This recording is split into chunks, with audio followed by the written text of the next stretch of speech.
The resurgence of spiritual energy has ushered in a cataclysmic transformation of the world. The ethereal realms beyond the celestial dome have quietly unfurled, heralding the dawn of a new epoch.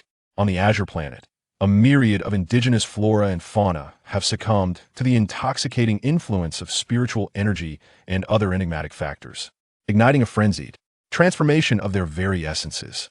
From the depths of these spatial sanctuaries, formidable beasts emerge, seeking to conquer the bountiful resources of the Azure planet.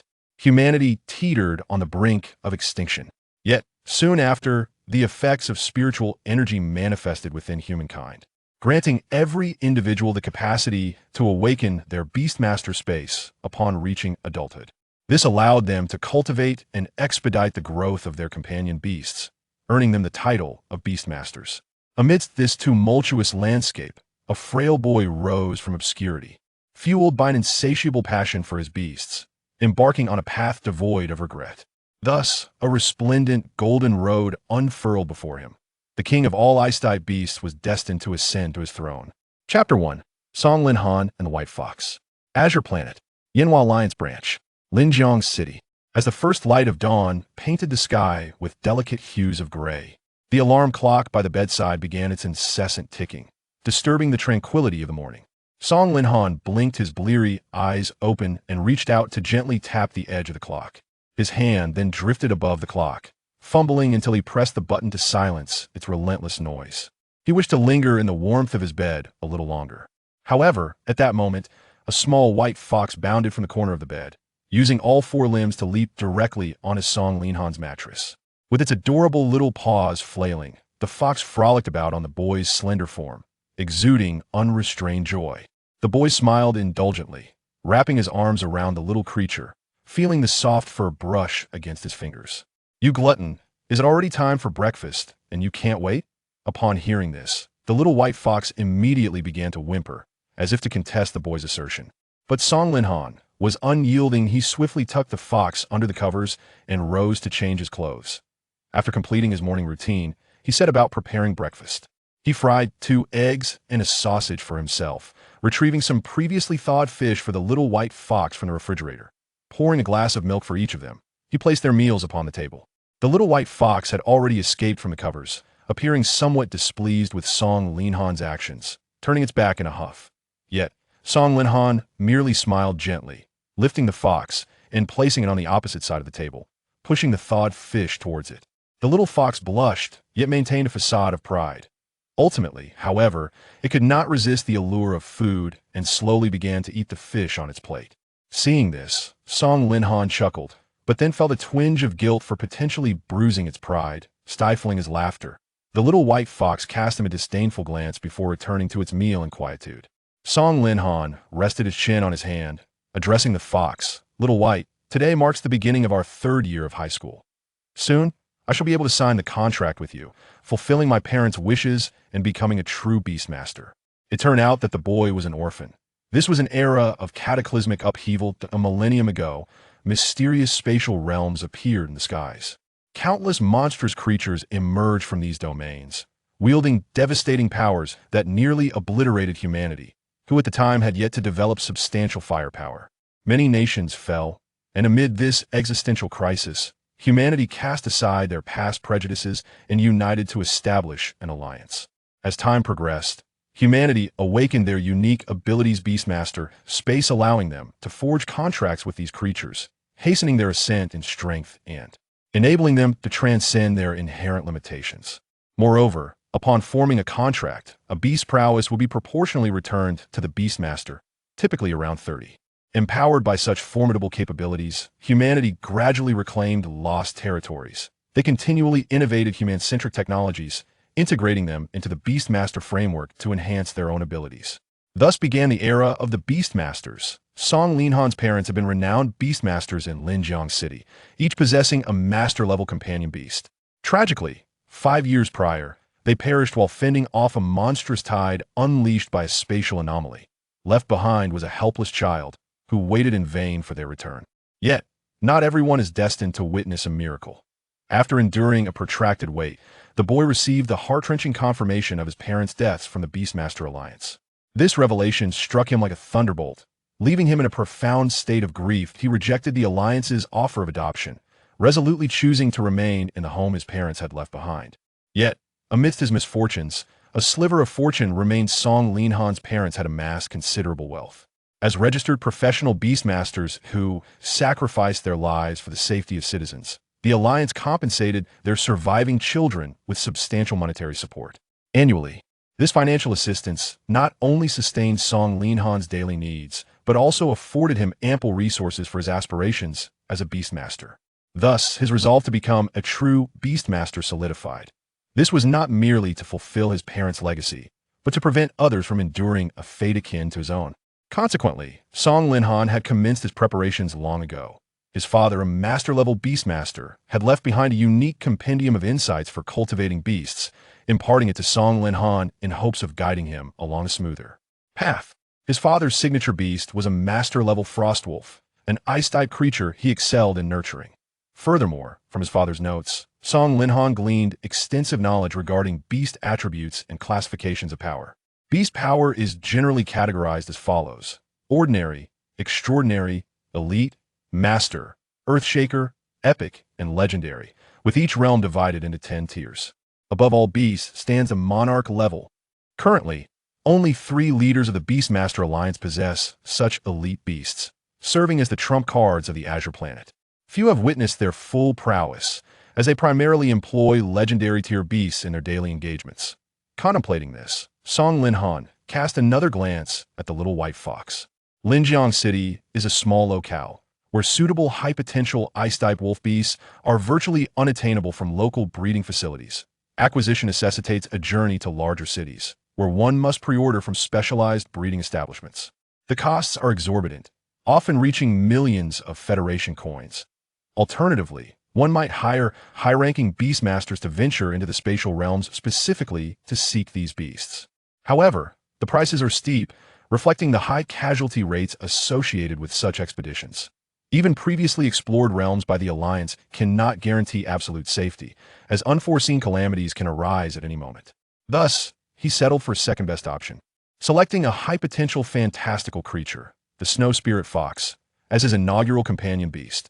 The Snow Spirit Fox is inherently endowed with remarkable innate talent and possesses an affinity for ice attributes. Its lineage is shrouded in mystery, boasting multiple evolution paths. Among these, the one universally acknowledged as the most formidable is the nine-tailed frost heavenly fox, which guarantees a legendary achievement.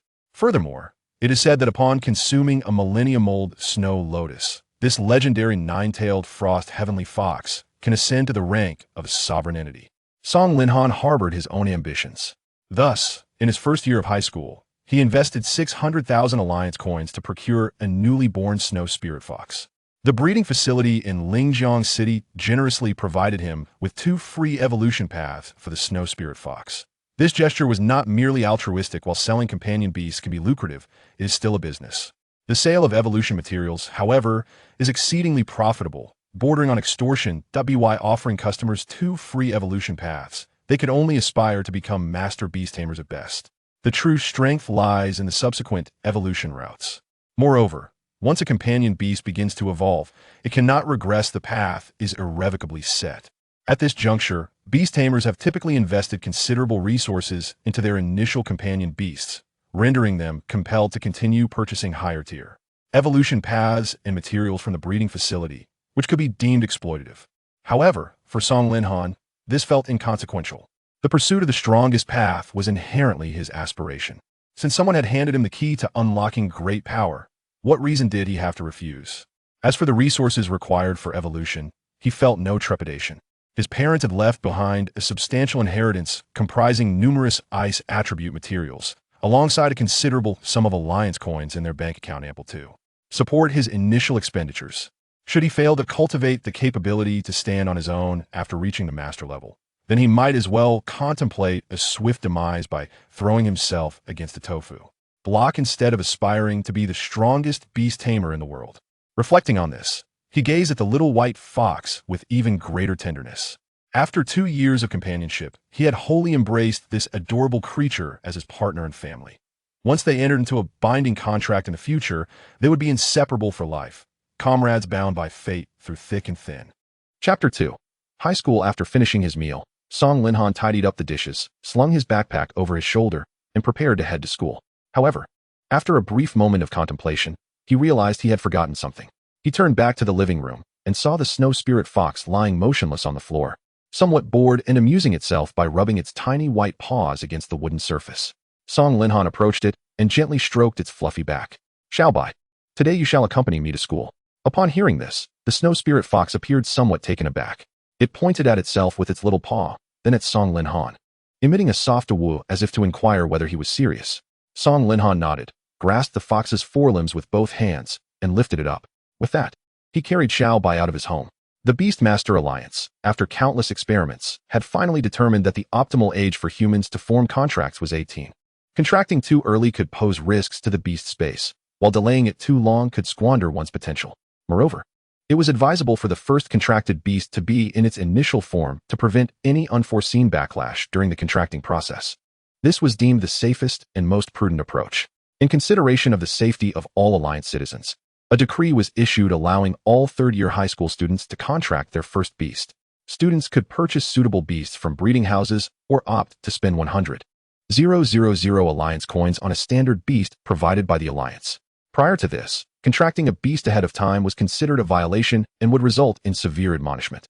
After entering the third year, students could bring their contracted beasts to school. As Song Linhan strolled down the bustling street, he conversed with his companion. "Xiaobai, you've been with me for 2 years now. I can barely carry you anymore." "Awu? Awu? Alright. I'm not complaining about you." "Awu, I understand. I'll manage your food intake from now on to prevent you from becoming a little chub." Along the way, Song Linhan observed the lively street before him and couldn't help but feel a sense of nostalgia. The thoroughfare was teeming with people, various functional beasts fulfilling their roles. Passers-by strolled with their peculiar beasts, while soaring rock birds transported cargo weighing hundreds of tons. Beautiful floral beings delivered letters, and powerful monkeys assisted construction workers with the renovation of dilapidated buildings. Everything appeared so harmonious and joyful, a beautiful era where humans and beasts were intricately intertwined, indistinguishable from one another. Yet, it was also a brutal time fraught with the threat of deadly dangers emerging from spatial rifts. Risks and opportunities coexisted, with the latter to ascend starkly presented before all. Only the strong could protect themselves, continuously exploring the spatial realms to seize opportunities and ultimately claim everything. Before long, Song Linhan arrived at the entrance of his high school, Bayou No. 1 High, a prestigious institution in Linjiang City. It is noteworthy that all schools are now under the control of the Beastmaster Alliance, which has mandated the inclusion of beast-related subjects in the curriculum, requiring students to engage in in-depth study. In the Azure Blue Star, every adult has the capacity to form contracts with beasts. Should individuals lack sufficient understanding of their beasts, calamities could ensue. Even worse, some might deliberately exploit their beasts for nefarious deeds, causing immense harm to ordinary people. To mitigate such occurrences as much as possible, the Alliance decreed that all elite-level Beastmasters must register with the Alliance and become officially certified professional Beastmasters. Furthermore, all citizens are required to attend school to receive relevant education, aimed at enhancing the overall beast mastery knowledge of the populace and minimizing unlawful behavior. Lost in thought, Song Linhan made his way to his classroom and soon arrived at the door. As soon as he entered, he captured the attention of all the girls in the room. After all, his striking appearance was undeniable.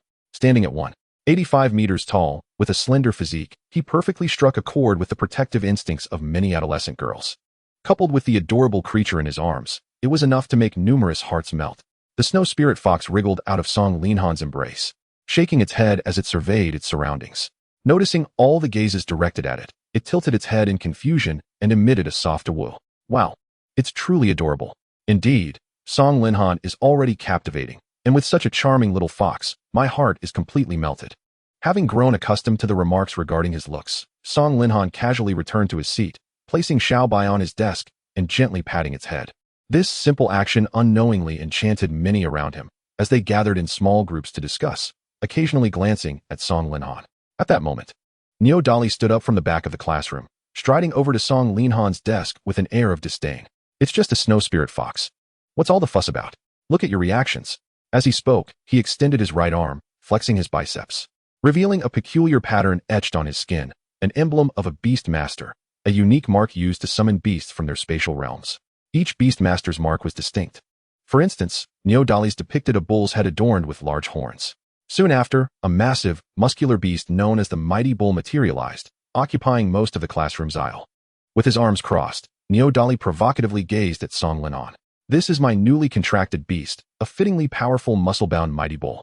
Song Linhan, do you dare to have your snow spirit fox compete against my Mighty Bull? The loser will have to hold their head high in school from then on." Song Linhan frowned, muttering an insult under his breath.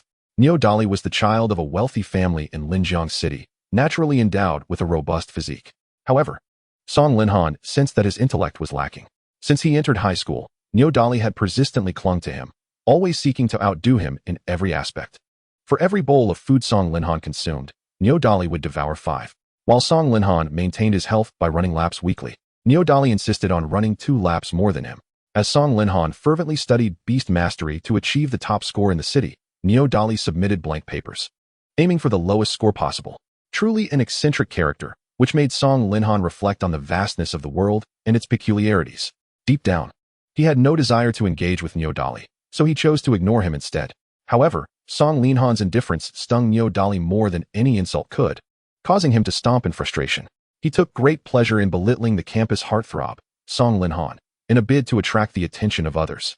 However, unbeknownst to him, at some point, the once dismissive Song Linhan had begun to completely disregard him. This left a slight sting in his proud heart. Yet, Song Linhan was indifferent to such trivialities. He aspired to become the world's strongest beastmaster. His classmates from school were merely transient figures on his path of growth. As for the buffoon known as Neodali, he was the epitome of a jester, not worth the expenditure of his mental energy. Thus, he settled quietly into his seat, awaiting the arrival of the teacher to commence the lesson. Chapter 3. The Contract and the Golden Finger. Wang Tianyang was a meticulous middle-aged man, diligently grooming his increasingly sparse hairstyle each day. He would then waddle in with his beer belly to teach the senior class where Song Linhan was enrolled. Upon spotting anything amiss in the classroom, he would bellow a reprimand. The students refrained from challenging him, not only because he was the homeroom teacher with the authority to report to parents, but also due to the fact that this unassuming high school teacher was, in reality, an elite beast master, naturally earning significant respect within the realm of Canglan Star. Wang Tianyang possessed a formidable earth turtle as a companion, but for various reasons, he had ultimately been unable to pursue that path further. Consequently, he returned to Linjiang City and became an ordinary high school teacher. As was customary, he entered the classroom, scanning the surroundings before noticing Neodali blocking Song Linhan's desk. "Dali, if I recall correctly, your seat was at the back row when we last rearranged the seating. Why is your beast out of the beast space? Class is about to start, and what are you doing up here? If you're not going to study, at least don't hinder others," he barked. Neodali, upon hearing the barrage of questions, waved his hand dismissively. "Old teacher, I just came up for a quick look. I'll head back now." After saying this, he flexed his biceps once more. The beast mark reappeared, shimmering with a bright light before returning the hefty bull to the beast space. He then scampered back to the last row, eliciting hearty laughter from many in the class. However, he remained unfazed, bowing to his classmates with a grin. Much obliged, much obliged." Thus, the morning class commenced in this jovial atmosphere. The Grey Rock beast was adept at utilizing its rough, stone-like scales for camouflage to ambush prey, while the toxic-tailed lizard possessed a venomous stinger capable of spewing corrosive venom. As the teacher lectured, Song Linhan cradled his little white companion, appearing somewhat bored. He consistently ranked first in the city during exams and had already mastered all the knowledge points for his senior year. He was merely awaiting the practical Beastmaster course in martial combat, which was scheduled for today. Today marked the day of specialization. Not all personalities were suited for combat, nor could only offensive-type beasts serve humanity. The development and operation of society could not function without a vast array of functional beasts, nor could it do without combat-type beasts that protected the entire alliance. Both were indispensable. Hence, the alliance mandated that all students would specialize according to their wishes during their senior year, dividing into martial combat and logistics courses. As the name suggests, the martial combat course was responsible for battle types, while logistics encompassed various detailed branches, including control, healing, and support systems.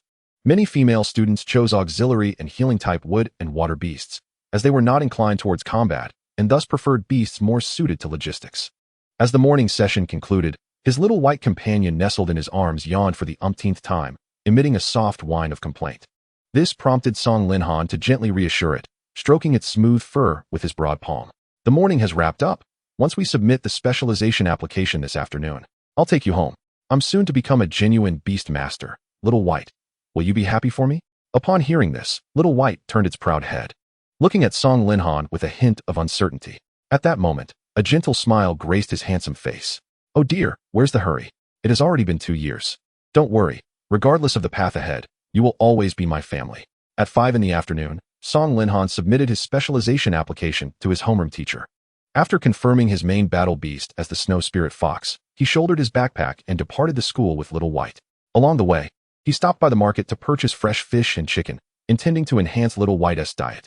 Upon returning home, he placed the plastic bag he held onto the table, extracting the ingredients within and preparing them simply in the kitchen. Before long, a few fragrant dishes emerged from his efforts. He arranged the prepared meals neatly on the dining table in the living room, and then sat down with Little White to enjoy dinner. His spirits were lifted, for from this day forth, he would finally be a true beast master. His hands were in constant motion, serving fresh fish to Little White's bowl until they were both satiated. Afterwards, he carried Little White to the bedroom, gently placing it on the bed. From now on, we shall be partners through thick and thin. Little White gazed into his earnest eyes, nodding without hesitation, releasing a clear, melodic cry of acknowledgement. After receiving this affirmation, Song Linhan, following the methods taught at school, released his mental energy. Beneath Little White, he constructed a pattern reminiscent of a hexagram with his mental force, emanating a deep blue light. Once the contract formation was fully realized, he bit his finger, allowing a drop of blood to seep out, which fell onto the mysterious symbol. In an instant, the entire bedroom was illuminated with dazzling brilliance. He recited the words of the contract aloud. With my blood, I forge an indelible eternal pact with you, bound to live and die together, inseparable. Upon the vow being established, Song Linhan felt a hidden space within his body being activated at that moment. His consciousness dove into it, discovering an independent realm enveloped in frigid winds and snow, approximately the size of 100 football fields. He nodded in satisfaction, for his beast space was an icy domain, perfectly suited for the growth of the snow spirit fox. However, he would need to exercise caution when selecting his second beast. It must not possess attributes that counteract ice and snow. Only after breaking through to the master level would the growth of his mental energy allow for the development of a second space, enabling him to attempt the formation of a diverse attribute defense system. He once again immersed his thoughts deep within the recesses of the space, meticulously observing its intricate characteristics. He discovered that the expanse of his domain was remarkably vast, comprised of diverse mountains and terrains that coalesced into a complete ecosystem. More critically, an intense chill emanated from within, far surpassing the external environment in potency. This frigid atmosphere could significantly accelerate the growth of his companion beast. Moreover, he sensed a faint yet distinct connection forming between himself, the Beast Taming Space, and the Little White creature. With a mere thought, the Little White, which had been resting in the bedroom, was instantly transported into the space. The adorably naive Little White, in that moment, seemed to possess an uncanny intuition. Amidst the unfamiliar surroundings, it peered through the blustery snowstorm, directly locking eyes with the presence of Song Linhan, who had descended with his mental energy. A smile involuntarily broke across his face. After the contract was signed, both the Beast Master and his companion could accurately perceive each other's existence. Henceforth, no force could ever sever their bond. He then withdrew his mental energy back to his corporeal form. Upon a brief examination, he noticed a translucent snowflake pattern mark had suddenly appeared on the back of his right hand. His already fair skin shimmered with a lustrous glow. Yet, in an instant, his body underwent a subtle transformation, and the wheels of fate began to turn. He felt a warmth in his eyes, though it did not inflict any considerable pain. Moments later, everything returned to normal, just as it had been before. He found himself puzzled, uncertain of what had transpired. However, as there were no apparent changes in his body, he chose to dismiss the incident as inconsequential. Releasing his companion, Little White, he was immediately taken aback upon seeing the diminutive white figure. His pupils dilated in astonishment. Before him, a panel materialized, displaying detailed data about his companion beast. Companion beast, Little White species, snow spirit fox attributes, ice, psychic, potential, extraordinary strength, ordinary level 2 skills, random claw, ice crystal, light snow, cuddle, special evaluation, an exceedingly mediocre ordinary companion beast, yet its bloodline origins are profoundly mysterious, with an exceptionally rich evolution path. Perhaps you can alter its destiny. Evolution path, 7 branches. Example 1, Snow Spirit Fox, Snow Fluff Spirit Fox, 3-tailed Frost Blossom Fox, 6-tailed Celestial Ice Fox, 9-tailed Heavenly Frost Fox, Frost Heavenly Sacred Snow Fox. Chapter 4, Evolution Path. Could this truly be the complete data of Little White? Furthermore, it included a comprehensive 7 evolution paths, He was taken aback, realizing that not only were the names of each form listed, but the panel also showcased images of the beast's post-evolution along each branch. It is essential to note that the evolution of each beast's various forms cannot be achieved with absolute certainty. Instead, one must rely on the wisdom of predecessors, utilizing a myriad of fixed materials to approach the desired probability as closely as possible, yet there remains a slim chance of failure, let alone having 7 complete branching paths. The sheer magnitude of this endeavor and its financial implications left Song Linhan in a state of disbelief and wonder. The first path outlined was the evolution route provided by the breeding house merchants, a direct path to the legendary 9-tailed frost heavenly fox. However, intriguingly, at the end of this path, there lay an evolutionary form he had never heard of on Canglan Star, the frost heavenly sacred snow fox. Unable to contain his curiosity, he tapped on the image displayed on the panel, only to be astounded once more. Beneath each image were the specific material requirements necessary for the pet species to evolve to the next stage. Snow spirit fox, snow fluff spirit fox. Required materials: cold crystal grass, frost mist moss, snow soul fruit, ice feather flower, frozen spring dew. These were all ice-type treasures that aligned perfectly with the evolution path Song Linhan had obtained. Moreover, the panel indicated the necessary ratios for utilizing these treasures. This revelation left him in awe. Simultaneously, he understood the imperative of keeping his secret concealed from others. The advanced evolution paths for all beast tamers were predominantly held by a select few. Almost everyone had to pay a price through various channels to acquire such knowledge. He could not elucidate how he had come by these evolutionary methods, as it would undoubtedly infringe upon the interests of many. Therefore, until Song Linhan had grown, he must ensure that no one discovered his anomalies. Fortunately, he still had a considerable period for development, which he could utilize to assist Little White in its growth. As for the materials required for Little White's evolution, he had already collected them bit by bit. Some were resources prepared in advance by his father, while others were materials he had purchased online over the years. Fortunately, ice-type attributes countered many popular or powerful attributes such as wind, earth, dragon, and wood. Furthermore, it could also be developed toward control-type capabilities. Thus, the Alliance placed significant emphasis on ice-type secret realms, frequently dispatching numerous powerful beast tamers to explore newly emerged ice-type secret realms. They would also assign personnel to utilize suitable environments for cultivating these materials. Consequently, many common attribute materials were relatively easy to obtain, albeit at a steep price. At least they were not as elusive as dragon-type materials. The dragon type is regarded as the most formidable among all attributes, only countered by ice and psychic types. However, the exorbitant costs of evolutionary materials could easily burden many modest families. Only those truly affluent families could afford to cultivate a complete dragon-type companion beast. For instance, the dragon family in the capital has maintained a well-ordered lineage for generations. Almost every era witnesses the emergence of a legendary, powerful dragon-type trainer. And only such families can bear the financial strain of nurturing dragons. Not to mention, during the juvenile dragon phase, they must consume food equivalent to twice their body weight daily, which is a daunting prospect. Furthermore, as the universally acknowledged strongest attribute, each dragon possesses almost epic potential. Thus, their value is exceedingly high. In the black market, illegally captured juvenile dragons with a rich bloodline can command astronomical prices at auctions, often surpassing 100 million. Even if Song Linhan were to sell everything he owned, he could at most afford a hybrid dragon beast with a diluted bloodline, not a juvenile dragon. There exists a distinction between the two. The former possesses only a faint trace of dragon bloodline, while the latter is a genuine dragon. The most significant difference lies in the fact that the former only inherits the dragon's formidable physical prowess without acquiring its attributes or exclusive skills. However, Song Linhan was endowed with numerous ice-type materials and cultivation notes left by his father. Thus, he naturally chose to pursue an ice-type companion beast without hesitation. After all, bloodline and attributes are not the sole criteria for measuring combat strength. The formidable nature of dragon-type creatures stems not only from their robust physiques endowed by their lineage, but also from an array of uniquely powerful dragon-specific abilities. However, other elemental types also possess their own devastating techniques, albeit with slightly more stringent training prerequisites, making it challenging for every creature to master them. This disparity often results in one-sided battles when dragon types confront other elemental types.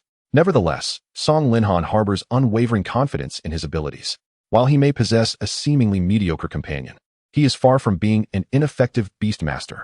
Even if it is merely a snow spirit fox with an unremarkable lineage, he is determined to nurture it into the regal frost Saint Snow Fox, majestically reigning over the icy expanse. After contemplating everything, Song Linhan approached his parents' room without hesitation. He knelt down and retrieved a wooden storage box from beneath the bed, once used by his parents, gently brushing off the dust that had settled upon it. He couldn't help but feel a swell of nostalgia. It had been nearly 2 months since he last accessed this box, but today, it finally found a purpose. He extracted several materials from within and placed them into his pocket. Gazing at the remaining high-grade materials, he inhaled deeply, rubbing his reddened eyes with his hand to stifle the tears threatening to fall. These were the fruits of his parents' relentless efforts, accumulated through countless life and death encounters in the secret realms, embodying their sincerest hopes and love for him. At that moment, unbeknownst to him, Xiaobai had followed him from his bedroom. With a gentle leap, it landed before him. "Awu? Is something wrong?" "No, it's just some sand in my eyes." "Awu? Truly, I wouldn't deceive you. I'm merely feeling a bit unwell. Now, let us hasten our preparations. I shall assist you in your evolution shortly." He scooped Xiaobai into his arms, guiding it back to his bedroom. Before departing, Xiaobai glanced back one last time, its gaze meeting the framed photograph of Song Linhan's parents adorning the wall, their smiles radiating warmth towards the little creature. Companions like Xiaobai are remarkably perceptive beings, instinctively sensing the emotional currents within humans. Upon sensing Song Linhan's sorrow, Xiaobai understood that its master was reminiscing about his parents. Song Linhan had previously introduced his family to Xiaobai, explaining that his parents had been forced to journey far away and might never return. Contemplating this, a flicker of sadness crossed Xiaobai's heart, quickly transforming into a resolute determination. It let out a soft awoo, vowing before the photograph of Song Linhan's parents that it would take excellent care of him. Its gaze was earnest, and its tone exuded an unwavering conviction. Chapter 5. The Snow Velvet Spirit Fox. Upon returning to his bedroom, Song Linhan set Xiaobai down and retrieved the evolution materials from his pocket, preparing them according to the required ratios for the evolutionary process. Once everything was in order, he placed the prepared materials on the bedside table. Xiaobai curled up on the bed, its bright eyes sparkling as it watched Song Linhan meticulously blend the ingredients. Observing him crush the cold crystal grass and infuse it into the frost spring dew, he noted the frost forming along the rim of the bowl. He then submerged the frost mist moss into the chilling concoction, waiting for it to transform into a translucent gel before swiftly slicing the snow soul fruit in half. The exterior of the ice blue blood amber fruit appeared icy, yet its flesh was a mesmerizing crimson. Song Linhan dripped the icy juice from the fruit into the prepared gel, and after plucking the petals from the ice feather flower, he added them to the mixture. With a gentle stir, he completed all preparations necessary for the Snow Spirit Fox's evolution. Given the Snow Spirit Fox's relatively low level and lineage, the evolution process was not particularly arduous. The combination of simple ice elemental materials was sufficient to awaken its ancient bloodline. Holding the bowl and a small spoon, Song Linhan fed every last morsel of the concoction to the eagerly awaiting Xiaobai. The icy essence filled the air, bringing Xiaobai a primal sense of joy as it opened its mouth wide, devouring the entire bowl of evolution paste in a single gulp. With a delighted awoo, Xiaobai tilted its head back, releasing a melodious fox call as its body emanated a soft glow, undergoing a dramatic transformation. In less than half an hour, the once adorable little fox had undergone a remarkable metamorphosis. Its formerly short fur now billowed like fluffy clouds, and its previously pure white tail was now adorned with glistening ice crystals. The Snow Velvet Spirit Fox had been born, its size expanding from that of a small kitten to that of an average medium-sized dog. Song Linhan nodded in satisfaction, smiling as he congratulated her. "Congratulations, Xiaobai. You've become even more beautiful." Xiaobai raised its paw, its fur now much more vibrant, admiring its beloved tail, which was now draped in frost. Companion, Xiaobai. Species, Snow Velvet Spirit Fox. Element, Ice, Psychic. Potential, Elite Level. Strength, Ordinary Level 6. Skills, Ice Claw, Ice Crystal Bullet, Frost Fall, Frozen Footprints, Enchantment. Special Evaluation, a fantasy species post-evolution, awakened ancient bloodline powers. The enhancements brought forth by the evolution were striking. Xiaobai's strength surged from an ordinary level 2 to an ordinary level 6, acquiring numerous inherited skills in the process. Among these, Song Linhan was most pleased by the evolution of its playful demeanor into the psychic control skill enchantment, boasting an impressive 80% control rate, a testament to its value. With Xiaobai's newfound strength, it had surpassed the capabilities of an ordinary human, capable of easily handling 5 well-trained ordinary special forces soldiers. However, the only drawback was that Xiaobai's power remained relatively low, thus the strength returned to Song Linhan was not substantial. He clenched his fist, noting a slight increase in his strength, yet it had not reached a transformative level. Perhaps beast types specializing in combat would be the most effective at enhancing a beast master's strength in the early stages. Their combat capabilities, aside from dragon types, were nearly unmatched. However, combat types also had their shortcomings. Once they reached the extraordinary level, everyone acquired ranged attack methods, allowing them to kite and exhaust combat types. As their fundamental attributes gradually improved, the threat posed by combat types in close combat diminished significantly. After all, there is no perfect companion, nor a creature that fulfills everyone's desires. Regardless, he felt a sense of satisfaction with his companion Xiaobai. Seeing Xiaobai's significant growth, Song Linhan smiled joyfully and gently patted her head. You've grown so large, I may no longer be able to carry you. You'll have to walk on your own from now on. The once elated snow velvet spirit fox, upon hearing Song Linhan's words, immediately grew despondent. A whoa. After emitting a dispirited howl, it immediately drooped its mouth and folded its ears back, appearing somewhat dejected. All right, no sulking. Starting tomorrow, we shall embark on rigorous training in the martial arts department. Your carefree days are coming to an end. Upon hearing this, Little White let out a pained wail. Yet it was resigned to the fact, for training and striving to become the strongest had long been their mutual aspiration. The following morning, Song Linhan rose early to prepare breakfast for himself and his companion. He took out the remaining meat from yesterday's groceries, placed it in a pot for cooking, and sprinkled it with his own secret seasoning. The aroma was nothing short of heavenly, a sentiment wholeheartedly echoed by Little White. After their meal, Song Linhan unearthed a pet leash from his father's belongings and fastened it around Little White's neck. Little White felt a twinge of discomfort and turned to let out a small whine at Song Linhan. The latter said nothing further, gently grooming its fur with a resigned sigh. This was not his desire, but rather a stipulation set forth by the alliance. Both he and Little White cherished their leisurely strolls together, reveling in the freedom of the outdoors. However, all ordinary beasts of rank 5 or above, or those of considerable size, were mandated to be leashed to ensure they could be controlled by their respective tamers. Should one resist this requirement, the beast must be returned to the Beast Tamers Space. One should not underestimate any seemingly absurd regulation. For a millennium, the spatial realm had coexisted with humanity, and beasts had seamlessly woven into the fabric of daily life. The emergence of these new creatures had previously posed numerous challenges and discomforts to human civilization. This particular rule was instituted after a series of chaotic incidents instigated by these beasts on the streets, hence the alliance's decision. The populace had tacitly accepted this regulation, recognizing it as a safeguard for everyone's safety, a responsibility towards all. Thus, Song Linhan and Little White ambled side by side along the bustling streets. This striking duo, composed of a handsome master and his exquisite pet, attracted considerable attention. Song Linhan, from childhood to the present, had always been the center of attention. Meanwhile, the snow-white body of the snow spirit fox and its tail adorned with ice crystals exuded an air of elegance and grace, its appearance impeccable. As they traversed the street, many passers-by paused to admire them. Feeling somewhat inconvenienced, Song Linhan wished to remain an ordinary person, desiring to evade excessive scrutiny. He pulled down the brim of his cap fiercely, hoping to shield his face from view. Yet, to his surprise, even this attempt failed to obscure his identity. Song, is that you? A sweet voice called out from behind him. Turning around, he recognized a familiar figure standing there. Su Yurong, what brings you here? Chapter 6, Beast Tamer Duel. Su Yurong gazed at the dashing Song Linhan, her cheeks flushing with color. Stammering, she replied, I live nearby. I took my amber cheetah out for a walk, and I didn't expect to run into you. Hearing her response, Song Linhan nodded. Su Yurong stood just over 1.5 meters tall, with a delicate and youthful visage, her figure mirroring the elegance of her name. They had known each other since middle school. Su Yurong was academically gifted, frequently serving as class monitor, and hailed from a well-off family. Her father was the mayor of Lingjiang City. Notably, her father's prized possession was an epic-level amber sacred cheetah. As they conversed, they walked side by side towards the school. Has your snow spirit fox evolved? It appears significantly larger than a typical one. Song Linhan nodded, having fortuitously aided Little White in its recent evolution to a snow spirit fox. Su Yurong beamed with delight. I can't believe you managed to get Little White to evolve so quickly. I didn't attend school yesterday due to my contracted pet, but I heard about Neo Dolly's antics. He is truly despicable, always plotting against you. If he troubles you again today, De Huang and I will ensure he gets a proper lesson.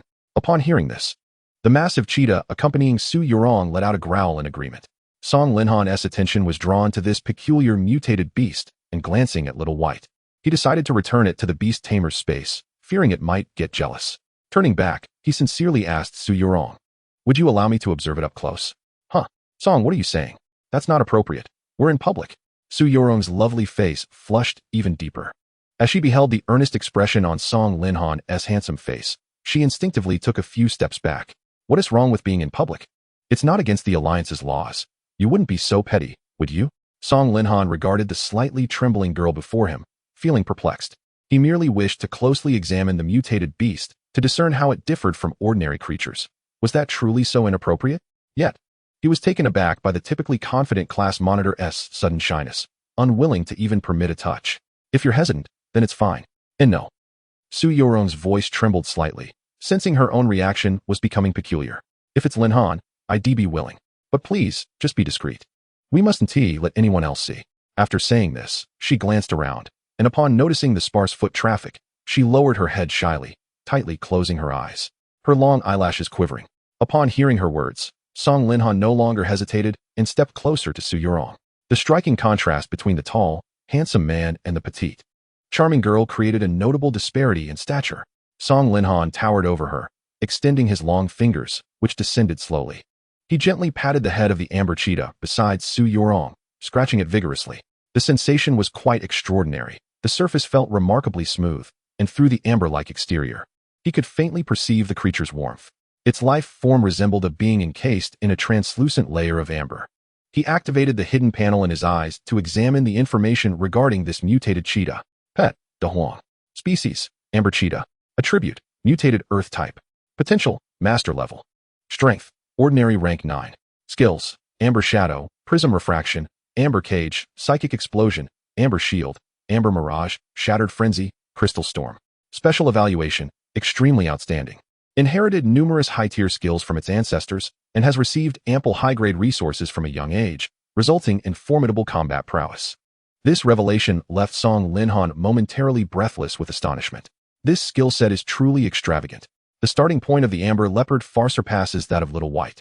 With only a year left until the college entrance examination, it appears that I must double my efforts alongside Little White. At the very least, I cannot afford to lag too far behind this group of second-generation elites.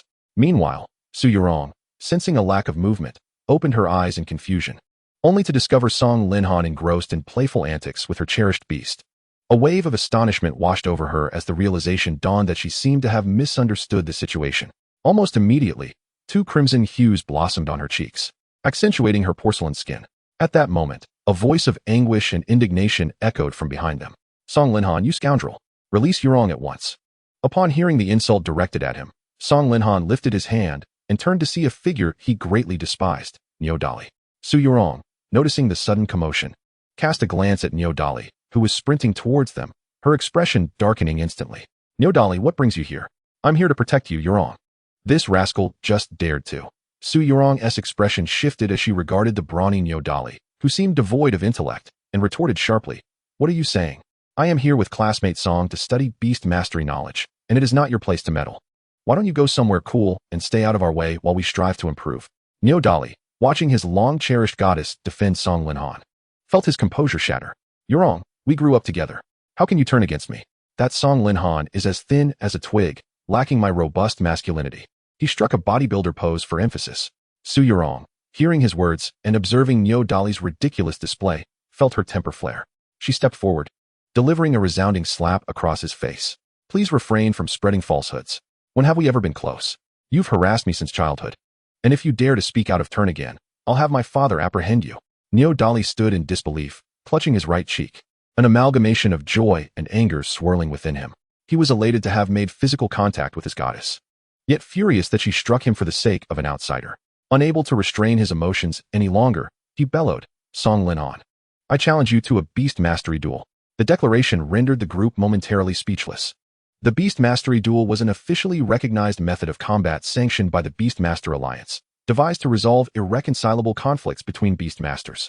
The rules were straightforward.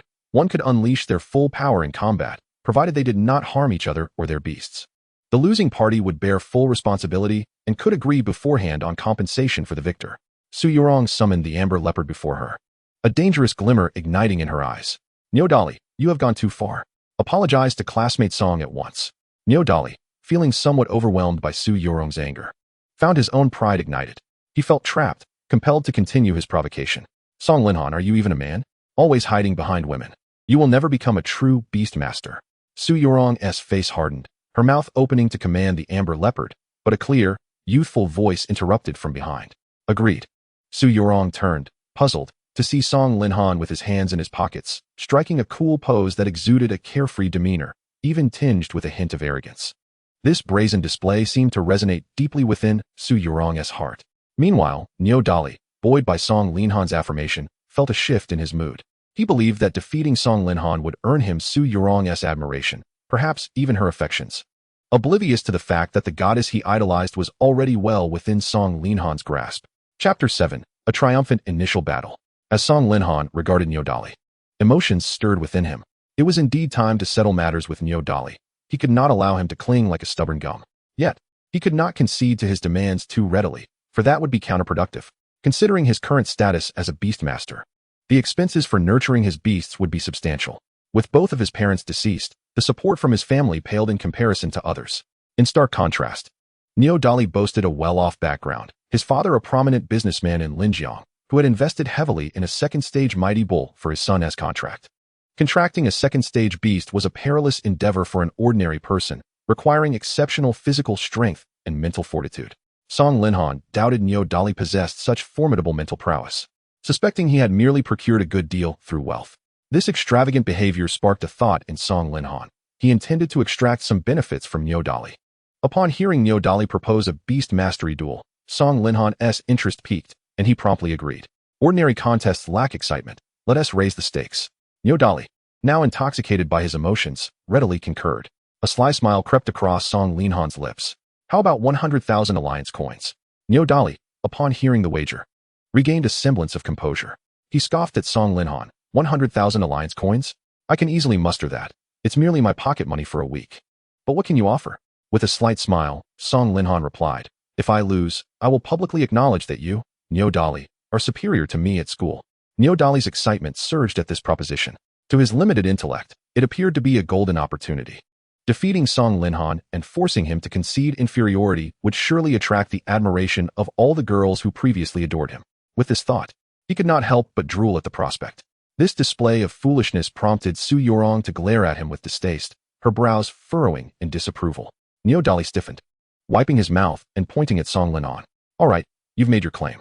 Song Linhan nodded, fully sincere. With their agreement sealed, they exchanged a knowing glance.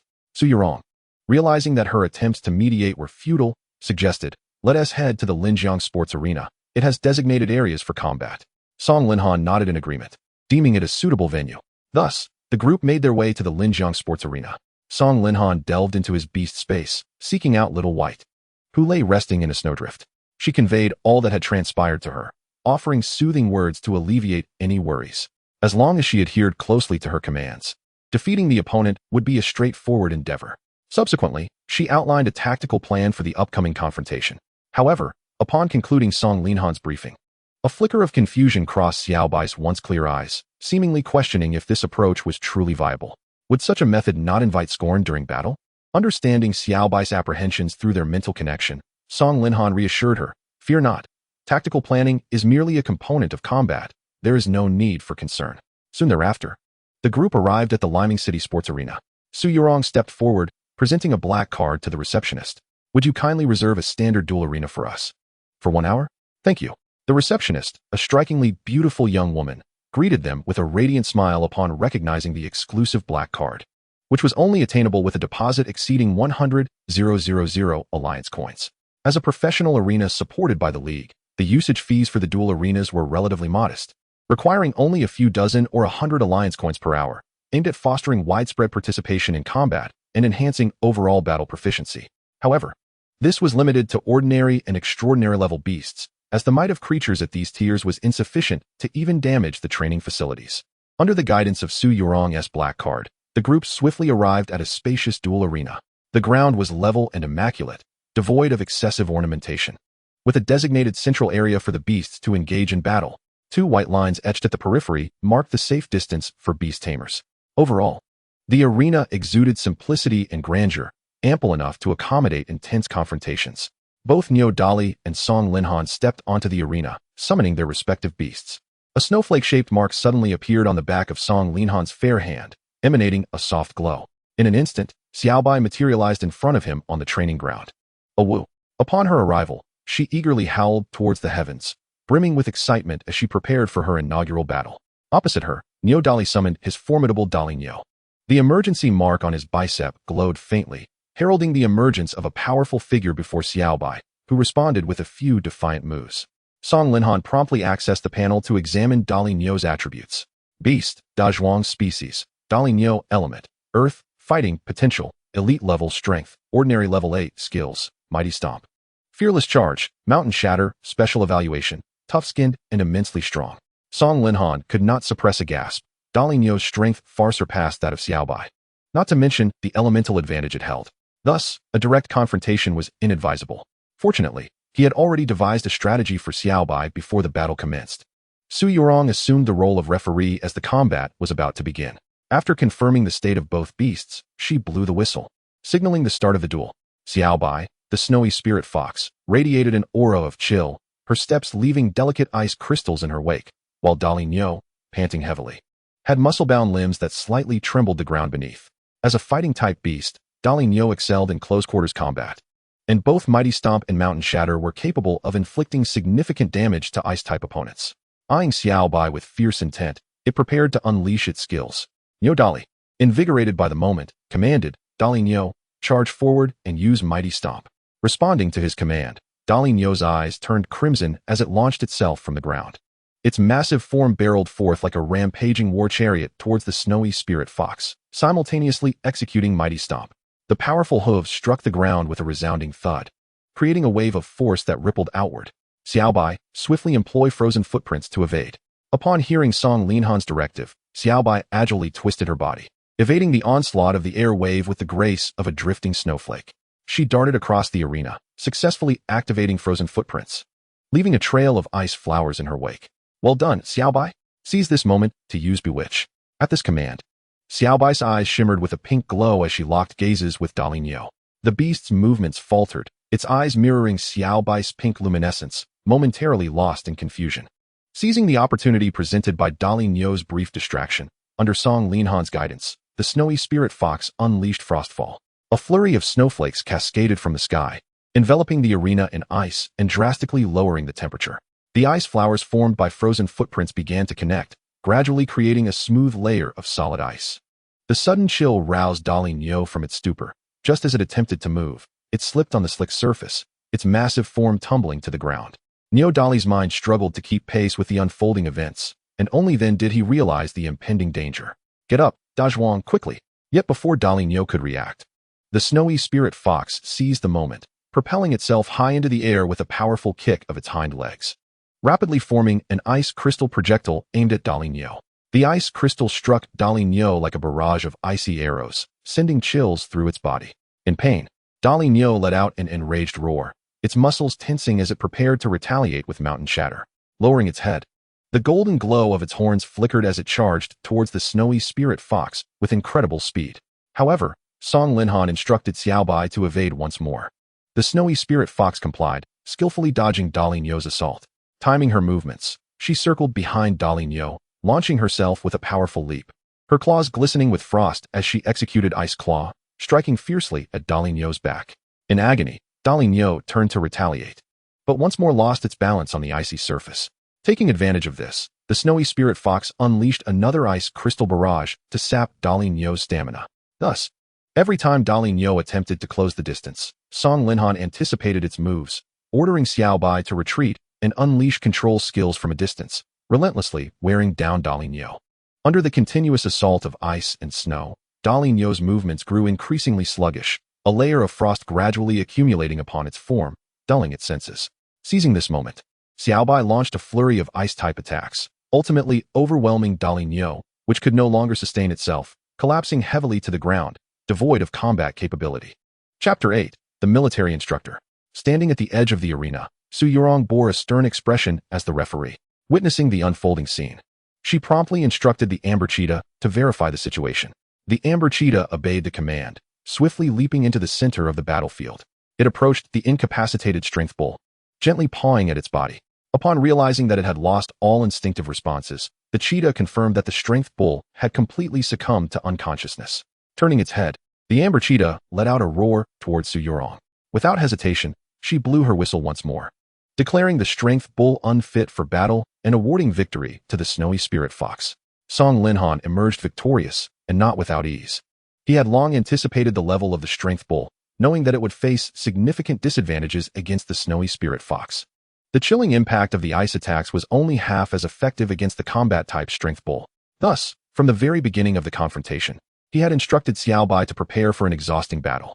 Through a series of controlling skills, combined with the influence of weather abilities, he consistently constrained the strength bull's movements. By employing relentless attacks and pulls, he ultimately succeeded in wearing down the strength bull. On the opposite side of the duel, Neo Dali gaped in disbelief. How could this be possible? The combat type is supposed to counter the ice type. How could my strength bull possibly lose? Song Linhan, uninterested in further banter, approached him and extended his hand. At that moment, Neo Dali felt somewhat disheartened and recalled the strength bull into his beast space. However, as he observed Song Linhan advancing towards him, a flicker of determination reignited within him. He retrieved a card from his pocket and handed it to Song Linhan. Truly, you are my worthy rival, strong enough to inspire despair. This card contains 200,000. Consider the excess as a fee for our next challenge.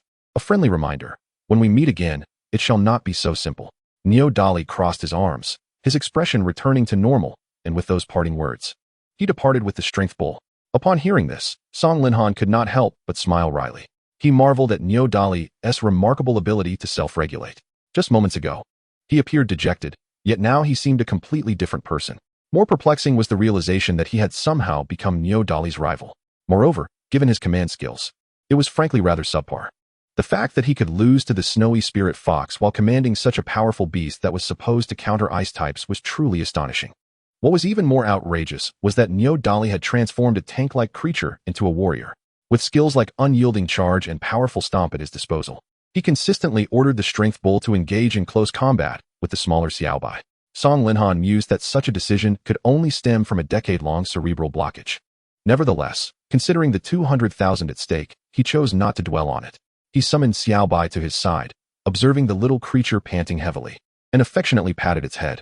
Xiaobai, you performed splendidly. Tonight, we shall indulge in some delightful treats. Xiaobai, already bubbling with excitement from its first battle and having triumphed over a stronger opponent, beamed with joy. The prospect of receiving a reward only heightened its enthusiasm. As it playfully circled around Song Linhan's legs, Xiaobai laughed heartily, letting out an exuberant howl. The thrill of battle brought joy to its master, alongside the promise of delicious food, making it feel that combat was indeed quite enjoyable. At this moment, Su Yurong observed the scene with a smile. Congratulations. You emerged victorious in your first duel. Song Linhan, returning the smile, replied, it was merely luck. Then, as if recalling something, he raised his hand to check the time. Realizing that class was about to commence, he and Su Yurong hastened their pace towards the school, Baiyan High School. In the principal's office, Principal Li Jian sat at his desk, pouring himself a cup of freshly brewed tea. Before him were the chief instructors of the current martial arts program and the logistics officer. This was a long-standing practice since the establishment of the Alliance. Under the Alliance's intentional guidance, the Ministry of Education had forged a deep collaboration with the military. Each year, the military dispatched soldiers to educate these fledgling beast masters in schools.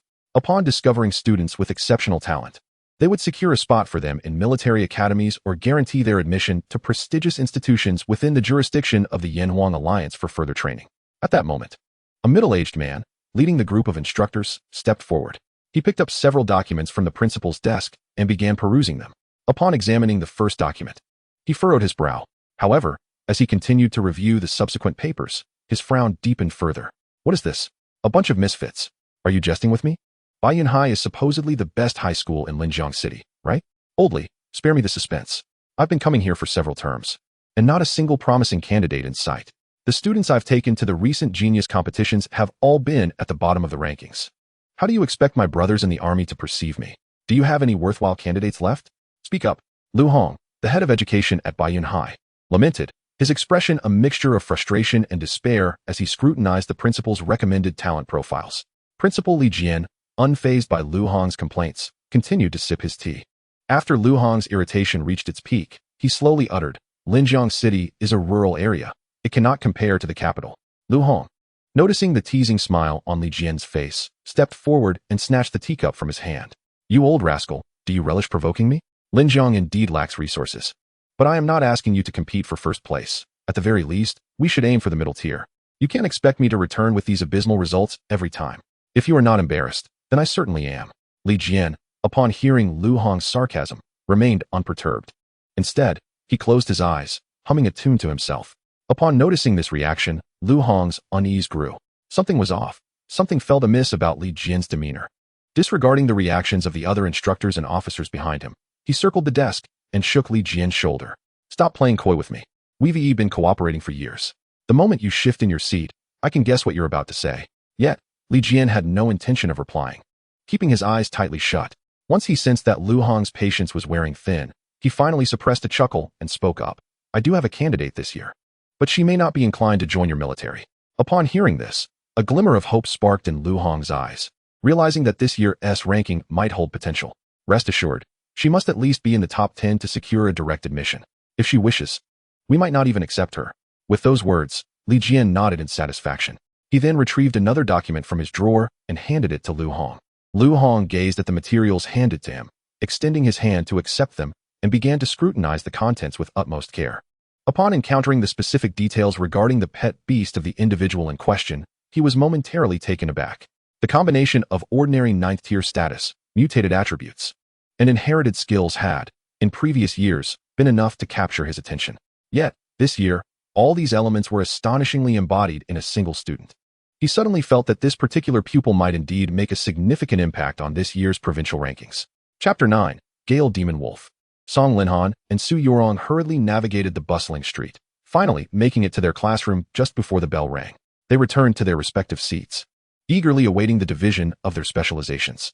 Shortly thereafter, Wang Tianyang entered the room. Clearing his throat, he began, first and foremost. I would like to congratulate all of you on becoming Beast Tamers.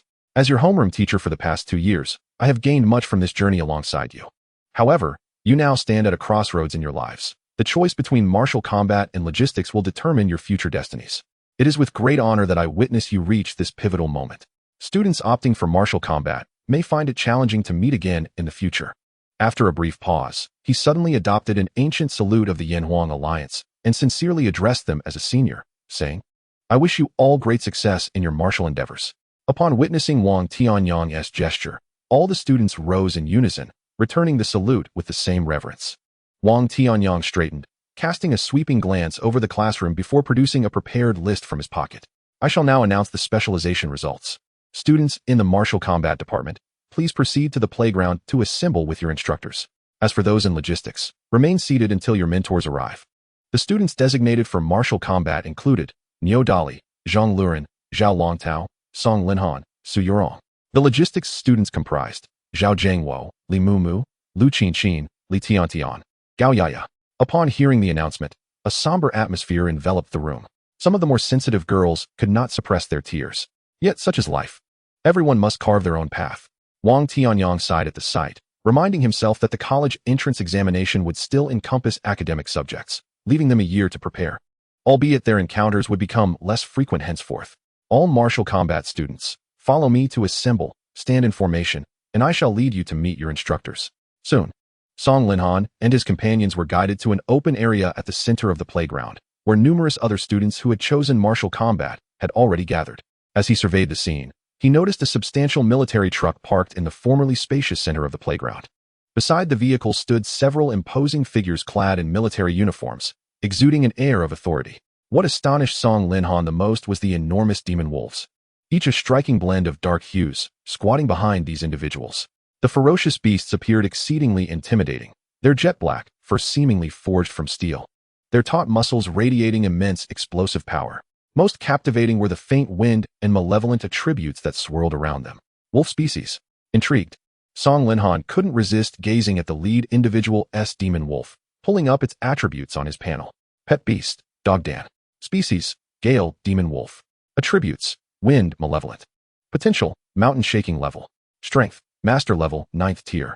Skills, demon wolf hunt, Gale force, tornado blade, Gale demon domain, Fong assault, shadow of the whispering demon. Special evaluation. The strength has reached the pinnacle of master level, with a considerable chance of advancing into the mountain shaking level. Always remain vigilant against the sharp fangs lurking in the night. A master level beast tamer. The military truly spares no expense, thought Song Linhan as he clicked his tongue in admiration and turned to inspect the other Gale demon wolves. Once everyone had assembled, Song Linhan withdrew his gaze. The collective strength of this group was predominantly at the master level, with the robust man at the forefront being the strongest among them. His Gale demon wolf was at the terrifying pinnacle of master level, on the verge of entering the mountain-shaking level. Yet, he remained unassuming, blending into the ranks to form a square formation. When the entire group was aligned and orderly, the leading military officer leisurely removed his cap and strolled toward the formation. He surveyed all present, declaring, "I am the chief instructor for your training. My surname is Liu, and you may refer to me as Instructor Liu. Over the next 3 months, I shall transform you from a bunch of novices into respectable beast tamers." He cast a few more glances at the formation, noting the silence. His brow furrowed immediately, a fierce expression taking hold. "Speak up. Do you hear me? With such demeanor, how do you expect to become beast tamers? Do you truly comprehend the significance of being a beast tamer? Do not think that merely nurturing a small pet will suffice to pass the trials. Monsters emerging from the spatial secret realms can easily scare the wits out of you. My martial combat department does not accept cowards. I will ask you once more, does anyone wish to withdraw? If so, step forward now. Miss this opportunity, and if you wish to withdraw in the future, do not blame me, old Liu, for my fists." Murmurs arose within the formation, yet ultimately, they chose to pursue their dreams. With no one opting to exit the martial combat department, Liu Hong observed the current batch of students, a sense of satisfaction washing over him as he noted that not a single soul had chosen to withdraw. "Very well," he continued, "we shall now proceed to grouping. Each group will consist of 20 individuals. I will call out names, and your instructors will come to collect you." The chief instructor continued until he reached the 17th group. Song Linhan found himself assigned as the first member of the 9th group and followed his instructor to a designated clearing. His instructor was a short, stocky middle-aged man with a square face, who appeared rather dependable. However, the words that followed left all members of the 9th group somewhat taken aback. The Yanwang Federation branch currently has no shortage of beast tamers, thus only 200 slots have been allocated to Baiyun High. This means we will be implementing an elimination system. 3 months from now, only the top 200 among you will be registered as professional combat beast tamers. As for those who are eliminated, I can only express my regrets. You will need to hurry back to the classroom and switch to logistics while there's still time. Therefore, for those of you who do not wish to be eliminated, you must diligently train under my guidance for the next 3 months. Understood? Understood. The members of the 9th group stood at attention, responding loudly to their instructor. Meanwhile, within the confines of the teaching building, in the principal's office, Li Jian was gently polishing the scales of his pet beast, the golden thunder python. Due to its massive size, it filled the entire office. It expelled its serpent-like tongue, flicking back and forth in the air, its gaze fixated on the playground. Appearing somewhat restless. "Be quiet, old friend. This is no longer our era." Li Jian set down the brush in his hand and turned his attention toward the playground as well. Through the glass of the rooftop window, he could just see Liu Hong reprimanding several students. He couldn't help but sigh, pondering who in this generation could possibly stand out.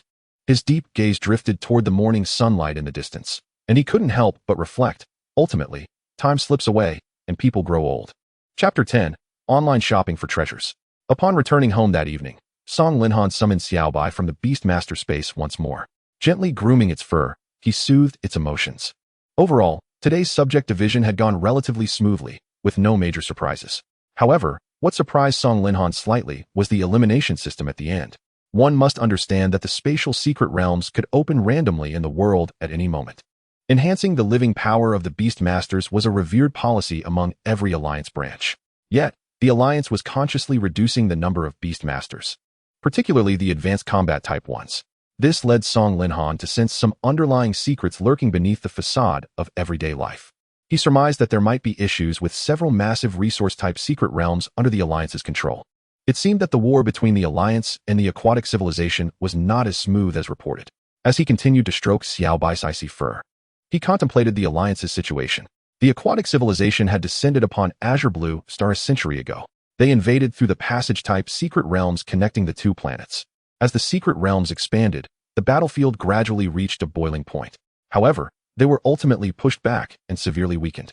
This was due to the wrath of Long Tianyu, one of the 3 king-level Beast Masters of the Beast Master Alliance, known as the King of Dragons. He single-handedly led an army of 1,000,000 Beast Masters, summoning his king-level pet, the War Dragon, to counterattack the aquatic civilization's stronghold, Tianhai Star. Currently, Reports indicate that human civilization has occupied numerous aquatic cities. Nevertheless, Song Linhan felt that the situation was far more complex than it appeared. Yet now, he was merely an ordinary high school beastmaster, and such matters were beyond his purview. He could only sigh helplessly, praying to grow stronger soon and take charge of his destiny. After his musings, he opened Xiaobai's panel. Pet Xiaobai. Species, Snow Spirit Fox. Attributes, Ice, Psychic. Potential, Elite Level. Strength, Ordinary 6th Stage. Skills, Ice Claws, Ice Crystal Shot, Frostfall, Frozen Footprints, Allure. Special Evaluation, a pet with some potential. Perhaps you could attempt to elevate her level. Items required for evolution, Ice Crystal Grass, Snow Silkworm, Ice Soul Cold Jade.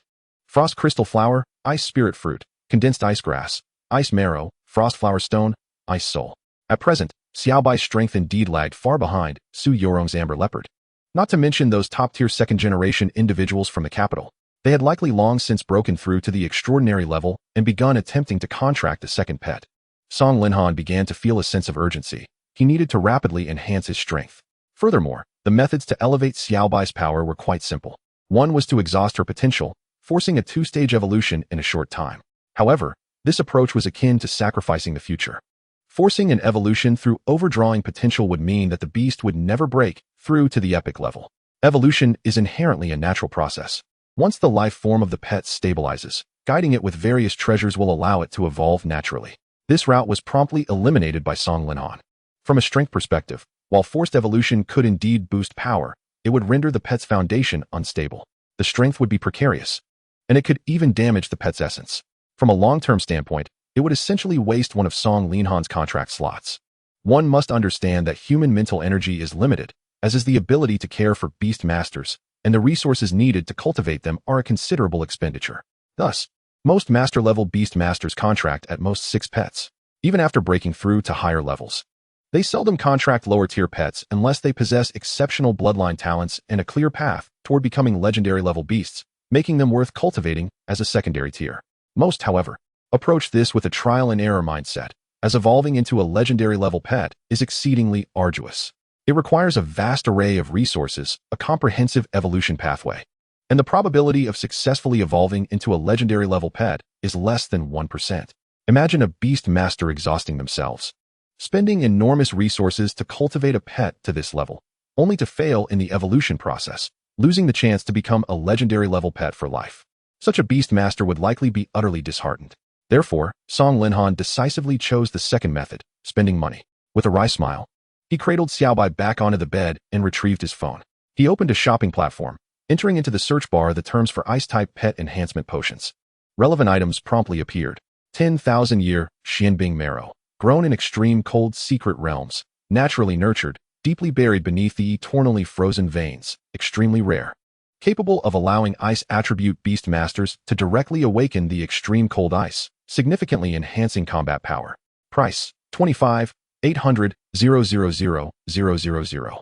Ancient Ice Crystal, collected by chance from the magical ice valley within an ancient secret realm. Jointly identified by several epic-level ice attribute beast masters as having originated from the remains of a powerful ice field behemoth. It can help ice and ghost-type pets awaken special magical talents and master the behemoth transformation skill. Price, 18,000,000,000,000. Upon seeing these treasures, Song Linhan's eyes nearly bulged. He desired them all. Yet he could only suppress his longing, rearranging the display order of the products from low to high.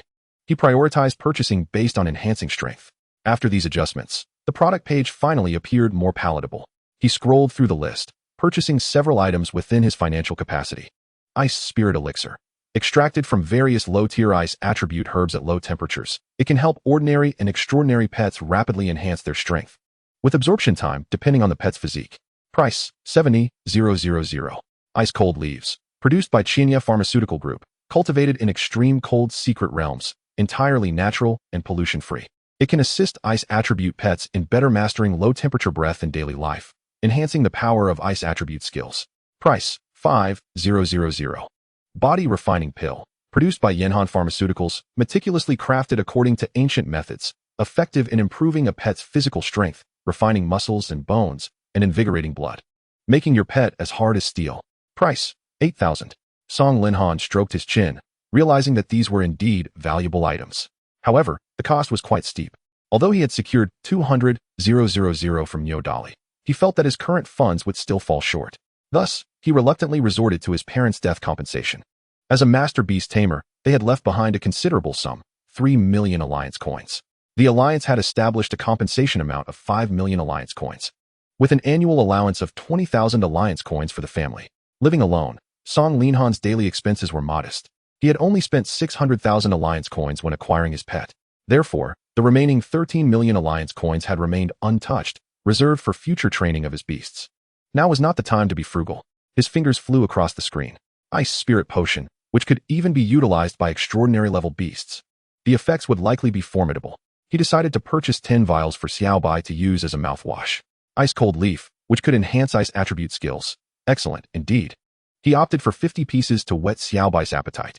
Body Refining Pill, an ancient secret concoction? For muscle and bone strengthening? Fantastic. A man must be robust. He would buy some. Wait, Xiaobai is a female, but that doesn't matter. She needs to be strong too. He resolved to acquire 20 pills. After completing his transactions, Song Linhan gazed at the screen filled with zeros and collapsed onto the sofa, adopting a classic Gayu posture. Yet, without hesitation, he proceeded to finalize the payment. He sighed, acknowledging the substantial expenses of being a beast tamer. Even the costs for basic training were exorbitant. Can you believe it? The expenses for training beasts surpass even the cost of purchasing a beast, if not for the inheritance from his parents. A typical family would likely face bankruptcy at the thought of such expenditures. He could only hope that the treasures he had purchased would justify their prices. Chapter 11, Advanced Technology. The next morning, Song Linhan unusually rose early. Today marked the commencement of training, so he needed to prepare breakfast for two in advance. Just as he finished dressing, his phone beeped. Upon checking, he discovered that the items he had ordered online the previous day had already been shipped. Remarkably, within a single night, the delivery had reached Linjiang City. Observing the delivery person's location, he noted it was quite close and moving swiftly. It was evident that they were nearing the villa left behind by his parents. Thus, he decided to wait at his doorstep. Soon, a crackling sound of electricity filled the air. Anticipating this, he opened the door with a smile. Indeed, it was the flash-scale beast. Cha-cha-cha-cha, hockey person. What are you saying? It turned out that the local delivery service was contracted to a freight company, and thus, the couriers in Linjiang City were predominantly flash-scale beasts. Song Linhan accessed its profile. Pet, courier number 9. Species, flash-scale beast. Attribute, lightning. Potential, elite level. Strength, extraordinary level. Skills, lightning dash. Special evaluation, a functionally trained beast from a delivery company, with limited strength and potential. The flash-scale beast resembled a large dog covered in scales, with robust legs that granted it remarkable speed. Its inherited skill, lightning dash, further enhanced its already impressive velocity. Generally, they possessed gentle temperaments and were not inclined towards combat, making them ideal candidates for specialized delivery roles. Song Linhan retrieved a square package from its back and placed it on the living room floor, then addressed the flash-scale beast. Thank you for your hard work. Please wait a moment. He promptly returned to the kitchen and took out half of a freshly thawed white-feathered chicken. This creature, cultivated in specific spatial realms by the Alliance, was a low-intelligence edible monster, renowned for its tender meat, making it perfect for pet food. Thanks to advanced breeding techniques, each white-feathered chicken could reach maturity in less than half a month, rendering them quite affordable, even for unofficial beast tamers who could purchase them from local markets. With a swift motion, Song Linhan tossed the approximately 5-kilogram chicken into the flash-scale beast's mouth. In a flash of lightning, the beast bit down on the airborne chicken and displayed a joyful expression to Song Linhan. After swallowing the meat, it waved goodbye and left Song Linhan's doorstep. Watching it depart, Song Linhan returned to the bedroom. He opened the package, revealing several items he had ordered and a small card. Picking up the card, he scrutinized the small print. 500 back on good reviews, supporting every novice beast tamer's dream. Song Linhan frowned, dissatisfied. Over 1 million in purchases, and they only offered 500 back? This merchant certainly knew how to do business. As a fine young man of the new era, raised under the Alliance's guidance, he certainly would not be swayed by money. What? This merchant actually gave me an extra 200, he exclaimed, delighting in the unexpected bonus. After claiming the merchant's red envelope, Song Linhan carefully examined the highlight of his purchase. He first retrieved a vial of ice spirit potion from the box. The container, made of transparent glass, had already formed a layer of frost upon exposure to air. Gently wiping away the frost, he discovered a brilliant azure liquid inside. Without hesitation, he called out to the still sleeping Xiaobai. Awakening from a dream where she was cleverly outsmarting a giant chicken leg, Xiaobai stared at Song Linhan in confusion. She let out a couple of AO sounds, inquiring if it was time to eat. Song Linhan patted her head, saying, Xiaobai, I have something special for you. He directly uncorked the vial and poured the azure liquid into her mouth. With a series of gulping sounds, the entire potion disappeared into Xiaobai's belly. Song Linhan awaited her reaction. After a moment, he asked, Xiaobai, how do you feel? Have you noticed any changes in your body? Xiaobai looked at her earnest owner, somewhat perplexed, and licked her lips. Ao. Hearing this response, Song Linhan sighed, face-palming. I didn't ask about the taste. Of course, I know it's cold. If an ice-type potion were warm, that would be a problem. I'm asking if you feel any changes in your energy. Upon hearing her owner's inquiry, Xiaobai focused on her body and indeed felt a cool energy swirling in her stomach. At this moment, the substance was gradually integrating into other parts of the body along the digestive tract. Thus, this information was conveyed to Song Linhan. Upon hearing the response, he retrieved the manual from the box and, after a careful examination, nodded in acknowledgement. It's nothing to worry about, Xiaobai, in a couple of days. You will digest it on your own. Alternatively, engaging in more physical activity can expedite the absorption process. Hearing this, Xiaobai tilted its head, quietly observing Song Linhan's subsequent actions. He rummaged through the box and extracted a packet of yellow leaves. Casually, he took one and handed it over. Xiaobai, somewhat perplexed, let out a soft owo. I know you're not a herbivore, but this leaf is a valuable item. It can enhance the intensity of your ice attribute energy. Xiaobai nodded, grasped the edge of the leaf with its mouth, and directly placed it inside to chew. A chilling aura began to emanate from Xiaobai's mouth. With a sudden lift of its head, it swallowed the contents whole. An icy, suffocating breath erupted from its throat. The sensation invigorated Xiaobai, prompting it to involuntarily sneeze. A plume of white frost burst forth, coalescing into numerous ice crystals in the air. The temperature in the vicinity plummeted several degrees, causing Song Linhan to shiver from the cold. Embarrassed, Xiaobai lowered its head. Oh, it's fine, but you mentioned mastering a new skill? Oh. Xiaobai nodded at Song Linhan and then expelled a stream of white mist in another direction. Upon contact with moisture in the air, the mist coalesced into a small ice pillar composed of tiny ice crystals. Song Linhan opened Xiaobai's attribute panel. Pet Xiaobai. Species, Snowy Spirit Fox. Potential, Elite level. Attributes, Ice. Psychic. Strength, Ordinary level 6. Skills, Ice Claw, Ice Crystal Blast, Frostfall, Frozen Footprints, Enchantment, Cold Breath. Special evaluation. Song Linhan chuckled softly. Xiaobai's talent was commendable, having intuitively comprehended a skill simply by consuming ice-related herbs. He felt that the expenditure was indeed worthwhile. Spending on medicine, he inadvertently gained a skill, thus saving on potential costs for skill acquisition. Thus far, he sensed that this shopping experience was undeniably rewarding. With great anticipation, he retrieved the final treasure. A body refinement pill. It appeared as a small, herb-like orb in his hand. Without hesitation, he fed it to Xiaobai. Xiaobai unceremoniously chewed energetically and quickly swallowed a body refinement pill. Oh, what? It's even flavored. Crunchy like chicken? This left Song Linhan bewildered as he began to observe Xiaobai's transformation closely. Initially, Xiaobai showed no reaction. However, approximately 10 minutes later, it suddenly exclaimed that its body felt exceedingly warm, extending its tongue and panting. Concerned for Xiaobai's well-being, Song Linhan promptly returned it to the Beast Master Space. This space was considerably spacious and provided a suitable environment for Xiaobai, alleviating any concerns of mishaps. Once he immersed his thoughts into the Beast Master Space, he was taken aback by what he witnessed. The usually languid Xiaobai was now exuberantly racing across the snow-covered expanse, tongue lolling. It was a rather amusing sight. Song Linhan refrained from intervening. Since Xiaobai wanted to run, he would let it have its exercise. He mentally tagged the body refinement pill, realizing it was likely not an entirely innocuous item, and decided to limit Xiaobai's consumption of it in the future. After all, the potency of the medicine was rather intense, and he feared Xiaobai might transform into something akin to a technologically synthesized beast with a sharp, pointed head. Chapter 12, Training. After completing his rigorous preparations with Xiaobai, Song Linhan glanced at the time and realized it was nearly time for school. He returned the ingredients in the kitchen to the refrigerator and exited. Shortly thereafter, he arrived at the school entrance, carrying a portion of nearly finished grilled cold noodles. After consuming the last morsel, he casually discarded the container into a nearby trash bin and strode confidently into the school.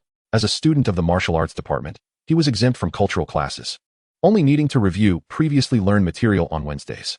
Thus, he headed directly to the playground. Along the way, he observed small groups of students, each accompanied by their respective pets. This harmonious scene reminded him of his Xiaobai, prompting him to delve into the Beast Master space again. Indeed, Xiaobai was still frolicking freely in the snowy realm. Song Linhan allowed it to continue, as he had scrutinized the ingredient list, confirming that the contents of the body refinement pill were substantial. Comprising materials intended to replenish vitality and enhance physique, they would not overexert Xiaobai's body. At most, it would experience some fatigue. Consequently, he made his way to his 9th squad alone. Soon after, Chief Instructor Lu Hong arrived at the playground, whistling to signal all students to assemble. The surrounding students began gathering into their respective squads. Song Linhan returned to his squad, merging with other teams to form a cohesive formation. Observing the assembled students, Lu Hong suddenly wore a mischievous grin. Once all students had congregated, he commenced his address for the day. Novices, from today onwards, you shall undergo the most rigorous training. It was well known that he had little tolerance for the faint-hearted, and he intended for the upcoming training sessions to reflect that. The first task for today is long-distance running. But do not mistake this for a mere ordinary run. We will provide weighted gear, proportional to each pet's base strength. The students below erupted in discussion upon hearing Lu Hong's training agenda. Naively, they believed the task would not be overly challenging, aside from feeling slightly guilty towards their pets. Lu Hong discerned the students' nonchalance regarding his training regimen, prompting a wicked smile to spread across his face. Everyone quiet down. I have yet to finish speaking. Training, of course, requires careful planning of the workload. By the end of today, each beast must run a total of 20,000 meters, and as beast masters, you shall accompany them, covering at least the distance of your beasts. Upon concluding his statement, the students erupted in uproar. A notably frail-looking boy voiced his confusion. Instructor, surely you jest? How can it be reasonable to have beast masters train alongside their pets? We have never encountered such a method in our textbooks. Is this truly justified? Lu Hong seemed to anticipate such skepticism, responding without hesitation with a cold snort. On the battlefield, the enemy will not hesitate to attack simply because you are human. If one merely relies on the power of beast taming to engage in battle as a mere bystander, helplessly witnessing one's companion endure punishment, would that be fair to them? In the crucible of true combat, although as beast tamers you may find it challenging to engage the enemy in direct confrontation, it is imperative that you fulfill your role. By leveraging the unique wisdom and composed intellect of humanity, you ought to assist your beasts in their struggle rather than becoming a mere encumbrance. However, if you cannot even evade the onslaught, then you have become a liability. The Yanwang Alliance has no need for such theorists. The frail man attempted to retort, but was promptly interrupted by Lu Hong raising his hand. Everyone, take your positions and allow your instructor to lead you to collect your burdens. Reluctantly, all the students followed their instructors to the military truck to retrieve their respective weighted equipment. Throughout the journey, silence reigned, and the atmosphere felt heavy. Song Linhan, too, found Lu Hong's training methods somewhat unreasonable. Yet, considering his military background and rigid approach, it was understandable that he applied the standards of training battlefield soldiers to them. He accompanied his instructor to the truck laden with heavy equipment, where he retrieved dozens of specially crafted armors made from unique steel, distributing them to all members of Team 9. Since the combat pets had been clearly stated in the registration forms submitted during classification, these protective gears had been custom-made in advance. Upon receiving the armor intended for his snow spirit fox, Song Linhan realized that while it was fashioned from steel, it was surprisingly pliable and conformed snugly to the skin. Weighing approximately 30 kilograms, it posed a considerable challenge for the snow spirit fox. However, with his little companion having recently evolved, the armor seemed somewhat small, likely unsuitable for his now larger pet. Thus, he reported to his instructor that his beast had undergone evolution. After inquiring about the current size of his snow spirit fox, the instructor returned to the truck to search for more appropriately sized gear. Song Linhan silently commended his instructor. Indeed, a military man is reliable. They had anticipated potential evolutions in the students' pets from the outset, preparing an ample supply of spare armor. Before long, the instructor emerged holding a brand new leather armor. With a swift motion, he tossed it to Song Linhan, who caught it mid-air, feeling the strain on his arm muscles. Estimating its weight, he concluded it was heavier than the previous steel armor, likely around 50 kilograms. The instructor approached him and gently patted his shoulder. This armor, crafted from the skin of a stone lizard, though biological in composition, was heavier than many metals. Grateful, Song Linhan nodded in appreciation and turned to observe the training ground. Noticing that many pets were already donned in their weighted gear and had commenced running, he summoned his snow spirit fox. Whoa. Upon release, the fox circled around Song Linhan's legs, vociferously expressing its excitement, its eyes gleaming with enthusiasm as it exhaled bursts of cold air. Song Linhan stroked his chin, evidently The effects of the body-enhancing elixir had yet to wear off. However, this worked to his advantage, saving him the effort of coaxing his companion. As he fitted the leather armor onto the snow spirit fox, it leaped joyfully at the sight of its new attire, prancing around excitedly, oblivious to the significant weight it now bore. At that moment, a piercing eagle cry echoed across the training ground, startling many of the serpentine and rodent-like beasts present. Turning to investigate, Song Linhan spotted another of Lu Hong's summoned pets soaring above, surveying the entire training area. Unable to resist, he opened his interface to examine the eagle's attributes: pet, silly bird; species, recon hawk; element, wind; potential, mountain shaker level; strength, master level 6; skills, eye of reconnaissance; wings of the gale, falcon strike; divine bird assault; air slash, feathered barrage; special evaluation, an exceedingly intelligent brain paired with unparalleled vision, capable of accurately recording every minute detail of the Earth from an altitude of 10,000 meters, with piercing eyes that see through illusions. Song Linhan was somewhat taken aback. It was evident that Lu Hong was indeed a military figure. Even the beasts under the guidance of an instructor teaching newcomers were predominantly of master level. Moreover, Lingjiang City was merely an inconsequential 18-line city. He couldn't help but marvel at the unfathomable strength of the alliance.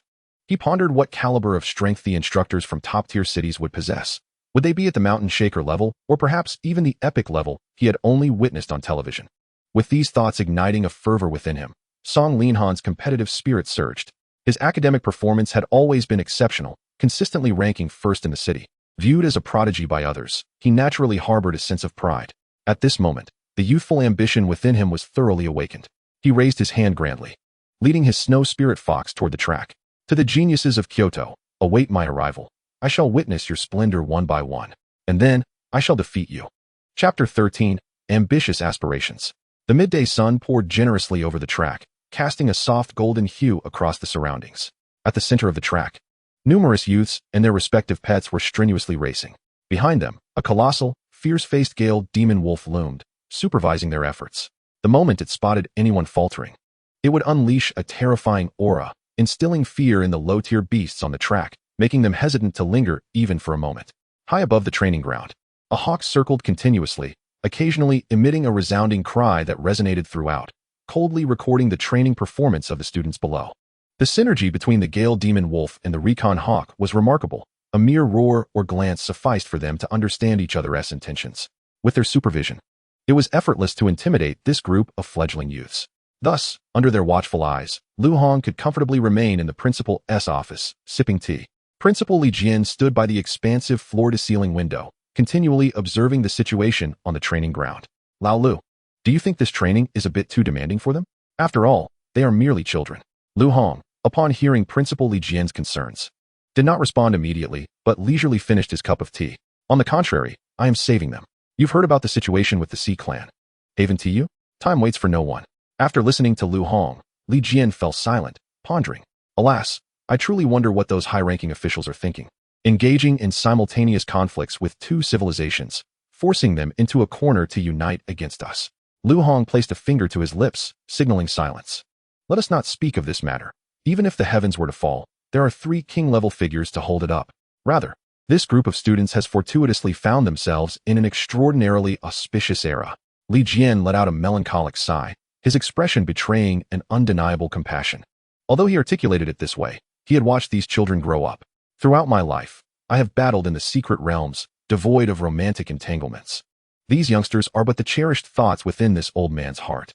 Yet they must, Lu Hong calmly reassured him, stating that the situation had not yet escalated to that extent. With our military presence, these little tykes need not fear the battlefield just yet. The marine passageway secret realm could likely endure for another decade. When that time comes, we may have to engage in domestic warfare, and these children will still have time. As they conversed, Lu Hong's gaze inadvertently caught sight of a fair and handsome youth through the glass of the floor-to-ceiling window. Song Linhan had run tirelessly from morning until noon, now struggling to catch his breath as he pressed a hand to his knee, bending over and gasping for air. His lungs felt as if they were filled with lead, each breath igniting a searing pain, and his body began to tremble uncontrollably. Meanwhile, Xiaobai stood 3 meters away, panting heavily and gazing at Song Linhan.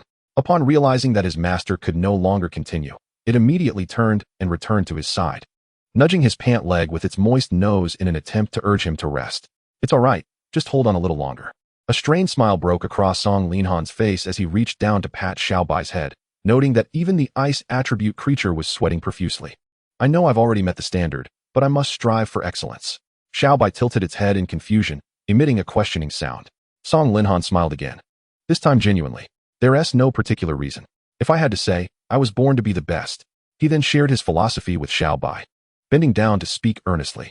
Xiaobai, do you know that there are individuals in this world who are born into unimaginable wealth?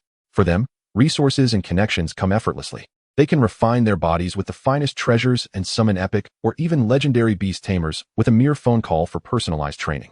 They are the true embodiment of the world's affections, destined to stand at the pinnacle of the alliance. Ordinary people, in comparison, are but a spark against the blazing sun. Pausing to gather his thoughts, Song Linhan clenched his teeth. But I refuse to accept that. I do not believe I am inferior to any of them. Xiaobai, remember this. We were meant to stand atop the mountain. I am confident that I will lead you on a relentless ascent towards greatness, surpassing all others. His gaze was fierce as he looked at Xiaobai. So, you must not slacken. We are one, bearing each other's dreams. We are the world's unparalleled best partners. Having declared this, Song Linhan regained his strength. He pushed himself upright and returned to the track, pouring sweat as he ran with all his might. Xiaobai watched its master's receding figure, gradually becoming entranced. The sunlight illuminated the path ahead, as if gilding an immortal road of brilliance. The words of Song Linhan echoed in its ears. We bear each other's dreams. We are the world's unique best partners. In its heart, Xiaobai pondered. What indeed is its own dream? From the moment it was brought into Song Linhan's home, as a helpless infant, it was he who nourished it with the freshest milk. When it learned to walk, he stood vigilantly by, offering unwavering protection. In the duel arena, he constantly encouraged it. After its first victory, he was there, beaming with pride and congratulating it. All its memories were intertwined with Song Linhan. Thus, what could its dream be? It turned its gaze back to Song Linhan's silhouette, recalling their shared moments. In that instant, clarity dawned upon it. Its dream was to ensure Song Linhan's eternal happiness.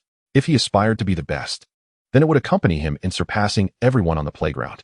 If he sought to defeat the elite of the big city, it would outshine all the adversary's beasts. If he aimed to become the strongest beast master in the world, then it would strive to be the mightiest beast itself. In essence, wherever Song Linhan's heart led him, that would be its unwavering faith in life. It was willing to exert efforts 100-fold to realize Song Linhan's dreams. As long as he felt genuine happiness, it too would be fulfilled. This was its simplest, most unadorned aspiration as a beast. With this newfound understanding of its heart, it felt the ice essence within its body swiftly digesting, and its fur began to shimmer faintly. Xiaobai sensed an invigorating surge of strength coursing through it, as if it had been reborn in blood. With a triumphant howl, it swiftly caught up to Song Linhan, using all four limbs to propel itself forward, bearing the weight of its heavy armor.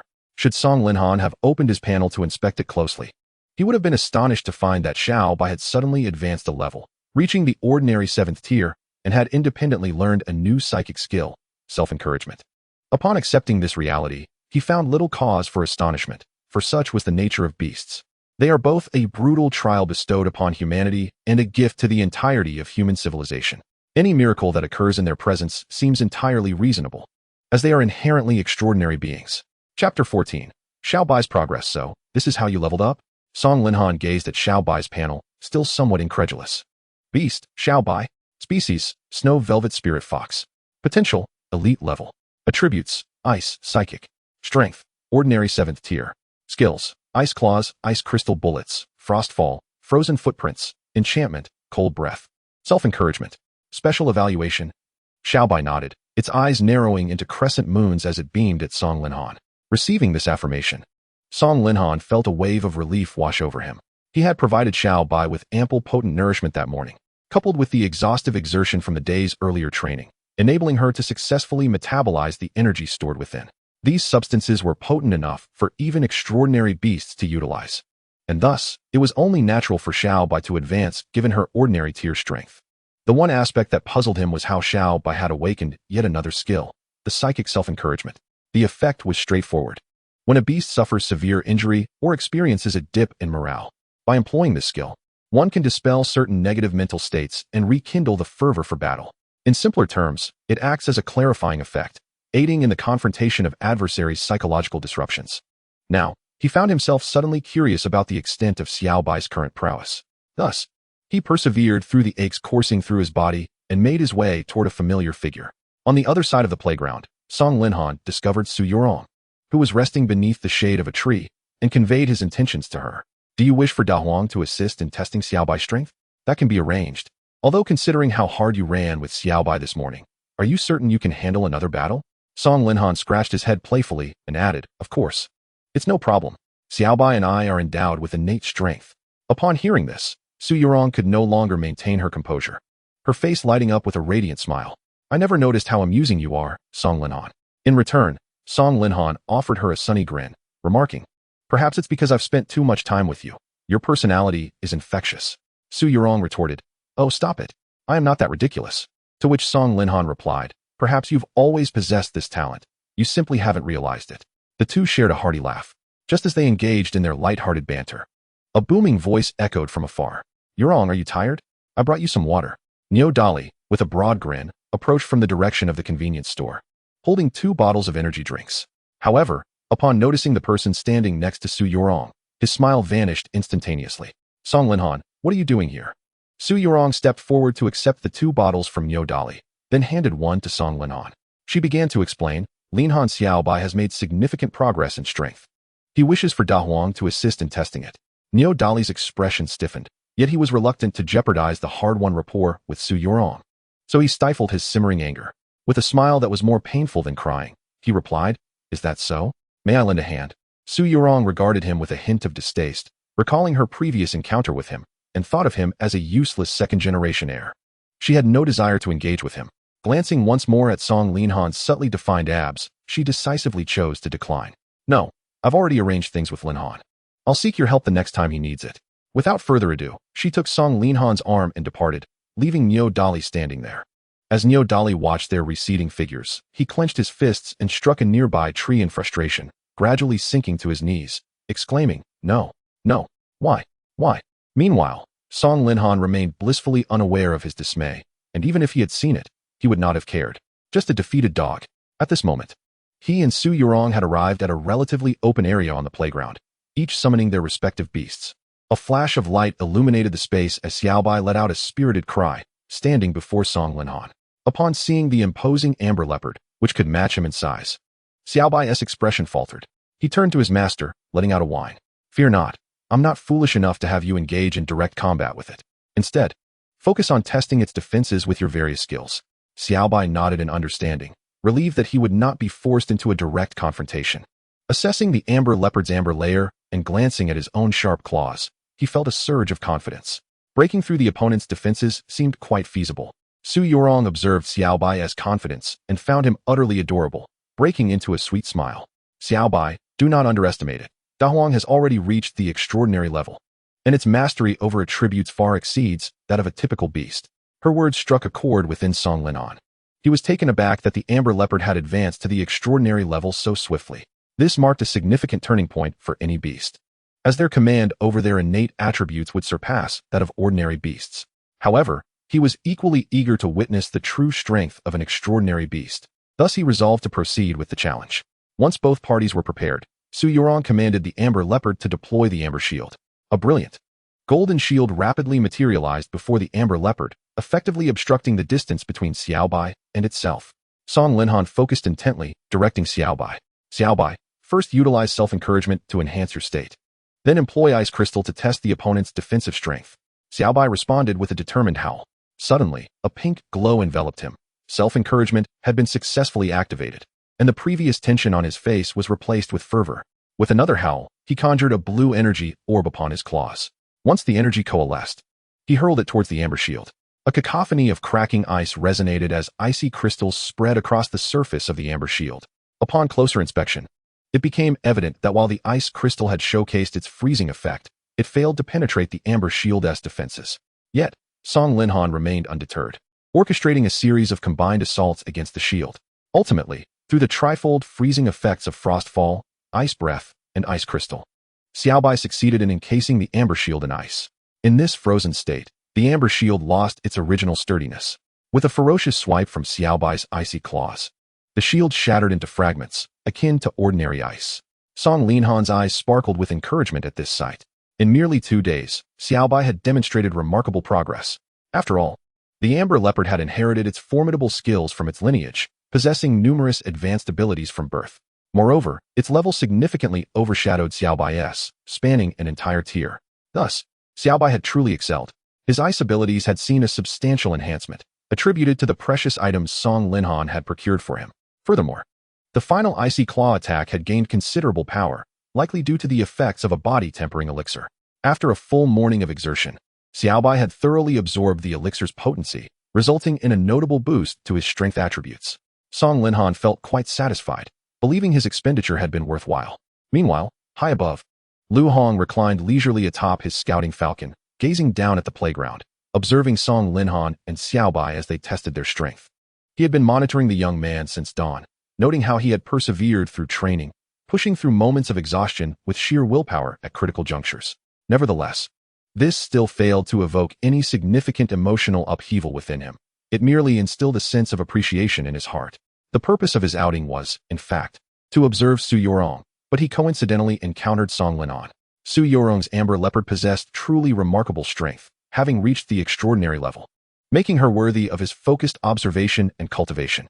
However, as Lu Hong gazed at this young man who had appeared in his line of sight twice, a flicker of interest stirred within him. He began to contemplate how he might employ some stratagem during the upcoming weekly assessment in a week's time. Chapter 15. The Quest for Enhancement. In the ensuing week, Song Linhan's life was remarkably structured. Each morning, he would rise to prepare an elaborate technological feast for Xiaobai, his companion. He would then take the excited Xiaobai to school for training. Under the influence of these creations born from human ingenuity, Xiaobai's prowess advanced at an astonishing rate. Song Linhan was once again reminded of the power of monetary investment. Yet, he had not wholly succumbed to the shackles of wealth, as their training regimen remained exceedingly rigorous. It would not be an exaggeration to say that Song Linhan and Xiaobai were a perfect amalgamation of moderate investment and relentless dedication. The combination of intense effort and technological assistance rendered Xiaobai's daily progress almost visibly remarkable.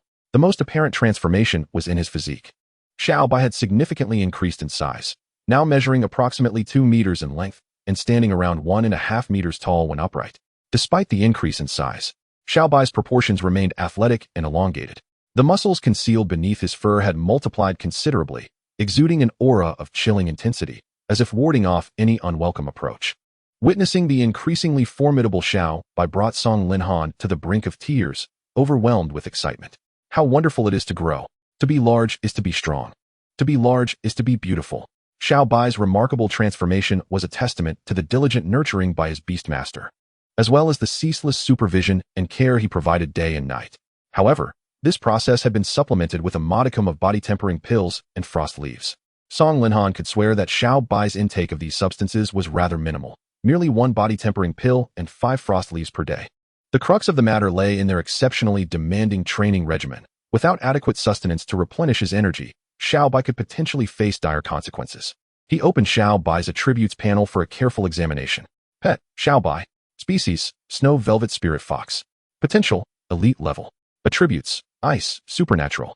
Strength, Ordinary Level 9. Skills, Ice Claws, Ice Crystal Bullets, Frost Fall, Frozen Footprints, Enchantment, Chilling Breath, Self-Encouragement.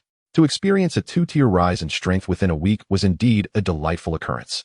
It is worth noting that an ordinary Beastmaster typically achieves only a single tier of advancement each month. This was undoubtedly aided by the efficacy of the Ice Spirit Elixir, which Xiaobai consumed every other day upon waking, nearly treating it as mouthwash. Fortunately, Xiaobai's daily training volume was substantial, thoroughly exhausting his body. This led to a rapid absorption of the elixir, ensuring not a single drop of its potency was wasted, transforming almost entirely into his own strength. However, the grueling training regimen over the past few days had certainly left Song Linhan feeling somewhat overwhelmed. After all, he was human, not a pet beast, and his strength advancement could not possibly compare to Xiaobai's. While Xiaobai effortlessly bore a weight of 50 kilograms and could run 30,000 meters with ease, Song Linhan found himself struggling to keep pace with Xiaobai's 10,000 meter runs each day. Though his stamina and endurance had indeed improved, he still felt his body gradually succumbing to fatigue. This notion had not crossed his mind until yesterday, when Su Yurong took a day off from school. Song Linhan learned through a text message that her father, Su Tiannan, had taken her on a trip to Kyoto. With the amber leopard having broken through to the extraordinary level, the resultant enhancement had significantly bolstered Su Yorong's mental fortitude, enabling her to contract a second pet beast. Once their strengths were fully stabilized, Su Tianan had promptly invested 40 million alliance coins in a breeding facility in Kyoto to procure a rock giant with mountain-shaking potential for her. It was evident that, with proper nurturing, Su Yurong could evolve the rock giant into an epic-level mountain lord, or even potentially cultivate it into a legendary earth titan. In consideration of his daughter's future, Su Tianan had transferred her to a prestigious high school in Kyoto during this pivotal year. Last night, Su Yurong had called Song Linhan to share this news, weeping throughout the night. Song Linhan was no fool. After their brief interactions over the past few days, he certainly discerned that Su Yurong's feelings toward him were somewhat different. While he felt a sense of joy in her company, he was uncertain whether it constituted true affection. He found himself grappling with his own emotions, unable to provide a definitive answer or commitment. Yet, he was generally confident in himself. After ending the call, he composed a text message to Su Yurong. Yurong, trust me. Wait for me in Kyoto for a year, and I will come find you. Unbeknownst to him, the very next morning, Su Tianan, nearing 50 years of age, found himself holding his daughter's phone. Upon seeing the message from Song Linhan, his brow furrowed into a tight knot. Turning to his tearful daughter, he inquired, Yurong, is this how he addresses you? Su Yurong's face flushed with embarrassment as she snatched the phone from him. Dad, how could you snoop on my conversations with friends? That is so wrong. Su Tianan's concern deepened upon witnessing his daughter's reaction. As a seasoned individual, he understood that his daughter had likely become infatuated with the boy on the other end of the phone. With arms crossed, he spoke in a light-hearted yet poignant tone. Who can truly comprehend the heart of a father? With the college entrance examinations looming, I have invested a considerable sum in acquiring a pet beast of exceptional potential and leveraged my lifelong connections to facilitate my daughter's transfer to the most prestigious high school in the Yanhuang Alliance. Yet, in the end, I have earned the reputation of a bad father for disrupting her relationship with her young suitor. With that, he covered his face, as if tears were brewing beneath.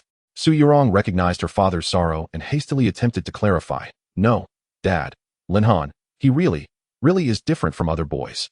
Su Tianan, at this moment, felt a pang of despair. His foolish daughter had evidently been captivated by the boy. He found it incomprehensible why his once obedient daughter would suddenly fall into early romance at such a critical juncture. Song Linhan, is it? This boy from Baiyanhai? This afternoon, I will return to Linjiang City and leave your mother in Kyoto to take care of you. He suddenly felt a twinge of bitterness, his teeth grinding audibly. It was certainly not because he was irritated by Song Linhan. No, absolutely not. Meanwhile, Song Linhan, wandering the streets of Linjiang City, couldn't help but stifle a yawn. After wiping his nose, he felt a strange sensation welling up within him, an inexplicable premonition. Is someone thinking of me? After failing to discern the reason, he simply decided to cease pondering it. He casually retrieved a frostbitten leaf from his pocket and offered it directly to Xiaobai. The little creature eagerly accepted the icy leaf from Song Linhan's hand, chewing it with evident delight. Initially, it was not fond of the flavor, but as it chewed more, it became somewhat addicted. The leaf had a slightly bitter taste, and when swallowed, it left a refreshing chill in its stomach, akin to being doused with a bucket of ice water on a sweltering summer day. After watching Xiaobai swallow the frostbitten leaf, Song Linhan produced a body-tempering pill from his pocket and tossed it to the little fox. Xiaobai, ever eager, accepted everything offered to it. The experience of growing stronger over the past week had been truly exhilarating, and under the influence of the body-tempering pill, its physique was steadily becoming more robust. How? After consuming the body-tempering pill, Xiaobai immediately entered a state of excitement, joyfully howling twice, indicating that it was crispy and chicken-flavored. Song Linhan regarded it with an encouraging gaze, pleased with its spirited demeanor. Let us embrace the morning sun and jog our way to school for training. How? Thus, the duo, one human and one fox, ran unabashedly down the street, attracting the admiration of passers-by, who raised their thumbs in approval. Indeed, this spirited display embodied the essence of the young Beast Tamers of the Yanhuang Alliance. Chapter 16, The Secret Realm of Linjiang. Upon their arrival at school, Song Linhan and Xiaobai were greeted by a surprising announcement on the bulletin board. Attention, all senior martial arts students. Our school will collaborate with the Linjiang City Beast Tamer Alliance to jointly unlock the Linjiang Secret Realm tomorrow morning. All students are required to attend. Taken aback by the news, Song Linhan noted that the small secret realm of Linjiang had not been opened for many years. Yet, this year, it was astonishingly accessible to students, which sparked a flurry of speculation in his mind. However, as a mere ordinary tier beast tamer, he felt unqualified to ponder such matters deeply. He could only sigh, sensing a storm brewing. Upon reaching the training ground, Song Linhan engaged in his usual practice with Xiaobai. Notably, on the third day of training, Lu Hong arranged practical combat classes for all the students. Every afternoon, students were paired off for battles in the open field, a so-called rookie brawl. Under Song Linhan's calm leadership and Xiao Bai's rapidly improving abilities, he swiftly dominated all his classmates. Save for Su Yurong, these students posed no challenge, failing to exert even the slightest pressure on him. After warming up, he proceeded with his day-to-day training alongside Xiao Bai, and before long, the morning had slipped away. Following an intense session, Song Linhan felt a heaviness in his stomach, a hint of nausea, and a lack of appetite. He casually purchased a loaf of bread and a bottle of chilled beverage. After a few bites, he lay down on the ground, treating this as his lunch. Meanwhile, Xiao Bai took his meal card and indulged heartily in the cafeteria. When it was time for the midday assembly, Song Linhan reluctantly roused himself and made his way to the designated meeting spot. Surrounded by many, he noticed that they all instinctively maintained a slight distance from him. After all, the strong often find themselves in solitude. Song Linhan's prowess far exceeded that of his ordinary classmates, and his unrelenting intensity during battles had led to numerous dramatic finishes. Consequently, his peers subconsciously preferred not to stand too close. Wishing to avoid becoming mere background figures to his displays of skill, Lu Hong stood atop a military truck, surveying the crowd from above. "You rookies, after a whole week of my training, you at least resemble Beast Tamers now. Though still exceedingly weak, so weak that I could single-handedly take you all on with just a finger. But that's not the main point. Have you all read the announcement on the bulletin board? We have reached an agreement with the local alliance of Linjiang City, and the Linjiang Secret Realm will be reopened tomorrow morning for all high school seniors to enter for a 3-day trial. Participation in this trial is voluntary. No one will be coddling you as you are now. Within that realm, the creatures are untamed beasts, lurking in the shadows, waiting to deliver a lethal blow." Pausing for effect, he continued, "No one can guarantee that you will truly return alive." A collective gasp rippled through the assembly as the gravity of his words sank in. This was indeed a harsh reality. They were all newcomers, with their beasts typically at the ordinary 5th or 6th tier. Although the Linjiang Secret Realm was categorized as a small one, it had previously been home to master-level entities, despite having been cleared by the local alliance. The fact that it had remained dormant for several years left uncertainty about its current state. Thus, the risk of death in this trial was very real. Yet, on the optimistic side, there were undeniable benefits to the trial. Given that the realm had not been opened for years, many treasures within would likely have naturally replenished, suggesting substantial rewards. For these novice beast tamers, however, such treasures felt tantalizingly out of reach. Meanwhile, a dangerous thought flickered in Song Linhan's mind. Each secret realm harbored unique creatures, powerful yet still wild. In a spatial realm governed by the law of survival of the fittest, any beast that survived would undoubtedly be strong and exceptionally gifted. The risk of directly contracting such beings was significant. Without overwhelming strength to subdue them, it was highly likely they would resist commands in battle. However, from another perspective, he could capture them and sell them to breeding house owners for breeding purposes. Those proprietors could enhance the lineage potential of their original beasts through selective breeding. This, in fact, constituted one of the primary sources of income for professional beast tamers within the alliance. High potential beasts were already rare, but the likelihood of encountering them within the secret realm would increase dramatically. This became Song Linhan's ambition. Each high potential beast could fetch over 1 million in value, allowing him to acquire high-grade treasures for Xiao Bai's use. This was a pathway to prosperity, but the prerequisite was strength. Just as he indulged in these daydreams of the future, a colossal roar echoed from above, resonating like thunder. Song Linhan looked up to find a beast, several dozen meters long, soaring toward them. Its amber-like body, adorned with a circle of skeletal wings, appeared both sacred and surreal. Wherever it went, the surrounding space seemed to warp, as if the cries of countless tormented souls mingled with the faint, ethereal melody of angelic praises. Song Linhan couldn't help but hold his breath, the overwhelming pressure rendering him nearly breathless. His classmates, too, felt the oppressive aura, shivers running down their spines as cold sweat streamed down their faces. The formidable mental pressure exerted by the opponent subtly indicates their immense strength, epic in nature. The identity of this individual becomes glaringly apparent. In the entire Linjiang City, there exists but a singular epic beast master, the mayor of Linjiang City, Su Tiannan. At once, Song Linhan activated his interface to scrutinize the attributes of his adversary. Beast, thunderous roar. Species, amber sacred bone leopard. Attributes, mutated earth, light, and ghost. Potential, epic. Strength, epic tier 3. Skills, amber phantom, light prism refraction, amber cage, supernova blast, amber shield, amber mirage, shattered frenzy, crystal storm, divine song, angelic radiance, ghostly ambush. Heart Devourer of 10,000 Spirits. Evolution Path, Amber Sacred Bone Leopard, Holy Spirit, Demonic Shadow. Special Assessment, an exceedingly rare and powerful entity, possessing two starkly divergent evolutionary paths. Its journey is far from its conclusion. As the thunderous roar sensed the gazes directed towards it from the ground, it astutely detected one particular stare. Realizing that this was the target its master sought, it slightly lifted its eyelids and cast a glance downward. Song Linhan was momentarily taken aback, a chill running down his spine. He presumed that the thunderous roar had discerned his anomaly, rendering him hesitant to act recklessly. The thunderous roar, with its master in tow, gradually descended, and soon Su Tianan successfully landed beside Lu Hong. Xiao Lu, do not frighten these children. With my presence, they shall come to no harm.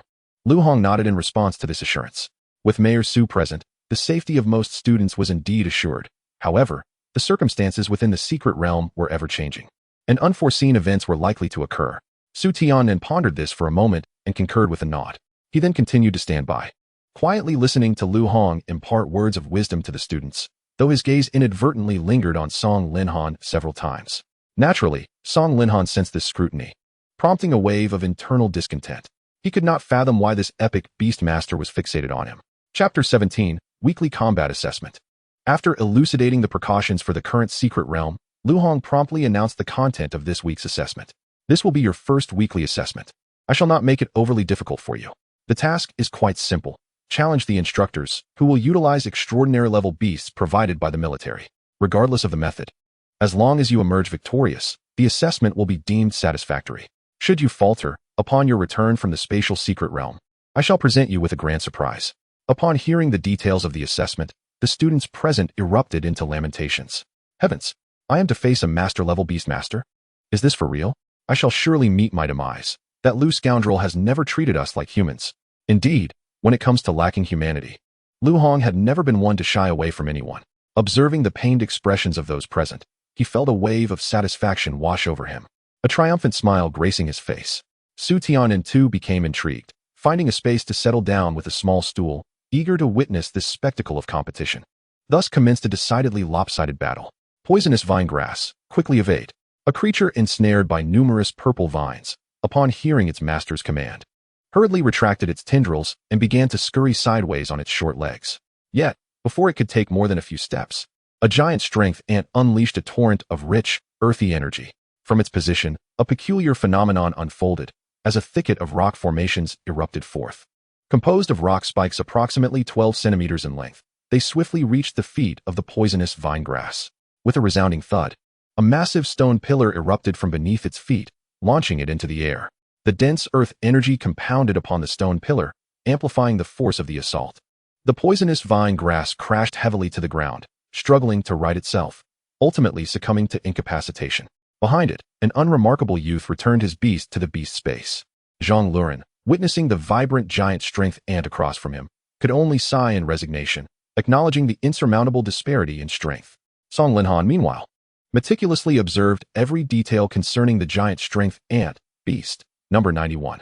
Species, giant strength army ant, potential, elite. Attributes, earth, fighting. Strength, extraordinary tier 1. Skills, rock spike. Mighty bite, jack, earthly guardian. Special assessment, possesses an exceptionally high innate strength, do not engage in close combat lightly. The characteristics of its species impart a remarkable discipline, making it one of the most suitable beasts for large-scale warfare. Song Linhan stroked his chin, contemplating the giant strength army ant's extraordinary level and outstanding attributes. The combination of earth and fighting elements endowed it with formidable physical prowess and defensive capabilities, elements that coalesced into an impeccable whole. The sole aspect that could be exploited was its speed, as its hardened exoskeleton rendered it ill-suited for rapid, mobile skirmishes. Thus, he pondered how best to leverage the speed advantage of his own beast, Xiaobai, to secure victory. At that moment, Neodali made his entrance. With his hands tucked into his pockets, he summoned forth his giant strength war bull. Song Linhan was taken aback. He perceived Neodali as somewhat foolish. How could he allow the mighty bull to undergo consecutive evolutions at the ordinary stage? While this approach might enhance its strength rapidly, it would undoubtedly deplete its future potential significantly. Beast Dazhuang. Species, giant strength war bull. Attributes, earth, fighting. Potential, elite. Strength, extraordinary tier 1. Skills, mighty stomp, fearless charge. Mountain shaker, unyielding frenzy. Special assessment, tough-skinned and muscular, endowed with boundless strength. Dazhuang's potential had been severely overexerted by conventional standards. The potential of a giant strength war bull should be at the master level. Yet, its potential remained commensurate with that of a prior stage mighty bull, indicating a significant issue. However, Song Linhan refrained from offering counsel. He bore no obligation to do so. Each individual must traverse their own chosen path, and ultimately, they would bear the consequences of their decisions. At that moment, Neo Dali had regained his former arrogance, sporting an expression that seemed to invite a beating. With a sharp whistle, the match officially commenced. Neo Dali bellowed, "Dazhuang, activate frenzy, then use fearless charge to seize the initiative, and look for an opportunity to unleash mighty stomp." The giant strength war bull roared fiercely, a crimson aura enveloping it, its eyes gleaming with intensity as it charged toward number 91. The instructor, however, remained unfazed. Number 91, deploy Earthly Guardian. The giant strength army ant stood firmly upon the ground, its legs accumulating a surge of yellow energy that ultimately formed a faint energy barrier around it. As the giant strength war bull closed in, its hooves raised high, it brought them down with tremendous force upon the giant strength army ant. The combined impact of frenzy and its inherent strength resulted in a shockwave, which rippled outward, expanding relentlessly. The force of this strike was utterly terrifying, directly rupturing the exoskeleton of the mighty army ant and assaulting its carapace. Steady yourself, number 91, after your attack, unleash the colossal bite. The powerful army ant emitted a pained shriek, and faint cracks appeared along its shell. Nevertheless, it obeyed the command of its leader, refraining from launching a counterattack. Once the assault of the colossal battle bull concluded, the powerful army ant swiftly executed a countermove. Before it could retract its limb, it bared its sharp fangs and bit down on its front hoof. The explosive force of the melee unleashed immense agony upon the colossal battle bull, and in that fleeting moment, the tide of battle shifted dramatically. Seeing this unfold, Dolly the bull felt a pang of anxiety. "Calm down, Dolly bull. Use the mountain shaker." However, having already succumbed to a frenzy, the colossal battle bull's mind was a chaotic whirl, completely severed from its master's control after being struck. "Well done, number 91. Use rock spikes to sap its stamina." The powerful army ant, responding to its commander's orders, summoned its earth attribute energy and erected a gigantic, sharp stone pillar from the ground, which it impetuously drove through the side of the colossal battle bull.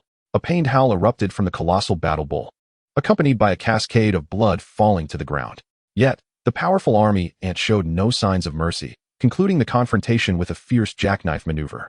Song Linhan, witnessing Dolly Bull's actions, felt a wave of incredulity wash over him. Who starts with a frenzy like that? Isn't that a last-ditch skill meant for life-and-death situations? Surely Dolly Bull doesn't consider it a mere enhancement skill. Meanwhile, the peculiar Lily, supervising from the sidelines, approached with her small flower basket. She plucked a few exotic blooms she had cultivated and applied them to the wounds of the colossal battle bull, subsequently casting a warm healing spell. The flowers, illuminated by a strange radiance, transformed into a liquid that flowed deep into the wounds of the colossal battle bull. Within mere moments, the colossal battle bull was restored to its former glory. This exemplified the advantage of healing types, capable of swiftly mending the wounds of allies and thereby significantly influencing the battlefield dynamics. Dolly Bull's countenance darkened as he retrieved the colossal battle bull into his beast space, silently departing the scene. Meanwhile, Song Linhan, standing at the back of the crowd, shook his head. Sensing that the time was ripe for his own entry, he delved into his beast space to strategize with Xiaobai for the upcoming encounter. Chapter 18, A Display of Strength. As the instructor effortlessly defeated a multitude of students, those remaining who had yet to challenge him began to feel disheartened. They did not believe they could best the instructor and thus refrained from stepping forward to face potential humiliation. The instructor, observing the students below, felt a twinge of disappointment. Every formidable beast master had once emerged from humble beginnings. Yet, if they lacked the courage to challenge the strong, they were fated to remain weak. At that moment, a clear male voice resonated from the crowd. "Instructor, I shall take my turn." The onlookers turned toward the voice, only to discover it was Song Linhan who had stepped forward. Expressions of realization spread among the crowd. If it was him, perhaps he could indeed triumph over the instructor. A discussion erupted among the spectators, predominantly revolving around Song Linhan and whether he could become the first student to conquer the instructor. "Who do you think is the strongest student of our cohort?" "It must be Song Linhan. He should be the strongest." "Let's analyze the situation, but personally, I believe it is indeed Song Linhan."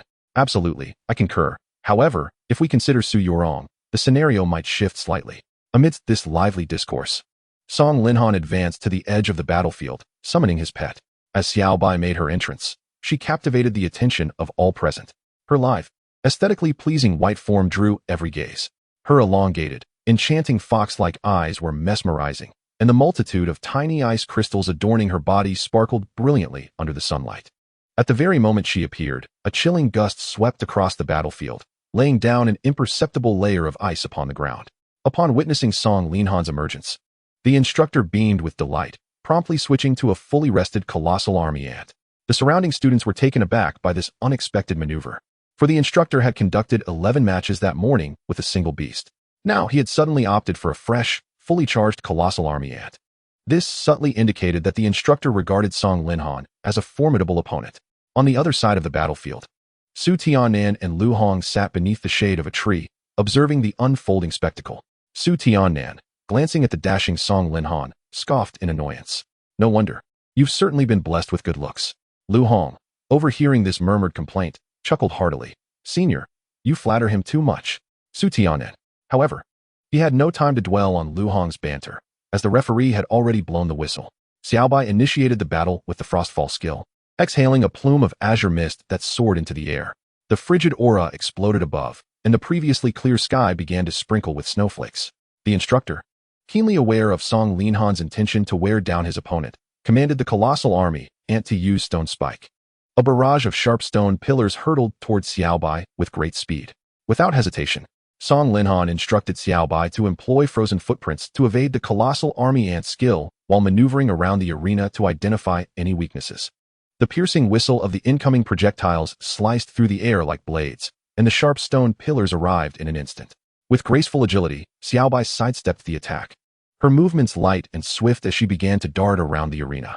The ground beneath her feet gradually crystallized with ice due to the effects of frozen footprints. The colossal army ant, hampered by its heavy exoskeleton, could not keep pace with Xiaobai's nimbleness, finding itself spinning in place, attempting to guard against potential attacks from all directions. Seizing the opportunity, Xiaobai unleashed a chilling breath from her mouth, striking the colossal army ant with a beam of frost. Due to the elemental advantage, the attack inflicted double the damage. The colossal army ant, feeling the sting of the icy breath, let out a pained roar as a layer of solid ice began to spread across its limbs and massive mandibles, hampering its movement and offensive capabilities. Seeing this unfold, Song Linhan's face lit up with excitement. Fortune favored him this time. In just the first round of attacks, he had triggered an additional freezing effect. The outcome of the ensuing battle was already determined. Most of the colossal army ant skills would be rendered unusable, and it would continue to lose stamina due to the effects of frostbite. The instructor across the way observed the scene with a hint of exasperation. The oppressive weather, coupled with the elemental disadvantage, had rendered the giant strength ant entirely passive. Were it a battle of equal levels, the giant strength ant might have completely lost its combat capability within a mere turn. This predicament was largely due to the critical importance of elemental advantages in the realm of beast battles.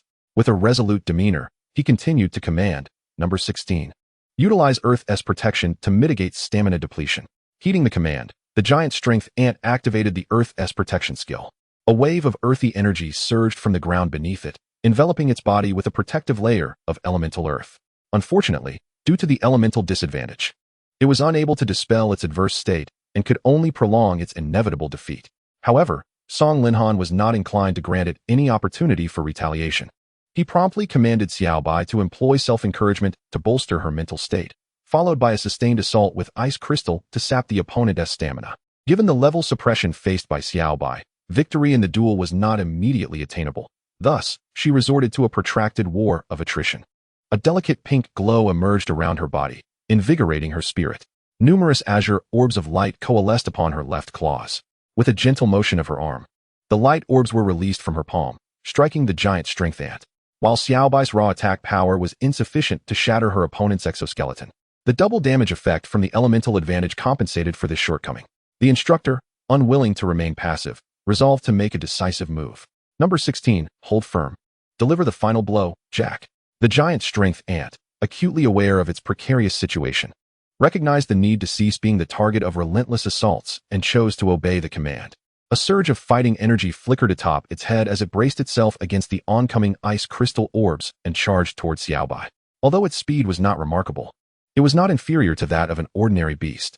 Regrettably, its adversary was Xiaobai, who possessed both ice and psychic attributes, which effectively countered the fighting type. A flash of pink light glimmered in Xiaobai's eyes as she locked gaze with the giant strength ant. In that instant, the ant's forward momentum faltered. Seizing the opportunity, Song Linhan commanded Xiaobai to unleash her cold breath with all her might. A torrent of azure mist erupted from her mouth, enveloping the giant strength ant. Under the combined effects of the frigid air and the frosty weather, the ant's form was soon buried beneath a blanket of ice and snow. As the icy gust subsided, the onlookers turned their gaze to the center of the battlefield. There stood a lithe and proud white fox, unwavering and exuding an air of noble arrogance, surveying all present. In stark contrast, before it lay a snow-white ice sculpture, its original shape now indistinguishable. The crowd's expressions revealed a mixture of disbelief and astonishment. While some had entertained the notion that Song Linhan might triumph over the instructor, the reality of the outcome was difficult for many to accept. It was akin to being in the same class, under the same teacher's guidance. Yet one consistently ranked first while others languished at the bottom. Such an inequity was hard to bear. Nevertheless, Song Linhan was not preoccupied with their reactions. He beamed at Xiaobai as she approached, extending his hand for a celebratory high five. Both were adorned with smiles, reveling in the sense of achievement that accompanied their close cooperation in overcoming an opponent that had previously held a level advantage. Observing from the sidelines, Lu Hong stroked his chin, acknowledging the young man's sharp intellect and decisive leadership, noting he was indeed a promising talent. But really, he is still far behind how we were in high school, Su Tian'an muttered, reluctant to concede to Song Linhan's evident prowess. Let us not get ahead of ourselves. He still has to reach master level. Hey, senior, what are you rambling about? Lu Hong interjected. Su Tian'an shot him a glance, dismissing him, and summoned the amber sacred bone leopard, mounting it as he soared into the sky, swiftly departing from the scene. This left Lu Hong bewildered, alongside Song Linhan, who basked in the admiration of the gathered crowd. Chapter 19. Preparing supplies upon returning home, Song Linhan meticulously prepared an extravagant dinner for Xiaobai, a gesture of reward for her remarkable performance earlier that afternoon. A lavish spread adorned the table, featuring a variety of delectable dishes such as braised pork, oil-braised bamboo shoots, hearty chicken, and steamed ribbon fish, each morsel eliciting delighted exclamations from Xiaobai. Following the meal, Xiaobai, with her belly comfortably full, let out a contented burp and sprawled out on the carpet beside the sofa. Her physique was quite impressive now, measuring nearly 2 meters in length, excluding her tail. While she may not qualify as a large beast, she certainly met the acceptable threshold. Yet, Song Linhan was thoroughly pleased with Xiaobai's growth. He relished the idea of such a formidable creature. Bigger is better. Strength and size. We admire the mighty. He retrieved 2 ice-cold leaves, taking advantage of the moment after her meal to offer them to her. Xiaobai had grown accustomed to this routine, enjoying the invigorating freshness of the leaves after her hearty feast. Subsequently, Song Linhan tenderly groomed her fur until it was neatly arranged, placing the comb down only when satisfied with the result. With a yawn, Xiaobai, having just nibbled on the ice-cold leaves, inadvertently exhaled a breath of frigid air, causing the temperature in the room to plummet. Song Linhan shivered as goosebumps erupted across his skin. However, accustomed to Xiaobai's peculiarities, he casually draped a military coat over himself, a testament to his experience in handling her chilling nature. Noticing that Xiaobai appeared drowsy, he fetched a vial of ice spirit elixir from his bedroom and administered it to her before returning her to the beast space. Once he confirmed that Xiaobai had drifted into slumber, he revisited the items he had ordered online previously. He noted that there were 6 vials of ice spirit elixir remaining, 21 ice-cold leaves, and 12 body refining pills. A sigh escaped him. Maintaining Xiaobai was an expensive endeavor. Within just a week, her expenses had already exceeded several $100,000. This was merely the cost of basic supplies, and with her imminent breakthrough to the extraordinary level, the future requirements for evolution materials and subsequent supplements loomed as astronomical figures. The weight of this realization pressed heavily upon him, making the upcoming expedition to the Linjiang secret realm a fortuitous opportunity. Resolutely, he picked up his phone once more and accessed a mysterious shopping platform to procure items he might need in the realm. Healing Spray, a portable aerosol medication capable of rapidly restoring stamina, with therapeutic effects comparable to an extraordinary grade healing beast. Price, $2,000. Major Healing Spray, a portable aerosol medication that can eliminate most abnormal conditions and swiftly restore a substantial amount of stamina, with therapeutic effects akin to an elite-grade healing beast. Price, $10,000. Superior Healing Spray, a portable aerosol medication that can eradicate nearly all abnormal conditions and instantly replenish stamina to full capacity, with exceptional therapeutic effects equivalent to a master-grade beast.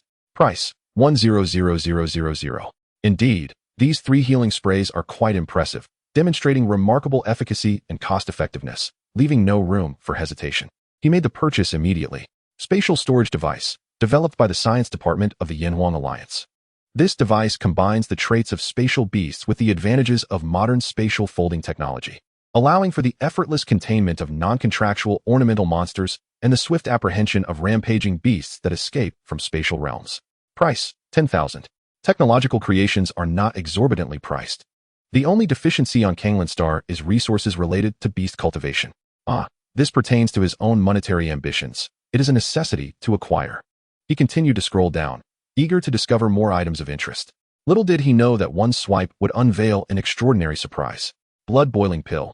This pill, by stimulating a beast's blood, can significantly enhance its strength, though it may impose some permanent burden on the beast's heart. Caution is advised in its purchase. Price, 10,000. Storm Dragon Injection. Extracted from the blood of wild mount-shaking storm dragons and formulated with modern medical techniques.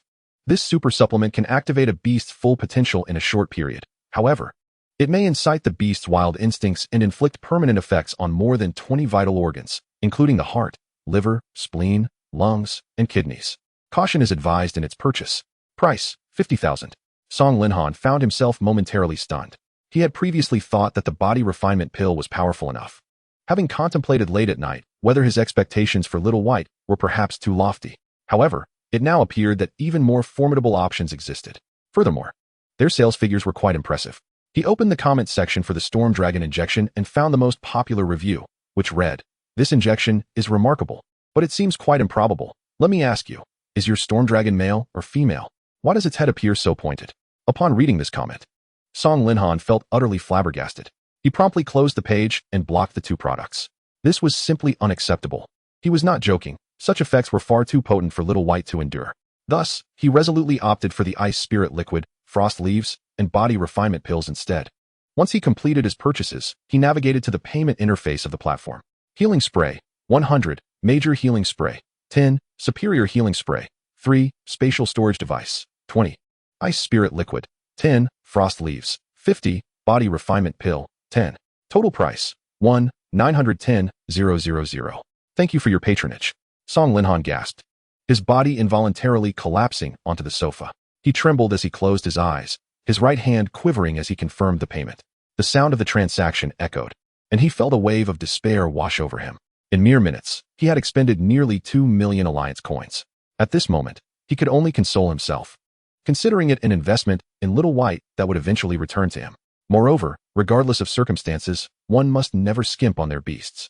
One cannot raise a child without investing in it. By nurturing Little White now, he would ultimately rely on it to sustain him in the future. After this bout of self-reassurance, Song Linhan patted his shoulder with determination. Truly commendable, my friend. He then checked his balance, discovering only 10 million Alliance coins remained in his bank account. He searched various shopping platforms for materials needed for Little White's evolution to the next stage. Excluding some materials left by his father, he estimated that acquiring a complete set would cost around 3 million Alliance coins. The most challenging item to procure was the core of this evolution, the Ice Soul. The Ice Soul is a unique biological material belonging to both the ice and ghost elements, formed from the souls of powerful ice-type creatures after death. It is said that their souls linger for specific reasons without transforming into ghostly forms, ultimately drawn to the extreme cold, becoming eternally frozen in ancient ice, and eventually transforming into ice souls over time. Such entities are exceedingly difficult to manufacture artificially, and the quality of synthetic ice souls is typically low. Consequently, most ice souls available on the market are sourced from secret realms. Due to their uncertain yield and scarcity, the price of ice souls remains perpetually high. A small piece of average quality ice soul can easily fetch over $1 million in price. If one were to acquire an ice soul derived from a powerful creature of mount shaking level or above, the price could easily exceed 10 million. Therefore, Song Linhan prepared to venture into the secret realm in search of fortune, as anything could transpire within. If he were unable to find what he sought, he would have no choice but to purchase at a premium online.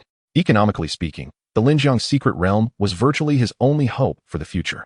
If he could indeed uncover some valuable items, resources for Little White's advancement to extraordinary or even elite levels would be assured. With this thought, his previously fatigued body regained vitality. His eyes sparkled with fervor, seemingly ignited by a blazing fire of anticipation for the Linjiang secret realm. Heavenly Father, I beseech you, please do not present me with any troubles. Chapter 20. the secret realm opens. The following morning, Song Linhan rose early once more, awaiting his delivery at the door. Before long, he encountered the shimmering scaled beast that had delivered his previous order. He surmised it was responsible for this particular street. After signing for the package, he chatted with the shimmering scaled beast for a while. Once it departed, Song Linhan returned to his bedroom, which felt empty without Little White's presence. Due to its size, Little White now slept in the beast space daily, leaving Song Linhan alone in the room. He moved a large box filled with items onto his bed. It was heavy due to the numerous purchases. After preparing, he was ready to unbox. He casually picked up a small pair of scissors from the nightstand, which he used to groom Little White, and effortlessly sliced through the outer tape. He peered inside the box, revealing its contents. The ice spirit liquid, frost leaves, and body refinement pills were all familiar friends, which he set aside first. Next, he retrieved 20 spatial devices, resembling small white spheres about the size of a glass ball. In the center of each sphere was a tiny button. With a gentle press, they could be easily expanded or contracted, proving to be incredibly convenient. Following that were over 100 bottles of healing spray, each similar to ordinary aerosol containers, approximately 50 milliliters each. It is worth noting that Song Linhan procured 3 distinct types of commercial healing potions, each corresponding to varying levels of therapeutic efficacy. He is a rather cautious individual, acutely aware that the spatial secret realms are fraught with peril, and one can never predict what unforeseen circumstances may arise. In this context, healing potions represent the optimal choice for anyone lacking a therapeutic beast companion. They offer numerous advantages. Their cost is relatively modest, they are convenient to utilize, and, most importantly, they possess an impressive shelf life, rendering them exceptionally cost-effective. After categorizing and organizing all the items he had purchased, Song Linhan meticulously placed them into a spatial device. He then secured them with a necklace gifted by the merchant, wearing it around his neck. Reflecting for a moment, he opened his wardrobe and retrieved 2 sets of clothing. He then hurried to the kitchen, collecting a box of recently opened instant noodles along with some convenient snacks, which he too stowed away in the spatial device. With these preparations completed, he felt a slight easing of his anxiety. After all, he was venturing into a spatial secret realm for a full 3 days. Such preparations were prudent. Alas, since the departure of his parents, he has lived alone in this world, cultivating a character marked by foresight and caution. Regardless of any undertaking, he feels compelled to prepare for the worst. Deciding against cooking for himself today, Song Linhan stepped outside, locking the front door behind him, and set off for a breakfast stall. Shortly after he closed the door, a hidden wave of energy suddenly emanated from within his living room. A small, dark figure materialized, curiously surveying its surroundings. Ultimately, its gaze fell upon the remnants of the ice spirit potion from Song Linhan's initial shopping trip. Beauty? It inquired. Unbeknownst to Song Linhan, he remained blissfully unaware of this occurrence. At that moment, he was savoring a portion of grilled cold noodles as he arrived at the entrance of Baiyun High School. Disposing of his leftover waste in the nearby trash bin, he strode confidently through the school gates. Upon entering, he immediately sensed a shift in the atmosphere. The faces of the senior students were etched with concern, a natural response to the impending adventure into the spatial secret realm. Though Song Linhan himself harbored a degree of trepidation, he recognized that he had no one to rely on but himself in his quest to accumulate resources. Taking a deep breath, he made his way to the playground, where a considerable crowd had already gathered. Chief Instructor Lu Hong and the entire cadre of instructors had arrived well in advance. At 8 o'clock in the morning, all students were assembled, and under the guidance of the instructors, they boarded a spacious military truck. As the engine roared to life, the students gazed out the windows, watching as they departed the campus of Baiyun High, venturing toward the outskirts of Linjiang City. After half an hour of travel, Song Linhan sensed a jolt in the vehicle as they traversed the bumpy terrain, now well beyond the city limits. He turned his gaze outside, and through the window, he beheld the outer regions of Linjiang City resembling a primordial jungle. The air was thick with the earthy scent of soil, and towering, dense foliage surrounded them, with the occasional glimpse of small wild beasts meandering along the path. This was a true reflection of the era of beast taming. While humanity had managed to fend off the formidable monsters emerging from the spatial secret realms, their dominion over this planet had waned significantly. Due to the unpredictable nature of the spatial secret realms, each city effectively functioned as an independent stronghold. Although the outer regions had been largely cleared by the Beast Alliance, some lower-tier wild monsters had been deliberately left behind to help restore the ecosystem of the Azure Planet. However, the more powerful beasts were cunning and intelligent, adept at concealing themselves from the Alliance's searches. Thus, no one could ascertain the extent of the ancient monsters that lay hidden in the wilderness, remnants from the cataclysmic era. The Alliance strictly forbade all Beast Tamers below the Master level from leaving the city without authorization. Even relocations had to be conducted via specialized aircraft established by the Beast Alliance. Song Linhan recalled that many years ago, during his childhood, his parents often ventured into the wild to gather materials or explore the secret realms of Linjiang City. However, following the massive beast tide 5 years ago, which cost his parents their lives, the secret realm of Linjiang City had been indefinitely and permanently closed. This recollection caused him to clench his fists in frustration. In the spatial realm, his companion, the little white creature, seemed to sense his sorrow. It emitted comforting sounds, urging Song Linhan not to be disheartened. A warm surge of emotion enveloped him as he communicated with the little white creature through thought. Rest assured, little white, what cannot defeat me will ultimately render me stronger. Just then, the students around him began to grow somewhat raucous, their attention drawn to the windows. Hey, that doesn't seem to be our School S instructor, does it? Yes. Those are students from Second High. My friend is among them. What? I thought the secret realm was exclusively ours at First High. I didn't realize Second High would be joining us. The students buzzed with conversation, and Song Linhan turned to look, only to see another convoy approaching from the opposite side of the military truck. Before long, they arrived at their destination. Lu Hong directed everyone to disembark. Engaging in a jovial conversation with the lead instructor from Second High, all students formed a line to exit their respective military vehicles, leaving behind a handful of awkward individuals who exchanged bewildered glances with unfamiliar peers from another school. At that moment, a tremendous explosion resonated through the sky. A thunderous roar echoed, reminiscent of distant thunder. An amber-hued figure, exuding an air of formidable majesty, cast a divine yet captivating aura that enveloped the hearts of all present. The overwhelming presence suppressed all creatures in the vicinity of Linjiang, sending them fleeing in terror. The legendary Beastmaster, Su Tiannan, had arrived. Chapter 21, The Venomous Black-Striped Python. Song Linhan followed the gaze of the crowd, looking skyward. High above, Su Tiannan stood nonchalantly atop the amber saintly leopard, hands tucked into his pockets.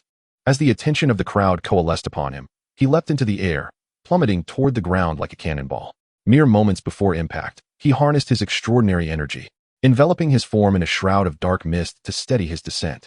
A radiant beam of light cascaded down upon him just as he was mere meters from the ground, cradling him gently.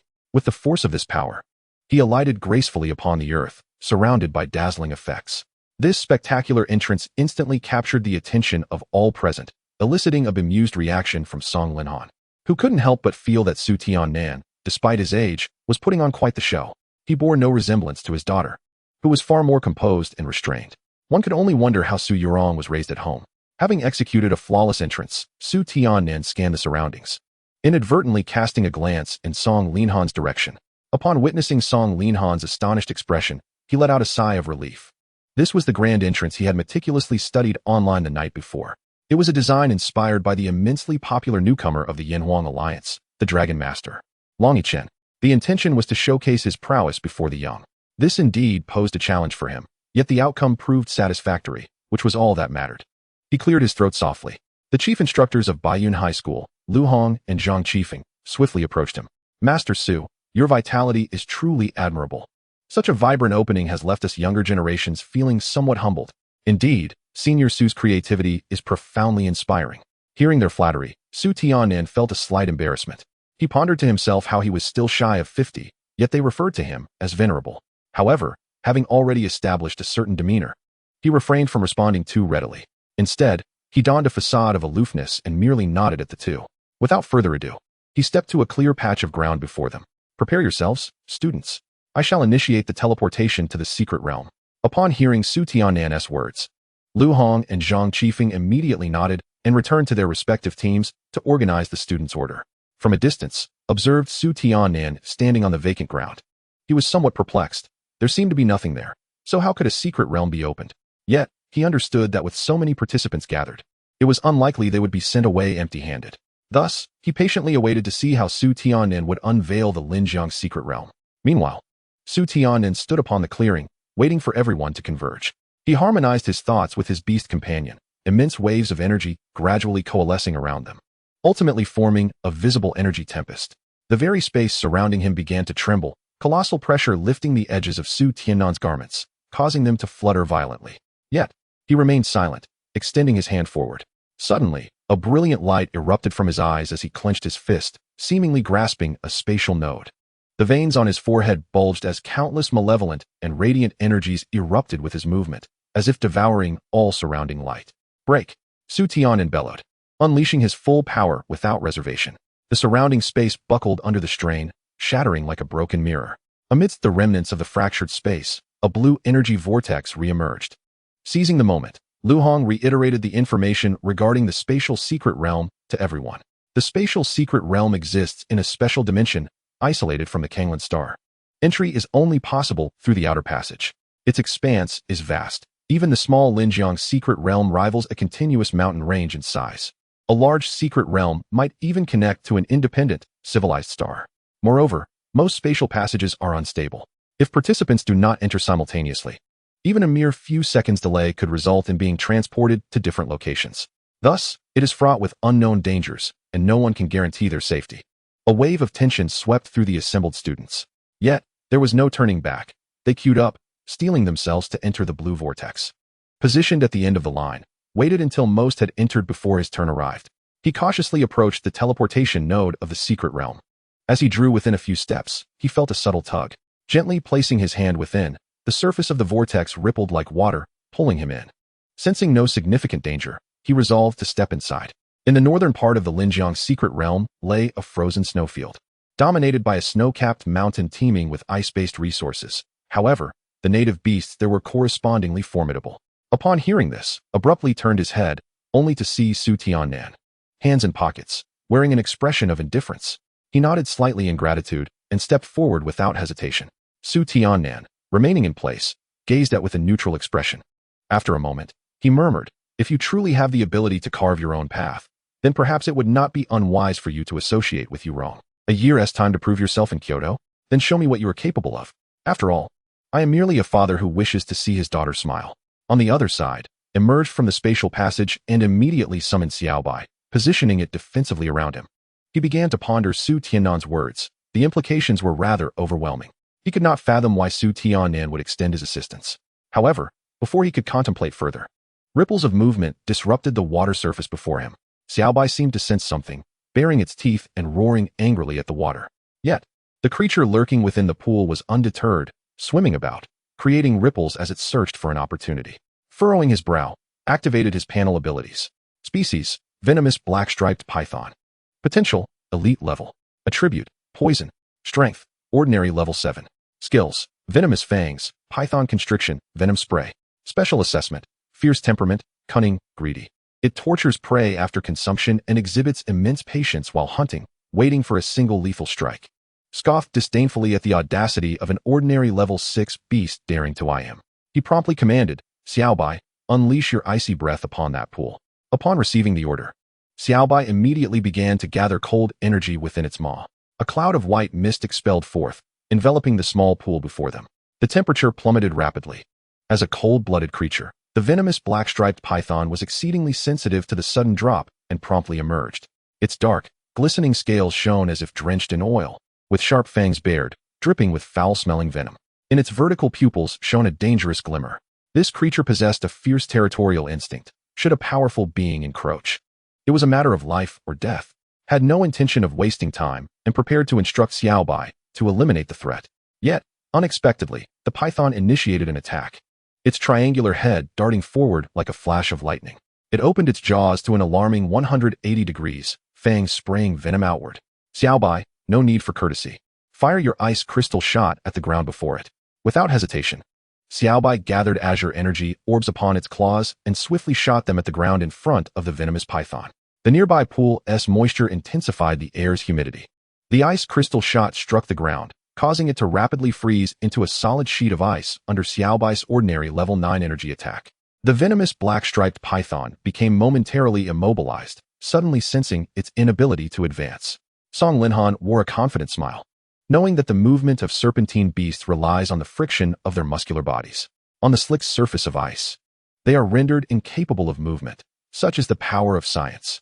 Xiaobai, refrain from engaging it in close combat. Its venom remains formidable. Utilize Frostfall to obstruct its movement. Then employ ice crystal projectiles to wear it down. Xiaobai nodded, gazing skyward as the Frostfall skill was unleashed. The once clear sky abruptly darkened, fierce winds howled, and snow began to fall. Under the influence of the weather, the icy ground became even more solid.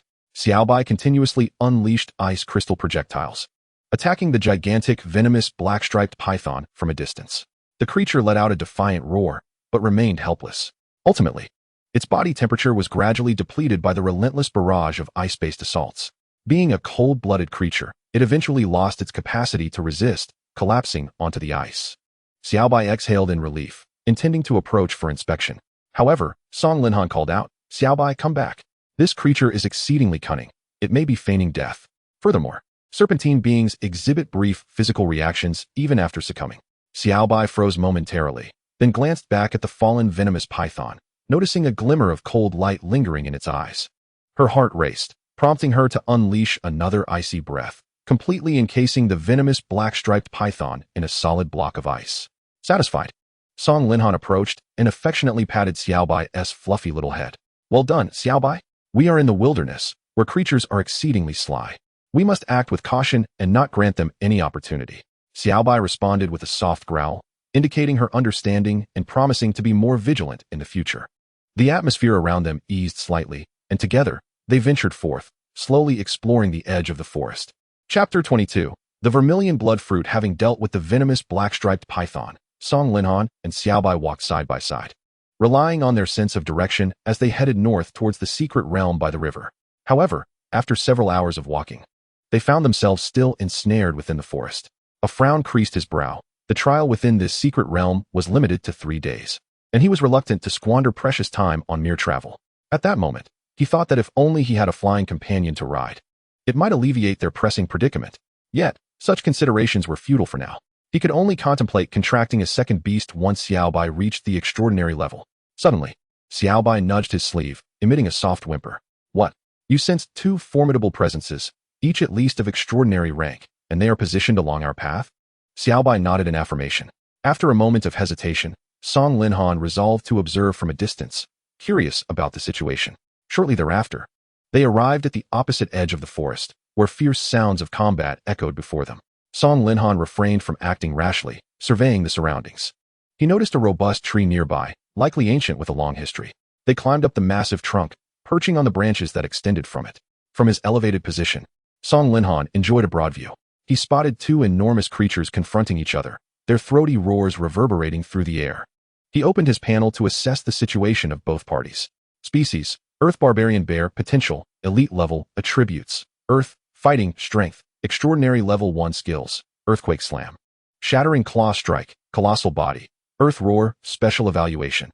Possesses terrifying physical destructive power. Its thick rocky hide grants remarkable survivability. Highly territorial, capable of shaking the earth in fury. Song Linhan raised an eyebrow. The Earth Barbarian Bear was an exceptionally formidable creature, boasting immense strength and defense, making it a challenging adversary. The wild beast on the opposing side was equally impressive in size and power. Species: Wood Armored Elephant. Potential: Elite level. Attributes: Wood. Earth Strength. Extraordinary level 3 skills: Giant Tree Barrier, Uthwood Strangulation, Thorn Tread, Forest Sanctuary. Special Evaluation. Possesses a wooden exterior as sturdy as armor. A large beast adept in both offense and defense, a gentle herbivore. Song Linhan found it perplexing. The Earth Barbarian Bear and the Wood Armored Elephant had entirely different living habits, and their territories were unlikely to overlap. Why then were they facing off against one another? Something was amiss. Hence, he chose to wait patiently, playing the role of the mantis stalking the cicada, with the yellow sparrow poised behind. In the jungle, the Earth Barbarian Bear grew increasingly impatient, growling threateningly at the Wood Armored Elephant. Yet, the latter stood its ground, unwaveringly protecting something behind it. At last, the Earth Barbarian Bear could no longer contain its fury, swinging its powerful paw for a devastating earthquake slam aimed directly at the Wood Armored Elephant's body.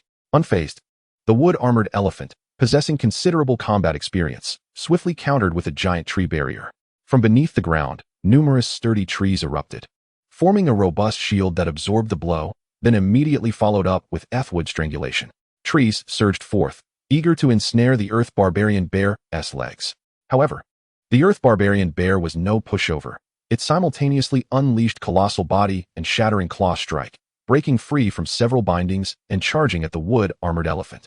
Its sharp claws tore through the proud defenses of the elephant, leaving several crimson marks upon its form. In response, the Wood Armored Elephant was provoked to a furious battle. exerting all its strength against the Earth Barbarian Bear. The two colossal creatures clashed fiercely, exchanging blows in a titanic struggle. The battlefield became a scene of devastation, as if a natural disaster had swept through, with debris flying in all directions. Their massive forms inadvertently shattered numerous trees, creating an awe-inspiring spectacle. Yet, amidst their fervent battle, they gradually drifted from their original positions, revealing the object the wood-armored elephant had been protecting. Song Linhan's gaze fell upon the treasure, the vermilion blood fruit. Said to be a product born of the bloodline of the vermilion bird, it radiated a soft red glow, clearly on the verge of ripening. Just one of these fruits could significantly enhance one's bloodline concentration, offering a rebirth-like transformation for beasts. On human marketplaces, such a vermilion blood fruit would fetch prices exceeding $1 million, regardless of its quality, owing to its vital importance for low-tier pets. Not only does it enhance combat power and rank, but it also increases the likelihood of evolution due to the heightened concentration of bloodlines, making it a veritable boon. At this moment, Song Linhan finally grasped the situation. Based on the nature of these two beasts, the crimson blood fruit was undoubtedly guarded by the wood-armored elephant. Yet it had fallen prey to the avaricious and ferocious Earth Barbarian Bear. With the impending ripening of the crimson blood fruit, the Earth Barbarian Bear had come knocking, intent on seizing the treasure by force. How could the wood-armored elephant easily relinquish the treasure it had safeguarded for so long? Hence, this fierce battle erupted. A faint smile graced Song Linhan's lips. What a precious treasure. This item must be fated for Little White. He directed Little White to conserve its strength, casually feeding it a handful of frost leaves to prepare for a chilling breath attack. As he anticipated, the ultimate victor of this battle would likely be the wood-armored elephant. His reasoning was twofold. Firstly, the level disparity was significant, with the Earth Barbarian Bear being 2 ranks lower than the wood-armored elephant, a disadvantage that proved exceedingly perilous. Had the Earth Barbarian Bear not been more brutal and battle-hardened, while the wood-armored elephant was relatively gentle and seldom employed lethal moves, perhaps the battle would have concluded long ago. Secondly, possessing both wood and earth attributes, the wood-armored elephant enjoyed a natural advantage in the jungle. With the forest shelter skill, it was akin to having the entire forest continuously replenishing its vitality. As expected, the wood-armored elephant ensnared the Earth Barbarian Bear once more with its massive wooden limbs, forcefully colliding into the bear and sending it flying several meters away. The Earth Barbarian Bear spat out a mouthful of blood, its body riddled with wounds inflicted by splintered wood, clearly rendered incapable of continuing the fight. However, the wood-armored elephant was not unscathed either. It bore numerous claw marks, and its once resilient wooden defense layer was now severely compromised. Song Linhan's eyes gleamed with excitement as he seized this opportune moment. He commanded Little White, who had already begun to gather strength, to unleash its chilling breath. A frigid gale swept through as Little White exhaled a dense white fog, striking the wood-armored elephant's colossal form. Taken by surprise, the wood-armored elephant absorbed the full brunt of the attack. Due to the ice element's dual advantage over both wood and earth types, the wood-armored elephant effectively endured quadruple the damage. It let out a pained roar, but after the grueling battle, its body was already battered and bruised, leaving it helpless. The icy chill directly assaulted its tender skin.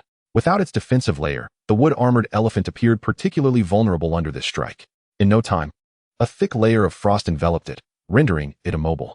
Ultimately, succumbing to the icy breath, its eyelids grew heavy and it collapsed to the ground, unconscious. Chapter 23, Bloodline Enhancement. Witnessing this scene, Song Linhan couldn't help but let a smile curve his lips. At last, his prolonged wait bore fruit. He leaped down with Little White, reaching the edge of the battlefield. The nearby Earth Barbarian Bear, spotting the sudden figure, revealed a fierce and menacing expression on its bloodied face. Roar! Roar! Upon hearing this, Little White bared its teeth in anger, defiantly responding in kind. Song Linhan gently patted Little White's head, soothing it. Although he could not comprehend the wild beast's language, the situation and Little White's reaction suggested that it was certainly not a pleasant exchange. With an impassive expression, Song Linhan retrieved a pristine spatial containment sphere from his dimensional device. After pressing a button, he tossed it before the Earth Barbarian Bear. A flash of red light enveloped the beast as it was captured within the spatial device. After a slight tremor, the device returned to calm. A severely injured beast could not escape its confines. Once imprisoned, it would not be released without Song Linhan's consent. Stepping forward, he picked up the spatial device, holding it in his hand. You've lost the fight, yet you still remain so arrogant. Best to stay in there quietly. He then minimized it, attaching it to his keychain and securing it to his belt. To punish it, Song Linhan decided not to feed it for the next few days. After all, wild beasts possess resilient vitality and would not perish from hunger in that time. Following the same procedure, he successfully captured the wood-armored elephant as well. Feeling a surge of excitement, he touched the two spheres hanging from his belt and muttered, "I've captured wild beasts." He then approached the crimson blood fruit to examine the invaluable treasure up close. Standing before this plant, he scrutinized its fruit, which resembled an oversized tomato, encased in a semi-transparent membrane. At that moment, the membrane began to peel away, revealing the glistening red flesh within. Leaning in for a closer sniff, he detected a faint metallic scent, reminiscent of blood. However, as the fruit fully ripened and the membrane fell away, an extraordinary aroma wafted from its surface, captivating all creatures nearby with its allure. Observing Little White drooling beside him, Song Linhan hesitated no longer and urged it forward. "Little White, it's time to eat. Hurry. If other beasts show up, we'll be in trouble." Upon hearing Song Linhan's words, Little White eagerly howled and dashed towards the crimson blood fruit. The basketball-sized fruit seemed minuscule before the 2-meter-long Little White, and in a matter of moments, it was devoured entirely. Little White returned to Song Linhan, letting out a satisfied burp. Moments later, it appeared to remember something and regurgitated a seed. Song Linhan stepped forward to catch it, giving it a cursory examination. It seemed indistinguishable from an ordinary seed. After a brief consideration, he processed the seed and stored it in his spatial device, intending to experiment with planting it later, hoping to cultivate a complete crimson blood fruit of his own. However, at that moment, Little White's body began to emanate a soft glow, seemingly preparing to enhance its strength. Song Linhan felt a sense of unease. Having just consumed the crimson blood fruit, it was likely that Little White's bloodline would undergo further refinement. Moreover, the accompanying energy would enable Little White to break through its current limits. Such moments require caution, as pets often struggle to fully control their newfound strength immediately after a breakthrough, posing certain risks. Fortunately, they were in a territory shared by two ferocious beasts, so it was unlikely that any other formidable creatures would wander nearby for the time being. In the interest of safety, Song Linhan scanned the area, spotting a vast tree hollow several hundred meters away. Without further hesitation, he led Little White toward it for a brief respite. After a few minutes, Little White's form became enveloped in an indeterminate substance. Surrounding it, numerous blue flames danced and flickered, continuously ablaze. Above, a multitude of dark impurities ascended, marking the very essence of refining one's bloodline.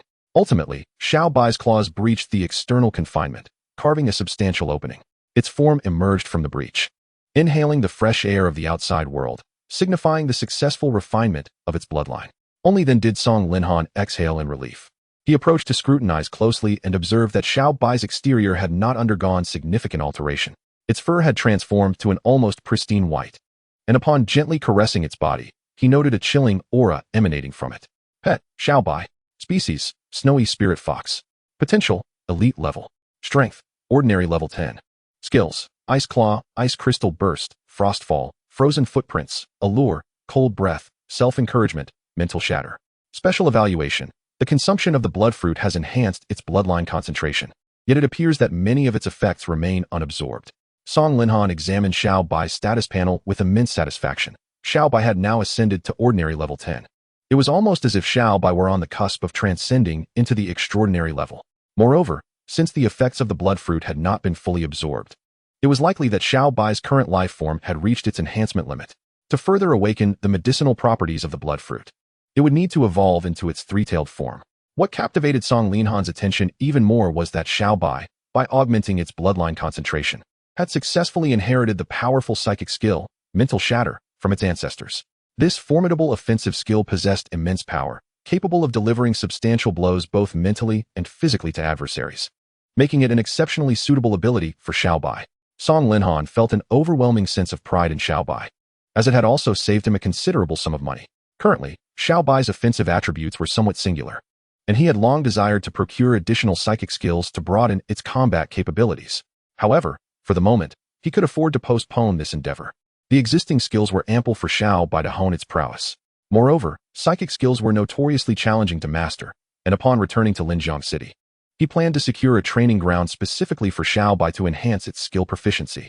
Truly, the legendary spatial secret realm had yielded such remarkable rewards in just a single morning. Song Linhan's heart swelled with admiration, and he could not help but feel intrigued by the northern snowfields that Su Tianen had spoken of, a place so resource-rich that even an epic beast master had extolled its virtues. How abundant must it be? With this thought in mind, even before setting foot there, he felt an uncontainable eagerness. Thus, Song Linhan continued onward with the enhanced Xiao by towards the northern part of the Linjiang secret realm, striving to arrive before its closure in search of the bounteous ice resources Su Tiannan had mentioned. Chapter 24: The Strange Stone Mountain and the Frost Dragon King. Navigating through the winding paths of the jungle with Xiaobai, Song Linhan journeyed for an extended period until he finally reached what appeared to be the edge of the forest. Raising his gaze, he noted that the trees had grown increasingly sparse. In the distance, a faint white line reminiscent of a snowfield was barely discernible, due to the temporal discrepancies within the secret realm compared to the time on Azure Blue Star. Song Linhan could not rely on his watch or other devices to ascertain the time. Glancing up at the sky, he realized that the sun was nearing the horizon. As the sun dipped lower, the last rays of twilight cast a somber glow across the secret realm, rendering the atmosphere somewhat desolate. After a moment of contemplation, he resolved to rest in place for the night. The nocturnal hours were when many creatures became active, and traversing unfamiliar terrain recklessly could easily invite the wrath of wild beasts. Therefore, prioritizing the safety of both himself and Xiaobai, he decided to find a secure location to spend the night. With this decision made, he promptly sought out a relatively spacious area near the edge of the jungle. Ultimately, he arrived at the base of a peculiar small stone mountain. This mountain was curious. Though it lay in close proximity to the forest, it was entirely composed of stone, devoid of any trace of greenery.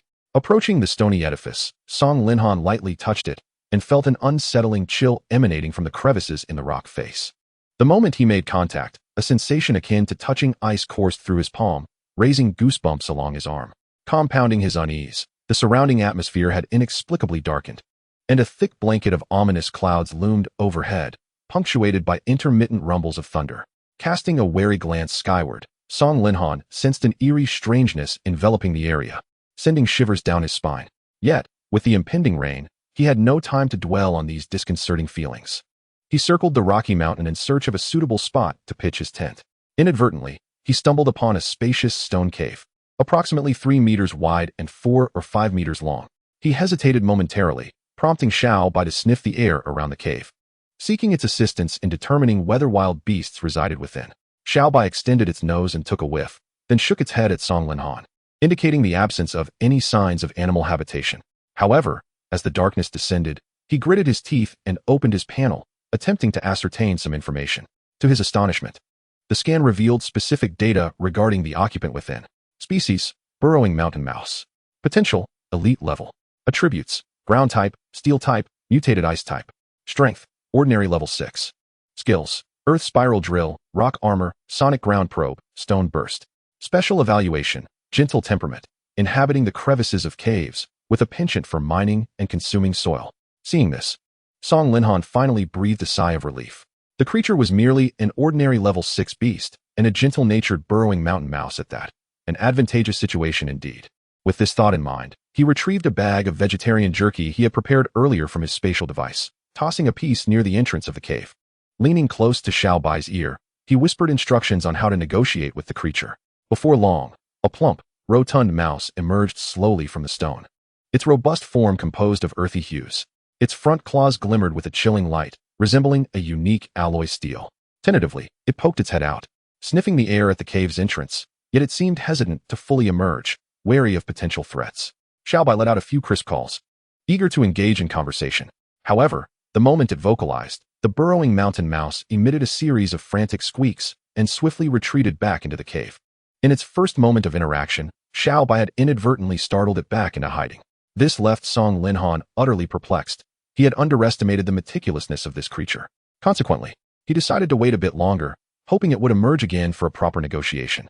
Yet, after nearly 10 minutes of waiting, the burrowing ground mouse showed no sign of making an appearance.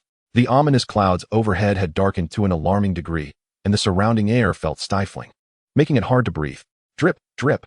The atmosphere began to grow humid, with raindrops slowly descending. Rain had started to fall around Song Linhan, and he could feel the dampness on his skin, which caused him to furrow his brow deeply. Time was running short. Both he and Xiaobai wished to avoid becoming drenched like drowned rats. Thus, he resolved to forcefully breach the entrance, ready to offer the burrowing ground mouse a warm welcome. Xiaobai, prepare yourself. On the count of 3, we charge in together. Use your control skills immediately to incapacitate the ground mouse and prevent it from resisting. Oh, whoa. Xiaobai yelped in understanding. Satisfied with her response, Song Linhan nodded approvingly. Excellent. Ready? 1. Xiaobai charged ahead into the cave, unleashing her most powerful icy breath. Song Linhan stood momentarily stunned. He had intended to count to 3, not to 1. However, there was no time to correct this. The rain was intensifying, soaking his hair. He promptly followed Xiao Bai into the cave. The interior was spacious and remarkably tidy. As he entered, a chilling aura permeated the air. Unlike the foul stench typical of carnivorous beast lairs, the cave bore no such odor, a testament to the burrowing ground mouse's earth-eating habits. Once Xiao Bai's icy breath dissipated, the burrowing ground mouse was encased in a thick layer of frost. Under Xiao Bai's overwhelming power, it was instantly transformed into a yellow ice sculpture. Song Linhan nodded in satisfaction. After consuming the blood fruit, Xiao Bai's bloodline concentration had significantly increased, naturally augmenting her strength. In just one encounter, she had managed to freeze a creature renowned for its resistance. He gently patted Xiao Bai's head, tidied up the lair, and then set up a tent he had brought from Canglan Star. Next to the tent, he stacked some wood, and soon, a cheerful campfire began to flicker to life. Relishing the long-missed warmth, Song Linhan stretched lazily. He retrieved a cast-iron pot from his spatial device and placed it over the flames. Directing Xiao Bai to use her ice crystal blast into the pot, it quickly filled with ice, which began to melt in the campfire's heat. He shed his damp clothes, setting them by the fire to dry, and swiftly changed into a fresh, clean outfit. Finally, he took out some instant noodles he had prepared earlier, ready to cook dinner for the two of them. In the northern region of the Jiang's secret realm, atop the eternally frozen peaks of the extreme cold mountains, a colossal and fierce dragon-shaped apparition roared in fury. It relentlessly crashed against the spatial node of the realm, opening its massive maw to unleash an ice explosion potent enough to freeze time itself, striking fiercely against the barrier of the world. Bang, bang, bang. The powerful impacts resonated, causing a cacophony of shattering ice fragments to spread throughout the realm. It yearned to break free from the confines of this realm and soar into the vast skies beyond. Deep within the frostbitten mountains lay a nest, and at its core, a crystalline egg radiated a gentle blue light, quivering ever so slightly. She did not wish for her offspring to remain trapped in this dim, isolated secret realm, enduring an eternity of solitude. For this was her and her beloved's progeny, a timeless heir with the bloodlines of 2 distinct dragon kings, the embodiment of her hopes, the dragon of the frozen world. Chapter 25, The Ice Spirit's Cold Spring. As night fell, the sky became adorned with stars, and the sounds of rustling echoed around the stone mountain. Creatures of the night were actively hunting within their territories. The torrential rain continued to pour, as if intent on submerging the entire realm. Inside the stone cave, Song Linhan reclined in his tent, placing his bowl of instant noodles down with a satisfied belch. He then lay back on the tent, closing his eyes to rest. However, the events of the day had left him mentally fatigued, and the surrounding clamor made it difficult for him to find peace. Xiao Bai remained vigilant by his side, ever watchful, guarding her master. Gradually, time passed midnight. Song Linhan glanced at the campfire outside the tent, puzzled. Xiao Bai, didn't I just add 2 logs to the fire? Is it struggling to burn because it got damp? Xiao Bai let out a few yips, indicating her lack of understanding. Such topics were beyond her comprehension. Song Linhan chuckled affectionately at her bewildered expression. All right, it seems I've asked too much of you. He then rose, bent down, and exited the tent, picking up the damp wood scattered nearby. Xiao Bai, give it a puff. Hearing Song Linhan's request, Xiao Bai poked her head out of the tent and blew forth a breath of icy air. Instantly, the moisture in the wood was transformed, almost in the blink of an eye, into ice sculptures. Song Linhan seized one of the logs and struck it forcefully against the adjacent stone wall. Crack! The ice shattered, revealing a section of dry wood within. He continued to hammer at the wood until all the fragments of ice had fallen away. Thus, he obtained a significantly drier piece of wood. Repeating this process, he soon amassed a collection of dry logs. He then bent down to place these logs atop the firewood pile, reviving the flames into a vigorous blaze. After completing this task, Song Linhan felt a sense of tranquility wash over him. However, when he looked up, he locked eyes with the burrowing ground mouse, which had been bound up like a zongzi. Its green eyes appeared somewhat moist, as if on the verge of tears. He sighed. The burrowing ground mouse was also a nocturnal creature, and this should be its time for hunting or digging. Yet now, it was tied up, probably feeling a bit hungry. Oh well, it's tough for everyone. Song Linhan sighed in resignation, retrieving some jerky from his spatial device and tossing it at a distance to the burrowing ground mouse. Initially, the creature recoiled, fearing it was under attack. However, moments later, realizing it had not been harmed, its keen sense of smell detected the familiar aroma of food.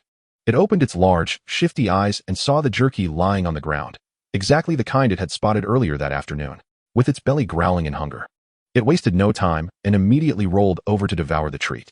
It stretched its head far out, just enough to reach the jerky, and promptly devoured everything on the ground. After consuming these morsels, it found itself reflecting on the pitiful nature of the food it had ingested throughout its earlier existence. With limited intelligence and only a smattering of instinct, it instinctively yearned for more sustenance. Thus, it began to squeak at Song Linhan. Its cries tinged with a note of desperation. This left Song Linhan quite perplexed, unable to comprehend what it was attempting to convey. Consequently, he summoned Xiaobai to assist in translating its intentions. After a session of translation and dialogue among the group, Song Linhan gleaned that this burrowing creature was indicating the existence of a spring within the cave that could enhance ice attributes. Xiaobai nodded in affirmation. At that moment, Song Linhan was reminded of his initial encounter with the burrowing creature, specifically the mutated ice attribute noted on its panel. He had initially assumed it was merely a slightly fortunate mutated wild beast, unaware that there was a treasure within its lair capable of augmenting ice attribute energy. Stroking his chin, Song Linhan mused that this item must be fated to be connected with Xiaobai. Xiaobai, please negotiate a price with it. I am willing to offer 10 pieces of jerky, along with a bucket of instant noodles. Xiaobai nodded and turned to engage in dialogue with the burrowing creature once more. Before long, Xiaobai returned, emitting a sound akin to a howl, indicating that the terms had been successfully negotiated. Song Linhan nodded in satisfaction. Retrieving 10 pieces of jerky and a bucket of instant noodles from his spatial storage device, which he then presented to the burrowing creature. He subsequently instructed Xiaobai to manipulate an ice spike to untie the ropes binding the creature. Once freed, the burrowing creature promptly scurried to the food and began to devour it hungrily. Moments later, after finishing the last sip of broth from the instant noodles, it waved goodbye to Xiaobai and dashed deeper into the cave. Xiaobai nodded and beckoned for Song Linhan to follow. They observed as the small creature reached the end of the cave and pawed away a blockage of rubble, revealing a passageway. It then burrowed inside. Xiaobai and Song Linhan exchanged glances, realizing they had overlooked the cunning nature of the burrowing creature. After a brief moment of contemplation, Xiaobai took the lead, cautiously exploring the interior.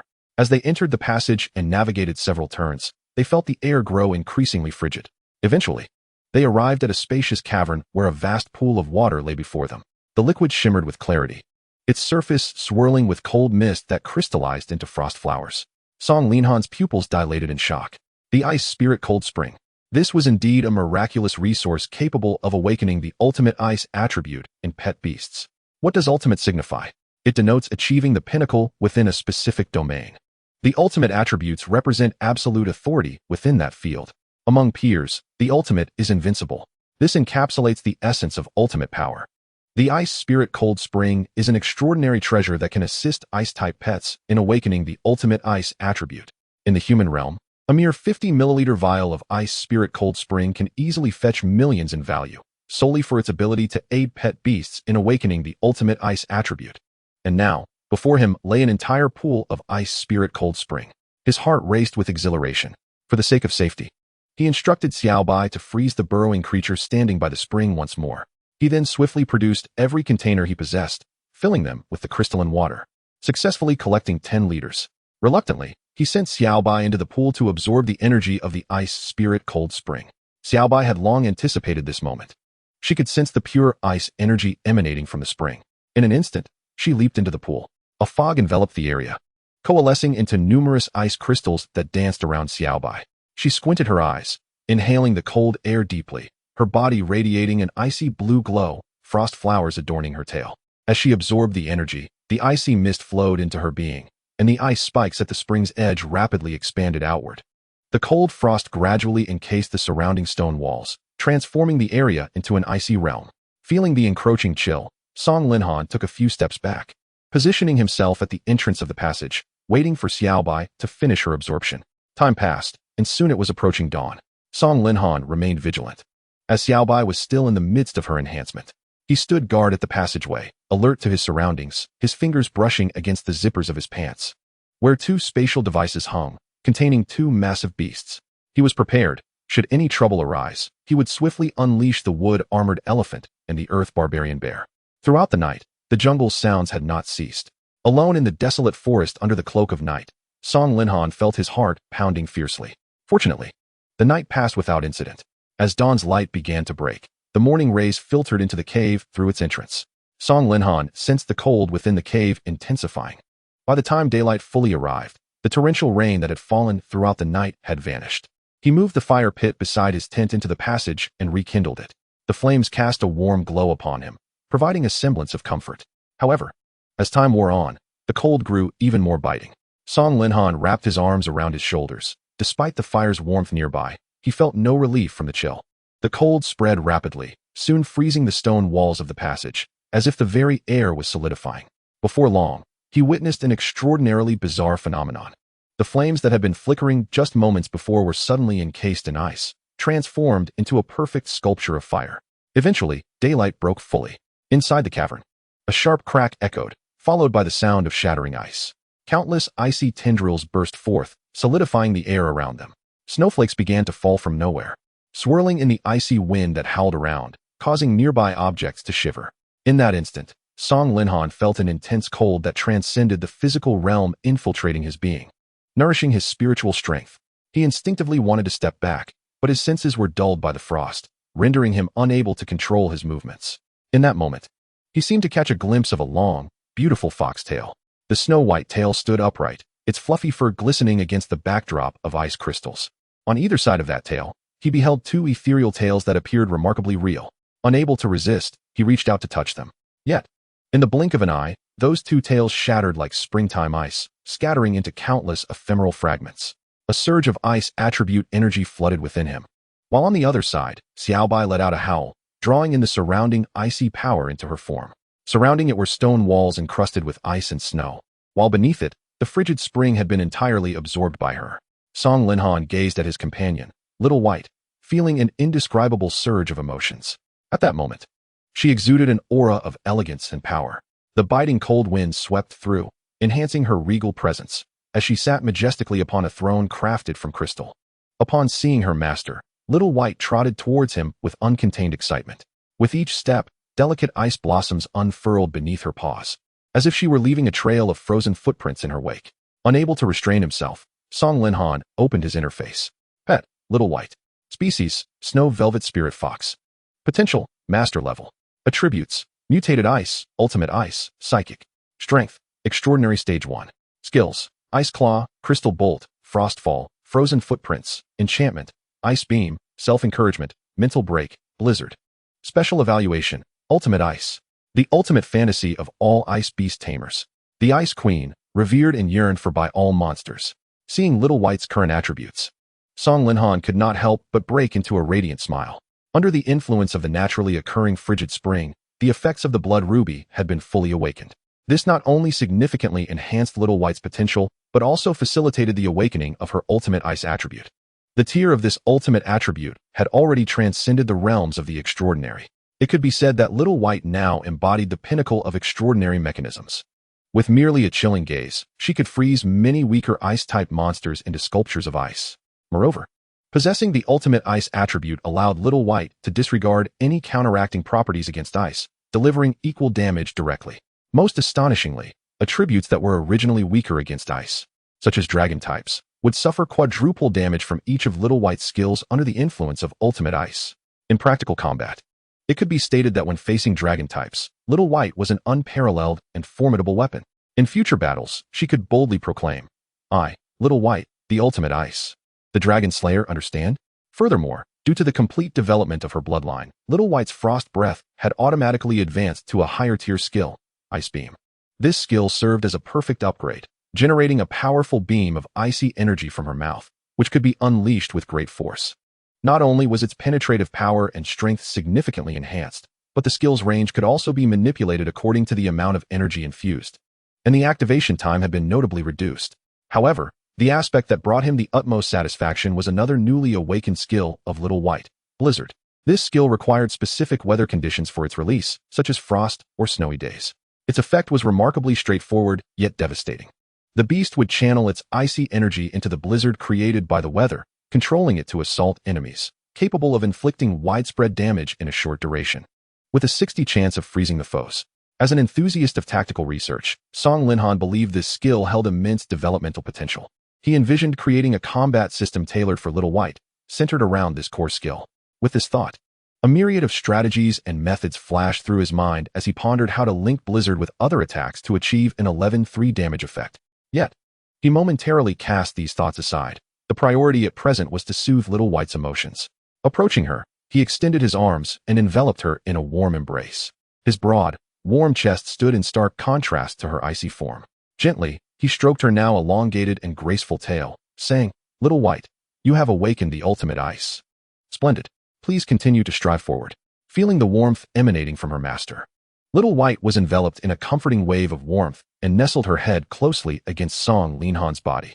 Whoa. Master's body is so warm. I wish to stay by his side forever." Standing tall, Song Linhan gazed towards the frozen expanse to the north, his tone resolute. "Indeed. We shall remain the best of partners, forever inseparable." Chapter 27. The Wild Tribe, Frost Bear. After a morning of arduous trekking, Song Linhan finally emerged from the dense primordial forest, arriving at the edge of the snowfield. Feeling the howling cold winds around him, he instinctively drew his neck in. He retrieved several garments he had prepared from his spatial device and donned them all. As he surveyed the boundless expanse of pristine white snow, he stepped onto the soft snow, leaving a shallow human footprint behind. He chuckled with delight and beckoned Little White to join him. "Oh, whoa," Little White exclaimed. The frigid environment was immensely pleasing to her. She eagerly leapt onto the snowfield, unleashing her chilling aura. The moment the essence of ultimate ice was released, it froze the snow beneath her into a slick layer of ice. Song Linhan sighed, rubbing his forehead with one hand. "Little White, please, we need to continue our journey. How can I walk if you freeze the ground?" Upon hearing her master's words, Little White seemed to realize her misstep. She promptly retracted her aura, turning to Song Linhan and whimpering softly, appearing somewhat aggrieved. Song Linhan approached her side and patted her head reassuringly. All right. Just a gentle reminder to be mindful next time." Upon hearing this, Little White's previously droopy spirits brightened, and she joyfully circled around Song Linhan several times. He chuckled helplessly, acknowledging that as her tamer, he must indulge her whims. The pair continued their slow, synchronized trek around the northernmost part of the snowfield. However, before long, a blizzard began to descend from the heavens. Initially, he paid it no mind, knowing the weather in the snowfield could be quite capricious. But soon, the chilling winds intensified, and the blizzard grew ever more ferocious, with snowflakes swirling chaotically and relentlessly striking Song Linhan's face. He shielded his face with his palm, brushing off the accumulating snow. Yet within mere moments, his skin was once again blanketed by the tempest. In exasperation, Song Linhan muttered, "This wretched weather resembles a rampaging frost dragon, intent on roaring to obliterate the world." Thus, he was compelled to halt, seeking a direction where the storm was slightly less fierce. Allowing Little White to construct an ice shelter with her abilities. The sound of cracking echoed as she utilized her ultimate ice, amplifying her power in such conditions. A hemispherical ice house rose from the ground, its exterior composed of rectangular ice bricks, stacked and layered upon one another. Little White had learned this from a program, noting that wild monsters often built such nests to evade blizzards. Without further ado, upon seeing the ice house completed, Song Linhan swiftly entered alongside Little White. "Ah, how delightful." Upon entering the ice house, Song Linhan could not help but express his admiration. The spacious interior was far more comfortable than the frigid blizzard raging outside. Although Xiaobai relished the harsh elements, it did not imply that he, as a beastmaster with merely 30 attributes inherited from Xiaobai, was able to endure it as well. Reflecting on this, he felt compelled to test his own abilities. Song Linhan was not one to procrastinate. He acted promptly. He focused his mental energy, observing the peculiar force coursing through his body, guiding it with deft precision. Slowly extending his palm forward, he directed the energy to coalesce upon it. A chilling frost emanated from his hand, gradually enveloping his entire arm. Soon, a glacial gauntlet formed upon his right hand. Noticing this development, he raised an eyebrow. Intensifying his release, he concentrated the energy into a sharp ice spike. With a swift motion, the piercing sound of slicing air resonated as the ice spike launched from his grasp, striking the icy bricks of the snow house. The two blocks collided violently, fusing together in a fierce impact. He nodded, genuinely satisfied with his prowess. As long as Xiaobai continued to grow stronger, the extraordinary power he could harness would only increase. He then clenched his fist, retracting the ice and the extraordinary energy back into his body. Uncertain of when the blizzard would cease, Song Linhan retrieved some jerky from his spatial device and offered it all to Xiaobai. Given the weather, the jerky had frozen solid the moment it was taken out, rendering it inedible for him. He decided to present it to Xiaobai, who had a stronger bite. Upon seeing the jerky, Xiaobai seized it with his sharp teeth, devouring it within moments. Song Linhan affectionately patted Xiaobai's head. Now that Xiaobai had surpassed the extraordinary level, his daily consumption had increased significantly. He resolved to procure some high-nutrition food for Xiaobai in the future. Beasts above the extraordinary level typically required specially formulated energy cubes or artificially raised beast meat to supplement their nutrition. Energy cubes are nutritional supplements crafted by beast cultivators through the meticulous combination of various high-energy materials suitable for beasts. Each piece is quite valuable, with even the lower-grade cubes costing hundreds of alliance coins. However, their efficacy is remarkable, significantly enhancing a pet's physical condition and cultivation progress. Consequently, they are highly esteemed among beast masters of the extraordinary rank and above. At that moment, a low, raucous growl echoed from outside the ice house. Leaning his head out, Song Linhan was astonished to discover several enormous silhouettes standing amidst the blizzard in the distance. Upon closer inspection, he realized they were wild beasts, likely a feral pack. He activated his panel, scanning the area and identifying two types of creatures. Species: Icefield Bear. Potential: Elite level. Attribute: Ice. Strength: Extraordinary level 7. Skills: Blizzard Fury. Echo of the Storm, Fearless Charge. Special Evaluation: Ferocious Temperament, capable of overwhelming opponents with sheer force in battle, and can freeze the entire battlefield with its frost domain. The other was its juvenile counterpart. Species: Snow Bear Cub. Potential: Extraordinary level. Attribute: Ice. Strength: Ordinary level 3.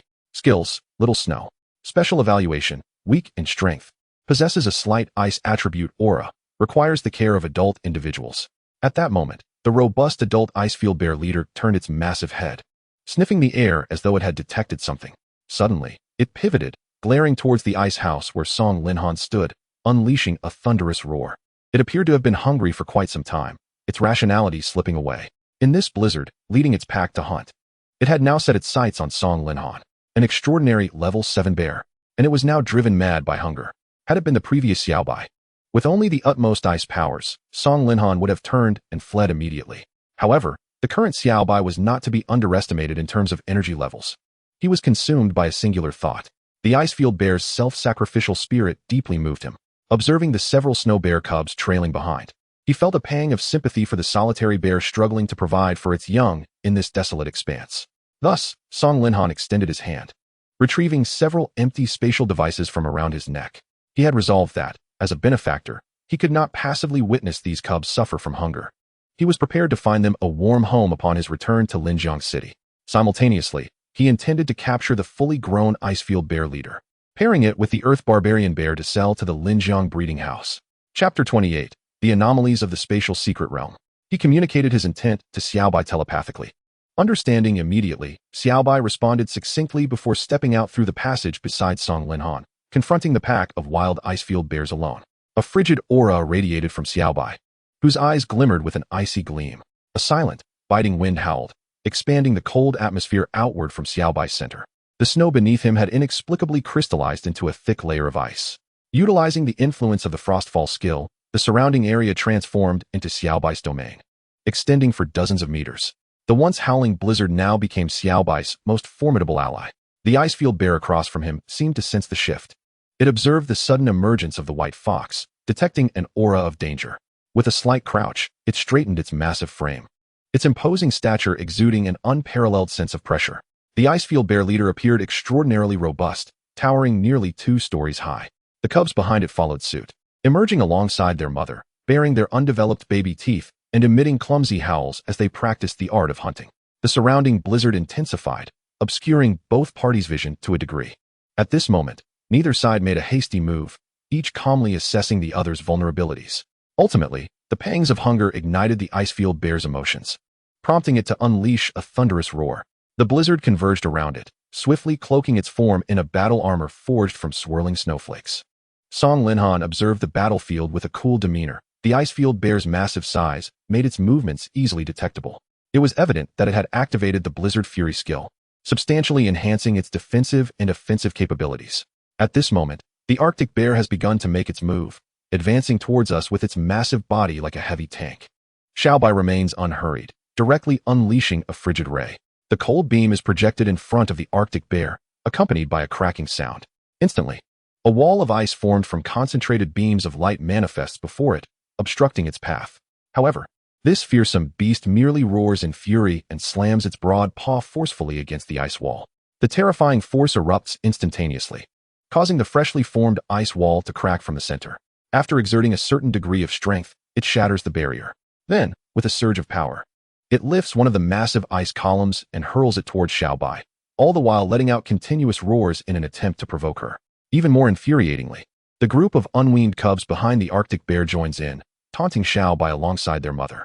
At this moment, Xiaobai feels a flicker of anger. Regardless of who it is, being berated by a gaggle of small children would stir emotions, especially for the typically proud Xiaobai. Sensing her agitation, Song Linhan immediately interjects, urging, Xiaobai, remain calm. One must not lose their composure in battle. First, utilize mental shatter to break the ice column before enveloping the Arctic bear's field of vision with a blizzard.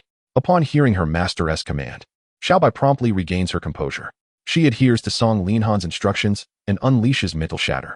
A pink energy emerges around her body, coalescing into a gigantic fist that strikes the approaching ice column. Bang! A resounding impact echoes as the pink energy fist precisely hits the center of the ice column, shattering it into countless pieces. Subsequently, Xiaobai follows up with a blizzard. Under the influence of her weather manipulation, the current frigid environment becomes an extension of her strength. The piercing blizzard continuously sweeps through the area. However, at this moment, as if commanded, the snowflakes converge towards the Arctic bear. Observing the approaching storm, the Arctic bear feels perplexed, recalling that it had not unleashed a snowstorm in return. With its limited intellect, it cannot comprehend the situation. Thus, it instinctively releases a snowstorm of its own, hoping to restore its state using the incoming blizzard. Yet, this once invincible ability falters now, as skills with conditional usage cannot be successfully deployed under the suppression of an opponent's weather manipulation. Only if its weather were to once again overshadow that of the opponent, or if its energy level completely overwhelmed the other, could it break free from such effects. Xiaobai howls towards the heavens once more, wielding the blizzard to manipulate the snowflakes.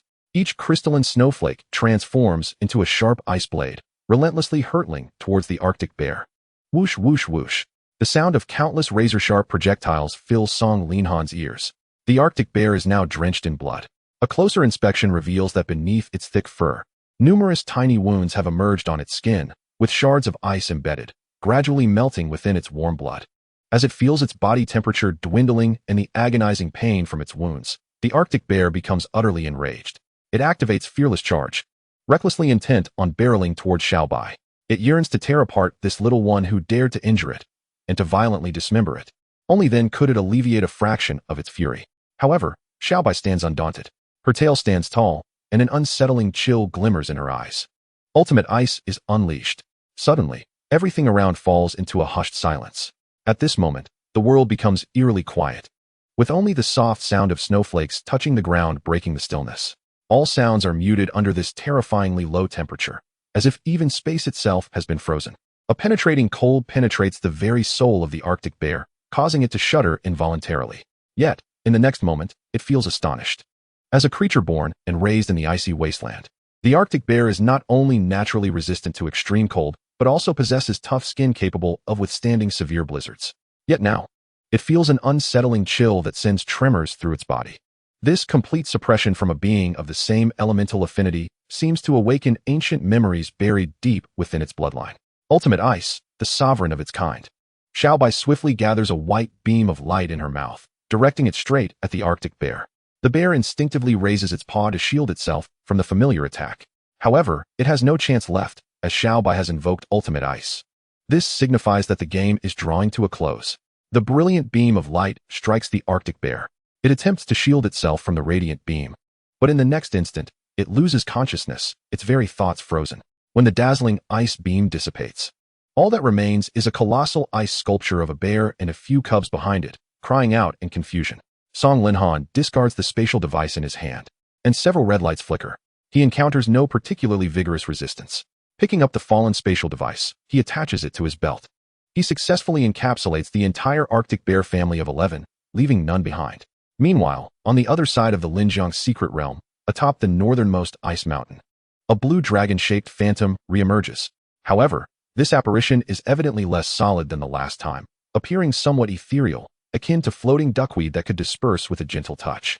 Ultimately, it is merely a lingering fragment of a soul, incapable of breaking through the barriers of space as it once did.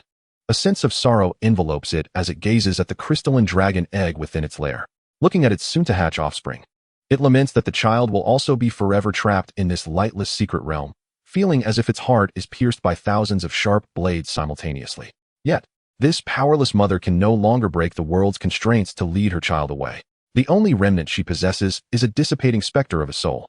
In these final moments of life, her only concern is for her child.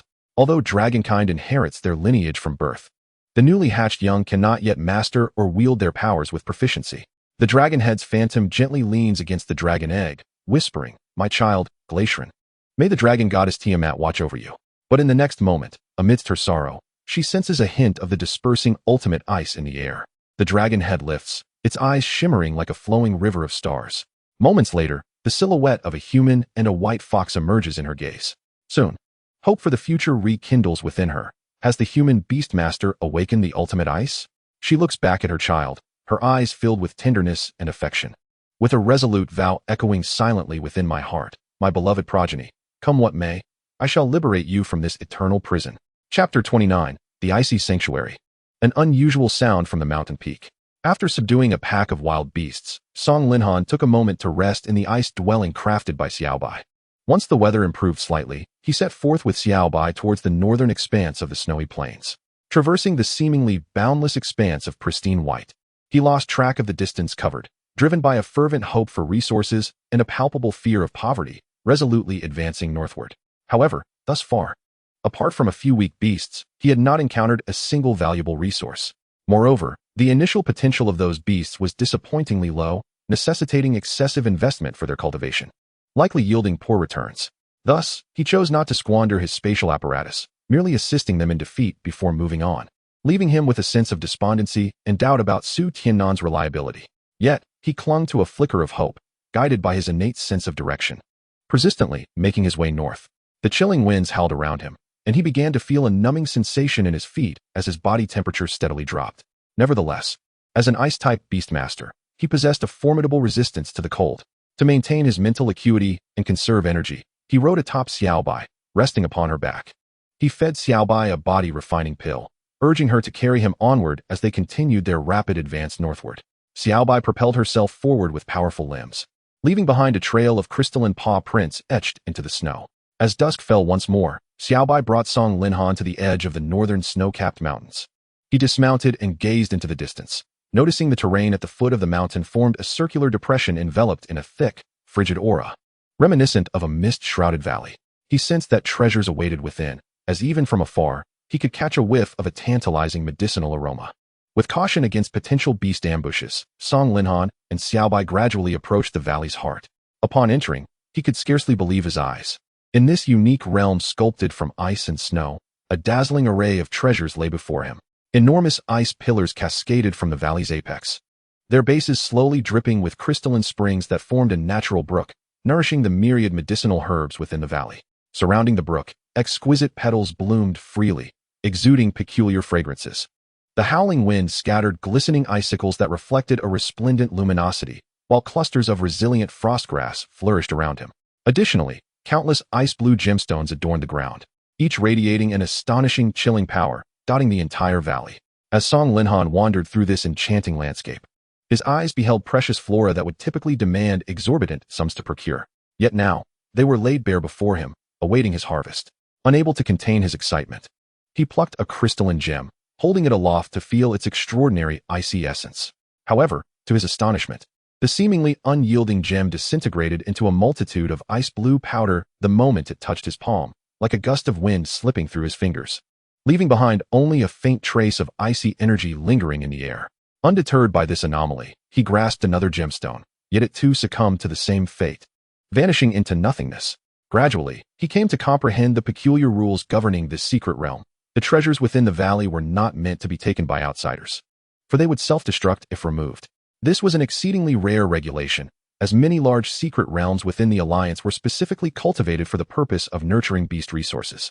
Yet, fate had presented him with this predicament. Gasping for breath, he clutched his fluttering heart, gazing at the multitude of resources within the valley. Feeling an acute pang of regret, his mind swirled with visions of glittering gold and gemstones. Just as he reached to touch them, they seemed to sprout wings, soaring into the sky, drifting ever further from his grasp.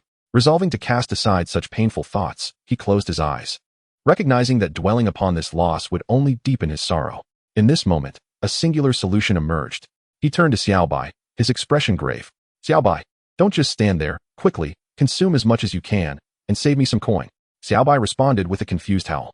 Kneeling down, Song Linhan meticulously examined the types of resources, selecting those with the highest nutritional value for Xiaobai to devour. Soon, he had identified several herbs beneficial to Xiaobai's current state. He then led Xiaobai through the valley, where she voraciously feasted on the plants, reminiscent of a locust swarm. As she consumed, Xiaobai unleashed a frost-laden weather phenomenon that further enhanced her mastery of extreme ice. This not only facilitated the rapid condensation of inedible icy energy, but also bolstered her extraordinary power. Eventually, Xiaobai became so full that she could no longer consume another morsel. Reluctantly, Song Linhan found a spot in the valley to rest. As night descended, Xiaobai nestled close to him, finding solace in his presence. When the moon rose high in the sky, the relentless blizzard that had swept across the snowy plains unexpectedly ceased. He gazed up at the serene beauty of the starlit sky, engulfed in a profound tranquility. He gently lifted Xiaobai's head, urging her to join him in marveling at the stars. Though her expression conveyed reluctance, her demeanor dismissive. Amused by her attitude, he playfully tugged at her ear, lifting her high. Ow!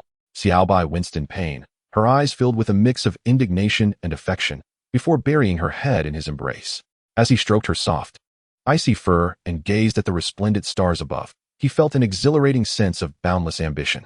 As the night deepened, Song Linhan remained wide awake, aware that this valley was uncharted territory for them. Uncertain if other beasts might intrude, vigilance was imperative. Xiaobai, having endured intense evolution and battles over the past 2 days, was undoubtedly fatigued. Furthermore, having consumed a significant amount of ice resources that afternoon, she required time to digest. Thus, he cradled Xiaobai, allowing her to rest while he remained alert to their surroundings. Suddenly, a thunderous roar echoed through the sky. Countless snowdrifts rolled down like furious dragons racing toward the valley floor. In an instant, the entire world seemed to shatter, as if the very heavens were collapsing. The vibrant colors of existence faded into a monochrome abyss. Song Linhan felt a resounding hum reverberate within his mind, accompanied by a voice of imposing authority emanating from the depths of his soul. Humans, ascend to the summit. My greatest treasure resides here. Come, come. Chapter 30, New Companions. This voice erupted within his consciousness like a thunderclap. He stood frozen for a full 3 seconds before regaining his awareness. Upon fully awakening, a piercing headache assaulted him, prompting him to clutch his head tightly with his hands. Beads of cold sweat trickled down his cheeks, accentuating the agony etched upon his face. Upon witnessing his sudden distress, Xiaobai immediately rose and approached Song Linhan, nuzzling his neck with genuine concern gleaming in its eyes. After a prolonged moment of stupor, Song Linhan felt the tremors within his soul subside slightly. Seeing Xiaobai's worried demeanor beside him, he forced a faint smile onto his pale visage. It's all right, Xiaobai. He then turned his gaze toward the snow-capped mountain before him.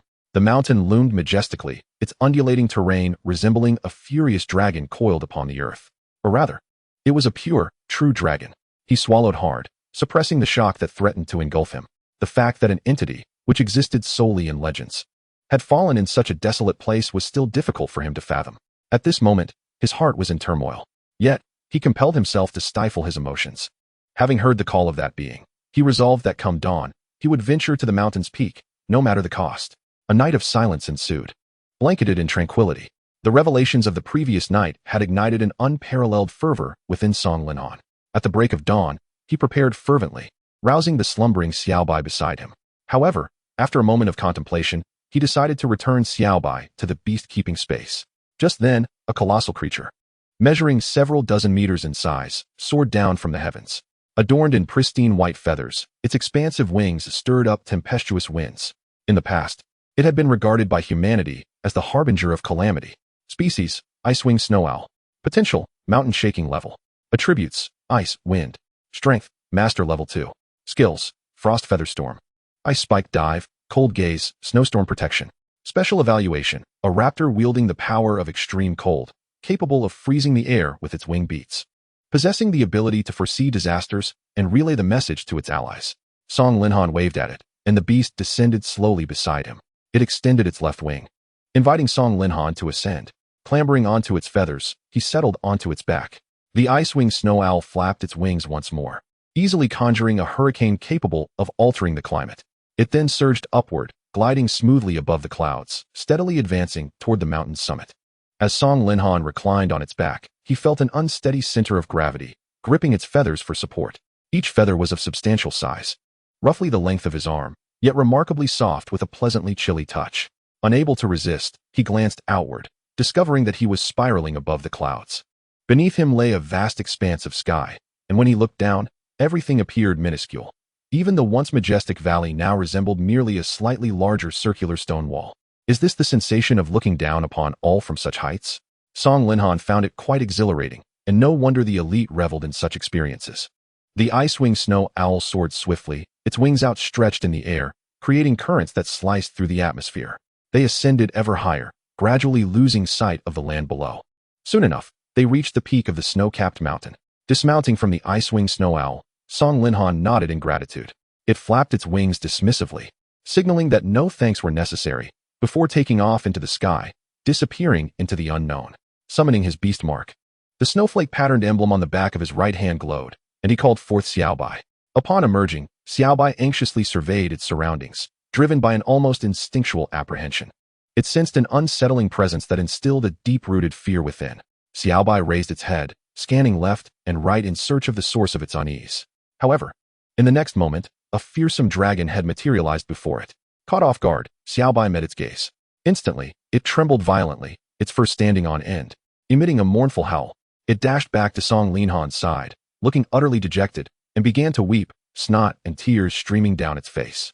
Song Linhan retrieved a tissue from his spatial device and wiped its tears away. There's no need to be afraid, Xiaobai. The entity has come to seek our assistance. Upon hearing this, Xiaobai appeared skeptical, cautiously glancing back at the fearsome dragon head. Its expression was one of doubt, as if it could almost inscribe, "I don't believe you," across its face. Observing Xiaobai's demeanor, Song Linhan placed his hand atop its head, ruffling its fur until it resembled a tangled ball of yarn.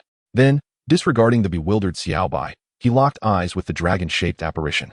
Monster, Ichthystorian. Species, Frost Giant Dragon. Potential, Legendary Level. Attributes, Ice Dragon. Strength, Legendary Level, Mountain Shaking Level 2. Skills, Frost Crystal Breath, Ice Spike Cataclysm, Cold Gaze, Blizzard Dragon Domain, Ice Tornado, Shattered Ice Roar. Extreme Cold Confinement, Frost Starfall, Ice Mirror Illusion, Dragon Claw Icebreaker, Ice Abyss Cage, Eternal Frost Chains, Cold Tide Fracture, Ice Soul Resonance, Dragon Might Froststorm. Special Evaluation, a being of yore, once a legendary existence, poised to ascend to kingship, yet ultimately fell short, trapped in a state of residual soul. Its power diminished to nearly nothing. A formidable entity, the legendary Dragon King of the past? Song Linhan silently lamented within. Where's the child? Can you show me? The dragon-shaped apparition nodded, leading Song Linhan into its lair. Upon entering the cavern, Song Linhan was immediately struck by the dazzling array of treasures that adorned the space. Glimmering magnificently, at the center of this trove lay an egg, approximately a meter in diameter, blue and white in hue. It seemed to sense its mother's return, excitedly shaking within its shell. Clearly, it had already developed intelligence and was on the verge of hatching.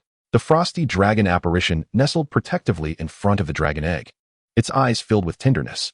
It conveyed its thoughts to the unborn child, imparting knowledge of the events that were about to unfold.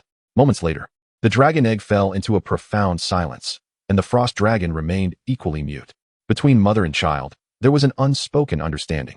The dragon turned its head, its ethereal form coalescing its spiritual energy in the air, manifesting a contract forged from this very essence. My child, in the future, you shall become your most loyal and formidable companion. However, you must pledge an oath, never to abandon, betray, or harm him, but rather to support one another as you face the future together. Should you dare to violate this covenant, then may the dragon goddess Tiamat bear witness. For she shall traverse countless planes to unleash suffering and destruction upon you. Upon hearing these words, Song Linhan hesitated momentarily, stroking his chin thoughtfully. He unleashed his mental energy, scrutinizing the contract with meticulous care. Half an hour later, he had examined the document from every angle, uncovering no hidden loopholes. Consequently, he adopted a solemn expression, resolved to honor his commitment. He then inscribed his mark upon the contract using his spiritual energy. Once the agreement was successfully sealed, it vanished into thin air. Mere seconds later, it traversed myriad temporal planes, landing in the possession of a rather unreliable entity. Witnessing this, the frost dragon felt a weight lift from its heart. It sighed deeply, as if shedding the shackles that had bound it. It cast one last glance at its child, knowing this was the final act of love it could offer. Chapter 31, The Polar Ice Dragon. Song Linhan ventured deep into the lair, where he beheld the cluster of blue-white eggs. He opened his attribute panel for a closer inspection. Pet beast, Glaciantorian. Race, polar ice dragon. Potential, legendary grade. Attributes, dragon type, ice type. Strength, ordinary tier 3. Skills, frost breath, ice blade storm, cold gaze, dragon's might. Special evaluation, a dragon-blooded being with top-tier talent. Though its essence has gradually waned through endless ages, leaving scant remnants of its draconic legacy within its memory. Song Linhan's pupils contracted imperceptibly. An initial form with legendary potential? Such remarkable talent. Would it not evolve directly into a king? The dragon mother glanced back at Song Linhan, asserting that her son's potential was far beyond that of a mere king. Hidden within his bloodline lay vast untapped power. After uttering these words, a profound weariness flickered in her eyes. Human child, I can no longer endure for long. I shall soon descend into eternal slumber, awaiting countless ages for my return. Take this scale. It is a reverse scale I left behind before my demise, imbued with my will and soul. It will protect you in times of peril. With that, the dragon mother sighed in resignation, her gaze revealing a deep sense of reluctance and affection for her child. Her ethereal form could no longer be sustained. It began to dissipate, transforming into blue particles of light that vanished into the air. Meanwhile, the dragon egg, witnessing its mother's departure, could not restrain its sorrowful cries. Even through the shell, Song Linhan could hear the lamenting wails. Unable to resist, he approached, kneeling beside the cold egg and gently caressing its surface. Do not weep. Your mother has merely succumbed to slumber. A fragment of her will remains, and when you grow strong enough, perhaps you shall discover a way to revive her. The dragon egg seemed to comprehend Song Linhan's words, ceasing its cries. It remembered its mother's final request to follow this favored human closely. At that moment, it appeared particularly obedient, fearing that Song Linhan might leave as well, for then it would lose the only being it could trust in this world. Just then, the little white creature emitted a few curious sounds, indicating it had discovered something. Upon hearing its call, Song Linhan turned, immediately noticing a luminous blue scale gently floating where the dragon's ethereal form had previously been. Surrounding it was a shard of ice essence composed of dispersed souls. Song Linhan extended his hand, and the blue scale effortlessly flew into his palm, transforming into a size that fit comfortably within his grasp. As he probed it with his spiritual perception, he detected a very weak soul slumbering within, uncertain of when it would awaken. He clenched the scale tightly in his palm, murmuring softly, "Since you are willing to place your trust in me, I shall spare no effort to assist that little one in becoming a supreme force in this world." He carefully stored the scale and the ice essence, then turned to the blue dragon egg, squatting in front of it. "Little one, you seem somewhat underdeveloped. You must not hatch prematurely." The creature within the egg appeared to understand his words, a soft, tender voice resonating in his mind. "I know, but I have been confined in this egg for too long, my strength waning. I can sense a force holding me back." Song Linhan nodded, suspecting it was the work of the powerful being who had slain the dragon mother, sealing her remains within this miniature realm and imposing restrictions upon it.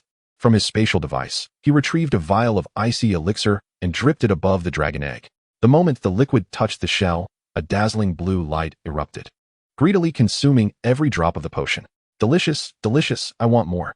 The sweet, innocent voice echoed again. Song Linhan stroked his chin, realizing there was still a chance for remedy. He produced another vial of ice spirit elixir from his spatial device and dripped it onto the shell. "In the future, you shall have as much as you desire. This will be more than enough." The pure, childlike voice inside the egg responded joyfully. "Good, good. I'm full." Song Linhan chuckled softly. After all, it was still an unborn child. Even the mighty dragon kind possessed an inherently kind and innocent nature. Do not rush. Your primary attribute is of the dragon type, and ice attributes are merely supplementary. Once we are outside, I will find a way to procure items that will enhance your true bloodline essence. The youthful voice spoke again, "But I cannot leave. I cannot even exit the lair. Each time I approach the edge, I am flung back." Song Linhan pondered for a moment, realizing this was a restriction of the secret realm's rules. "You may first sign a contract with me, allowing you to enter my beast space, thus naturally freeing you from this limitation." Good, good. Let us leave here and grow big to save Mother." Song Linhan nodded in satisfaction, using his mental energy to inscribe a six-pointed star pattern beneath the massive egg. Although Little White had achieved extraordinary status and could contract 2 pets, Song Linhan harbored doubts about whether he could contract an unhatched egg. As the formation took shape, he bit his finger, letting a drop of blood fall upon the star pattern. In an instant, the entire lair was illuminated by a brilliant blue light, and a fearsome dragon-shaped specter encircled them. Song Linhan continued to recite the terms of the contract. With my blood, I establish an everlasting covenant with you, sharing life and death, inseparable. As the contract was read aloud, a blinding radiance illuminated the surroundings instantaneously. The hexagram gradually converged upon the colossal egg, ultimately casting its glow upon the little dragon within. The pact was successfully sealed. Song Linhan exhaled a sigh of relief. He now felt an inexplicable connection with the immense egg, or rather, with the little dragon encased within. Through the shell, he could clearly perceive the dragon's visage, a pair of adorable little horns atop a round face, exuding an undeniable charm. Its scales shimmered with a hint of metallic luster, and its plump belly appeared exceedingly soft and tender. Most notably, two delightful little wings adorned its back. Song Linhan was quite satisfied with its appearance, smiling gently at the egg. I look forward to our future together, Glassern. Upon the signing of the contract, the little dragon suddenly became aware of a peculiar connection with the outside world. As it opened its eyes, it was greeted by the warm smile of Song Linhan. Listening to his tender words, it couldn't help but blush, thinking to itself that he was the kindest being it had encountered, aside from its mother. Noticing the little dragon's lack of response, Song Linhan decided to withdraw it into his beast space, where they could communicate through thought. Please wait here for a moment. After this afternoon, we shall depart from this secret realm. Once outside, there will be wonders you have never seen, airplanes soaring in the sky, cars racing on the ground, and magical boxes that display moving images. As the little dragon absorbed Song Linhan's descriptions of the outside world, a look of yearning blossomed on its face. Chapter 32. Return. Song Linhan continued to regale the little dragon with tales of the splendid world beyond. His vivid illustrations ignited the dragon's curiosity. It had longed to experience the outside realm. But the confines of the secret realm had thwarted that desire. At this moment, Xiaobai had also recovered from its fright and was perched on Song Linhan's shoulder. Yapping excitedly, "Oh, oh." Song Linhan affectionately patted Xiaobai's head, chuckling. "Yes, there's plenty of delicious food awaiting us." After a moment, he remembered, "Oh, I almost forgot to introduce you. This is your sister, Xiaobai. From now on, we will be one family." Upon hearing that it had become a sister, Xiaobai was filled with joy, circling around Song Linhan with a touch of pride glowing in its eyes. Meanwhile, the little dragon in the beast space blushed deeply upon learning it had suddenly acquired a sister. Song Linhan rested his chin in thought.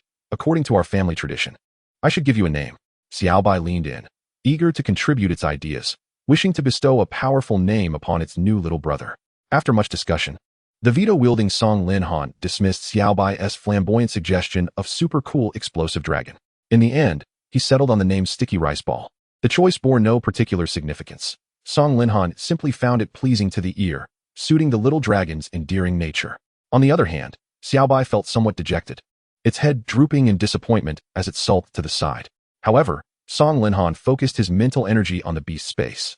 He projected his consciousness there and, after some exploration, located the dragon egg atop a high mountain, absorbing extraordinary ice attribute energy.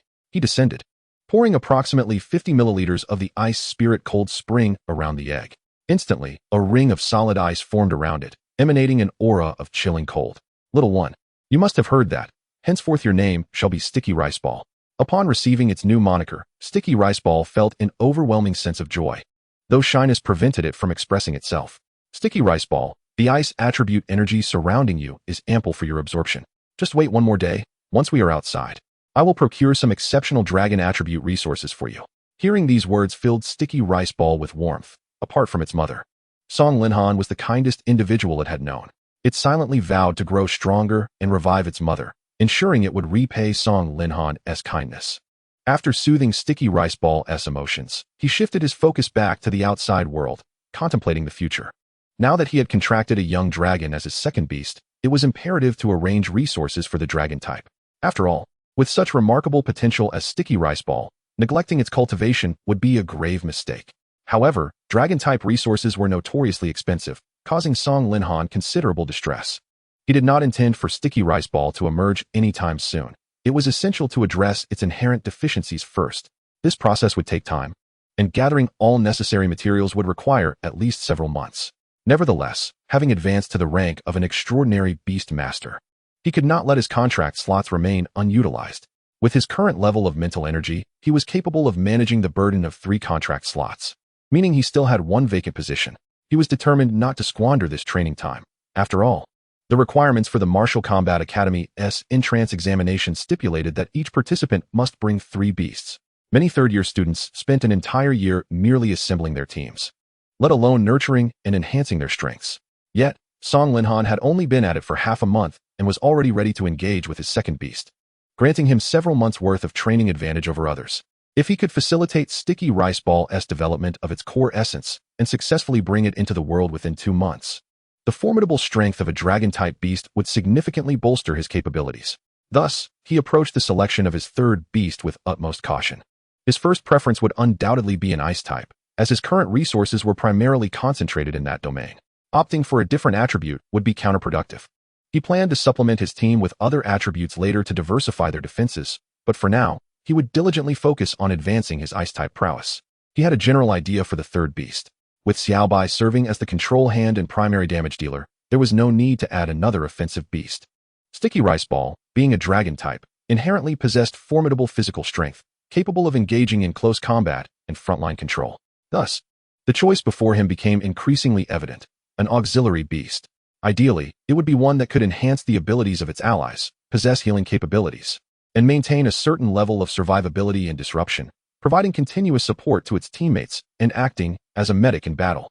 Such a beast would greatly elevate the team's potential and margin for error, truly the aspiration of every powerful combat-oriented beastmaster. After all, support is the bedrock of a master beast tamer. Every exceptional beast master boasts an auxiliary beast that can sustain the entire team single-handedly. Thus, this has led to a phenomenon where exceptional support-type companion beasts are exceedingly rare and hard to come by. After all, as support-type entities, they require an exceptionally intelligent mind, capable of swiftly processing the dynamics of battle and making calm judgments. Beasts possessing such qualifications are relatively scarce. The cultivation of support-type creatures demands significantly more effort than their offensive counterparts of the same rank. In terms of resource consumption, it is no less than that of dragon-type beasts. A primary consideration is the necessity to acquire extensive knowledge and skills related to enhancements and healing. Ultimately, the crux of the matter revolves around resources. The availability of companion beast resources is undeniably crucial. One might assert that resources are a pivotal factor that directly influences the future prospects of a companion beast. Presently, there remains a considerable interval before the secret realm passage reopens. Song Lin has no intention of squandering any more time. He must hasten to continue his resource gathering.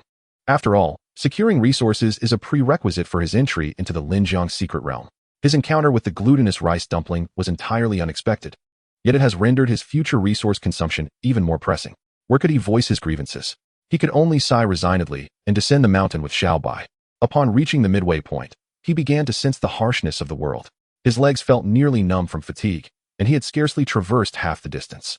This only solidified his resolve to acquire a flying companion beast as a mount in the future. Thus, the dream of seeking resources within the secret realm has now been dashed. The only assets at his disposal are the few remaining spatial devices. He can only search the snowy mountains for high-potential wild beasts, intending to subdue them and sell them for profit. After wandering through the snowy mountains, he indeed discovered several commendable wild beasts, prompting him to send Xiaobai into action. Within mere moments, the ultimate ice unleashed its power, transforming these wild creatures into stunning ice sculptures. Upon completing this task, Xiaobai proudly raised its head, signifying that it had effortlessly handled the situation. As simple as enjoying a sumptuous chicken leg. As the sun dipped below the horizon, a violent disturbance erupted in the skies above the Linjiang secret realm. Almost immediately, Song Lin felt a sense of repulsion between his body and this world. It was as though he had suddenly been enveloped by some unseen force. Akin to the moment he first stepped into the spatial passage, he hurriedly summoned Xiaobai back into his beast-keeping space. Looking up, he observed numerous azure beams of light ascending from within the confines of the secret realm, departing in succession. In the next moment, he was once again enveloped by that familiar sensation of being transported, gradually lifting off the ground amidst the blue radiance. A tremendous force surged from beneath him, seemingly intent on expelling him from this world. He could only cast a reluctant glance back at the Linjiang secret realm. The treasures within were indeed plentiful, and he had yet to explore them all. Moreover, there lay the legendary Dragon King, whose remains were interred here, and who happened to be the mother of the glutinous rice dumpling. Therefore, should the opportunity arise, he would undoubtedly return to the Linjiang secret realm. By then, he would unravel all of its secrets. Chapter 33. Gains, the Genius Battle of Yuzhou. When Song Lin regained his awareness of the external world, He found himself within a fantastical passage. As he traversed this space, it was as though he had skimmed across the tranquil surface of water, sending ripples into motion. After a brief disorientation in time, he was teleported to the outskirts of Linjiang City in the azure blue star. Upon reopening his eyes, he discovered a considerable gathering of students around him. Most appeared tattered and haggard, clearly having endured significant trials over the past 3 days. Some of them bore numerous wounds on their companion beasts, which looked to be on the verge of collapse. Several instructors promptly dispatched healing-type companion beasts to provide immediate treatment. It was not until half an hour later, once it was confirmed that no students remained within the spatial passage, that Su Tianen finally closed the portal. Calm was restored. After greeting the crowd, he mounted his thunderous roar and departed. Upon seeing his students return, Lu Hong immediately instructed the respective instructors to account for their numbers. Song Lin obediently stood within his group, awaiting roll call, determined not to reveal the extent of his gains this time. As the numbers were tallied, Lu Hong let out a deep sigh. Despite Su Tianen overseeing the teleportation passage, ready to transport any student in life-threatening danger immediately, it was inevitable that accidents could occur. No one could guarantee that their attention could be evenly divided among so many students for a full 24 hours. A total of 571 students participated in the Linjiang trial. Yet fewer than 200 were returned after 3 days. Most of those who returned had encountered life-threatening situations and were immediately teleported back for medical attention. Currently, the confirmed death toll stands at 7. However, in comparison, this casualty rate remains relatively acceptable. Having endured this trial of life and death, many students' companion beasts have tasted blood. This experience serves to awaken their primal instincts, promising a subsequent surge in their strength. As they boarded the return bus, silence enveloped the group. The air thick with the scent of blood. Observing the pitiful state of his classmates beside him, he couldn't help but reflect. Had it not been for Xiao Bai's prior ascension to the ordinary 9th tier, his circumstances would likely not have fared much better. This situation once again reinforced his profound understanding of the importance of strength. Without the ability to grow powerful, one remains at the mercy of the strong, unable to dictate their own fate. His gaze drifted out the window, taking in the lush greenery surrounding them. He found it hard to fathom how the predecessors, during the time of great catastrophe, managed to withstand such apocalyptic disasters. Nevertheless, the only course of action available to him is to strengthen himself, to safeguard all that he holds dear. After inhaling deeply, he adjusted his mindset and began tallying his recent acquisitions. The foremost prize was that Xiao Bai had consumed a priceless blood ruby fruit, enhancing its bloodline significantly. Moreover, through the miraculous ice spirit cold spring, Xiao Bai successfully awakened the ultimate ice. Possessing the ultimate ice equates to wielding unparalleled offensive capabilities, regardless of attribute. Furthermore, Xiao Bai has achieved extraordinary first-tier status. This can be deemed his most significant gain, saving him resources worth millions. Secondly, he unearthed the secrets of the Linjiang City secret realm. Among these was the burial site of a legendary dragon king, whose remains transformed into a continuous mountain range. The blood that dripped from it nurtured a fantastical repository of ice attributes within the valley at the mountain's foot. Consequently, he acquired his second companion beast, the glutinous rice dumpling, inheriting the Dragon King's bloodline.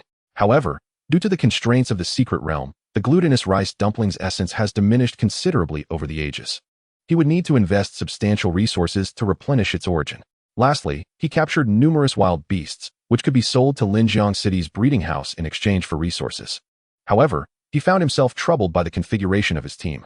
At present, the glutinous rice dumpling cannot directly assist him in combat, nor can it enhance its own strength. He still has one vacant contract slot available, which can be filled by selecting a companion beast to bolster his immediate combat capabilities. His heart yearns for a creature of intellect, ideally a supportive type of beast. However, such a choice undoubtedly comes with a steep price. He briefly summarized the resources he needed to procure. First and foremost, he must prioritize the energy cubes for the little white fox, aiming to meet its daily nourishment requirements. Next, he needs to prepare high-tier dragon resources for the glutinous rice dumpling, which will aid in its recovery. Furthermore, the acquisition of a supportive companion beast is similarly costly. This realization stirred a pang of regret within him, as he had recently acquired a substantial number of resource points, only to see them dwindle almost instantaneously. Nevertheless, he gritted his teeth in silence. After all, one should never skimp on companion beasts. He must not allow the little white fox and the glutinous rice dumpling to fall behind at the starting line. Upon returning to school, he filled out the relevant forms for the recent Secret Realm trial at the Academic Affairs office before preparing to head home. Just then, an unexpected voice called out to him. "Song Linhan, come here for a moment." Hearing that familiar voice, he turned around to find it was the chief instructor, Lu Hong. Confused, as he had little interaction with Lu Hong, merely the typical relationship between a student and a guidance director, he wondered what the instructor could possibly want with him. However, seeing Lu Hong ascend the stairs, Song Linhan decided to follow, curious about the instructor's intentions. Navigating through several corridors and climbing the stairs, he accompanied Lu Hong to the temporary office of the instructors, which had previously served as the academic affairs office. Lu Hong confidently opened the door and strode in, casually taking a seat behind his desk and propping his legs up on the table. As he noticed Song Linhan entering, he gestured towards the nearby sofa and said nonchalantly, "Make yourself comfortable." Nodding, Song Linhan settled onto the adjacent sofa. Lu Hong lit a cigarette, appearing somewhat pensive. After exhaling a thick cloud of smoke, he casually inquired, "Your little white fox has reached the extraordinary level, hasn't it?" At this remark, Song Linhan felt a sense of unease wash over him. He had never disclosed any details regarding the little white's prowess. The fact that its transformation was so easily acknowledged by the chief instructor left him unsettled, unsure of what it could imply. Observing Song Linhan's reaction, Lu Hong chuckled lightly. "Don't misunderstand. I merely sense the extraordinary energy within you. This is a manifestation that only appears after reaching the extraordinary level." He took another deep drag from his cigarette and continued, "The extraordinary level is nothing to me. But for you, as a senior in high school, it's passable, I suppose." Taken aback, Song Linhan realized that Lu Hong's own swift-winged wolf was on the verge of reaching the next level. Indeed, the instructor had no reason to be particularly impressed by his little white fox. However, this only deepened his confusion regarding Lu Hong's intentions. Noticing Song Linhan's hesitance, Lu Hong decided to drop the pretense, extinguishing the last remnants of his cigarette. With a serious expression, he fixed his gaze on Song Linhan. "Do you know about the Genius High School battle in Yuzhou?" Chapter 34, The Nurturing Chamber. The Genius High School battle in Yuzhou? Song Linhan pondered for a moment. He was somewhat familiar with this event. The competition structure is quite simple. Each year, the top high school talents from Central Plains are summoned by their respective military instructors to compete in the provincial capital. Ultimately, through multiple rounds of combat, the best of the best are selected to represent the province. The victor receives significant training from the military and is often fast-tracked to a military academy. However, it's worth noting that the top-ranking students are not lacking in excellent schools to attend. Furthermore, the military academy's requirements are exceedingly stringent, offering far less freedom compared to ordinary universities. Thus, many of the top talents often choose to take the college entrance examination again, as their aspirations extend beyond mere military training. Their ultimate goal is to gain admission to the most prestigious institutions within the Yanhuang Alliance, namely Qingbei Beast Master University. Each year, only the top 30 talents from each province have a chance of being accepted into this university. The students of Qingbei University are typically the cream of the crop, renowned as the elite among their peers. It can be said that every graduate from Qingbei University is destined to become a prominent figure within the alliance. This was also Song Linhan's ambition, to become the world's most formidable beast master. A conducive environment is crucial. Qingbei University is often referred to as the cradle of the strong and the hell for the weak. As the pinnacle of academic institutions within the Yanhuang Alliance, the university receives substantial resources annually for its students. There, Song Linhan would receive essential training, significantly accelerating his growth. Precious resources, high-potential companion beasts, and future status await those who prove their strength within the university. With this thought in mind, Song Linhan shook his head at Lu Hong. "I'm sorry, instructor, but I still prefer to take the college entrance examination myself. Perhaps being recommended to the military academy is appealing, but I believe gaining admission to Qingbei University through my own efforts holds far greater promise." Lu Hong smiled faintly. "What ambition? While I don't believe you can secure first place, the mere fact that you can express such a sentiment earns my respect." Song Linhan nodded in appreciation. "Thank you for your understanding, instructor. I believe you should seek someone else. I must take my leave." With that, he turned to exit. However, just as he reached the door, Lu Hong's nonchalant voice halted him in his tracks. "Every year, for the Genius High School battle in Yuzhou, the Yanhuang Division allocates 50 million in funds for rewards for the champion." With a serious expression, Song Linhan turned back and once again settled onto the nearby sofa. The prize money was of little consequence. His primary intention was to bring honor to his alma mater. Lu Hong squinted, offering a knowing smile to Song Linhan, who shyly returned the gesture. Feeling somewhat bashful, Song Linhan inquired, "How is the prize money distributed? Is it in the form of resources or direct cash?" Lu Hong explained, "It is entirely at the champion's discretion. They can use the funds to purchase a high-potential companion beast or exchange them for equivalent resources. Moreover, in the worst-case scenario, they could simply take the cash. However, I wouldn't recommend this option, as the Alliance possesses a wealth of hidden treasures that cannot be acquired with money from the outside world, truly worth far more than their monetary value.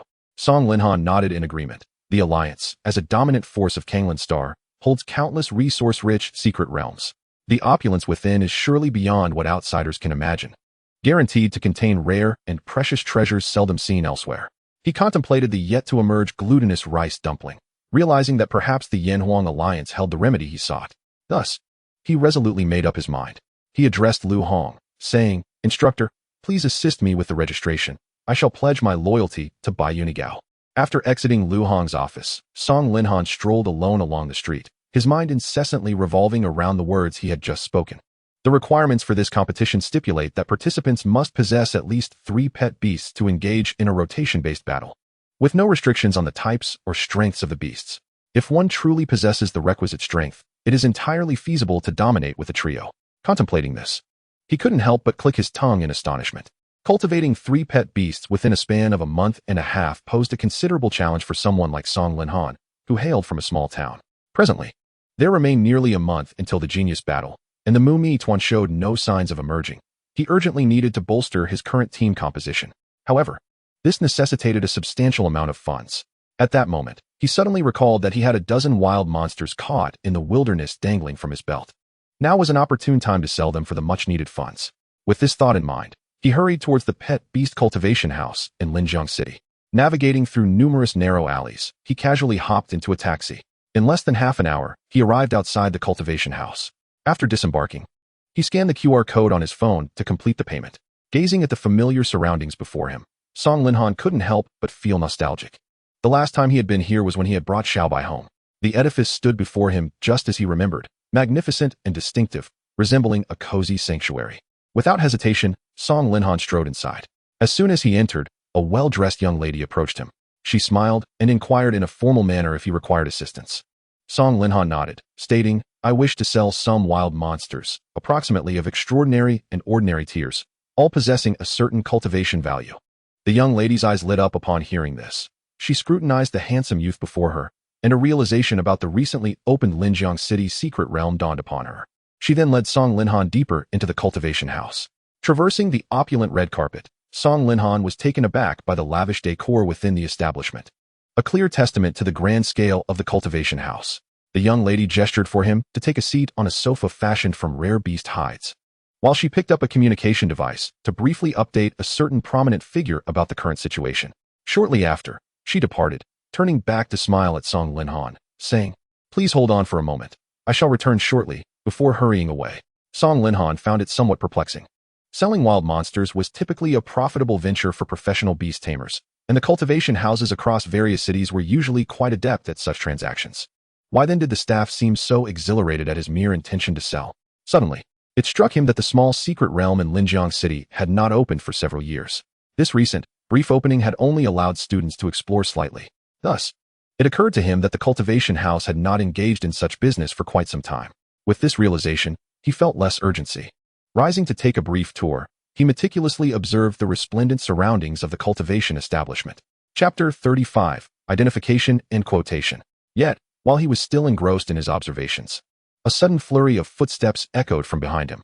Turning around, he saw the well-dressed young lady returning, this time carrying a white tray as she jogged towards him. She caught her breath and said, "Sir, please place the monsters you have captured onto the tray. We will have a professional appraiser determine their potential and strength." Upon hearing this, Song Linhan retrieved a chain of spatial devices from his pant leg and placed them onto the tray. The staff member smiled gratefully at him before leading him to the pet beast rearing area. As they traversed the narrow passage, they arrived at the breeding zone of the cultivation house. He glanced around and noticed little difference from his last visit. The entire area was partitioned into numerous independent zones, each spanning over 1,000 square meters and separated by specially designed crystal glass. Furthermore, each rearing zone was equipped with tailored environments crafted by specialists to ensure the comfort and health of the pet beasts. After merely a few glances, Song Linhan averted his gaze. Fire spirit birds, big-mouth frogs, stone dolls. While these creatures possessed a degree of evolutionary potential and were not overly expensive, they did not align with the attributes of his Beast Taming Space, rendering cultivation efforts futile. Moreover, they did not fit into his planned team composition, thus falling outside his considerations. He continued to follow the young lady forward until they arrived at a distinct, isolated rearing zone. Observing closely, he noticed that this area differed significantly from the others. Its external facilities appeared more elaborate, and the crystal used for separation seemed sturdier, evidently crafted for advanced beast tamers. Adjacent to this independent rearing zone stood a tall, thin middle-aged man, none other than Lu Qi, the overseer of the Linjiang City cultivation house. Song Linhan recalled that during his last visit to purchase pet beasts, it had been Lu Qi who attended to him. He had not anticipated that Lu Qi would have ascended to the position of supervisor, choosing not to approach him directly. Given that 2 years had elapsed and their relationship had merely been a professional one, he remained discreet. Lu Qi smiled upon seeing them and greeted, "This young man. Is it you who wishes to sell the wild monsters from the Linjiang secret realm?" The attendant beside him nodded and handed over the tray.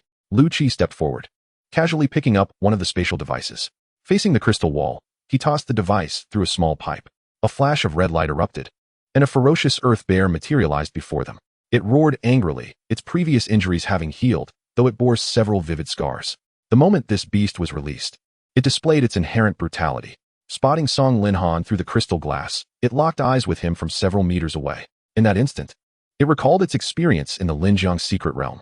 Having hoped to obtain the crimson blood fruit, it had been thrown into chaos by Song Linhan's sudden interference.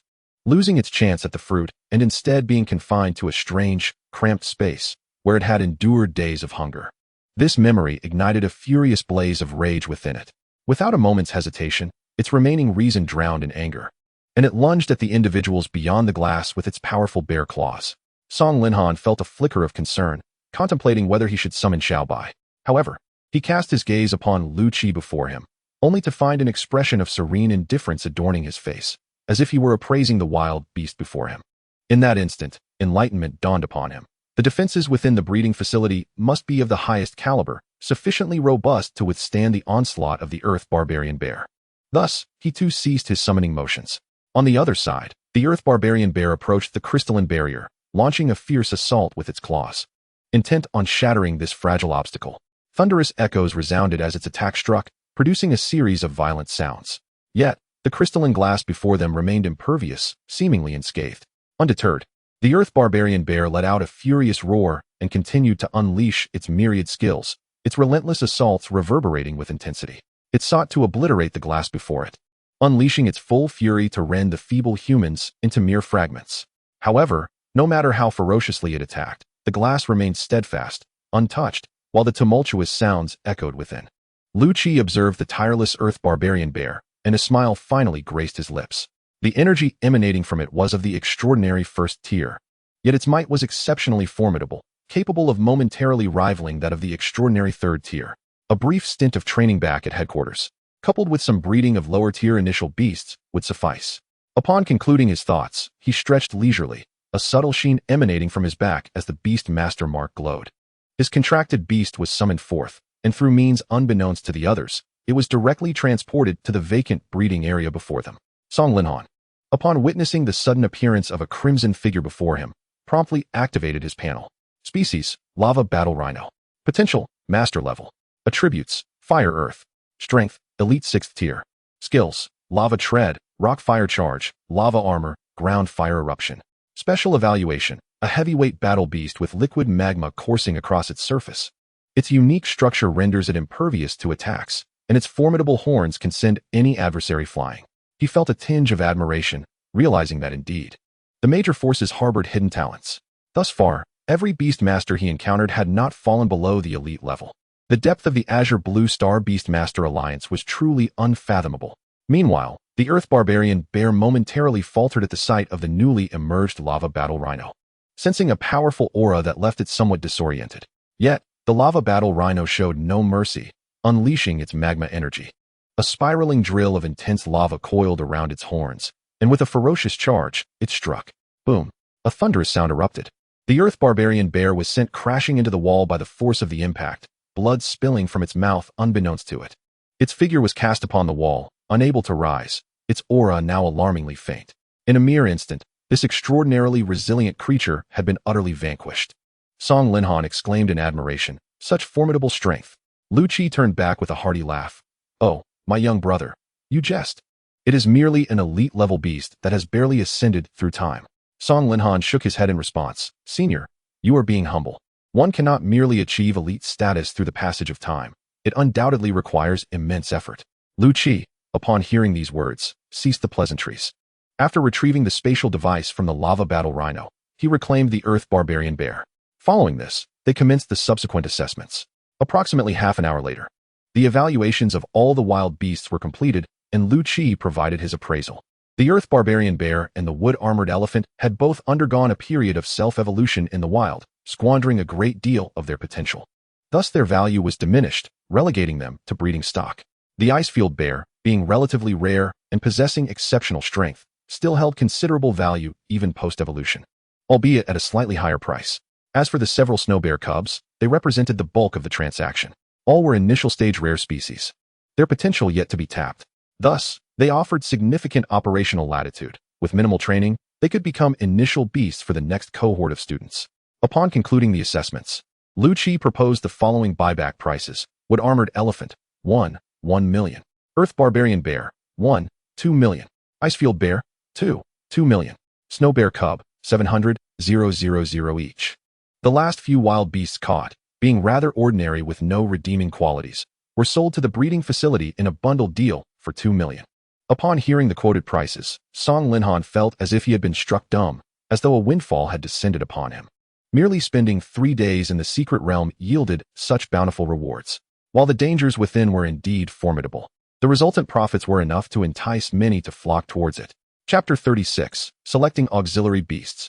Behind the breeding facility lies the entire Beastmaster Alliance.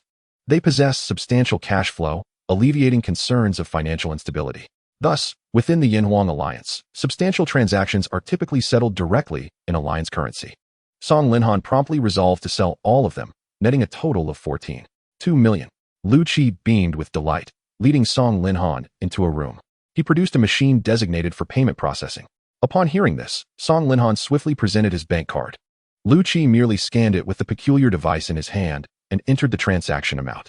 The device suddenly lit up with a red indicator, emitting a crisp beeping sound. Once the payment was completed, he returned the bank card. Song Linhan accepted it, warmly shaking Lu Qi's hand, not bothering to verify the amount. As a semi-official breeding facility, they frequently collaborated with professional beastmasters, thus a foundation of trust was established. To be candid, I have another request. Lu Qi raised an eyebrow slightly, gesturing for him to continue. I wish to see if the Linjiang City breeding facility has any auxiliary-type beasts suitable for me. Upon hearing this, Lu Qi immediately displayed a look of appreciation. Young brother, you are truly remarkable. At such a tender age, you have already transcended the extraordinary realm. Your future prospects are undoubtedly limitless. Since you have come to seek my assistance today, I shall ensure your satisfaction. With that, he led Song Linhan to another section of the beast breeding area. Although Linjiang City may not rival the larger metropolises, the variety of auxiliary beasts available was sufficient to meet the needs of most. As they walked through the spacious corridor, their voices echoed along the walls. Soon, they successfully arrived at the breeding area for auxiliary beasts. Gazing upon the diverse assortment of auxiliary-type beasts before him, Song Linhan found himself ensnared in contemplation. He required not only a powerful auxiliary beast, but also one that met specific attribute and capability requirements. Beyond merely possessing basic supportive abilities, it must seamlessly integrate into his existing team composition. With this in mind, he opened the panel to scrutinize the options available. Species, Lin Tung Prophet. Potential, extraordinary. Attribute, wood. Strength, ordinary tier 2. Skills, healing vines, thorn barrier, nature resonance. Special evaluation, possesses an exceptionally powerful crowd control capability, transmitting healing energy through a network of vines during combat, often serving as the logistical core of the team. Song Linhan regarded the first creature with considerable approval. Firstly, its skills exhibited formidable crowd control capabilities, and it could provide protection to allies using the thorn barrier. Nature resonance, too, was a remarkably potent healing skill, continuously offering support to teammates. Additionally, as a wood attribute creature, it inherently possessed robust vitality, negating the need for close protection from allies. It could be deemed an excellent choice for a support role. However, it was somewhat regrettable that wood attribute creatures fell outside his selection criteria, due to a lack of compatibility with the attributes of his existing creatures. Nurturing it would pose challenges, leading to its immediate elimination. He then shifted his gaze towards other creatures. Suddenly, a peculiar shimmering light drew his attention. He turned towards the source of the radiance, which emanated from a breeding area featuring a pond. Species, dreaming jellyfish. Potential, extraordinary. Attribute, water. Strength, ordinary tier 2. Skills: water barrier, ripple healing, tidal resonance. Special evaluation: its translucent body refracts light, manipulating water flow to create a mobile healing domain, capable of instantaneously releasing barriers to protect allies when confronted by foes. He shielded his eyes from the rays before him, carefully observing this beautiful organism for a while. The configuration of this creature was quite similar to that of the Lin-Tung Prophet. Furthermore, a water attribute creature could effectively coordinate attacks with ice attribute allies. It could also utilize certain ice attribute materials, significantly conserving resources for Song Linhan. However, the corners of his mouth twitched. Although Linjiang City was adjacent to the Great River and boasted a relatively developed waterway, it remained within the territory of Yudu, rather than being close to coastal southern provinces. Most battle arenas in Yudu were vast plains. Selecting a jellyfish to bring home would render it impractical for combat, despite its exquisite appearance and commendable potential, which would allow it to gain terrestrial mobility after 2 evolutions. Song Linhan could not afford to nurture a useless ornament in the early stages. His resources were limited, necessitating immediate and tangible returns on investment. Thus, his primary objective was to cultivate creatures that could directly exert influence, leading to the outright elimination of this purely aquatic type. He then promptly examined the remaining 2 options. Species: electric fox. Potential: extraordinary. Attribute: electric. Strength: ordinary tier 2. Skills: electromagnetic barrier, signal interference, overload charging. Special evaluation: its tail tip can emit high-frequency electromagnetic pulses, often working in conjunction with mechanical units, capable of instantaneously severing enemy skill chains. Upon a mere glance, Song Linhan dismissed this creature. Its limitations were pronounced. While it might achieve remarkable effects against specific opponents, its general applicability was rather weak. He took a deep breath and turned his gaze towards the final auxiliary creature within the Linjiang breeding house. Species: rock land turtle. Potential: extraordinary. Attribute: earth. Strength: ordinary tier 2. Skills: rock armor shield, earth healing.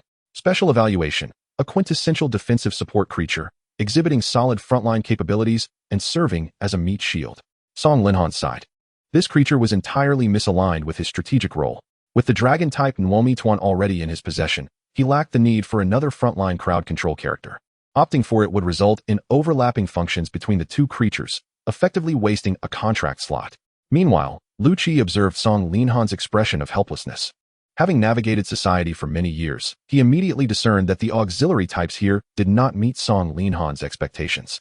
Lu Qi covered his mouth with his hand, cleared his throat, and said, "Little brother, don't be anxious. Though our Linjiang breeding house may not have the auxiliary type you desire, our headquarters certainly does." Song Linhan froze momentarily. The breeding house headquarters would undoubtedly possess suitable auxiliary types, yet he lacked the channel to inquire.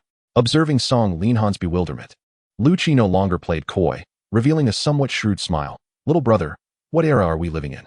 Money can move mountains. Ahem, if you truly wish for it. I happen to have a channel, but..." His tone took on a somewhat feeble quality as he intertwined his thumb and forefinger, making a kneading gesture. Song Linhan immediately understood. This rascal was angling for a kickback. As the head of the Linjiang breeding department, Lu Qi surely had his own means to contact personnel at headquarters.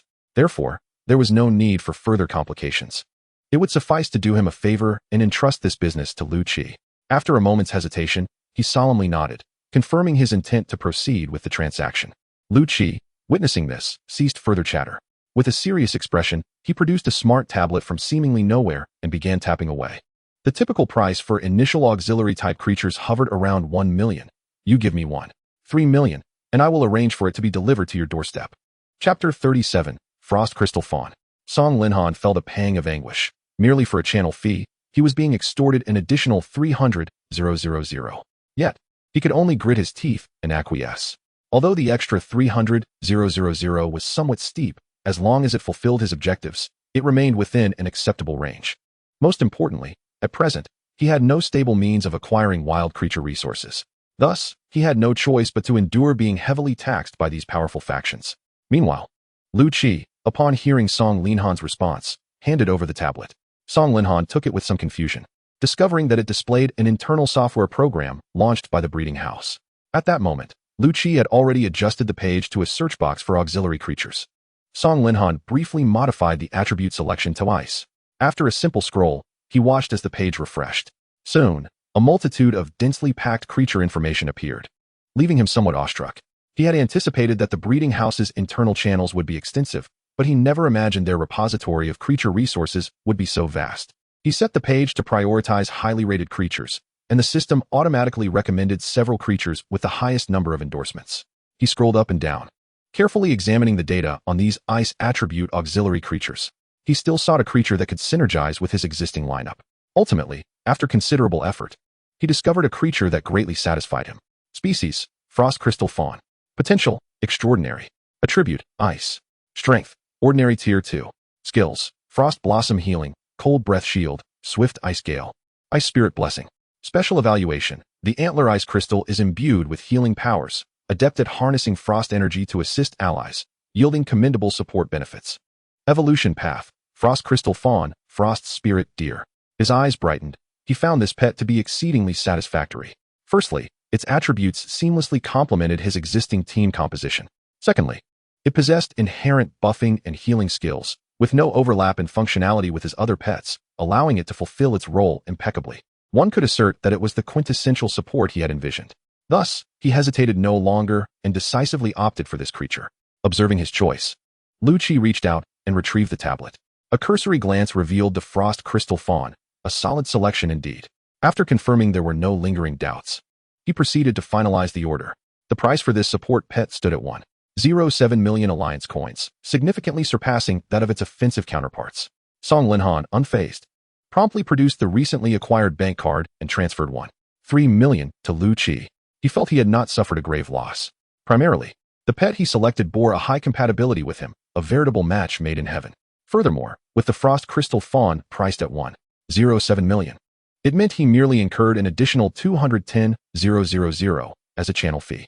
This was somewhat less than he had anticipated. Moreover, the most crucial factor was the time saved in his arduous search. Time was of the essence. A flicker of urgency coursed through him as he recalled that the Udu High School Genius Battle was set to commence in just over a month. He had to expedite his preparations, utilizing the scant time available to enhance his capabilities. After all, the grand prize of 50 million Alliance coins was immensely tempting. With this realization, he hastily jotted down his address on a scrap of paper, handed it to Lu Qi, and swiftly departed. Once he exited the nurturing facility, Lu Qi remained behind, summoning his pet and glancing at the address in his hand.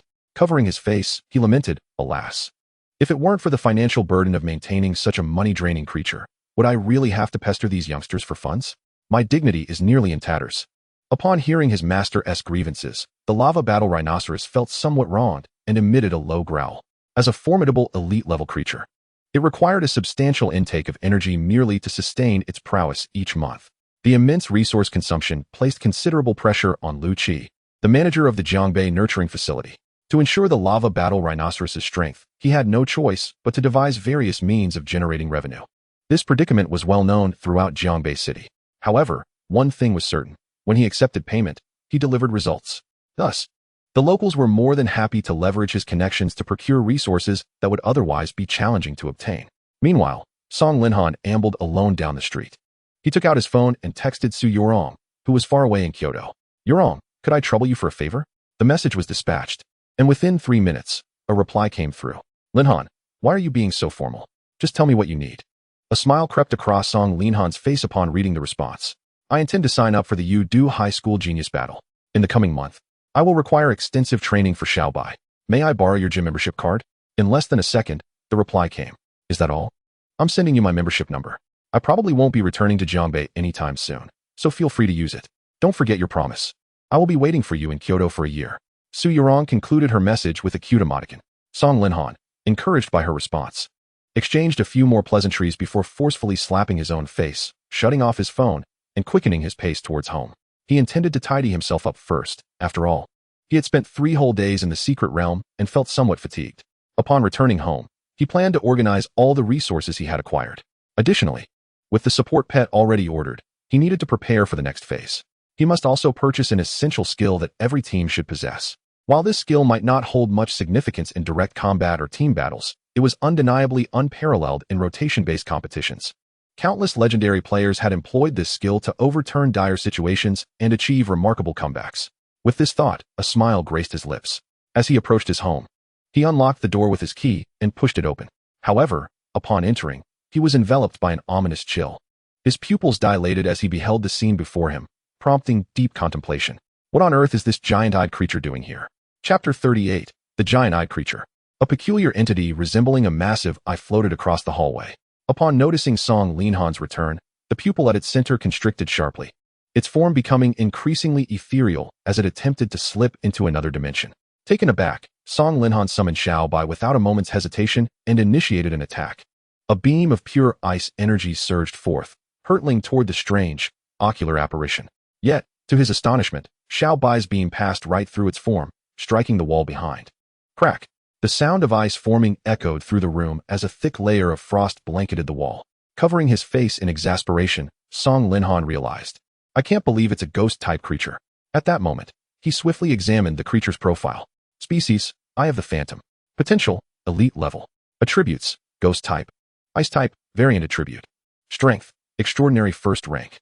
Skills, Soul Ice Spike, Frost Gaze, Armor-Piercing Charge. Special evaluation, a traveler from another dimension, naturally endowed with multiple armor-piercing skills. Possessing formidable single-target destruction capability. Evolution path, Eye of the Phantom, Eternal Frozen Demon Eye, variant evolution. Song Linhan was somewhat taken aback. It was indeed a variant attribute. The combination of ice and ghost types, with elite-level potential from its initial form, was rather impressive. His interest piqued. He felt a burgeoning affinity for this creature. With the genius battle imminent, Song Linhan's desire to recruit talent stirred within him, believing this beast to be destined for him. Xiaobai, the opponent, is a ghost-type creature. Utilize your psychic attack to break through. Upon hearing Song Linhan's command, Xiaobai radiated a pink glow.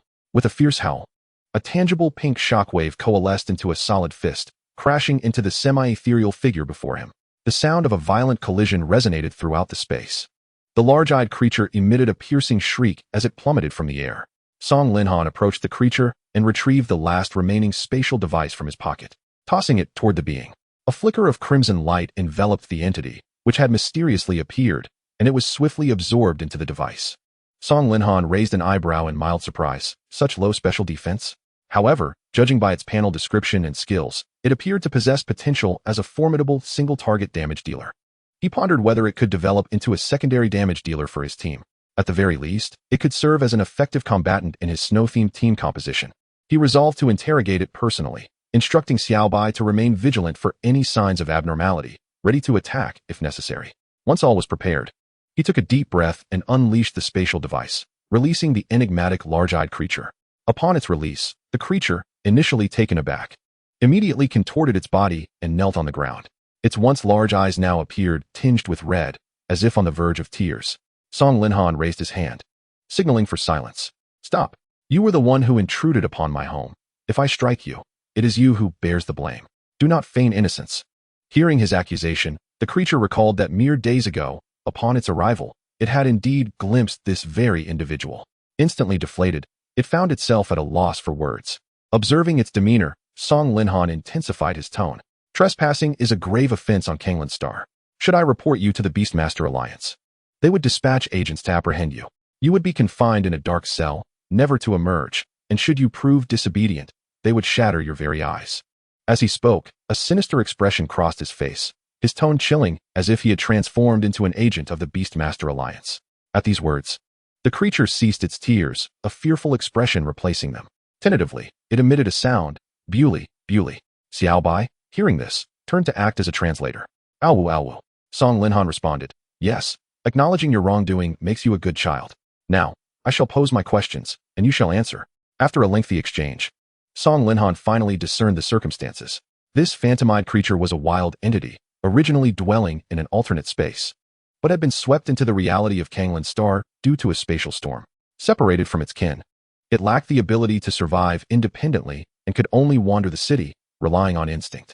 One fateful day, it inadvertently trespassed into Song Linhan's home, where it observed the former occupant packing to leave.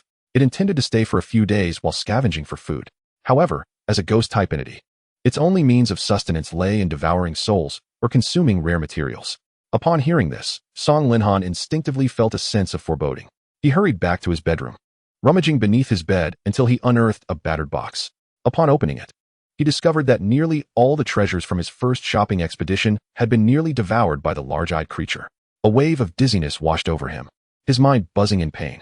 After taking a moment to steady his tumultuous emotions, he could not help but feel his blood pressure rising. No wonder it had mutated. It had consumed so many precious items from the very outset. How could it not mutate? Now, with the damage done, there was little to be said. The resources were gone. And even if he eliminated the large-eyed creature, it would not restore what was lost. A glimmer of determination sparked in his eyes. Those items were meant for his pet. He could not allow it to feast unchallenged.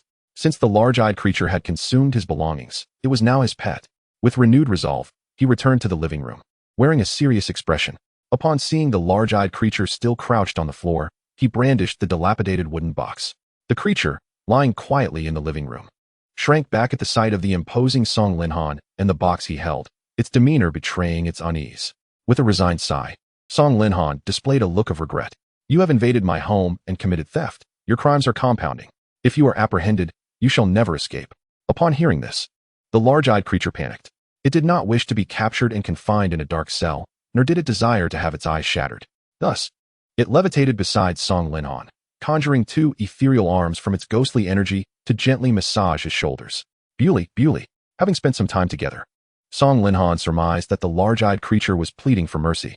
He supported his chin with his hand, feigning contemplation. Of course, there is a way to save you. I am the rightful owner. As long as I do not pursue your culpability, you shall have nothing to fear. Upon hearing this, the creature circled around Song Linhan in excitement. Bewley, Song Linhan, hearing its response, feigned indifference. It's not that significant. The main issue is that box of ice-type resources. It was meant for my pet's development, yet you have consumed it.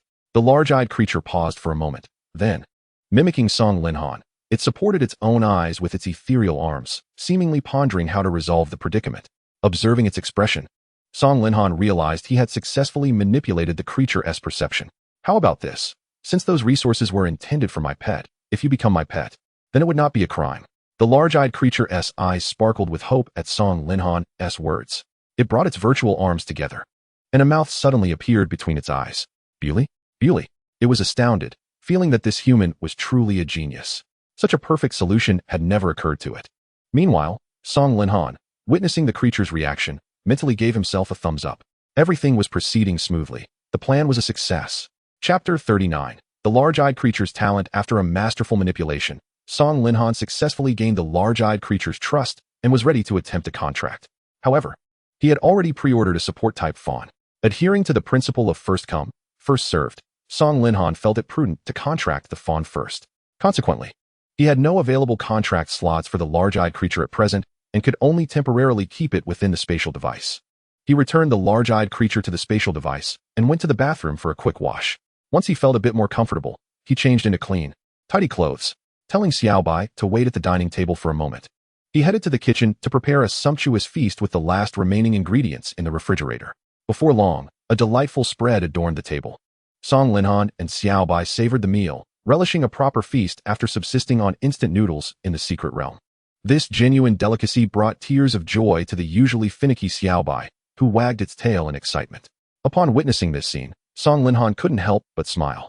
The harmony between man and beast filled the air with warmth, permeating the entire restaurant. After a brief moment of relaxation, Song Linhan stretched lazily before withdrawing Xiaobai back into the beast space. He was eager to take his companion to the training ground for a test. After all, Xiaobai's prowess had evolved remarkably. He yearned to experience firsthand the sheer power Xiaobai could unleash when fully exerted. Furthermore, he had recently captured the large-eyed creature, which had proven unable to withstand even a single strike from Xiaobai, and that was with a skill from the psychic category that Xiaobai was not particularly adept at. This indirectly indicated that the defensive capabilities of the large-eyed creature were indeed rather lacking. If it were to encounter an adversary possessing a type disadvantage, it would likely succumb in an instant. Thus, it was essential to assess whether the large-eyed creature's offensive strength could compensate for its frail special defense. A decision needed to be made regarding whether to genuinely cultivate the large-eyed creature. Once everything was prepared, Song Linhan stepped out of his home once more. He casually hailed a taxi and instructed the driver to head towards the Linjiang Sports Complex. Shortly thereafter, the driver arrived at the entrance of the Linjiang Sports Complex. Returning after several days, Song Linhan approached the training facility without hesitation. The front desk attendant he encountered this time was not the same as the one he had seen previously. At present, the attendant wore a stern expression, absent-mindedly fiddling with their fingers. Upon noticing someone entering, their heavy eyelids lifted slightly, and devoid of any emotion, they greeted, "Hello, how may I assist you?" Upon providing the black card number given to him by Su Yorong, an unexpected turn of events unfolded. As soon as the attendant entered the card number, they suddenly realized it was one of the few esteemed black cards in Linjiang City. Instantly, their demeanor transformed. A smile laced with obsequiousness graced their face. Song Linhan furrowed his brow. The stark contrast in the attendant's attitude was rather disconcerting, revealing them to be a consummate social climber. He had no desire to engage in further conversation with such a person. He simply requested a private training room in the ice and snow arena. After receiving the room key from the attendant, who presented it with both hands, he promptly departed from the front desk. Even as he walked some distance away, he could feel the attendant's gaze burning into his back, which made him somewhat uncomfortable. Maintaining an impassive expression, he quickened his pace and followed the directional signs towards the ice training arena. Before long, he arrived at the entrance of the ice training facility. He placed the room key at the door, and with a beep, the entrance automatically swung open. A plume of white mist wafted out through the crack of the door, and a cool breeze brushed against Song Linhan's face. He felt a slight itch on his eyelashes and gently rubbed them with his slender fingers, only to discover they were dampened with moisture. The howling cold wind had stirred the water molecules in the air into snowflakes. A smile graced his lips. Indeed, this independent training facility lived up to its reputation. He gently pushed the door open, and an enchanting world of ice and snow unfolded before his eyes. The air was filled with a biting wind, while countless tiny ice crystals coalesced in midair, forming snowflakes that either floated upwards or descended to the ground. The upper sections of the building were adorned with numerous icicles, and the floor was a solid sheet of ice, exuding a chilling luster. In the center of the arena stood 3 remarkably sturdy models of armored turtles, their surfaces intricately engraved with fine spiral patterns, and the backs of their shells were dusted with frost. These models possessed unique attributes. Their defensive capabilities were exceptionally formidable, able to withstand attacks from elite-level adversaries. Spanning a vast area, the arena measured approximately 30 meters in length and 15 meters in width. Song Linhan was thoroughly satisfied with the training environment. He immediately summoned Xiaobai. As Xiaobai emerged from the beast space, it quickly realized it was in a beloved ice and snow setting, letting out an excited howl. Song Linhan gently stroked its cool fur, saying, "Xiaobai, the environment here is delightful. I senti it? Let us practice for a while.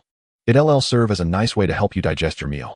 Xiaobai's mouth curled into a smile as it nodded happily. It had been quite a while since they had played together after a meal.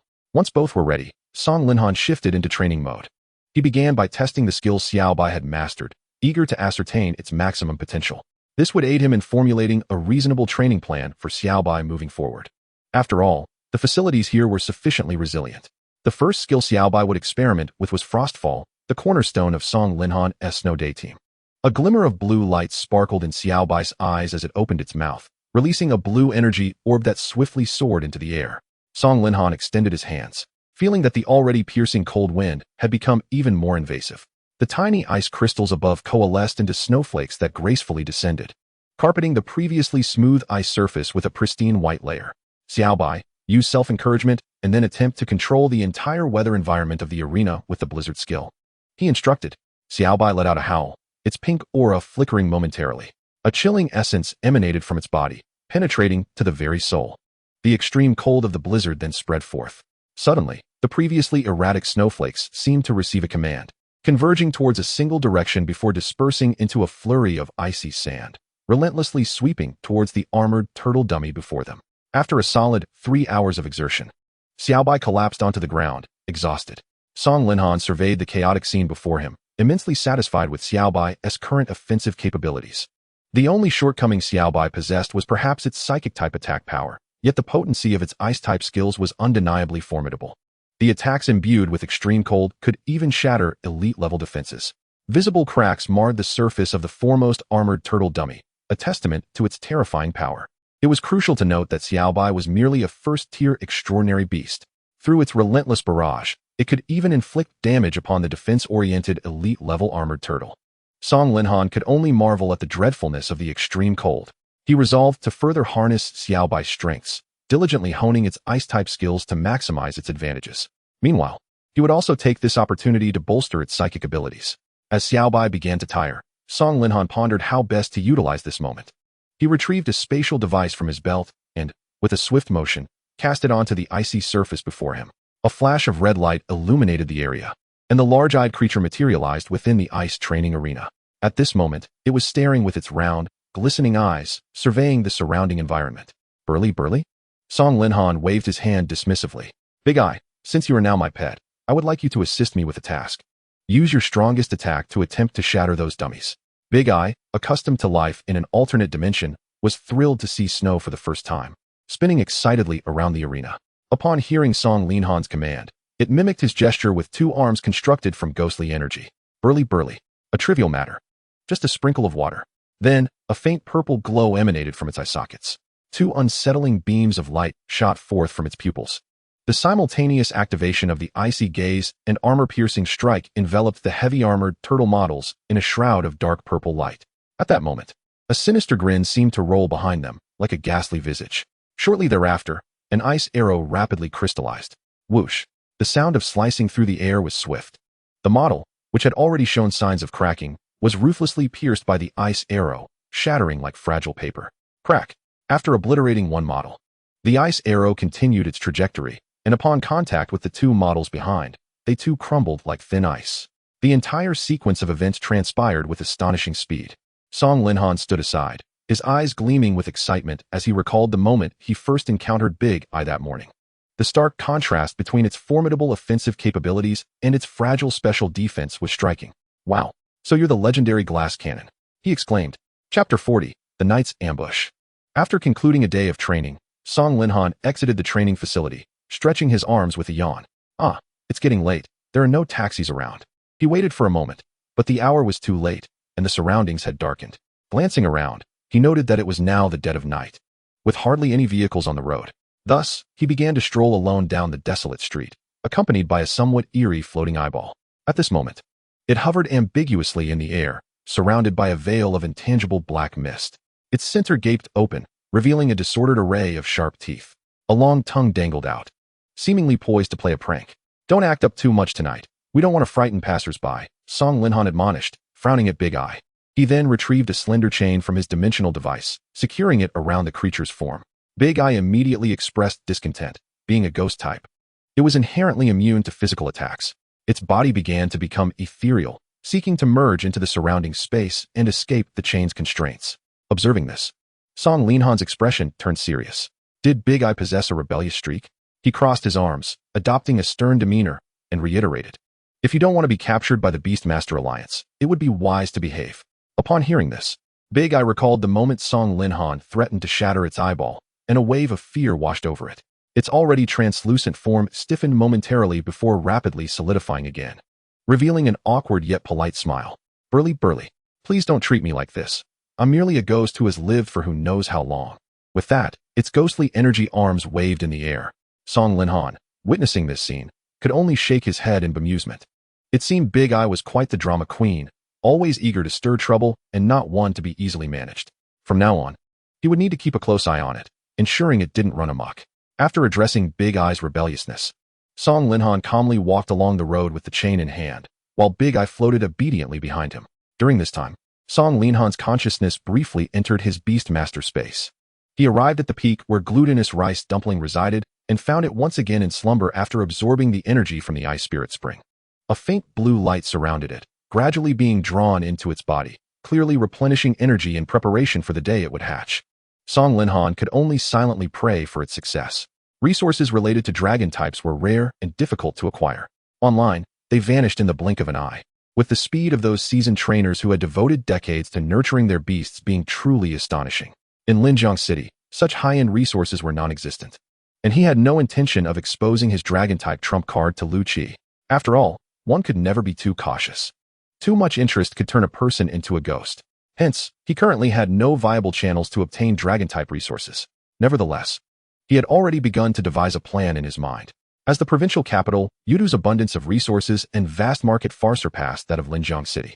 The Yudu High School Genius Battle, backed by official endorsement, offered a grand prize of 50 million in alliance resources. Perhaps within that, he could secure something beneficial for glutinous rice dumpling, or even resources that could elevate his team further. However, with Yudu's large population and the assembly of prodigies, the number of powerful experts was staggering. He needed to enhance his own strength significantly. If he were to be eliminated in the first round of the Yudu Genius Battle, it would truly be a lamentable situation. The most reliable method to secure the top position would undoubtedly be to facilitate Little White's evolution. Once Little White, awakened with the ultimate ice powers, evolved into its three-tailed form, Song Linhan would be confident that its strength would not lag behind anyone. And then there was Big Eye. Song Linhan cast a glance at the floating creature behind him. Now at the extraordinary first tier and having consumed ample ice-type resources, it was indeed due for evolution. Its mutated evolution, the ever-frozen Demon Eye, would significantly augment its offensive capabilities while slightly bolstering its frail special defense. Although the changes might not be monumental, it was certain that its defensive attributes would not diminish with any evolution. As he contemplated this, he suddenly sensed a faint sound of footsteps approaching from behind, gradually drawing closer. Feeling an elusive sense of danger, Song Linhan internally scoffed. Seriously? Is this glitch really happening? But the next moment, a masked brute behind him accelerated, lunging forward and closing the distance between them, gripping a peculiar type of pet beast against Song Linhan's lower back. Song Linhan cast a glance towards the oblique rear. Race, Dark Knight Dagger. Potential, Extraordinary Level. Attribute, Steel Type. Strength, Extraordinary Tier 3. Skills, Night Ambush, Shadow Strangulation. Special Evaluation, a unique type of weaponized monster adept at launching surprise attacks in the darkness. Its razor-sharp blade can effortlessly slice through steel. Sir, we are now in an era governed by the Alliance's control. Are you truly unafraid of death? The masked brute seemed somewhat inexperienced, trembling as he pressed his dagger firmly against Song Linhan's body. Enough of your nonsense. Once I finish this job, I'll make my way to the Free Alliance, where they say the air is sweet. Song Linhan sighed in exasperation, covering his face. It's already the Beast Master era, and yet here you are, a foolish dog. If you surrender to the police now, I might spare your life. The masked man appeared to be provoked by this remark, his expression growing agitated. Shut up. I saw you at the training hall. You possess a black card, don't you? Transfer me 10 million Alliance coins immediately, or I swear I will kill you. Song Linhan's countenance gradually turned frigid. You are gravely mistaken. I abhor being threatened. You may now prepare to meet your demise. The masked man instinctively sensed the shift in atmosphere and lunged forward with his dagger. Yet, in the next instant, his body became entirely unresponsive. It felt as though some malevolent force had seized him, rendering him devoid of any capacity to attack. From Song Linhan's vantage point, a dark halo encircled the masked man, binding his form. His feet were frozen in solid ice, leaving him utterly immobilized. Big-eyed fellow, it's time to feast. The masked man, upon hearing this sudden voice and witnessing the bizarre scene before him, felt a chill run down his spine. The surroundings were engulfed in darkness, with only the gentle whisper of the breeze disturbing the silence. Cold sweat broke out on his forehead as he cautiously regarded Song Linhan, only to discover that there was no sign of Beast Master markings glowing upon him. Thus, he mustered his courage, his eyes betraying a hint of frenzied madness.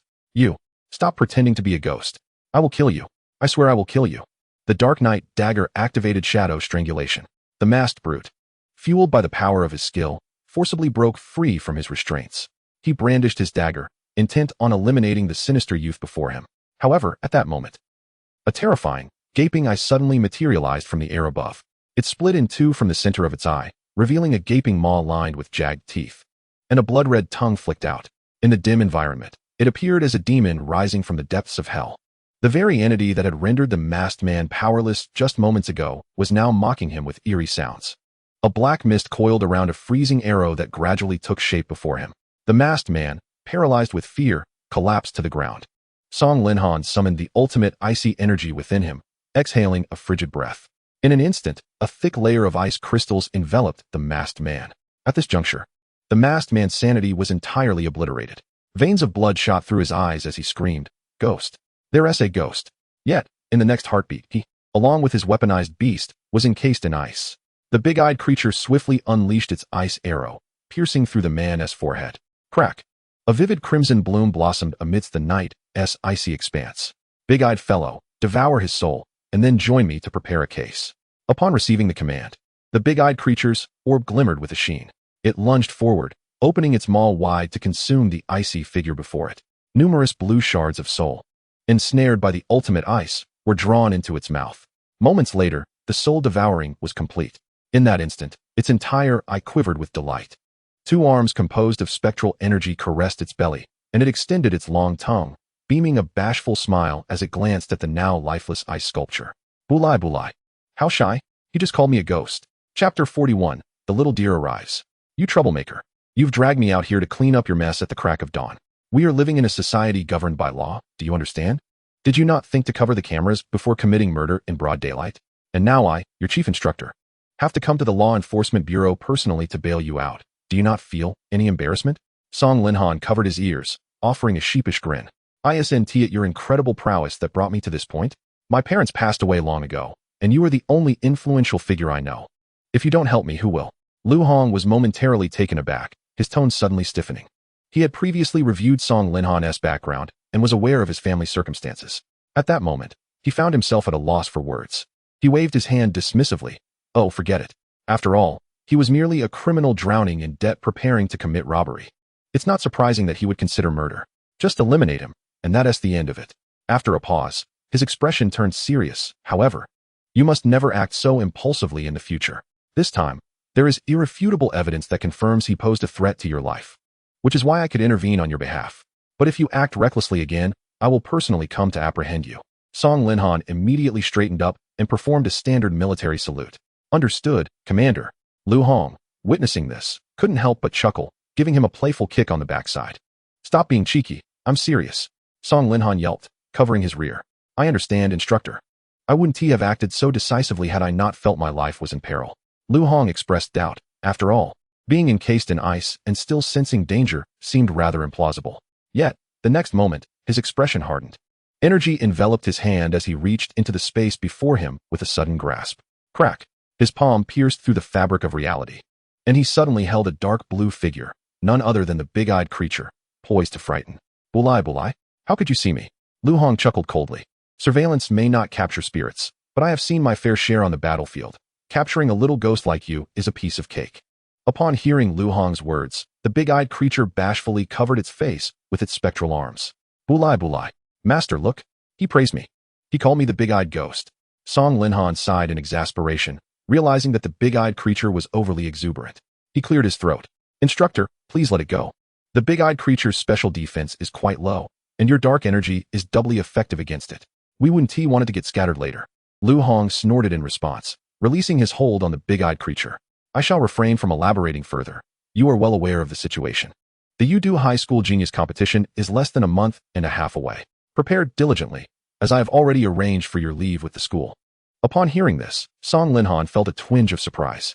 Lu Hong had always been exceedingly strict and stern, yet he was willing to grant a leave for his sake, which stirred something within him. Rest assured, instructor, I shall certainly achieve commendable results in this competition and not bring shame upon you. Lu Hong nodded in satisfaction, noting that it was getting late. I must return to my duties now. Take care of yourself. With that, Lu Hong summoned his beast. The silhouette of a dark blue creature materialized in the empty arena, the Gale Wolf casting a glance down at Song Linhan. The creature recognized him as one of the most diligent students during training sessions. Lu Hong mounted the Gale Wolf and affectionately patted its head. Come on, Dog Dan. We mustn't be late. The Gale Wolf let out a howl, unfurling two immense wings of energy, one black and one blue. With a gentle flap, it created a whirlwind in the air. Dust swirled around as Lu Hong rode the Gale Wolf into the skies towards Baiyun High School, leaving Song Linhan gazing up at their departing figures. A flying beast is truly magnificent. I recall that Nwomi Tuan also has wings, perhaps when it matures. I too could become a dragon rider. Clearing his mind of chaotic thoughts, Song Linhan resolved to return home for some rest. Yesterday, he had inexplicably encountered a robber. After successfully defending himself, he reported the incident to the Law Enforcement Bureau, but the investigation required time. The following day, although his suspicions were cleared, he was still detained for a few days to reassess the situation. To avoid wasting time, Song Linhan called Lu Hong. As a master beast tamer with military ties, Lu Hong held considerable influence in Linjiang City. Thus, he arrived promptly to assist him. However, Song Linhan had not rested well the previous night in the Law Enforcement Bureau's holding cell. A dual attribute fighting dog had been fixated on them the entire night, emanating a powerful and intimidating aura that left the timid Dazue trembling in fear. Calculating the time, he anticipated that his support-type beast from the Beast Tamer Alliance should be arriving soon. Whistling a cheerful tune, he hurried homeward. Knock, knock, knock. Several knocks echoed from the door. The flash-scale beast lay patiently outside, tapping at the door. Here it comes, thank you. A voice called out, prompting the flash-scale beast to stand upright and wag its tail in excitement. Yet, the next moment, a pair of large hands enveloped the package upon it. The flash-scale beast, puzzled, turned to see its owner, Song Linhan. After glancing around the doorway, it fell into contemplation. Song Linhan smiled as he opened the door and retrieved the meager supplies from the fridge. He tossed a whole chicken leg to the flash-scale beast. Crunch, crunch. The flash-scaled beast abandoned its thoughts, grabbing the chicken leg and darting away in a flash. Song Linhan summoned Xiaobai and pulled Dazue from the surrounding space. The trio gathered around an exceptionally large delivery box, slowly opening it. A wave of chilly air escaped. Inside the box was a blue spatial device. Song Linhan grasped it, feeling a refreshing sensation. A flash of red light revealed the figure of a frost crystal fawn, with two antlers resembling ice crystals and a body predominantly blue and white. It exuded a hint of chilling grace, appearing both delicate and adorable. It was a support-type beast cultivated collectively by the Alliance, having received formal training from a young age. Knowing its future mission was to assist an unknown beast tamer. However, this was its first time away from its kin, encountering so many diverse individuals, leaving it somewhat bewildered. At this moment, it shyly nestled in a corner. Song Linhan examined its profile closely. Species: Frost Crystal Fawn. Potential: Extraordinary Level. Attributes: Ice, Water, Strength. Ordinary Second-Tier Skills: Frost Blossom Healing, Cold Breath Shield, Swift Ice Wind, Ice Spirit Blessing. Special Evaluation: The icy crystals in its antlers contain healing powers, excelling in utilizing frost energy to assist allies, yielding considerable support benefits. Evolution Path: Frost Crystal Fawn, Frost Soul Spirit Deer, Cold Abyss Mystic Frost Deer, Saint Horn Deer of Bitter Cold. Upon viewing this complete profile, Song Linhan beamed with a radiant smile and extended his hand. Welcome to our family, dear little fawn. The fawn, seeing Song Linhan's smiling face, hesitantly extended its tiny hoof, blushing as it shook hands with him. The two beasts nearby observed this scene with joyful expressions. Xiaobai stepped forward to greet it, but was preempted by Dazue, who floated closer, grinning and sticking out its long tongue, attempting to approach the fawn. Its fierce appearance resembled that of a ravenous beast, instilling fear in the fawn, which instinctively shrank into Song Linhan's embrace, revealing only its big, watery eyes fixed on him. It emitted a pitiful sound, meow. The fawn's adorable demeanor reminded Song Linhan of Xiaobai's youthful days, both looking at him with such vulnerable eyes. This almost instantaneously ignited his protective instincts. He gently stroked the fawn's smooth coat, offering a warm smile to reassure it. Fear not, little one. I shall chase away the bad guys. He then turned his face. Dazue, perplexed, scanned the surroundings. Bewley? Where are the bad guys? I don't see anyone. Its question was sincere, completely oblivious to Song Linhan's increasingly dark expression as it continued to search for foes. In the next moment, Song Linhan seized Dazue's throat, gripping it firmly. Although Dazue wished to resist, it recalled the fighting dog from the Alliance's holding cell and glanced at Xiaobai, who was watching with keen interest. Tears involuntarily welled in its eyes. Bewley? I rely on my looks. Can we not resort to violence? However, all that awaited it was the weighty embrace of Song Linhan's paternal love.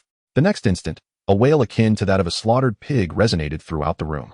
Bewley, the phantom type, shall never be enslaved. Upon hearing this, Song Linhan silently summoned his 7 wolves, while Xiaobai fanned the flames of battle beside him. The conflict escalated. The fawn covered its eyes with its hooves, yet through the gaps, it could not resist peeking. It wasn't until half an hour later that Song Linhan finally ceased his onslaught. Standing beside him was a thoroughly battered Dazue. At this moment, its entire body was marred with scars, as it offered a servile smile to Song Linhan. Bewley, boss, I concede, truly concede. Could you please refrain from striking me in the future? Song Linhan cast a sidelong glance at him, silently assessing his behavior. The big-eyed creature immediately assumed a standard military posture, signaling its unwavering obedience henceforth. Only then did Song Linhan nod in satisfaction. He returned to the side of the little deer and gently patted its small head. Surely, the Alliance must have imparted some knowledge regarding pet care to you? Do not resist. Simply await the completion of our contract in silence. The little deer nuzzled his hand with its nose, emitting a soft, delicate sound. Observing this scene, Song Linhan hesitated no longer. He concentrated his mental energy, forming a hexagram-like array beneath the little deer. After biting his finger, a drop of blood flowed forth, landing upon the hexagram. In an instant, the entire living room was illuminated with a brilliant radiance. Song Linhan's expression turned grave. With my blood, I establish an everlasting contract with you. We shall live and die as one, inseparable. As the words left his lips, the hexagram rapidly contracted, entering the little deer's body. The big-eyed creature, watching this peculiar spectacle, was momentarily bewildered. Its spectral arms scratched its head in confusion. It spun midair and drifted over to the side of the little white creature. Bewley? Big sister, what are the masters doing? The little white creature glanced at the big-eyed one, covering its mouth with its paw and yawning widely. A woo. Upon hearing this, the big-eyed creature froze in shock, feeling as though the sky had fallen. Although it did not comprehend the meaning of the eternal contract, it knew it had been excluded. The big-eyed creature lamented. I was here first. Song Linhan sensed a unique connection had formed with the little deer before him, his soul feeling more enriched. He understood that he had successfully forged the contract, allowing a sigh of relief to escape him. With a smile, he extended his hand, saying, Little deer, I look forward to your companionship henceforth. The little deer responded with a bashful smile, inching closer to him. Witnessing his growing entourage, Song Linhan felt a profound sense of fulfillment. Just as he intended to celebrate with the little white creature, he turned around to find the big-eyed creature with tear-filled eyes. It was clutching a tattered piece of cloth, lying on the ground with a pitiful expression directed at him. Song Linhan furrowed his brow, recognizing the cloth as somewhat familiar. In the next moment, memories awoke within him, prompting him to return to his bedroom and retrieve his size 44 slippers. Once more, he employed the Song family method, administering a lesson in love to the big-eyed creature. Why are you tearing up my towel when you have nothing to do? If you're bored, you could always find a job. The anguished howls echoed once again, sending chills down spines. Within the span of just 1 hour, several bizarre cries reverberated through the air, leaving passers-by on the surrounding streets staring in bewilderment at the old villa. Little did Song Linhan know that in just a few days, tales of hauntings would begin to circulate about his residence. After his anger subsided, he set the slippers back down on the floor and sank into the sofa. He gazed at the big-eyed creature, sporting a bruised face, and sighed. Everything must adhere to a proper order. I was the one who reserved the little deer first, and only then did I encounter you. Logically, the remaining contract slot should have rightfully been given to the little deer. However, he reassured, do not despair. If you perform well in the future, there may yet be a chance for you to be contracted. Upon hearing this, the big-eyed creature's eyes twinkled as it immediately donned a sycophantic smile. It floated behind Song Linhan, its spectral arms kneading his shoulders. Bewley, whether contracted or not matters not, as long as you are happy, boss. Song Linhan glanced back at the big-eyed creature, noticing its shifty gaze. He felt a lingering suspicion regarding its intentions. However, having just disciplined it, he felt reluctant to strike again, suppressing his doubts. Instead, he retrieved his phone from his pocket and opened a familiar website. Now that he had acquired an auxiliary pet, it was time to consider the specific skills for the upcoming competitions. Relay, by utilizing this skill, one may designate another pet within the same summoning space to substitute for oneself in battle. During the skill's activation, the original pet may still unleash its abilities. This skill was specifically developed by Beastmasters in accordance with the rotation-based competition format, subsequently receiving official recognition from the Alliance as a legitimate pet skill. Its difficulty was not substantial, yet its practicality was exceedingly high. The most crucial aspect of this skill is that it allows injured pets to return to the summoning space. Simultaneously, at the moment the pet employs the relay skill, the master can receive healing and buffs from the auxiliary system pet. This extraordinary skill has undoubtedly wrought countless miracles on the battlefield, contributing to numerous dramatic turnarounds in the competitions of professional Beastmasters across the entire Azure Star. It is a fundamental skill that nearly every novice Beastmaster learns after contracting an auxiliary pet, and Song Linhan was no exception, promptly placing an order. In tandem, he fulfilled his promise by purchasing ice energy blocks suitable for extraordinary level pets on the platform. Each block commanded an astounding price of 300. Gritting his teeth, he bought 1,000 blocks, spending a staggering 300,000 Alliance coins, including the cost of the skills. This expenditure had almost entirely depleted the Alliance coins he had earned from selling wild monsters, leaving him with little more than a fraction. He could only console himself by thinking positively. Each energy block would suffice for an extraordinary level pet's intense consumption over a day, thus saving him from purchasing additional resources. Presently, accounting for the big-eyed creature, Song Linhan had 4 pets to care for. However, as the little deer was relatively weak and the glutinous rice dumpling was perpetually asleep, he decided to cut back on their food expenses. Consequently, the primary consumers of his resources were now the little white creature and the big-eyed one. The little white creature had always been a voracious eater. Yet, Song Linhan still had some stock of the ice elixir and body-tempering pills, and with the energy blocks, they would sustain her for a year. His only concern was the big-eyed creature, which made him inexplicably anxious each time he laid eyes on it. He found himself unable to resist checking the contents of his wallet. He sensed that the big-eyed creature would inevitably cause trouble in the future. After all, with that shifty gaze, it hardly appeared trustworthy. Thus, to prevent the big-eyed creature from absconding with his funds, he resolved to remain vigilant in the days to come. Chapter 43. The Evolution of Little White and the Advancing Big-Eyed Creature. Having resolved the configuration of his team, the next step was to enhance their raw strength. After the little white creature awakened the ultimate ice ability, its power surged dramatically, defying mere numerical evaluation. Battling foes beyond its level had become exceedingly effortless. What it truly needed to improve was its absolute dominance over opponents of the same tier, instilling an overwhelming sense of dread in enemies, such that encountering it would extinguish any thoughts of resistance, leaving only boundless fear and despair. Just imagine, on the battlefield, beneath the sweeping frost, everything shall be encased in ice. The frost flowers fill the sky, transforming into powder amidst the endless snow, obliterated by the relentless passage of time. This epitomizes the true power of ultimate ice. To achieve this, the only course of action is to allow Little White to undergo evolution. Fortunately, Little White's strength has already reached an extraordinary level, capable of enduring the demands of evolution. Thus, Song Linhan did not hesitate. He made his way to his parents' room and retrieved another box. He then returned to his own bedroom and, in the presence of several cherished beasts, opened the box. A resplendent azure light burst forth, momentarily dazzling everyone present. Within the box lay an abundance of high-grade ice resources. Big Eye, in utter disbelief, widened his eyes in astonishment at Song Linhan. Noticing the look in Big Eye's gaze, Song Linhan merely smiled faintly. Recalling the ancient wisdom, do not place all your eggs in one basket, my young friend. He then called for Little White to come over and gently stroked her sleek fur. Little White, the time is nigh. Soon, I shall assist you in your evolution. Little White did not respond, instead burying her head against his chest. Song Linhan reopened the interface, carefully extracting the necessary materials for evolution. He meticulously combined them in precise proportions, stirring them thoroughly. Before long, he successfully concocted a flawless, transparent elixir for evolution. He exhaled a sigh of relief, yet remained vigilant. For the forthcoming moments were critical. He retrieved an item from his spatial device. A chilling energy enveloped the room, as if attempting to freeze the very essence of the soul. Song Linhan felt a tingling sensation in his hand, his gaze intensifying upon the object he held. The ice soul left behind by the legendary Dragon King. It emanated boundless primordial essence and radiant brilliance.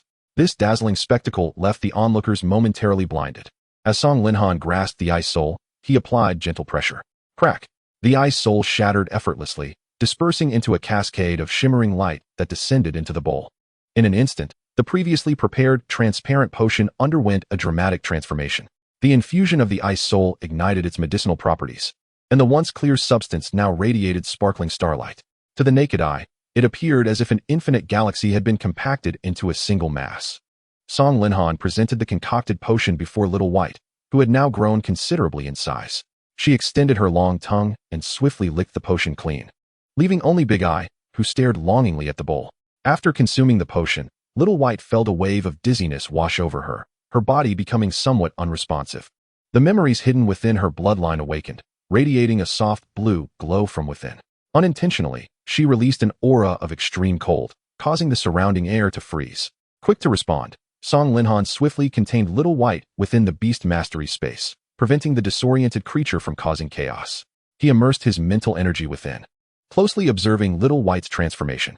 At present, Little White nestled upon a snowy expanse, curling her long tail around her body. She had lost the strength to open her eyes, yawning before drifting into slumber. After a considerable time, an intense chill coalesced around her. A fierce cold wind howled, and, unbeknownst to anyone, snow began to fall in delicate flurries from the sky, encasing Little White and the surrounding area in a massive ice sphere. Song Linhan waited silently, observing the gradual changes in Little White through the translucent ice.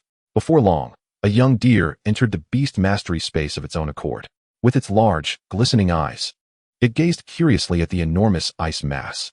The crystalline antlers emitted a soft glow, a gentle light radiating from them. Activating its ice spirit blessing skill, it bestowed additional status upon Little White. Song Linhan smiled silently. This was the atmosphere he had longed to witness. Perhaps due to his upbringing as an orphan, he cherished the warmth of familial bonds. The surrounding snowflakes appeared to thicken, enhancing the certainty of Little White's evolution. The young deer watched as Little White remained unresponsive, tilting its head in confusion. Yomi. Meanwhile, in another part of the bedroom, Big Eye realized that the once lively room had been left desolate, with only itself remaining. It quickly comprehended that they had entered the Beast Mastery space spoken of by the elder sister Little White, yet it was unable to follow. Infuriated, it hurled its ghostly arm to the ground in frustration. Its body trembled with rage. When will I ever be able to stand up? Just as it simmered in indignation, the previously tranquil environment of the bedroom erupted with noise. An old computer in Song Linhan's room unexpectedly displayed an advertisement. Curious, Big Eye leaned closer. Are you still troubled by the lack of resources? Are you still anxious about becoming stronger? Then come join us. The live stream team of Linjiang City needs your participation. Bewley? The words on the screen captivated its attention, and it read the content with fascination, feeling a sense of wonder. Though it could not comprehend a single word, it did not hinder its impression of greatness. The screen even displayed images of alliance coins, sparking a sense of excitement within Big Eye. It slammed its hand on the table. Bewley, I've made up my mind. I shall go here to work and earn some money. Let the elder sister and the others see me in a new light. However, upon turning back, it discovered that it had smashed a large hole in the table. After all, being of extraordinary strength, ordinary materials could hardly withstand their formidable bodies. Big Eye felt as if the sky had fallen, having just endured a beating. Its desire for adventure surged even stronger. It pondered briefly before floating into the restroom. There, it retrieved a blank piece of toilet paper and extended its tongue to write a farewell letter. Bewley. Dear litter cleaning officer, as you read this letter, know that I, Ghosty, have already set out. I have decided to be self-reliant. When you see me next, I will surely live up to my name as a ghost. As it finished writing the letter, Big Eye was already in tears. Bewley. So touching, the litter cleaning officer must be heartbroken for me. It sighed, wiping the tears from the corners of its eyes. It then headed to the kitchen, retrieving a more intact plastic bag to gather the remaining resources from Little White's evolution. As it packed, it voraciously stuffed its mouth with the contents. Bewley, not bad. This fruit is delicious. Oh, how outrageous. Why is the ice treasure spicy? This is simply bullying a ghost. After packing up the remaining items, it let out a loud burp. It patted its body with its ghostly arm, akin to how humans pat their bellies. Finally, it cast a lingering glance at the house where it had spent the last few days before resolutely embarking on an unknown journey. Chapter 44, The Three-Tailed Frostflower Fox.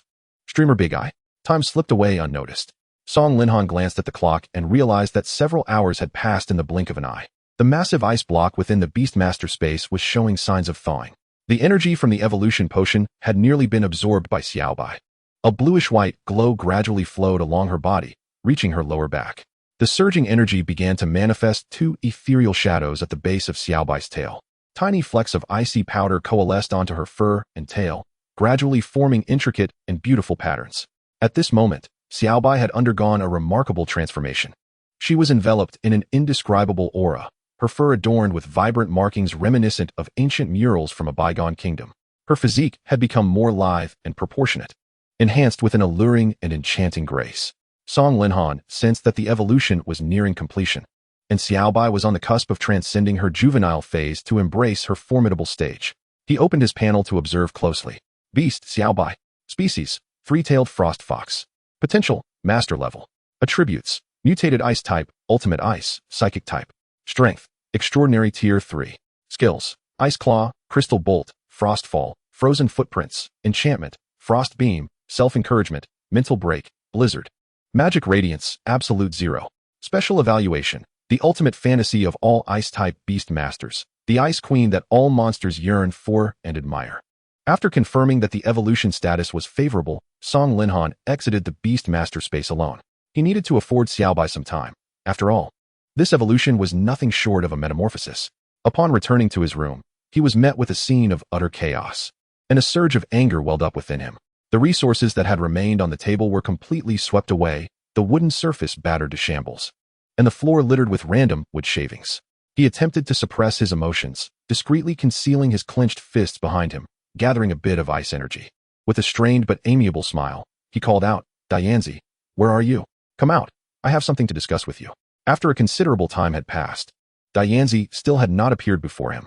The residual presence in the space grew increasingly faint. Song Linhan's expression shifted abruptly. He thought to himself, this rascal hasn't he run off, has he? However, the next moment, he noticed a crumpled piece of toilet paper left on the battered table. He walked over and picked it up. This Dianzi is rather abstract. Even in leaving, he had to leave his saliva on my paper. Indeed, from Song Linhan's perspective, Dianzi's farewell note was merely a saliva-stained piece of toilet paper. He looked around for any clues that Dianzi might have left behind. Suddenly, a voice caught his attention.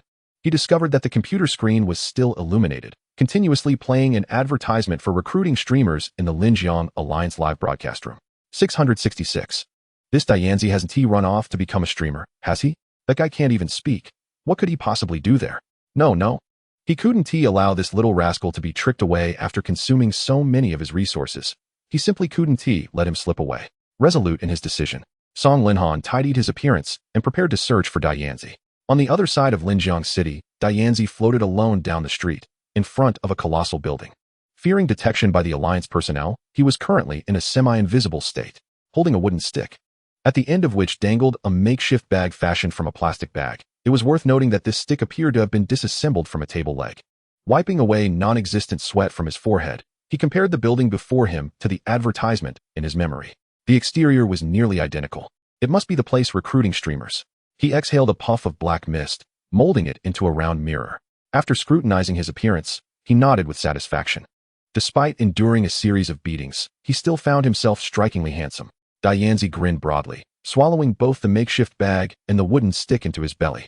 After bolstering his courage, Dianzi stepped into the live broadcast building with a flutter of trepidation. The two receptionists at the front desk were engaged in conversation when a sudden chill swept through the air. Looking up, they were met with the sight of the imposing Dianzi. Momentarily taken aback, one of them curiously approached. "Oh, where did this monster come from? Where's your master?" Dianzi crossed his arms and struck a cool pose, exclaiming, Bewley, I'm here to apply for the streamer position." Upon hearing the receptionist's puzzled expression, Dianzi's eyes suddenly sparkled, projecting the advertisement for the live broadcast recruitment from his gaze. Remarkably, he had mastered a skill on his own, ethereal light. The receptionist examined the advertisement Dianzi projected and began to understand his intent. She covered her mouth with a gentle smile. "We have already filled all positions for beast models. You should return and ask your master or guardian to sign you up for the next batch." Upon hearing this news, Dianzi felt as though he had been struck by lightning. The aspirations that had just blossomed within him crumbled so easily, leaving him somewhat disheartened. Bewley? Is there truly no other opportunity?" The receptionist nodded apologetically. "I'm really sorry, but we are completely filled." Upon hearing this, Dianzi floated up with a crestfallen expression. His dreams had shattered. He began to move away from this sorrowful place. But just then, the front desk phone rang abruptly. Another receptionist answered the call. Hanging up shortly thereafter, she stopped Dianzi, who was about to leave. Mr. Dian, please don't go just yet. Perhaps we have a position suitable for you." Dianzi immediately turned back, his eyes rekindling with a glimmer of hope. Half an hour later, Song Linhan, following the directions on his phone, arrived at the Linjiang City e-commerce live broadcast building. Comparing the structure before him to the one in the advertisement, he confirmed it was indeed the same. Without further ado, he stepped inside. The reception staff noticed another visitor and promptly approached to greet him. Song Linhan responded politely and inquired about Dianzi's whereabouts. Upon hearing his question, the receptionist's eyes lit up. "So you're the beast master of Mr. Dian. We are truly grateful to you for helping us find such a fantastic performer." Realizing he might be a bit concerned, she added, "We are a legitimate e-commerce live broadcast company. Let me take you to tour Dianzi's work environment." Upon hearing the receptionist's response, Song Linhan felt utterly bewildered. What on earth was going on? When did Dianzi become an actor? How was it that he, as a beast master, was completely unaware of this? Chapter 45. The Malevolent Stepmother, Big-Eyed Monster, and the Preparation for Yudu. With his doubts lingering, Song Linhan followed the staff member into the elevator. As the doors closed, confusion enveloped him. He could not fathom why Big-Eyed Monster had suddenly opted for a runaway act. Nor could he comprehend how it had transitioned into a live-streaming host. The elevator ascended slowly, and before long, they arrived at the 11th floor, where the broadcasting studio was located. Stepping out, Song Linhan found himself in a spacious, comfortable flat. The area was partitioned with glass, creating numerous individual streaming rooms. The staff member guided him towards the workspace of Big-Eyed Monster, prompting him to hastily follow. He soon stood before a vast floor-to-ceiling window, where he beheld a meticulously arranged ancient landscape behind the glass. The structure, crafted from wood, emulated the architectural style of antiquity. Opposite this edifice stood an array of live-streaming equipment, capturing various perspectives. At that moment, within the streaming room, a woman, graceful and beautiful, donned an ancient garb, languished by the pond in the courtyard. A flicker of sorrow danced in her eyes. "Alas, my stepmother demands I sell 10,000 tubes of mascara today. How can I ever achieve that? Should I defy her orders, I may find myself in dire straits, perhaps even facing a brutal fate." As she spoke, she covered her face, tears seemingly gliding through her fingers. Her delicate and pitiable demeanor was indeed heart-wrenching. Yet how absurd. Had it not been for the presence of the studio's director beside Song Linhan, he might have been swayed. As the weeping of the ancient-clad woman grew increasingly mournful, the director waved his script, signaling that the supporting character should make an entrance. At that moment, Big-eyed monster made a dazzling appearance, adorned in a striking crimson gown. With shimmering tassels atop its head and eyelashes coated thickly with mascara, Big-eyed monster wore a scornful expression. With arms formed of spectral energy, it grasped a willow branch and floated toward the ancient lady, glaring at her with malicious intent. Hurry up and purchase the mascara. Do you harbor grievances against me? If I do not sell 10,000 today, you shall forfeit your dinner tonight. Upon hearing these words, the ancient-clad woman wiped her tear-streaked eyes with the back of her hand, casting an innocent gaze toward the camera held by the photographer. Surely, the viewers in the livestream have heard me. If I fail to meet today's sales target, I shall go hungry. I beseech all the brothers, sisters, uncles, aunts, and younger siblings in the stream, please check the link in our little showcase. It's not 998, no. Song Linhan was left utterly perplexed. Big-eyed monster was a spectral creature, so how could it possess a gender? How had it taken on the role of someone's wicked stepmother? The staff member, sensing his bewilderment, chimed in, Sir, you are unaware of the impact Big-eyed monster has on our streaming sessions. In just one afternoon, sales surged tenfold. Everyone finds it quite endearing. Saying this, she produced her phone, clicked on the Linjiang livestream, and handed it to Song Linhan. He glanced at the screen and noted the viewer count had surpassed 100,000, with a barrage of comments flooding in. Ah, I adore Big-eyed monster. It's so adorable in ancient attire. Everyone, don't fight over it. Our cute big-eyed monster belongs to us. One viewer remarked, honestly, no exaggeration. This mascara is truly effective. I've used it since childhood. Another added, I also find Big-eyed monster incredibly charming. Are there any sisters who like to join me in watching the livestream?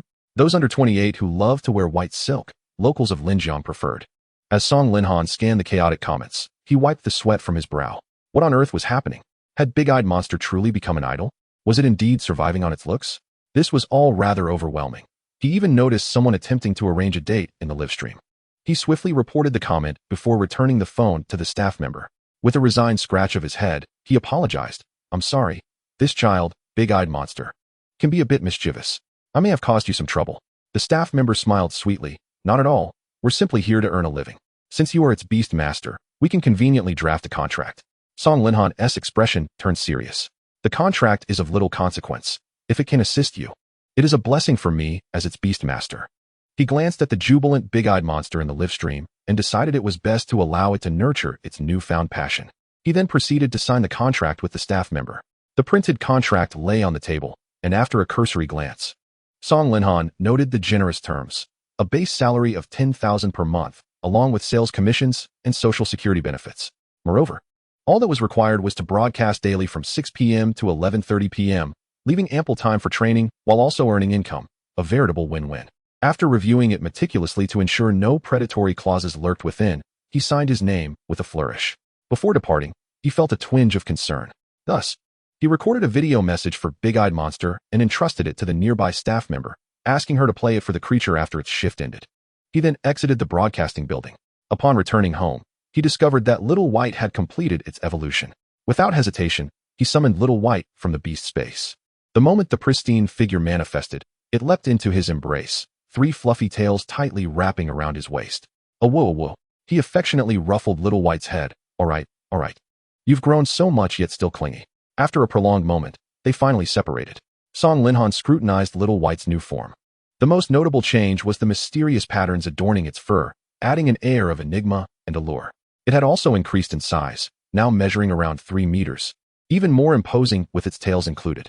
The fox-like eyes, already striking, had become elongated and profound, seemingly harboring an enticing aura. Little White now emanated an intense frostiness, a chilling presence that could instill fear. He was thoroughly pleased with Little White's transformation. The creature had surpassed its weaker stage. It was now entering a phase of explosive growth. With newfound confidence in its abilities, Song Linhan could assert that Little White was not outmatched by any counterpart at its level. His gaze shifted northward, filled with determination. You do? Let it be the first stepping stone to my renown. Chapter 46, The Battle Schedule. Finally, at 11:30 that night, after a bustling afternoon, Big-eyed monster concluded its work. It was escorted by the staff to the makeup room, where the thick layers of cosmetics were meticulously removed. The refreshing sensation invigorated its senses. It let out a grand yawn and politely waved to those around. The people nearby responded with smiles. Before long, the workers concluded their tasks and dispersed, leaving the solitary figure of the big-eyed creature behind. It glanced around, realizing that everyone had gone home to rest. A hint of discontent curled its lips as it muttered. Such weakness, they can't even manage a late night. However, apart from the dim lights, there was nothing else in sight, and naturally, no one answered its musings. It floated into the air, approached the light switch, and turned it off. As a ghostly entity, the big-eyed creature possessed the innate ability to perceive its surroundings clearly in the dark. Everything around it returned to a pure obscurity, reminiscent of its former existence in a different realm. It recalled its kin, who once floated carefreely in the boundless darkness, occasionally feasting on wandering souls as a delightful snack. Yet now, it was left entirely alone. In that moment, a flicker of melancholy crossed its heart. This place, after all, was not its home. Unsure of where to go, the big-eyed creature suddenly remembered a human figure. Thus, it departed from this place.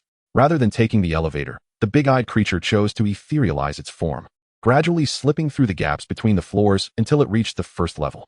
The rooms here were also shrouded in darkness, except for the resplendent lobby at the front desk. The creature floated over, somewhat perplexed. The reception lady had been waiting for a long time, glancing at her wristwatch with a hint of confusion, wondering why the big-eyed creature had not yet arrived. Suddenly, she spotted a shadowy figure in dark blue. With a spark of surprise, she approached it. The big-eyed creature, seeing the human woman hurrying towards it, looked somewhat puzzled. Bully, I am a ghost. What brings you here? The receptionist chuckled. Why are you still out so late?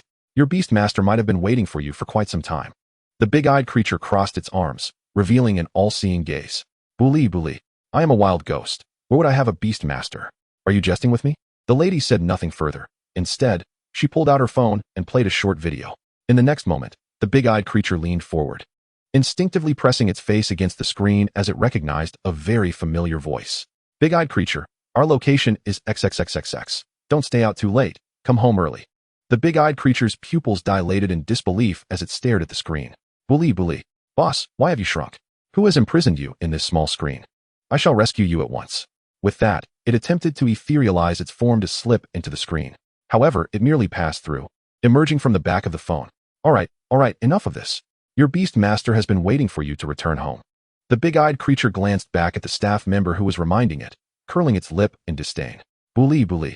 Huh, you saw through my disguise so easily. You crafty human. Yet, the hour was indeed late, and after relaying her message, the staff member returned to the front desk to gather her belongings and prepare to leave. She clicked her burgundy high heels as she walked out of the company. Suddenly, she seemed to recall something, her face flushing as she turned back. She retrieved a business card from her bag and handed it to the big-eyed creature. The creature looked at the small piece of paper with perplexity. It was filled with densely packed tiny text, resembling some kind of message. But being illiterate, it had no way of deciphering its meaning. The receptionist's cheeks flushed as she said, Your beast master is quite handsome. Please give him my contact information. Bully. How utterly mundane, this human. Meanwhile, at home, after waiting for a considerable time, Song Linhan yawned while seated on the sofa in the living room. He glanced at the clock on the wall, noting that the hour hand was nearing midnight. A wave of concern washed over him. The big-eyed creature had finished work half an hour ago, yet it had not returned home. Could it have been captured by the enforcement agency, mistaken for a wild monster? It was a possibility. Perhaps he should ask Lu Hong to help retrieve the big-eyed creature tomorrow. Just as he pondered this, a chill suddenly swept over him from behind. Turning around, he saw a shadowy figure sneakily glide through the door. It was none other than the big-eyed creature itself, looking rather awkward, having not expected to encounter Song Linhan upon entering. Bully? What a coincidence, boss. You're still awake. Song Linhan pulled out the device designed to contain the big-eyed creature from his pocket. I've been waiting for you. You've been busy all afternoon. So hurry back and get some rest. You have work tomorrow. I've already signed the contract for you. The big-eyed creature initially felt a swell of gratitude that Song Linhan was waiting for it so late, but upon hearing that he had signed a contract for it, its expression soured. Bully. What? You signed a contract for me? Doesn't that mean all my salary and commissions will go to your account? The cunning side of Song Linhan emerged, a smirk curling at the corners of his mouth, and he chose not to explain further. With a flash of red light, the big-eyed creature was drawn back into the containment device. He held the device close to his lips, whispering in a devilish tone, Rest well, tomorrow morning. I'll take you for training, and in the afternoon, you have work. If you don't put in the effort, who will support me? After reattaching the device to his waist, he stretched and prepared to sleep. However, he inadvertently noticed a business card that had fallen from where the big-eyed creature had been standing. He picked it up and realized it was from the receptionist. After a brief contemplation, he decided to add her contact information, primarily for future work-related matters concerning the big-eyed creature. Having completed these tasks, Song Linhan was about to turn off his phone when a series of messages suddenly popped up in the chat interface. Most were trivial messages from girls who saw he was online, attempting to strike up a conversation. He ignored the mundane topics from acquaintances and focused on a succinct message that caught his attention. Chief Instructor Lu Hong, the battle schedule for this tournament has been released. Chapter 47, Familiar Faces. As Song Linhan read the message on his phone, he felt a sense of understanding. He opened the chat interface with Lu Hong, who had already sent him the details of the first-round matchups. After a quick glance, he noted that the opponent was also from a small city named Tang Xiaochuan, hailing from Fuling No. 1 High School in Fuling City. The first combat pet registered at the school was a formidable violent ape, possessing both steel and fighting attributes. Song Linhan was immediately intrigued. The evolved form of the violent ape is the mighty King Kong ape, renowned for its exceptional prowess in both offense and defense, making it an outstanding initial pet. Moreover, the upcoming competition will be a 3v3 rotation battle, allowing him to keep 2 trump cards in reserve. With this thought, he felt a surge of excitement coursing through his veins. The latent warrior genes within him were fully awakened, and he began to anticipate the grand spectacle that lay ahead. Lu Hong sent another message, instructing him to come to school tomorrow, where he had arranged for an instructor to provide private training, emphasizing that addressing any shortcomings was crucial for long-term progress. A smile graced Song Linhan's face. Lu Hong was unaware that Xiaobai had already evolved. Should the instructor bring a relatively weaker pet, there was a genuine possibility that he could defeat it. He shrugged his shoulders, casually replied to a few messages, and then retired to his room for the night. The night passed in silence. On the following day, Song Linhan rose early. After preparing a simple meal, he waited at the door for the flash scale beast. Knock, knock, knock. Upon hearing the sound of knocking, he opened the door to reveal the same radiant smile. He handed the food in his hand to the diligent delivery person before standing at the door, watching them depart. Once back in his room, he unwrapped the package and discovered that the energy cubes he had ordered had finally arrived. He took one out, examining its quality closely. The positive energy cube appeared somewhat translucent, imbued with a subtle blue hue, and felt pleasantly cool to the touch. Bringing it to his nose, he inhaled deeply. A fragrant aroma wafted into his nostrils, and he savored it thoughtfully. It bore the crisp scent of frost flowers intertwined with a hint of sweet, refreshing grass, a complex and multifaceted fragrance. Yet, he was not a pet beast and could not discern its palatability. Thus, he summoned Xiaobai directly.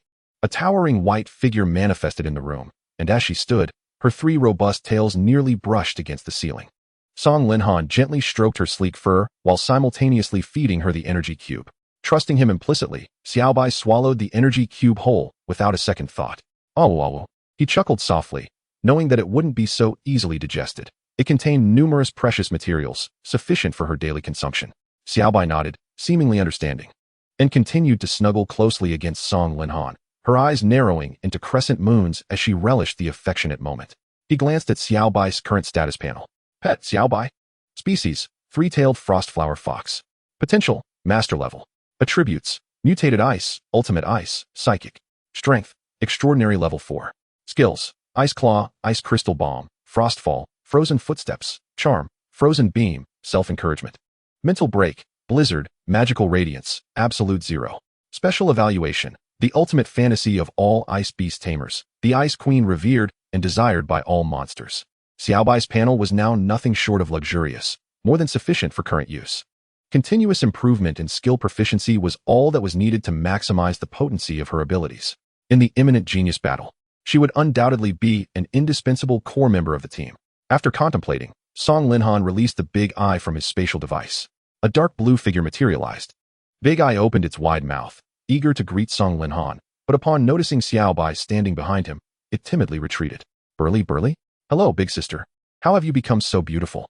Xiaobai lazily glanced at her, her captivating eyes closing slightly as she nodded in acknowledgement. Song Linhan pet Xiaobai again, thoroughly pleased with her demeanor. As the unquestionable elder sister, Xiaobai exuded an aura of authority that was essential to maintain order among her fellow pets, ensuring they remained united in purpose. Furthermore, she performed her role admirably, adeptly managing the initial stage pets. Song Linhan pulled Big Eye forward and scrutinized its current template. Species, Phantomite. Potential, elite level. Attributes, Ghost, Ice, mutated attribute. Strength, extraordinary level 2. Skills, Soul Ice Spike, Frost Stare, Armor Break Charge, Strange Light.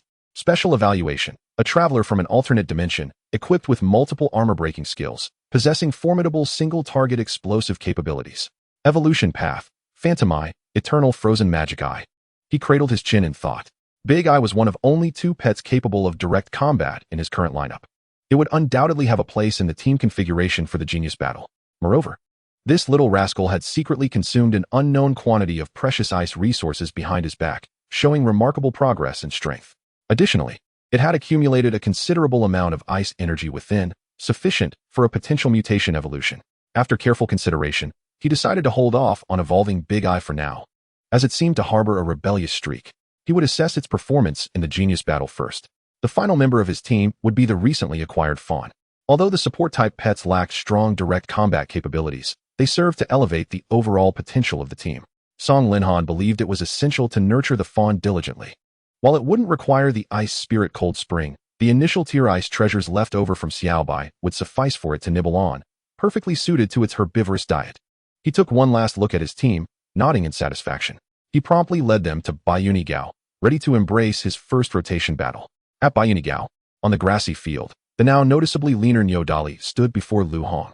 "Instructor, allow me to be his first opponent." Lu Hong sprawled on the grass beside the field, carelessly extinguishing his cigarette, glancing at Niodali before shaking his head. "You cannot defeat him. There is no hope whatsoever."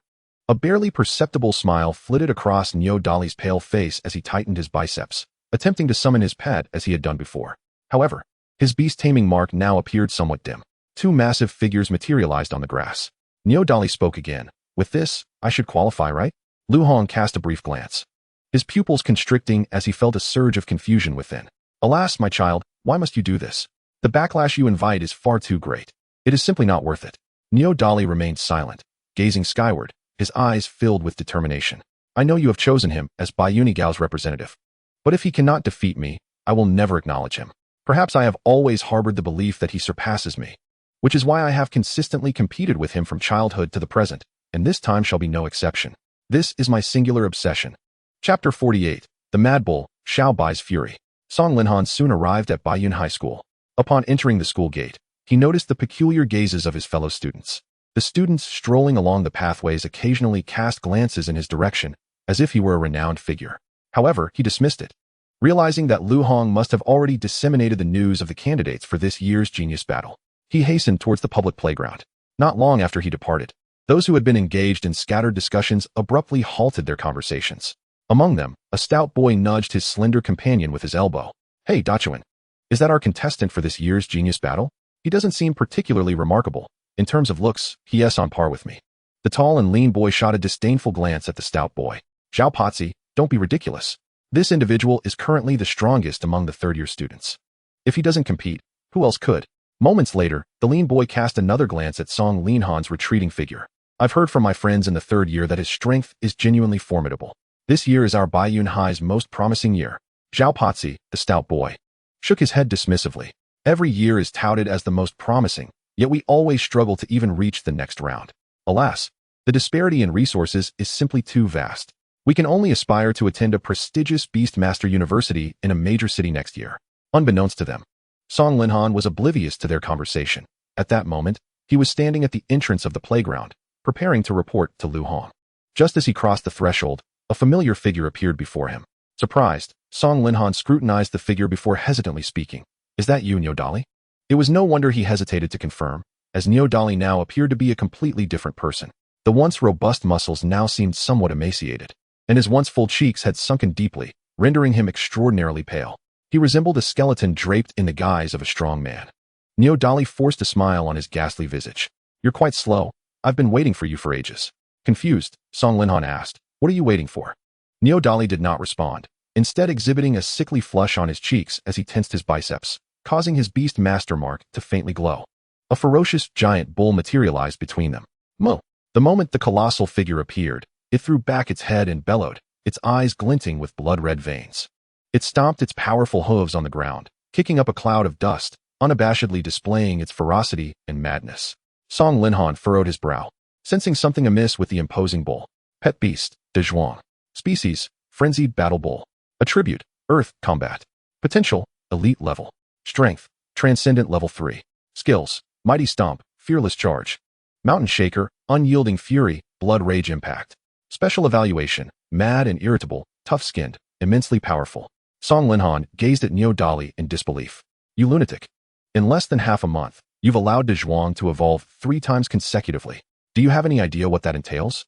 Neo Dali squinted, relishing Song Linhan's inquiry. It's merely a matter of injuring the source. I've invested so many resources into him solely to defeat you. A weakling does not deserve to be my pet beast. Song Linhan could scarcely believe his ears. Neo Dali had truly lost his mind. The bond between a pet beast and its beast master is inherently intertwined. Any detriment to one will inevitably reflect upon the other. This must be the source of the frailty emanating from Neo Dali. Realizing this, his expression grew cold. I have no reason to accept your challenge. A person who disrespects their pet beast is wholly unworthy of being a powerful beast master. Neo Dali let out a cold, mocking laugh, uttering a single phrase. Blood rage impact. A crimson flame ignited upon the frenzied battle bull, its eyes shrouded in a blood-red haze. The massive creature charged like a flaming war chariot directly at Song Linhan. At that moment, an icy chill enveloped Song Linhan's countenance. The Beastmaster mark on the back of his hand glimmered faintly. The frenzied battle bull moved with astonishing speed, reaching Song Linhan in the blink of an eye. Its colossal form surged forward, whipping up a fierce wind. Its long, sharp horns nearly pierced Song Linhan's cheek. But just then, a biting gale howled. 3 powerful white tails abruptly intercepted the attack. After a brief standoff of immense force, the bull was shoved back several meters. A pristine, snow-white figure materialized before all present. Unbeknownst to them, snowflakes had begun to fall from the sky. The 3-tailed frost fox had made its entrance. Xiaobai fixed its unwavering gaze upon the frenzied battle bull, fearlessly issuing a challenging growl. Neo Dali cast an appreciative glance at Xiaobai, an ancient fantasy species. The 3-tailed frost fox, derived from an ancient lineage. Have you also acquired power comparable to combat types? With that, Neo Dali's gaze turned fervently towards Song Linhan. What a despairingly formidable opponent you are, my nemesis. Song Linhan shot a disdainful look at Neo Dali. You, who disrespects pet beasts, shall likewise not earn our acknowledgement. Do not hold back, eliminate him swiftly. Xiaobai responded with a low whine. The 3 elegant tails intertwined, forming a cannon-like structure around itself. The surrounding air plummeted in temperature as a wealth of ice energy began to coalesce at the center of the 3 tails. Howl! With a fierce roar. The coalesced energy was unleashed. Supreme Frostbeam. An aura of extreme cold emanated, creating a path of ice crystals beneath the trajectory of the projectile, resembling a meticulously laid crystal corridor. The air in the vicinity seemed to have been drained of all warmth as the projectile soared, leaving behind countless tiny ice crystals shimmering in the sunlight. Irresistible and unparalleled, it heralded the arrival of an ice age, akin to divine retribution. All of it transpired in the blink of an eye. When the attack struck, everything fell into a profound silence. The frenzied battle bull's eyes blazed crimson as it desperately attempted to resist. However, the moment its robust physique met the energy attack, it lost consciousness entirely. The assault of extreme ice was beyond the capacity of one who had already depleted their source. Xiaobai instantaneously froze it, along with its very soul. A massive figure, now encased in ice, stood motionless at the scene.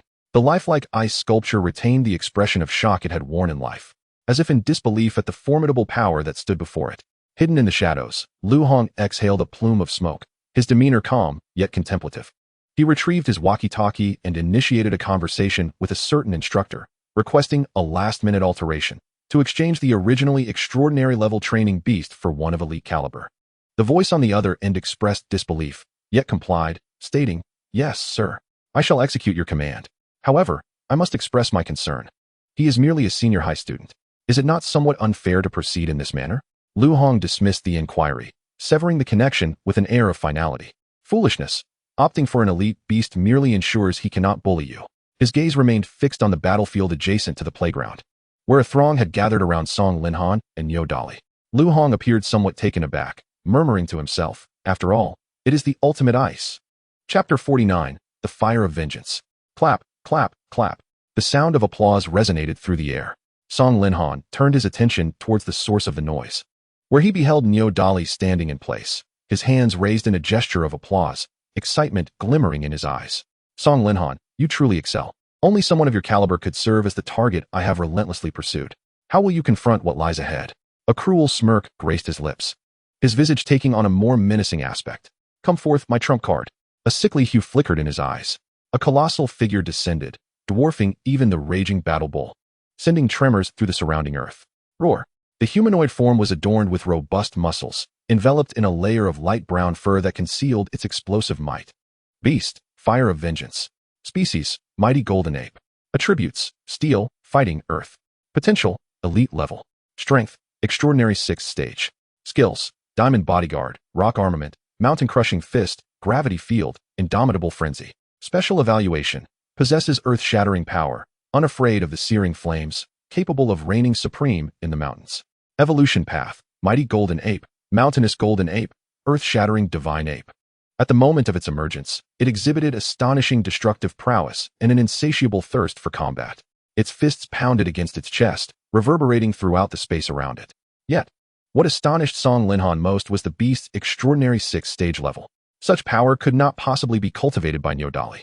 A beast possessing such strength from the outset could not have been successfully contracted by him. There was something decidedly peculiar about this situation. Song Linhan scrutinized the creature further and made a notable observation. Despite its formidable physique, the mighty golden ape appeared somewhat lethargic, its expression dulled. Most importantly, its head bore a peculiar sharpness. Suddenly, Song Linhan recalled a certain potion he had encountered online, the Storm Dragon Potion. It could rapidly awaken a beast's potential, but came with severe side effects. The symptoms exhibited by this creature clearly aligned with the potion's adverse effects. Neodali had evidently lost all semblance of sanity, bolstered by his affluent background. It was likely that he had employed technological means to bestow upon his beast a package akin to the Nine Dragons' coffin. Song Linhan furrowed his brow, perplexed as to what had driven this individual to such madness. Yet, Neodali's expression was one of unsettling calm. Fire of vengeance. Let us ignite our shared fury against our foe. The mighty golden ape, named Fire of Vengeance, thumped its chest in affirmation, roaring with rage as it charged towards Xiaobai. A golden light flickered around it, its fur bristling like steel spikes, clearly utilizing the diamond bodyguard skill. An energy vortex enveloped its fists, amplifying the force of the mountain-crushing fist. This amalgamation of skills promised a terrifying impact. Song Linhan swiftly commanded Xiaobai to evade. Upon receiving the order, Xiaobai executed a nimble maneuver, attempting to leap out of the beast's strike range. However, it suddenly found itself immobilized. As if a weight akin to a mountain bore down upon it. Song Linhan realized the cause. The opposing side had employed the gravity field skill. An invisible force swirling around, stifling Xiaobai's speed. Yet he reacted swiftly. Xiaobai quickly used magic radiance.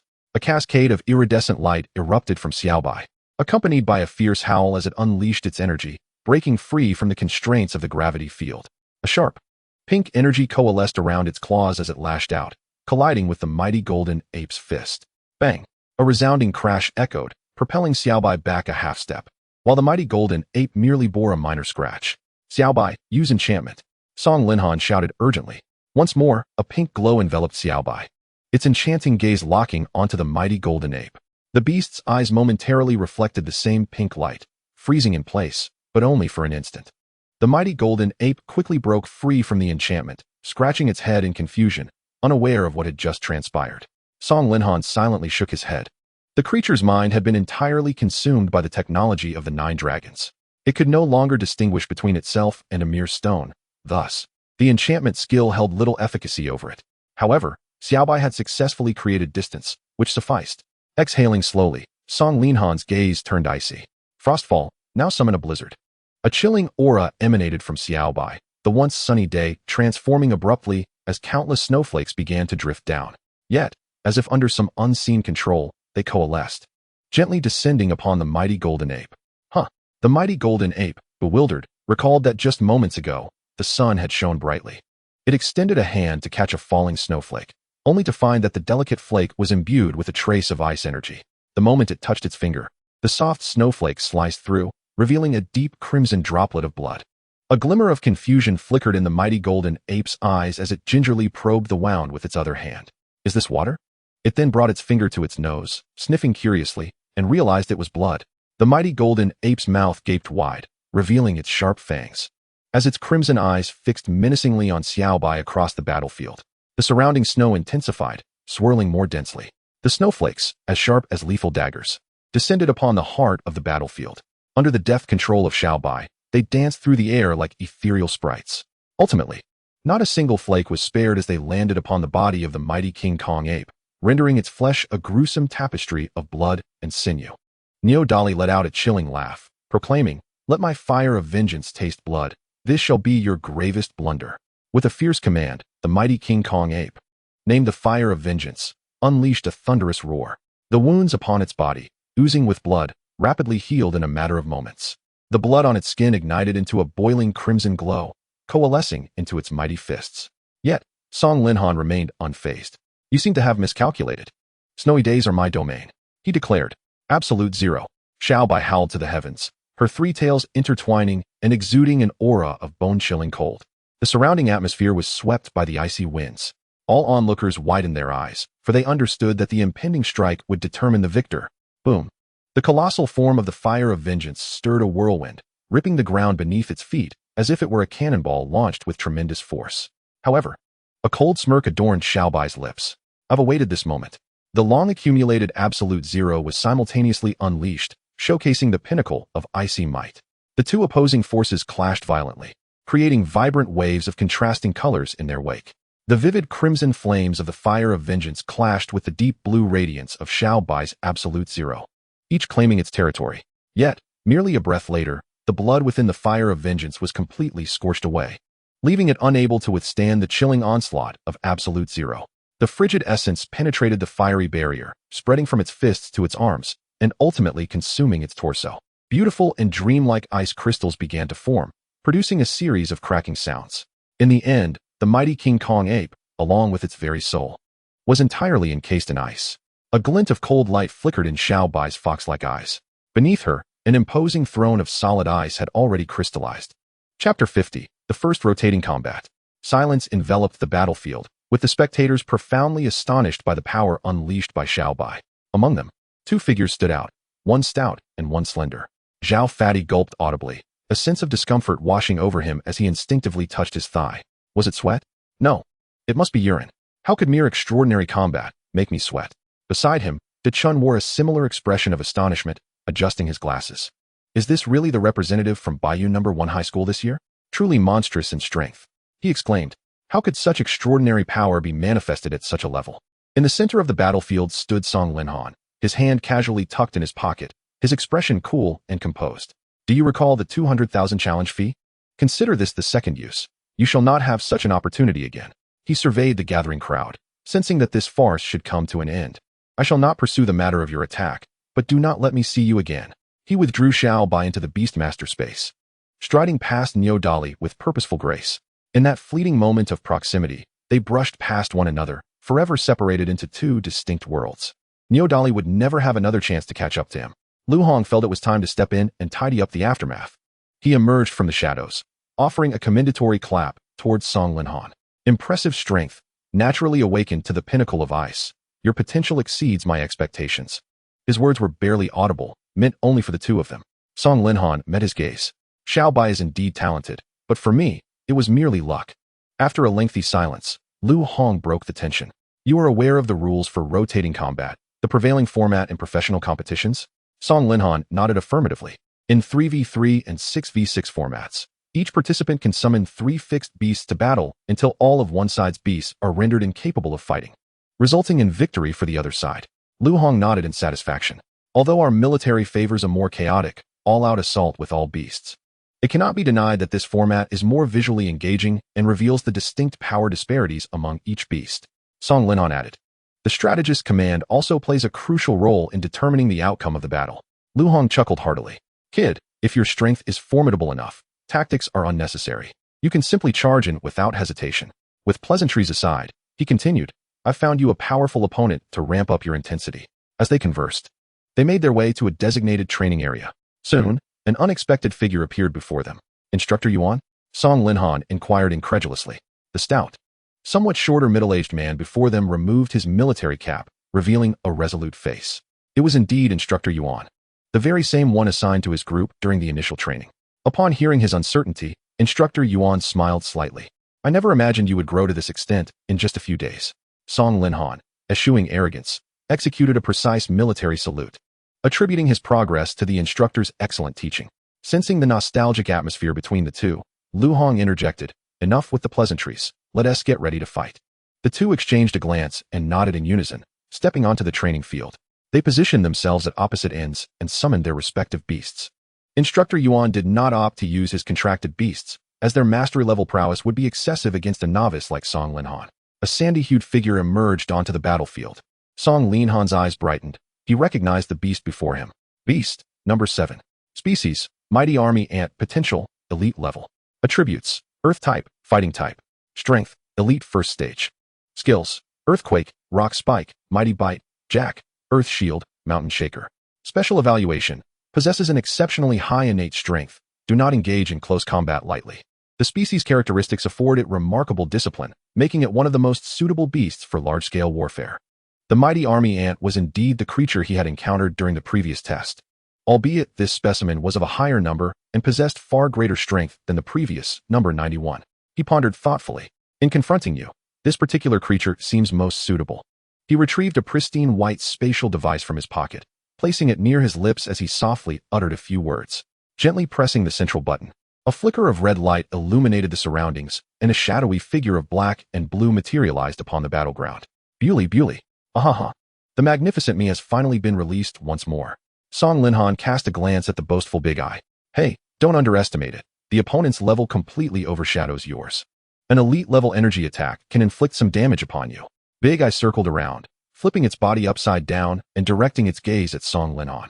Bewley? Boss, are you instructing me? Do you truly think I am afraid of a mere elite-level beast? Move the battlefield closer to me. Steeling himself, Song Linhan observed the previously unscathed Big Eye, feeling his own resolve harden.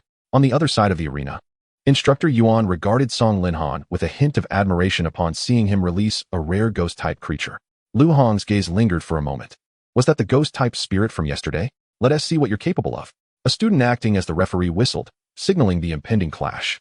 Lu Hong donned a contemplative expression, eager to assess whether Song Linhan's talents truly warranted acclaim. Beside him, an unexpected figure materialized. Is this the individual you selected this year? Lu Hong glanced sideways, discovering Principal Li Jian of Baiyun Yi Gao had appeared beside him. What, do you know him? Li Jian laughed heartily. Before the division in senior year, he consistently topped the citywide exams. Would you say I don't know him?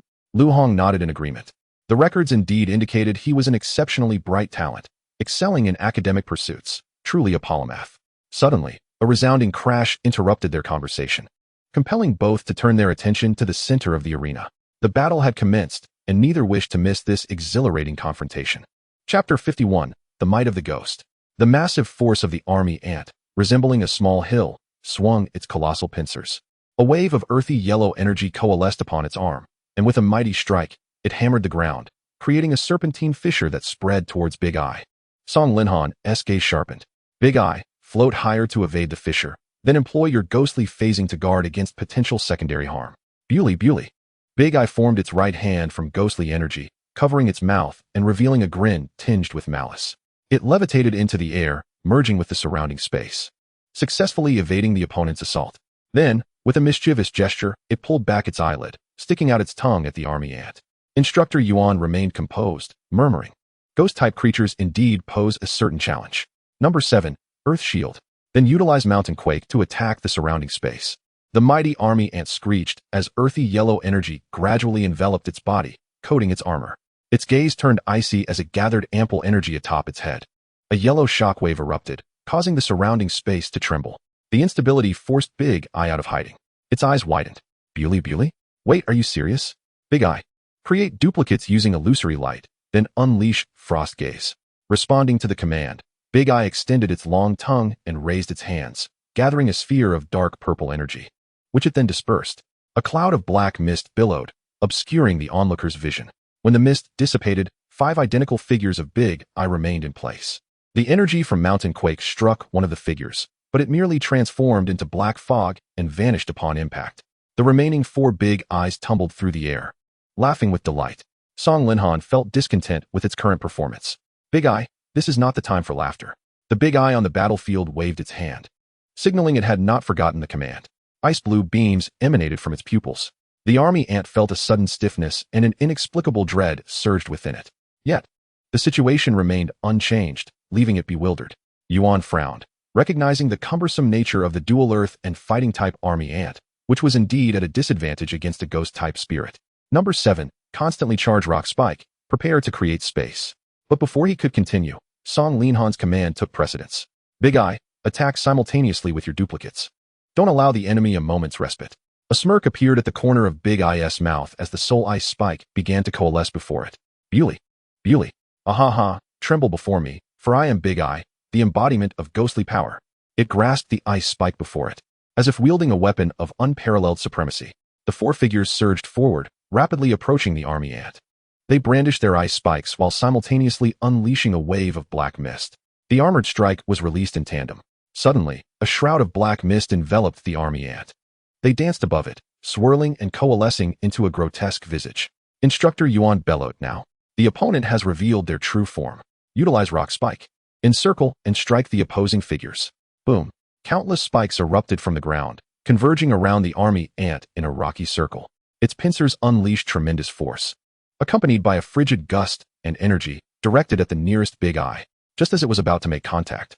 The Big Eye before it transformed into an ethereal blue shadow and dispersed. The powerful pincers of the army ant struck nothing but a cloud of mist. A smile graced Song Linhan's lips. You guessed wrong. Now, allow me to claim victory. Meanwhile, as a master-level beast tamer, Yuan's strength was profound and unfathomable. He heard Song Linhan's musings but paid them no mind. The army ant, cultivated by the military, boasted superior strength and defense, especially now that it had reached the elite level. The opponent relied on being a ghost-type creature to evade most attacks, causing significant trouble for the army ant. He absolutely did not believe that this mere extraordinary-level Big Eye could effortlessly defeat number 7. If it can take down number 7 in one blow, then I, Yuan Chengfeng, shall. Wait, it truly defeated it in one hit. Time seemed to slow as the realization dawned.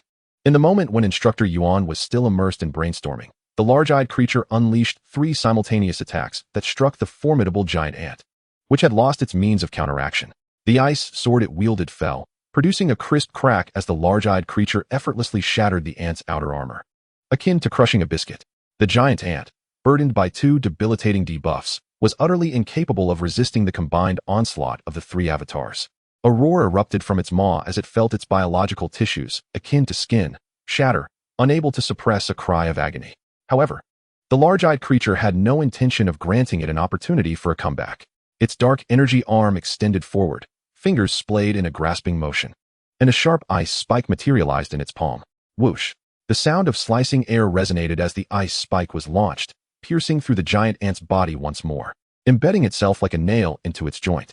Thus, the battle reached its conclusion. A whistle sounded. The student acting as referee declared the first round of the match over.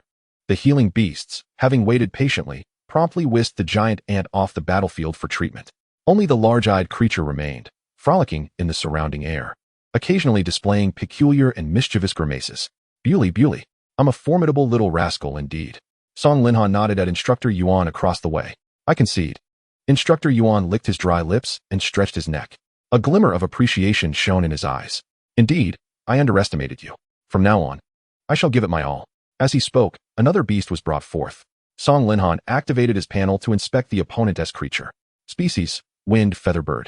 Potential, Elite Level. Attribute, Wind. Strength, Elite Level 2. Skills, Piercing Sight, Gentle Breeze Impact, Wind Spiral Evasion, Feather Dart, Airflow Acceleration, Aerial Surprise. Special Evaluation, an aerial creature that cherishes freedom and joy, reveling in any wind-filled sky, willing to risk everything for those it recognizes. Ah, this creature was indeed unexpected. A wind-type beast he had never fought against before. Chapter 52, Double Strike Breakthrough. Song Linhan withdrew his gaze. The 2 creatures did not possess a mutual disadvantage in attributes.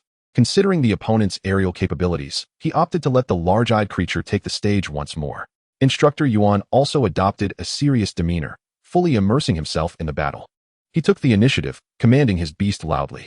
Wind Featherbird, utilize airflow acceleration to seize the aerial advantage, then employ Feather Dart to obstruct the enemy's movements.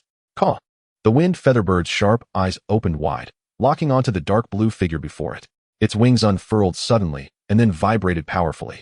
Its feathers enveloped in a layer of dark green energy, akin to deadly blades hurled forth. The large-eyed creature's gaze sharpened, contemplating phasing into the void. Wind Featherbird, do not grant it that opportunity. Use airflow acceleration to close the distance, then gentle breeze impact to disperse the air around it. Caw! Another piercing cry sliced through the air. Amidst the explosive sound, the Wind Featherbird, with its streamlined form, was enveloped by a layer of airflow. It accelerated, diving downward like an arrow. With a powerful flap of its wings, a violent storm coalesced beneath it. A green vortex formed directly in front of the Wind Featherbird, sweeping through the space around the large-eyed creature. Bewley, The large-eyed creature felt its body being tugged, as if a force was forcibly pulling it from its surroundings. Song Linhan's expression shifted slightly. Large-eyed creature, unleash strange light to disrupt its vision. Complying immediately, the large-eyed creature emitted a kaleidoscope of colors, gradually morphing into a black mist that obscured everyone's sight. As the black fog dissipated, 5 identical large-eyed creatures materialized before the Wind Featherbird. Instructor Yuan raised his hand and bellowed, "Useless. Wind Featherbird, use piercing sight to locate the true body, then execute aerial surprise." A glint of light flashed in the Wind Featherbird's eyes. The bird, akin to a seasoned predator, was sharp and precise. In an instant, it discerned the differing energy fluctuations among the large-eyed creatures, thereby locking onto the true form of the large-eyed creature. It dove down like a cannonball. The sharp beak tore through the air, tracing an invisible spark behind it, hurtling directly toward the large-eyed creature's face. In a moment of panic, the large-eyed creature shielded its face with its energy arm, its body trembling uncontrollably. The situation was dire. Should this attack land completely, it would surely inflict severe injuries upon the large-eyed creature. Yet, at that moment, Song Linhan chuckled. "Large-eyed creature, stop feigning fear, use cold gaze and armor break charge." In the next instant, the previously frightened large-eyed creature lowered its arm, donning its signature mischievous grin. Bewley. Honestly, boss, I'm just getting started." But it was quick to act, unleashing both cold gaze and armor break charge.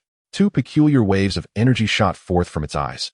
The Wind Featherbird, moving at high speed, found itself unable to evade the incoming skills. The 2 skills struck home in an instant, causing it to halt abruptly. An unsettling sensation flooding its heart, its speed suddenly stalling. Yet, retreat was no longer an option. It pressed forward, forcing itself to endure the bizarre feelings within.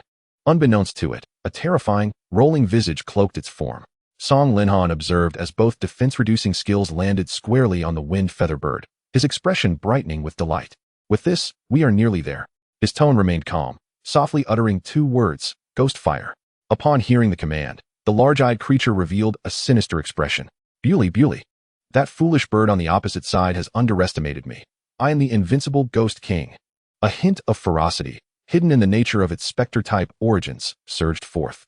Ignited by the fervor of battle, the large-eyed creature's body split open, revealing a gaping maw, its long crimson tongue exposed. It inhaled deeply, swallowing the gusts of wind before it, its face reddening with exertion. Bewley. Super Invincible Ghost's homemade Hellfire Vibration Wave. A dark pillar of fire erupted from its mouth, swirling in the air and continuously gaining momentum. The Wind Featherbird, unable to evade, was struck directly by the fire pillar. Contrary to expectations, it did not experience the anticipated searing heat. Instead, it was engulfed in a chilling, painful erosion that incessantly stimulated its senses. The Wind Featherbird's countenance twisted in agony as it attempted to extinguish the flames enveloping its body with its wings, but to no avail. The ghost fire continued to burn unabated. Moreover, in a most peculiar turn of events, although flames enveloped the entirety of the Wind Featherbird, it did not grow in strength. It merely burned incessantly, as if this fiery existence had persisted since time immemorial. Instructor Yuan, witnessing this spectacle, was momentarily taken aback, realizing his defeat was inevitable. Was that not a special skill of the ghost type, known as Will-o'-the-Wisp? "It seems your training is truly remarkable." Song Linhan smiled faintly, acknowledging the instructor's praise. "If I were to say it learned this skill from eating, would you believe me?" Instructor Yuan shook his head in disbelief. Could one truly grasp a special skill merely through consumption? Such far-fetched nonsense. He assumed Song Linhan was merely being modest. Song Linhan felt helpless. In truth, the skill had indeed been acquired by the large-eyed creature just this very morning. He suddenly recalled the events of that morning. The large-eyed creature had complained of some discomfort in its throat, yet Song Linhan had paid little mind, attributing it to the creature's penchant for mischief. According to its account, before absconding with Song Linhan's possessions to the broadcasting company, it had consumed a rather spicy fruit. Consequently, its throat had remained uncomfortable as it scoured the internet for a diagnosis, ultimately concluding that it was suffering from phlegm accumulation. While Song Linhan did not perceive any correlation between ghost-type creatures and human ailments, he was content as long as the large-eyed creature refrained from causing havoc in the household. Earlier that morning, after enduring much tribulation, the large-eyed creature finally expelled the discomfort. However, to his astonishment, what emerged was not a bodily secretion, but a small sphere of black flame. The Wind Featherbird, now besieged by the ghostly fire, could no longer withstand the onslaught, its green form tumbling through the air before ultimately plummeting to the ground. The large-eyed creature, gleefully sticking out its tongue and narrowing its large eyes. Imitated Song Linhan by giving itself a thumbs up. Bully bully, I'm truly remarkable. Could I be the legendary genius of the Ghost Clan? Hearing its self-congratulatory remarks, Song Linhan couldn't help but chuckle. All right, enough of that self-praise. You fought 2 rounds. It's time to take a break and recuperate. We have to return to the broadcasting studio tonight. Initially elated, the large-eyed creature's expression fell immediately upon hearing this. With a flicker of red light, it was drawn back into the spatial device. Chapter 53. The Buddha statue. Li Jian silently observed the entire battle from the sidelines. His face lit with excitement as he gazed at Song Linhan, as if he had unearthed a raw, uncut gem. Instructor Yuan, at that moment, continued to acknowledge Song Linhan's prowess. He turned his gaze towards Lu Hong, who stood beneath the arena, his square, country-style face breaking into a wholesome smile. Class leader, spare me the mundane beasts from the logistics training. Let me face him with my second-tier team. Lu Hong propped his chin on his hand, a contemplative expression crossing his face. Oh, is that the creature you exchanged military merits for a while back? Instructor Yuan nodded earnestly, stating, this lad possesses considerable strength. I doubt the creatures we brought can compete with him. Lu Hong grinned, thinking it best to let the young man face a challenge rather than become too complacent. Instructor Yuan chuckled, raising his voice to warn, Song lad, pay attention, for I shall be serious now. Li Jian, catching the gravitas in those words, turned to glance at Lu Hong, a knowing smile gracing his features. You don't mean one of those monsters from Yudu, do you? The ones discovered in the newly developed unknown realm? Lu Hong tilted his head. The Heavenly Mechanism Alliance has recently reopened an unknown spatial realm in Yudu. Those loathsome rodents surely have some scheme in mind. Rumor has it they dispatched several formidable figures of the Tremor Mountain level, but they were all eliminated. At this, Lu's mind conjured the image of a striking figure, her cold, emotionless gaze seeming to survey all with indifference. After all, the Yanhuang Alliance had sent forth the youngest epic beast master in history. How could such lowly beings hope to withstand that epic might? Li Jian chose not to comment, redirecting his focus to the battle arena, swiftly shifting topics. So you've acquired a new breed of monster. Lu Hong joined him in observing the battlefield. Old Yuan has accumulated quite a bit of military merit. This creature possesses remarkable potential, with a significant probability of breaking through to the epic level. Returning his gaze to the arena, Song Linhan summoned his little white creature. Its snowy form emerged before the crowd, its agile and proud demeanor etched into everyone's sight, and its 3 tails particularly captivating. Instructor Yuan's expression brightened upon seeing the little white creature take the stage. Ah, the snowy spirit fox. I did not anticipate it had evolved once more. Song Linhan exchanged glances with Yuan. The instructor had been rather supportive during their first week of training. Thus he recognized the little white creature. With this understanding, Song Linhan felt he could now unleash his full potential. A radiant light began to emanate from his arm, his pupils shimmering with a brilliant gold. The Beast Master mark illuminated, and a statue resembling a golden Buddha descended into the arena, stirring up a cloud of dust. Beast, Buddha statue race, Brass Beast Clan potential, epic level, attributes, steel, light strength, elite tier 10 skills, Buddha's blessing, diamond tread, holy radiance chain, all things return to ruin. Sacred Buddha's divine palm. Special evaluation. The Buddha statue embodies the essence of ancient divine spirits, its eyes slightly closed yet perceiving all. It possesses both the compassion of a bodhisattva and the fierce might of a wrathful Vajra. Song Linhan gazed at the opponent's panel, his heart sinking at the sheer disparity. An elite tier 10 beast almost entirely overshadowed his little white creature in terms of level. Moreover, as steel type, it had a natural advantage over ice type creatures. Even if the little white creature activated its ultimate ice ability to negate the most severe attribute disadvantage, the vast difference in levels would render it incapable of inflicting significant damage. He inhaled deeply, centering himself. Little white, the opponent is formidable, and with its light attribute, it is likely to employ deceptive skills. Prepare yourself and activate self-enlightenment. As anticipated, the opposing Buddha statue clasped its hands in a gesture of compassion, radiating a brilliant golden light as if it were a living bodhisattva, beckoning the little white creature to embark on a path of salvation for the world. However, the little white creature had already prepared itself, enveloped in a layer of pink light. Having used self-enlightenment, it elevated its mental state, becoming immune to the opponent's psychic skills. A resolute glint sparkled in the little white creature's eyes as it let out an enraged roar, glaring defiantly at the false Buddha before it. The Buddha statue momentarily faltered, its benevolent facade vanishing in an instant, revealing a visage of wrath and ferocity. Song Linhan's heart tightened, sensing a sinister aura emanating from the opponent. Instructor Yuan gazed at his newly captured beast with unabashed admiration. In Buddhism, there exists the savior Buddha, as well as the fierce Vajrapani. All phenomena return to the void. A vague resonance of the mantra Om Mani Padme Hum reverberates through the air. This sensation does not resemble the clarity of human voice. Rather, it is akin to the airflow passing through the bronze Buddha's cavity, creating a profound echo imbued with the gravitas of ancient prophecy. Behind it, a scene of the world's collapse and the destruction of all things suddenly materializes. An immense pressure instantly envelopes Xiaobai and Song Linhan. Under the intense sense of oppression, they feel like a solitary boat adrift in a boundless ocean, perpetually threatened by the terrifying depths below. A ray of sunlight pierces the heavens. The fierce Vajrapani descends from the sky. It extends a hand, crashing down upon Xiaobai, as if to suppress evil. Bang! The sound of friction as the statue moves jolts Song Linhan awake. He grits his teeth against the discomfort within, pressing his hands to his ears. Xiaobai, facing the slow-moving adversary, evades with frozen footprints before using Frostfall to immobilize the opponent. Xiaobai emits a fierce roar, dashing rapidly along the battlefield's edge, leaving a trail of frozen footprints in its wake. However, Song Linhan's judgment proves erroneous.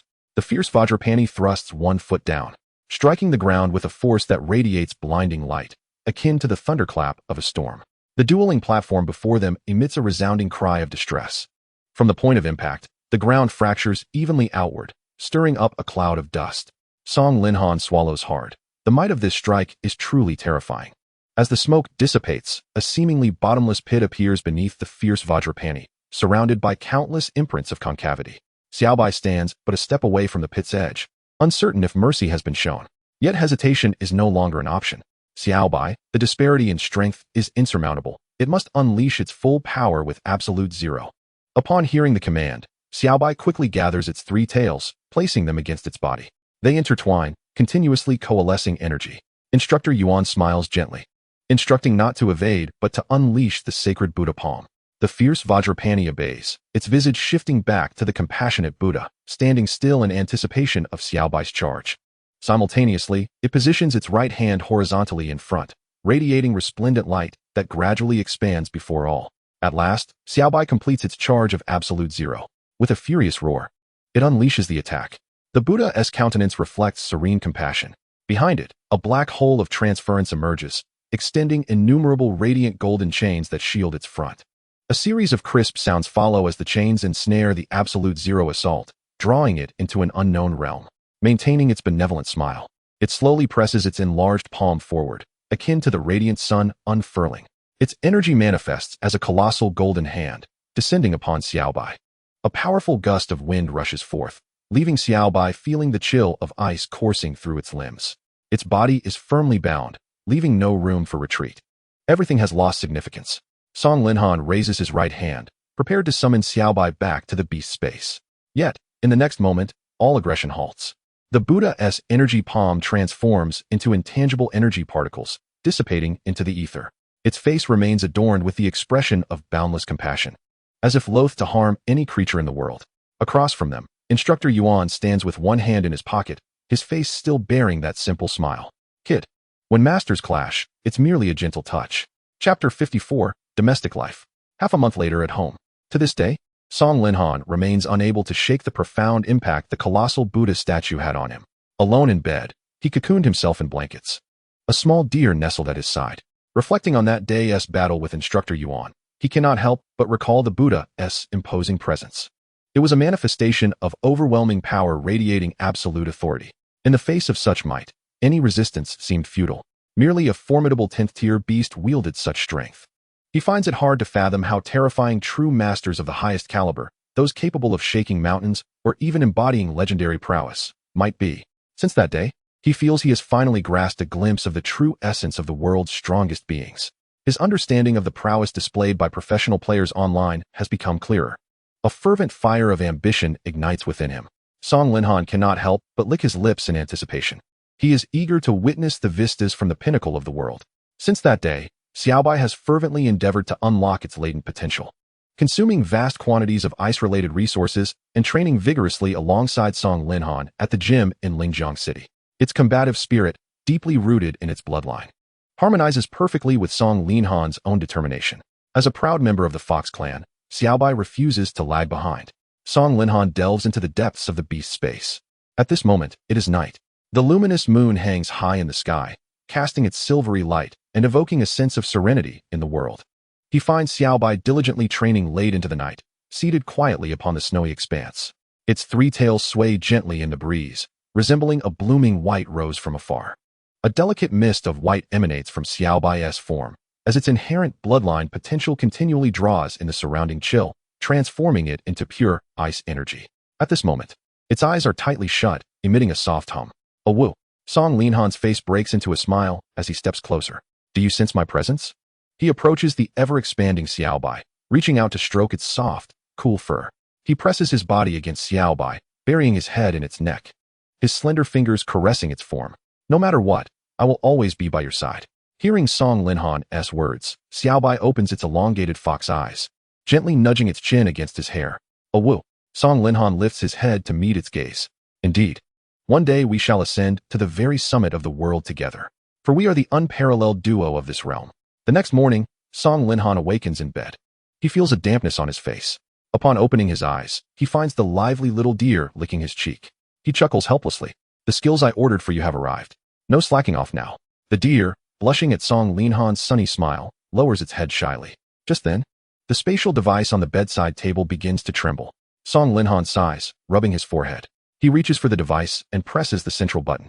A flash of red light flickers, and the spirited design materializes in the bedroom.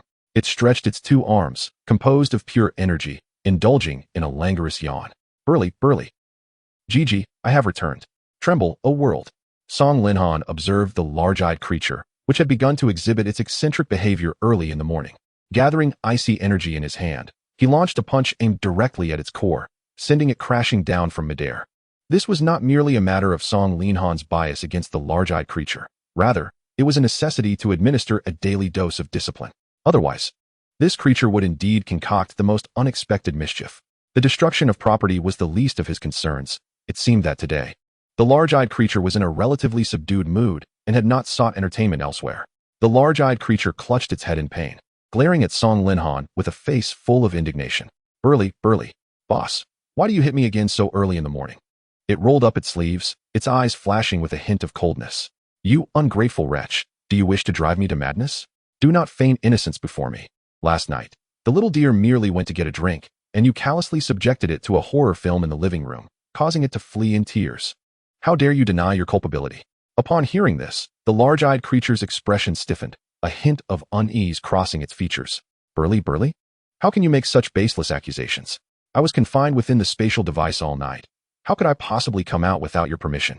A cold smirk curled at the corners of Song Linhan's mouth. How dare you speak of innocence, when in the dead of night, you had the little deer let you out for a bathroom break, only to repay its kindness with treachery. The little deer had taken refuge behind Song Linhan, its large, glistening eyes gazing at the large-eyed creature, then gently tugging at Song Linhan's pant leg with its mouth. Oh dear, being inherently kind-hearted, it was reluctant to believe that the large-eyed creature had deliberately tormented it. Witnessing the little deer's innocent and gentle demeanor, Song Linhan felt his heart soften. He embraced the little deer, saying, You foolish little road deer, the large-eyed creature is a ghost-type monster. It doesn't even require a bathroom. Upon hearing this, the little deer widened its eyes in disbelief. The large-eyed creature, incensed and humiliated, began to flail about in midair. Burly, how is that possible? Everyone else needs to use the restroom. Why should I, Gigi, be any different?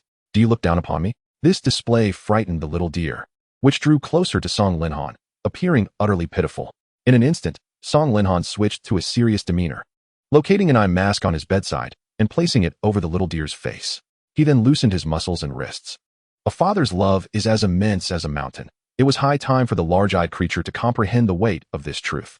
The next moment, the once tranquil room erupted into chaos. Wood. The anguished cries of spirits echoed from outside the bedroom. Burly, the little deer, hiding nearby, cautiously peered through a small gap in its eye mask to witness the unfolding scene. On the other side, within the Beastmaster's space, atop the tallest iceberg, a colossal dragon egg trembled slightly, absorbing the surrounding frigid energy. Through a unique perception attuned to Beastmasters, the slumbering glutinous rice dumpling vaguely dreamt of this scene, a sweet smile gracing its lips. At the heart of the dream lay a magnificent tableau, featuring a silver dragon and a blue dragon closely intertwined, forming the backdrop. Upon their foreheads stood several diminutive figures. At the center of the scene was Song Linhan, his face adorned with a gentle smile.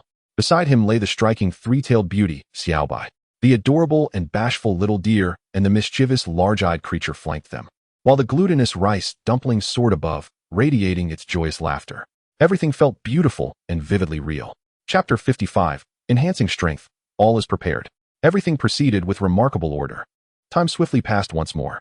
Each day, Song Linhan diligently trained his beloved beasts, striving to elevate his prowess to the utmost. With the passage of each day, he silently marked it off in his mind.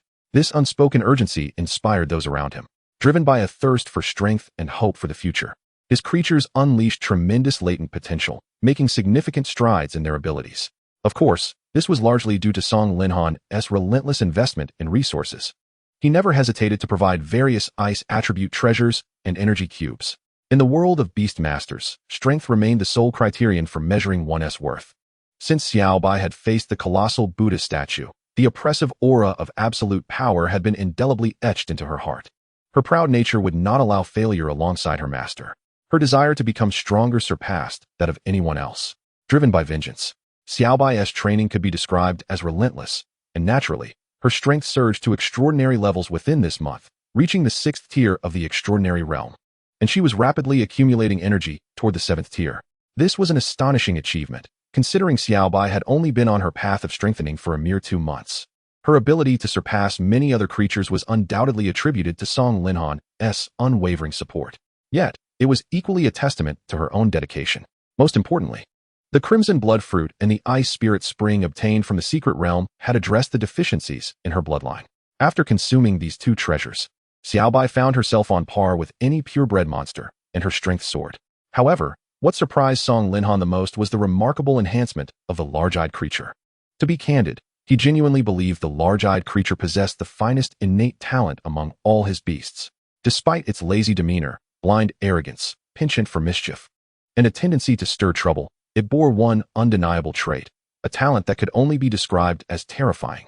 From the moment Song Linhan first encountered it, the large-eyed creature was a wild monster of the 1st tier of the extraordinary realm. Considering the typically lengthy lifespan of ghost-type monsters, Song Linhan initially did not pay much heed, merely assuming it was an ordinary mutated ghost type that had ascended to the extraordinary realm after consuming many of his resources. However, as time progressed, the large-eyed creature unveiled its astounding single-target explosive power. This revelation prompted Song Linhan to seriously contemplate its potential, enduring its numerous shortcomings and choosing to keep it close. Yet, it was only in this past month, through systematic training, that Song Linhan truly witnessed its potential. Its rate of progress completely overturned his previous notions. In just a month, it had ascended from the 2nd tier of the extraordinary realm directly to the 4th tier. The speed of its advancement even eclipsed that of Xiaobai. Moreover, it was not even the primary focus of Song Linhan's concentrated training efforts. Due to work commitments, the training schedule was restricted to the hours before 4 in the morning and afternoon. However, the spirited nature of the large-eyed creature destined it to be anything but compliant with Song Linhan's monotonous training regimen. It frequently sought ways to escape and cause mischief. Yet despite its antics, progress was evident each day. Nevertheless, the keen-eyed Song Linhan astutely perceived that the intensity of the training was not pushing the creature to its limits. Consequently, during that period, he endeavored to guide and educate it with the demeanor of a benevolent beast master, imparting the significance of this initial phase as a critical period for high-potential companions to enhance their prowess swiftly, urging the large-eyed creature to train diligently and not squander its innate gifts. However, the large-eyed creature imparted a valuable lesson to him, without physical motivation. It was prone to laziness. Since the inception of the training, Song Linhan's attitude toward it had softened considerably, and he endeavored to accommodate some of its unreasonable demands. This led the large-eyed creature to become rather conceited, mimicking Song Linhan's demeanor, with hands shoved into pockets and a pair of oversized sunglasses perched on its face. When called to training, it would dismiss the request nonchalantly, preferring to indulge in 2 extra bottles of sugary soda at home rather than venture to the gymnasium. Initially, he pondered whether his guidance methods were flawed, experimenting with various approaches over the course of several days, yet to no avail. Eventually, he came to realize that the large-eyed creature was simply a jester at heart, acting solely based on its mood and engaging in activities that brought it joy.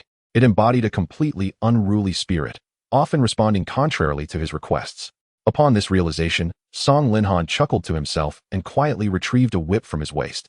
From that day forward, a method of education reminiscent of the ancient Yanhuang approach was imposed upon the large-eyed creature. The large-eyed creature, in a resigned tone, conceded, "You have prevailed in the Yanhuang method."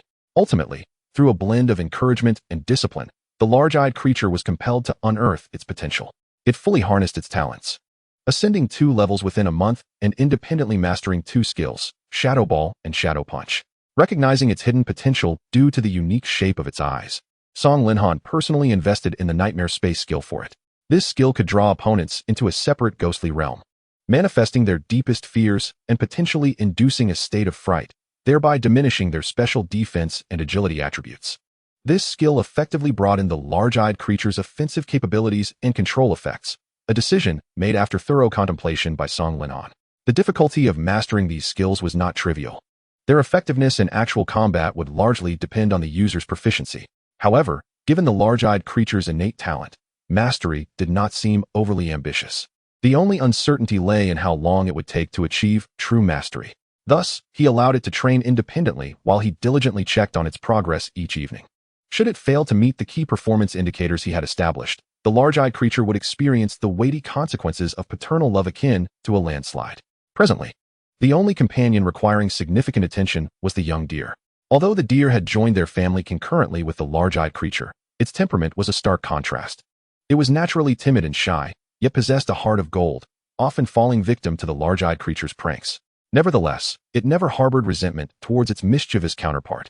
Even when confronted with terrifying scenarios that brought tears to its eyes, it always managed to maintain a brave smile, insisting it was unscathed. After Song Linhan provided the large-eyed creature with a lesson in love, the young deer began to quietly follow it around, utilizing its healing abilities to mend the large-eyed creature's bruised body. Song Linhan was judicious in his approach. After each of the large-eyed creature's escapades, he would only allow it to endure a brief moment of discomfort, refraining from severe punishment. Yet, the innocent young deer could not help but feel empathy for its companion. Initially, the large-eyed creature showed little interest in the seemingly frail young deer, occasionally attempting to frighten it with wide-open jaws. However, the young deer consistently responded with a sweet smile, bravely enduring its own trembling fear to continue its healing efforts. Over time, the large-eyed creature came to appreciate the young deer's kindness, tacitly acknowledging their companionship. Although it still played pranks on the young deer from time to time, it was evident that these actions were not born of malice, but rather a desire for playful interaction. The young deer's potential was not negligible, though it was rather average. It had previously undergone formal training by the Alliance and had mastered several healing skills at the ordinary 2nd level. Under Song Linhan's nurturing and resource allocation, its strength steadily increased, yet it paled in comparison to the rapid progress of the likes of Xiaobai and the large-eyed creature. Currently, it stood at an ordinary 5th level. However, with the formidable presence of both Xiaobai and the large-eyed creature in his roster, Song Linhan felt no urgency. The young deer's moment of brilliance would come later, ideally after achieving at least one evolution. Thus, he maintained modest expectations for it at present. Song Linhan also procured several water-type skills specifically for the young deer, enlisting Xiaobai to teach it Frozen Footsteps and Frostfall, thereby enhancing its self-preservation and battlefield control capabilities. Skills such as Water Gun, Scald, and Water Pulse were meticulously selected by Song Linhan, all renowned for their multi-functionality in battle, often yielding surprising results. It is noteworthy, however, that while the young deer's innate strength may not be particularly high, its intellect was exceptionally sharp. It adeptly grasped its energy attributes and demonstrated a remarkable capacity for learning skills, often drawing insightful connections without requiring excessive guidance from Song Linhan. This brought him a sense of comfort, especially considering that everyone else in the household was illiterate. Suddenly having a clever young deer that seemingly inherited his scholarly aptitude filled him with a sense of paternal pride. It could comprehend a small fraction of human writing, roughly understanding its implications, and even relay this knowledge to its fellow companions. This instilled in Song Linhan a feeling akin to nurturing a daughter. Chapter 56. Marching toward Yudu. As Song Linhan gazed at the calendar before him, he noted with a mix of anticipation and trepidation that only 3 days remained until the commencement of the competition. This marked the final opportunity to journey to Yudu. That very morning, Chief Instructor Lu Hong would accompany him to the city to familiarize himself with the surroundings. A wave of nostalgia washed over him, accompanied by an indescribable sentiment. This would be the young man's first extended journey away from home. He meandered through his house, imprinting memories of the dwelling left behind by his parents in his mind. Since his birth, He had scarcely ventured beyond the confines of Linjiang City's urban landscape, let alone undertaken a journey spanning multiple cities.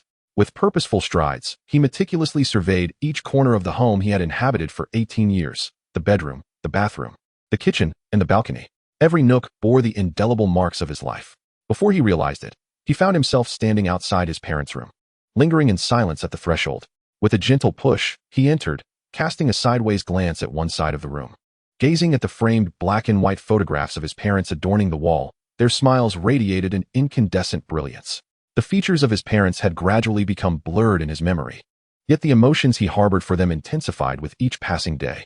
He gently removed the portrait, studying the youthful visage of his mother and father, and 2 tears slipped silently from the corners of his eyes. After a moment, as if awakening to his own vulnerability, he tenderly wiped away the tears. A profound determination glimmered in his gaze. "Father, mother, I have become an accomplished beast master now. I shall grow stronger, surpassing all others. When that time comes, I will wield my power to protect the weak, sparing them from the anguish of familial separation, allowing all ordinary people to live in peace and happiness, just as you once did." The young man placed a hand over his heart, his tone resolute and unwavering. "This is my promise." He then took a cloth, polished the photograph, and hung it back on the wall before quietly exiting the room. Inside the bedroom, silence reigned. His gaze drifted from the doorway to the wall where the photograph remained unchanged, yet the smiles of his parents seemed even more radiant. Taking a deep breath, he stifled his sorrow. Upon returning to his own room, he began to organize his belongings, carefully packing them into numerous bags. The timeline for the genius battle was extensive, involving a detailed schedule of confrontations among the province's most talented individuals. Each match would see 2 contestants face off, with the weaker eliminated while the stronger advanced to the next round. The ultimate victor remained unpredictable, necessitating time after each match to determine the subsequent competitors. Thus, the entire competition spanned a full month. Could not afford to remain in Yudu, idly awaiting the matches. This was a critical period for the rapid advancement of his beast's abilities. Daily training and enhancement of strength were non-negotiable. Various resources, treasures, and restorative potions were indispensable. The beasts under a beast master fought for him, earning him honor, while he, in turn, provided a formidable support system for them. Their fates were intertwined. In his eyes, his companions, such as the little white beast, were akin to family. After considerable effort, he finally managed to pack his belongings with some semblance of order. The strength of the little white beast had significantly increased, and its power was beginning to manifest in as well. Though he still could not engage in hand-to-hand combat with wild beasts, he was undeniably stronger than before. He could manage all the household chores single-handedly without feeling the slightest fatigue. Enduring several nights of sleeplessness to clean up the mess left by the big-eyed creature was merely a trivial task. At this thought, an unusual notion flickered in his mind. Could I be the fabled chosen laborer? Shaking his head, he discarded that unrealistic fantasy, realizing the pressure of recent times had been overwhelming. Perhaps inviting the big-eyed creature out for a good scolding in a couple of days would alleviate his stress. With a gentle press of the spatial device hanging from his chest, the plethora of items accumulated before him was swiftly stored away. Besides the daily change of clothes and some emergency food supplies, it contained an array of resources and skill scrolls he had meticulously prepared. These valuables were not to be carelessly left at home. Should he return only to encounter a second big-eyed creature, he would have no tears left to shed. Thus, he packed everything into a single, substantial sack. In addition to these items, there were also personal belongings of his beasts, the little white beast's favorite grooming brush, the big-eyed creature's sunglasses and horror doll, and the bell he had just purchased for the little deer. A veritable collection of peculiar trinkets had accumulated. Sitting on his bed, he retrieved a bank card from his wallet. Though he had spent a fair amount, there remained a sum that was not insignificant, approximately 10 million alliance coins. Had it not been for the substantial recovery he achieved in the Linjiang secret realm, he would likely be unable to afford even a meal at present. Consequently, he was acutely aware that these funds would scarcely suffice to cover the expenses of training his beasts. A look of resolve flickered in his eyes. Responsibility and a sense of purpose served as his primary motivators, while poverty fueled his determination. He was resolute in his pursuit of the title of champion at the Yudu Genius Battle. The Alliance's internal resources, valued at 50 million, could not be measured merely in monetary terms. It involved a complex interplay of sensitive factional powers and compromises made among grassroots forces. Should he manage to acquire treasures that resonate profoundly with his beasts, it could indeed alter his fate. Suddenly, his phone vibrated. Picking it up, he discovered a text from Lu Hong. "Hurry to Baiyun High. The plane is ready. I will personally take you to Yudu." Tucked his phone into his pocket and, After double-checking to ensure nothing was amiss, strode confidently out of the room. As he stepped outside, the sun hung high in the sky, its warm and radiant rays cascading over his doorstep and stretching into the distance. With each step he took, it felt as though he were treading upon a resplendent path, meticulously laid out by the sun itself. Before long, he arrived at Baiyun High. The entrance's scenery captivated his attention. Numerous vibrant and youthful students lined the sides, holding various support items and fervently chanting his name. Principal Li Jian and Chief Instructor Lu Hong, along with the faculty and instructors behind them, stood in solidarity. He even spotted the figure of Niu Dali, who was hiding among the crowd. They had all gathered to bid farewell to as he embarked on his journey to the genius battle. The students' presence signified the future of the school. If the annual college entrance examination tested the overall strength of the institution, the genius battle represented a competition among the province's elite. These young talents often embodied the school's reputation, an acknowledgement that resonated with all. Lu Hong wasted no time. His military background rendered him straightforward. Summoning his Gale Wolf, he positioned himself in front of, his broad and powerful hand resting on the young man's shoulder. "Fight well, kid. The pride of the entire school rests upon your shoulders." At that moment, the surrounding students, inspired by the chief instructor's encouragement, amplified their chants. Bathed in sunlight, they exuded an aura of charm and vitality. The instructors and teachers behind Lu Hong remained silent, their passions dulled by the realities of adult life. They watched with hopeful gazes, wishing for his success and a bright future for Baiyun High. Suddenly smiled. The morning sun illuminated his face, casting a glow that reflected his unwavering determination. He spoke softly, uttering just 2 sentences, yet his confident tone resonated clearly for all to hear. "This glory, I shall not hoard for myself. I shall reclaim the honor that rightfully belongs to Baiyun High School through sheer strength." Chapter 57, Advanced Warplanes. The venue for the genius battle in Hunan Province has always been Yudu, and this year is no exception.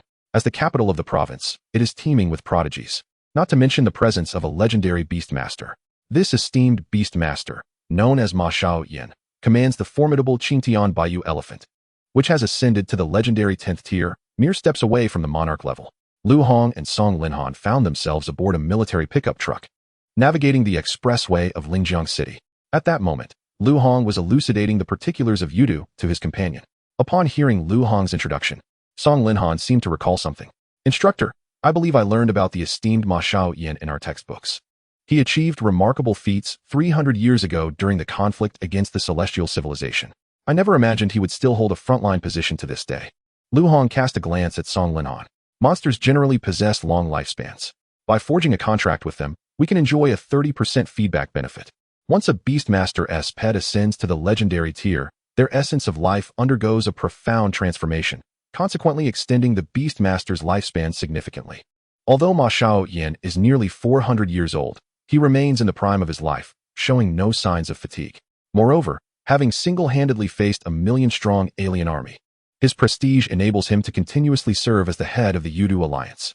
Song Linhan nodded, realizing that Ma Xiaoyan indeed deserved such a position. Just as the duo engaged in conversation, the jarring sensation beneath them ceased, followed by the sound of the car door opening. "Squad leader, we've arrived. Ahead lies the dedicated aircraft dispatched by the provincial capital." Lu Hong nodded appreciatively. "Thank you for your hard work, Xiao Qi. While I am away this month, I entrust you with the responsibility of overseeing the training of the younglings in the inner district. Ensure they do not neglect their practice." Xiao Qi saluted. "Understood, Commander." Lu Hong nodded once more, gesturing for Song Linhan to follow. The two disembarked from the pickup truck, and what lay before them evoked a sense of wonder. They found themselves at an isolated airfield, where a sleek black warplane awaited them. Noticing Song Linhan's gaze, Lu Hong continued his explanation. "Behold the military's latest technological marvel, the Yanwang 7, a bionic creation resembling the black iron eagle.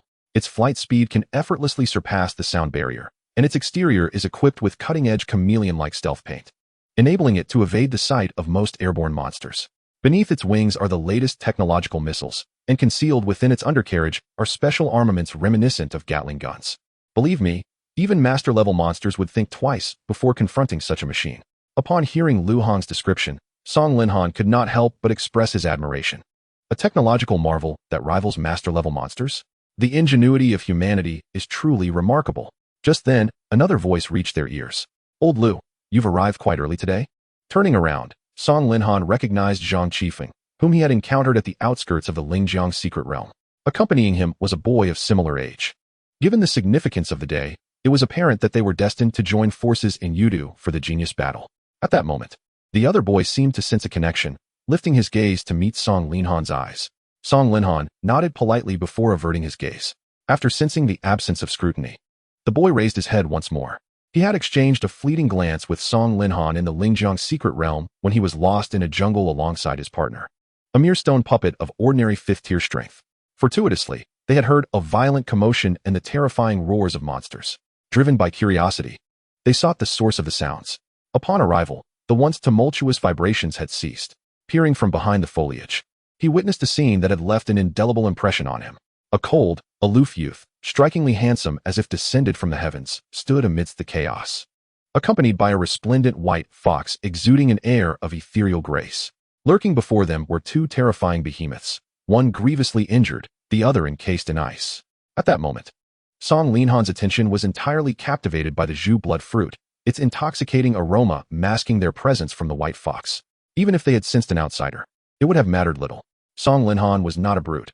He had no need to resort to violence unless threatened or entangled in matters of interest. Once all participants had gathered, a pilot clad in a flight vest descended from the warplane to guide everyone aboard. Under the pilot's direction, they entered the technologically advanced interior of the aircraft. Song Linhan settled into a black seat, surveying the surroundings adorned with military aesthetics. Various camouflage patterns decorated the interior, and several large instrument panels hung within the cockpit. Once everyone was seated, the pilot returned to the cockpit, preparing to navigate the high-tech warplane toward Yudu. Shortly thereafter, the roar of the engines filled the air. Song Linhan briefly experienced a sensation of weightlessness before swiftly returning to normalcy. Gazing through the cockpit window, he observed the warplane ascending, piercing the sky as it shattered the air's resistance. Two massive turbines at its rear expelled long plumes of white smoke. Fueled by immense kinetic energy, the aircraft traced a straight line across the heavens like a masterful brushstroke. As Song Linhan felt the world beneath him diminish in scale, or rather, as the aircraft soared higher, he soon lost sight of Lingjiang City's towering edifices. The warplane's velocity continued to escalate, and upon breaching a certain threshold, the surrounding air shimmered violently. The aircraft traversed through a unique spatial corridor, moving at such speed that Song Linhan could no longer discern the outside world, only faintly perceiving the remnants of white clouds. At that moment, he reluctantly withdrew his gaze. The convenience of flying vehicles is unparalleled, soaring through the skies. One can venture wherever they please. He had previously ridden flying monsters, and either option was undoubtedly swifter than traversing the ground on foot. While the cost of constructing a warplane was prohibitively steep for him, nurturing a flying companion was still within reach.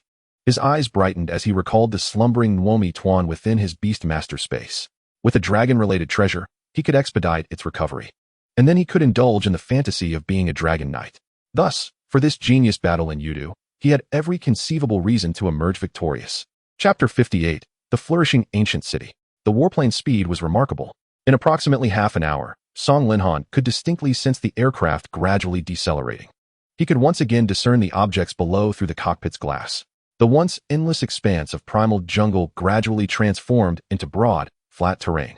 This area was presumably designated by the military of Yudu as a buffer zone during the war. Subsequently, due to its strategic military significance, it was preserved. This also indicated that the group was drawing ever closer to Yudu. Soon, the aircraft decelerated from its supersonic speed to a more conventional pace befitting a flying beast. As Song Linhan focused intently, he realized he was directly above Yudu. Beneath him sprawled a bustling metropolis, whose vibrancy could not be obscured even by the morning hour. As the capital of multiple dynasties prior to the advent of the Beastmaster era, Yudu boasted a wealth of classical cultural heritage. Though it had suffered extensive damage in the early stages of the catastrophe, it had since been meticulously restored. Moreover, as the world fully embraced the Beastmaster era, Yudu gradually erected numerous advanced modern skyscrapers. The harmonious juxtaposition of these two distinct architectural styles illuminated the cityscape, offering a unique and captivating charm. Lu Hong, his gaze as sharp as a blade, regarded the ancient district of Yudu below, lost in thought. Meanwhile, Song Linhan surveyed the urban architecture with keen interest. This was his first visit to a city other than Linjiang, and indeed, one of the foremost megacities in the nation, standing above the sprawling urban expanse. He could not help but feel an invigorating sense of ambition. The youth yearned to carve out his own legacy. A confident smile graced his lips. Yudu, here I come. With a swift motion, the aircraft descended gracefully onto a vast airport. The group disembarked in succession. Standing on the already crowded tarmac, Song Linhan curiously scanned his surroundings. Linjiang had far fewer aircraft and certainly lacked a professional airport, only possessing makeshift landing spots. He took in the scene, noting the eclectic mix of aircraft, commercial airliners, large cargo planes, and even privately owned flying beasts such as the Dapeng bird. Together, they wove a somewhat surreal tapestry. Lu Hong clapped a hand on Song Linhan's shoulder. No need to dwell on it. Your journey is long ahead. Focus on the present. I'll take you to the designated lounge for competitors. Upon hearing this, Song Linhan felt no particular stir of emotion. Lu Hong and Zhang Qifeng led the two competitors from Linjiang into a taxi, heading towards the exclusive lounge prepared by the Yuzhou Alliance for the Genius Battle participants. The car glided smoothly along the highway. It was during this journey that Song Linhan learned the name of the boy from the same city beside him. Li Jiahao? I'll remember that. Upon hearing his name from Song Linhan, Li Jiahao felt his heart race. To be remembered by someone so formidable was exhilarating. He opened his mouth to speak. But Song Linhan had already turned his gaze to the window, observing the beauty outside. This left Li Jiahao feeling somewhat disheartened, though he forced a smile, thinking to himself that Song Linhan was indeed a genius with a unique personality. Little did he realize that Song Linhan was, in fact, a rather pragmatic individual. He tended to keep his distance from others, preferring the solitude of his own company alongside his beast, eschewing needless social interactions. At that moment, he pondered whether there were any resources available in Yudu city center to aid his cherished Nwomi Tuan. The car soon halted beside a magnificent edifice. Song Linhan raised his eyes to scrutinize the ancient and elegant structure before him. A plaque hung prominently, adorned with several powerful, calligraphic characters. Yudu Beast Master Alliance. Lu Hong retrieved his phone, checking the accommodation arrangements for this year via the exclusive contact group for the lead instructors. Song Linhan's competitor number was 108. Assigned to room 6 on the 3rd floor of the Beast Master Alliance lounge.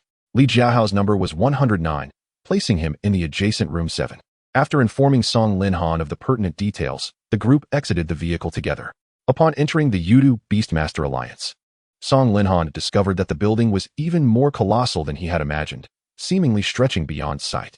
This was not merely due to its vast footprint. He surmised that it must have employed the capabilities of advanced spatial beasts, combined with modern spatial technology, to achieve such an astonishing effect. Li Jiahao, somewhat bewildered, approached a staff member for directions to the lounge. The professional, clad in a suit, kindly pointed the way. Li Jiahao, elated, hurried towards the lounge. Song Linhan intended to follow, but suddenly noticed that Lu Hong and Zhang Qifeng had not moved. Puzzled, he halted and inquired, "Instructors, hasn't the Alliance arranged accommodation for you?" Lu Hong paused, then burst into hearty laughter. "Kid, we have far better accommodations than you. Now quit your chatter and go find your place to stay, then head to the training area for some serious practice. If you fail to achieve results in this year's competition, just wait until I get back. I'll make you regret it." Realization dawned on Song Linhan. Given Lu Hong and Zhang Qifeng's military backgrounds and their status as master-level beast masters, it was only natural they would have access to superior lodgings. He waved his hand dismissively. "Instructor, then I'll see you next time." With that, he turned and walked away, his footsteps gradually fading. As Zhang Qifeng watched the two students depart, a serious expression suddenly crossed his face. "Lao Lu, what do you think the Heaven S Secrets Alliance is really up to? The head of their operation has already been incapacitated, yet they sent even more personnel." Lu Hong remained silent, pulling a cigarette from his pocket and lighting it. "Who knows what those pests are planning? Just focus on completing the task." Zhang Qifeng, noticing Lu Hong smoking again, unceremoniously snatched the cigarette from him and extinguished it with his fingers. "You're courting death. Given your condition, you still indulge in these things." Lu Hong shrugged nonchalantly. "I'm a master-level beast master. A couple of smokes won't kill me." Zhang Qifeng retorted without hesitation, "True. But how many more years do you think you have left?" Lu Hong crossed his arms, narrowing his eyes at Zhang Qifeng. "You little rascal. Are you wishing for my early demise?" All he received in return was a cold chuckle. Finally, Lu Hong scratched his head in resignation. "Regardless, once this task is completed, I'm definitely retiring. If Dogdan can break through to the Mountain Shaker level, I'll enjoy a few more decades. If not," his voice trailed off into silence, "then I'll just find a place to wait for death. It's no big deal." The air thickened with tension following his words, leaving the two men in contemplative silence. Chapter 59, The Flying Pig Youth. This should be the place, right? Song Linhan gazed at the door corresponding to his designated room, hesitatingly muttering to himself. He took a step forward and grasped the doorknob. Suddenly, a burst of blue light emanated from the door, enveloping his entire being. For reasons unknown, the beast mastery mark on the back of his hand illuminated automatically. Beep. Target confirmation completed. By Uni, participant Song Linhan wishes you great success in your martial endeavors. May you seize victory. Upon hearing this peculiar electronic voice, Song Linhan was momentarily taken aback. Artificial intelligence, perhaps? Quite intriguing. However, he did not dwell on it for long, as Li Juanhao, his neighbor, had already entered his room, and he could not afford to fall behind. Upon stepping inside, he discovered that the single room was even more luxurious than he had anticipated. All manner of furniture and amenities were impeccably arranged. A comfortable double bed, a private bathroom, a desk, a wardrobe, and a sofa were all neatly placed within the room. It was certainly on par with any hotel outside. He promptly flung himself onto the soft bed. The sensation was incredibly comforting, akin to lying upon a cloud of delicate feathers, undoubtedly crafted from the plumage of advanced avian beasts. Just then, he felt a jolt from the spatial device in his pocket. Raising his head, Song Linhan retrieved the device containing the big-eyed beast. A flash of red light flickered, and the big-eyed beast, having been undisturbed for an entire morning, was released. Bully, bully? Haha, great king of ghosts. I have been freed once more. Tremble, humans. Song Linhan cast a glance at it before burying his head back into the plush bed. If the Alliance were to hear such words, no one would be able to protect you. Upon hearing this, the big-eyed beast disdainfully curled its lip. Bully, bully, bully. What is there to fear about the measly Alliance? I, the Ghost Emperor, am invincible in this world. Even if I bear the burden of the eldest sister and single-handedly lift a fawn, I could effortlessly crush the Alliance. A look of derision crossed Song Linhan's face. Let's not delve into other matters. Let us see you get past Little White first. The big-eyed beast remained silent, stubbornly baring its teeth and sticking out its crimson tongue, making a grimace. It usually held a great deal of respect for Little White and was acutely aware of its own status within the family. The fawn was its subordinate and could not be trifled with. If Song Linhan were to be displeased, it would merely result in a beating, which was manageable, so it could afford to be a bit cheeky. However, if it inadvertently provoked Little White, it would face a truly severe punishment. The power of the ultimate ice was not something anyone could withstand. At this thought, the big-eyed beast, being a ghost-type creature, couldn't help but shudder. After resting for a while, Song Linhan sat up once more and arranged the clothing and other items stored in his spatial device throughout the room. He would be spending the next month here. Once everything was in order, he retrieved a chain from his suitcase and tossed it onto the bed. Big-eyed beast. Put this on. I'll take you for a stroll in Yudu City shortly. With that, he took the little yellow duck that Little White fancied during baths and walked into the bathroom. The big-eyed beast's eyes suddenly widened, bloodshot with fury. Bully, bully. Damn it. Why must a ghost-type beast like me wear a chain? Enraged, it grabbed the chain on the bed, contemplating swallowing it to hide it away. However, its oversized eyes inadvertently caught sight of the designs on it. Upon discovering the illustrations of skulls and venomous snakes, with the brand on the end being that of poison and evil-type zombie beasts, its brain crashed, and it wore an expression akin to one suffering from constipation. Then, the big-eyed beast abandoned all rational thought. It hoisted the chain high, as if it were a sacred relic. A divine light glimmered in its eyes, seemingly transforming it into a sage. Meanwhile, in the bathroom, Song Linhan calculated the time, believing the big-eyed beast should be mentally prepared, and emerged with a smile on his face. Sure enough, the typically rebellious big-eyed beast dutifully donned the chain it despised so much. Witnessing this scene, Song Linhan's smile grew even brighter. He teased, "Has the invincible Ghost Emperor donned a chain?" Upon hearing this, the big-eyed beast looked around with a perplexed expression. Bully, bully? Chain? What chain? I see no chain. Song Linhan shook his head in exasperation. Convincing the big-eyed beast to relent seemed a more formidable task than ascending to the heavens. Although its eyes were exceptionally large, occupying 90% of its body, it had mastered the art of feigning ignorance. With such audacity, Song Linhan could not help but admire it. Nevertheless, the goal had been achieved. He held the other end of the chain and led the big-eyed beast out. This was a smokescreen he had laid in advance for the competition. The big-eyed beast was not weak. Its ghost and mutated ice attributes were sufficient to draw attention. Given that he anticipated not encountering any formidable opponents in the initial rounds, he planned to keep Little White concealed. Imagine, if a dark horse adept in ghost-type abilities suddenly emerged from a small city. Competitors from other regions would exert themselves to devise strategies, only to triumph over the big-eyed beast. Yet, awaiting them would be another, even more powerful three-tailed frostflower fox.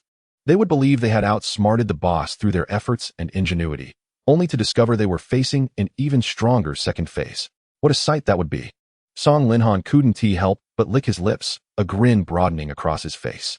Floating in midair, the big-eyed beast squinted its eyes at this sight.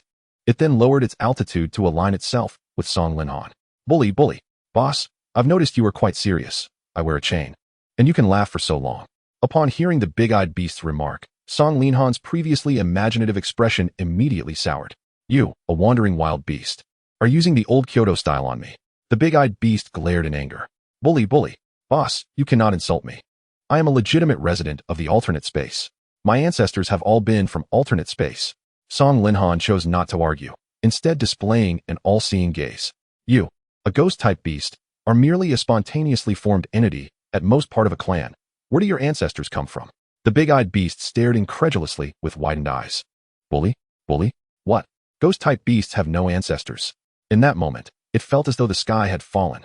Seeing the big-eyed beast seemingly struggling to process this revelation, Song Linhan reflected on whether his words were a bit too harsh.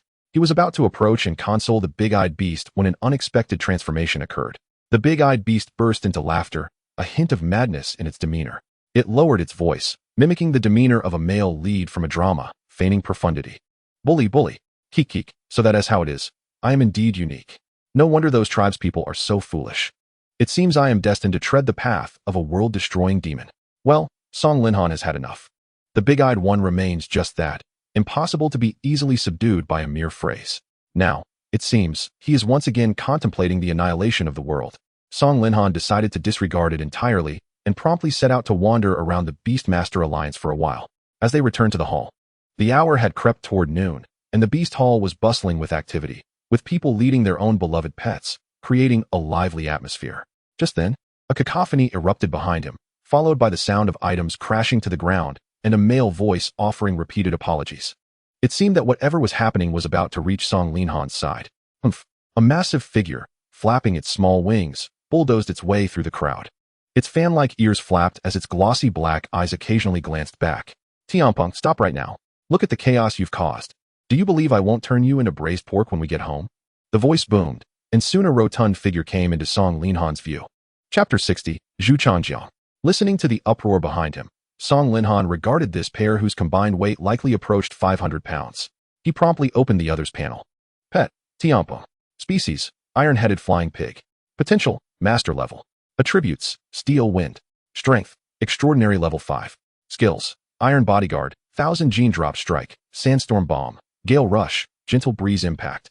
Special evaluation, enormous appetite, comparable to that of an ordinary dragon cub. Its excellent attribute combination grants it unparalleled resilience. While the thick layer of fat beneath its body can mitigate most monster attacks, Song Linhan gazed at this uniquely airborne pig and then glanced at his own big-eyed companion. Reminiscing about Xiao Bai, the fawn, and Nuomi Tuan, he felt assured that his pets far surpassed in aesthetics. The big-eyed one clearly noticed the commotion behind and, with an arm formed of ghostly energy, curiously scrutinized the little pig. Bewley, bewley. Boss, look. A flying piece of pork. Song Linhan nodded in response and released the chain in his hand. Stop gawking. There are too many people here. Quickly help me bring it to a halt. The big-eyed one let out a soft grunt, its eyes igniting with a peculiar glow. Instantly, a thin veil of black mist enveloped its surroundings. When the smoke dissipated, 5 identical big-eyed companions appeared around Song Linhan. Bewley, bewley. Demon army. Mobilize. The 5 big-eyed creatures revealed terrifying cackles as they surrounded the flying pig. Zhu Changjiang was a student at the U City Higher Vocational College. His primary pastimes included gaming and indulging in gourmet food at home. The mere thought of opening a book would leave him feeling overwhelmed.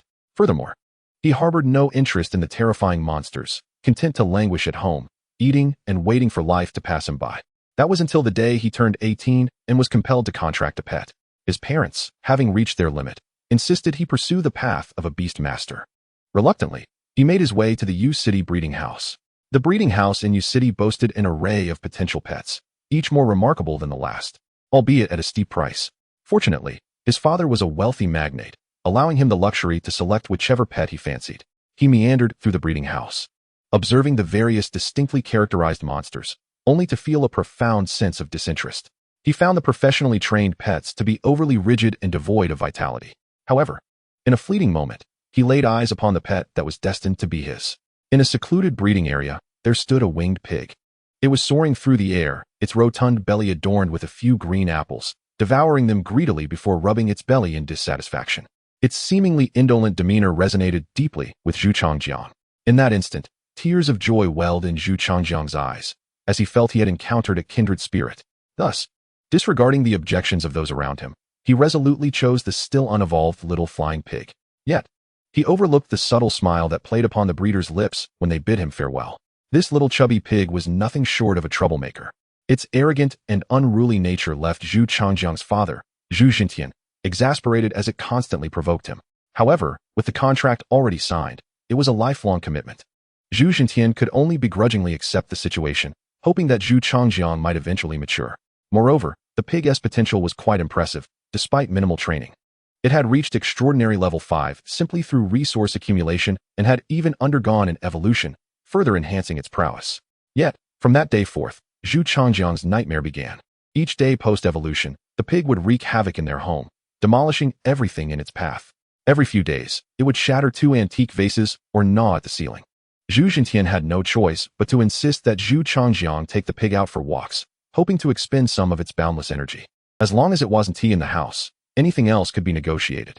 Today, with nothing better to do, he took Tianpeng to the Beastmaster Alliance, hoping to find something suitable. However, the moment Tianpeng caught sight of the throngs of people, it revealed its true nature. It forcibly broke free from Zhu Changjiang's grip and began to frolic among the crowd. But Zhu Changjiang, not being particularly athletic, was unable to keep up with his flying pet, helplessly watching as it created chaos, while he trailed behind, offering apologies. This left him feeling utterly frustrated. But then, an unexpected turn of events unfolded before him.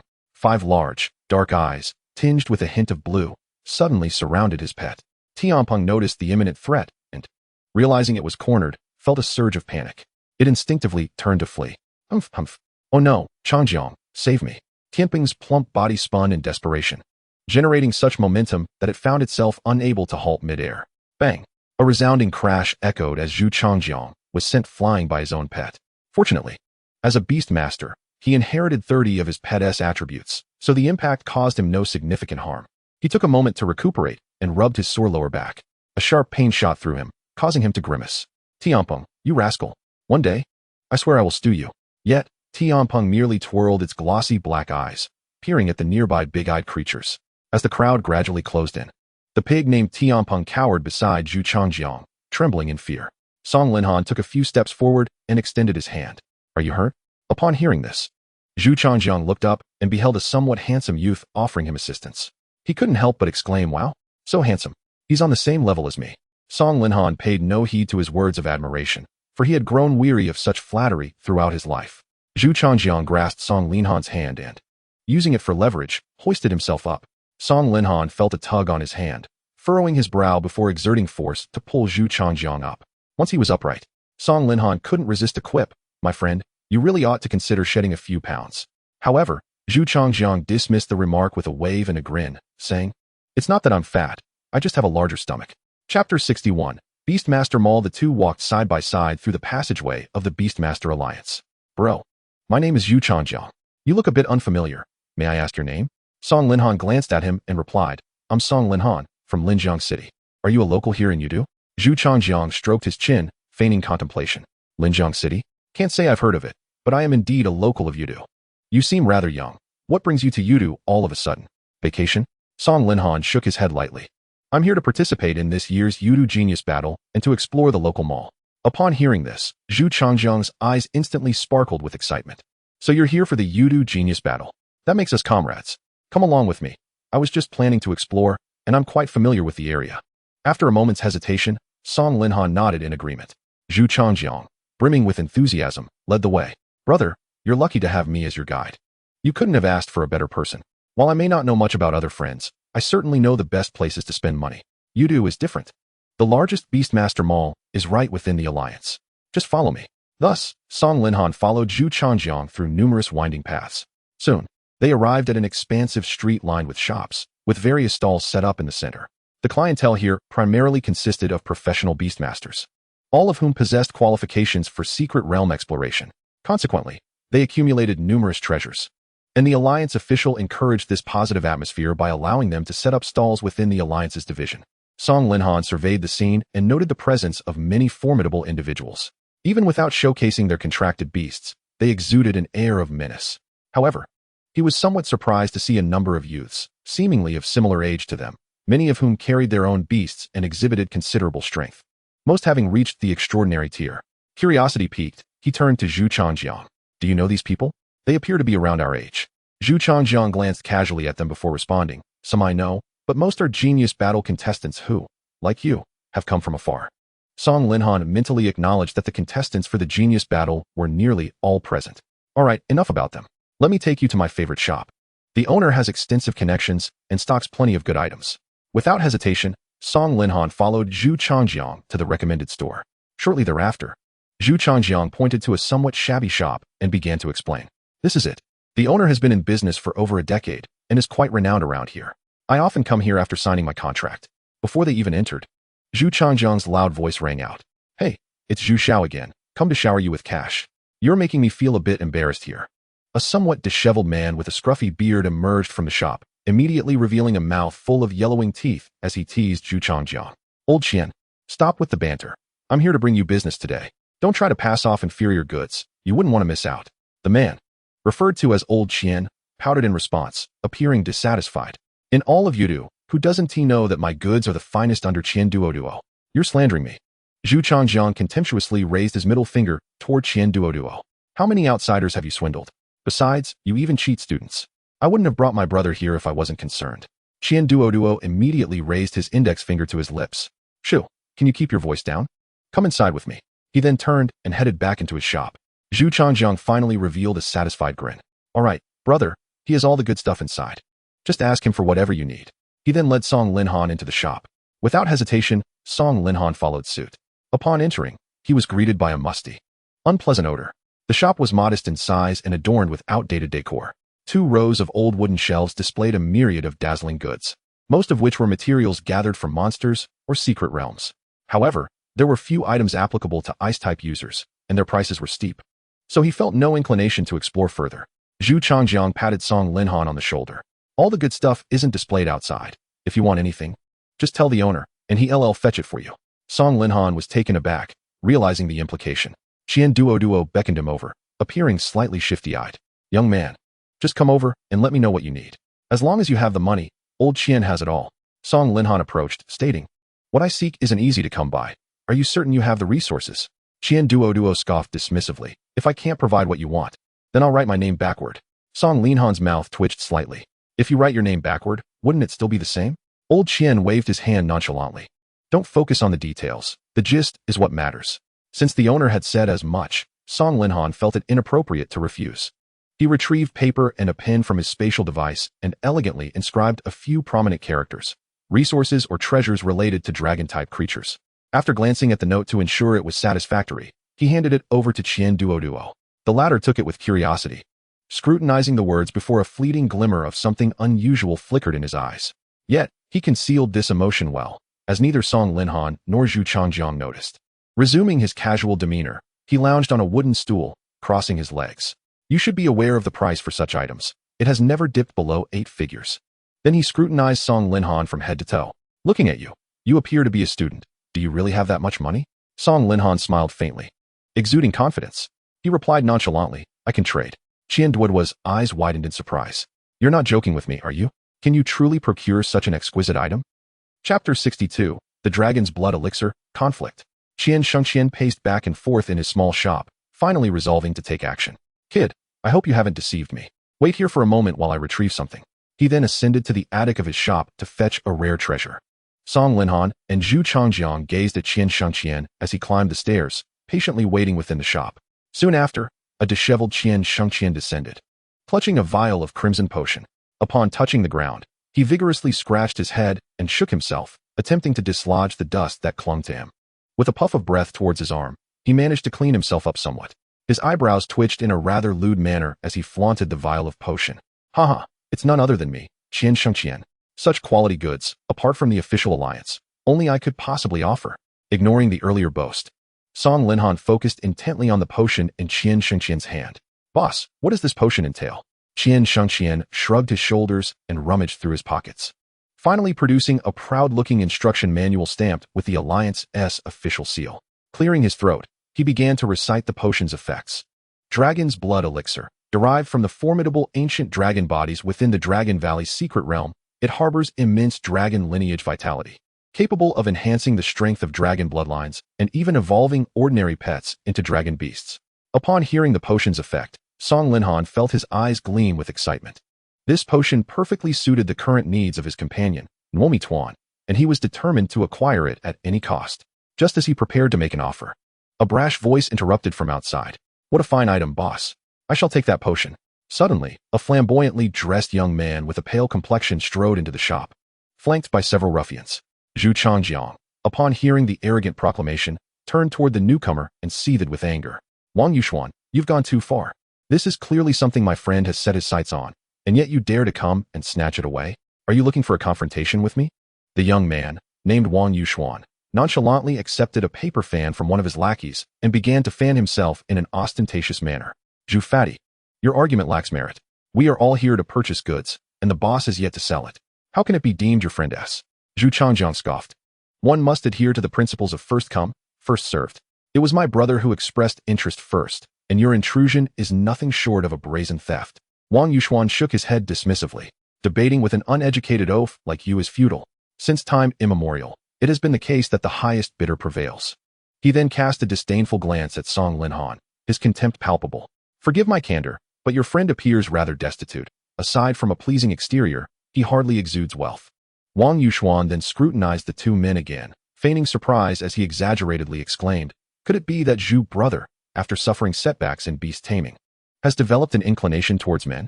Zhu Changjiang's expression darkened immediately, his teeth clenched as he spat. "You scoundrel, you have gone too far." He lunged forward, ready to strike. But the ruffians surrounding Wang Yuxuan swiftly moved to block him, clearly intending to overpower him. Song Linhan's expression turned icy, yet he restrained Zhu Changjiang, addressing Wang Yuxuan. "What kind of rabble dares to bark in my presence? You should look in the mirror and see how pitiful you've become, unaware of your own insignificance." Wang Yuxuan's countenance shifted dramatically, Song Linhan's words striking a nerve. His expression darkened, revealing a sinister edge. "You, a lowly being, dare to mock me?" Song Linhan's gaze hardened, his voice dripping with disdain. The audacity to label others while being utterly unworthy of such reflections is the true disgrace.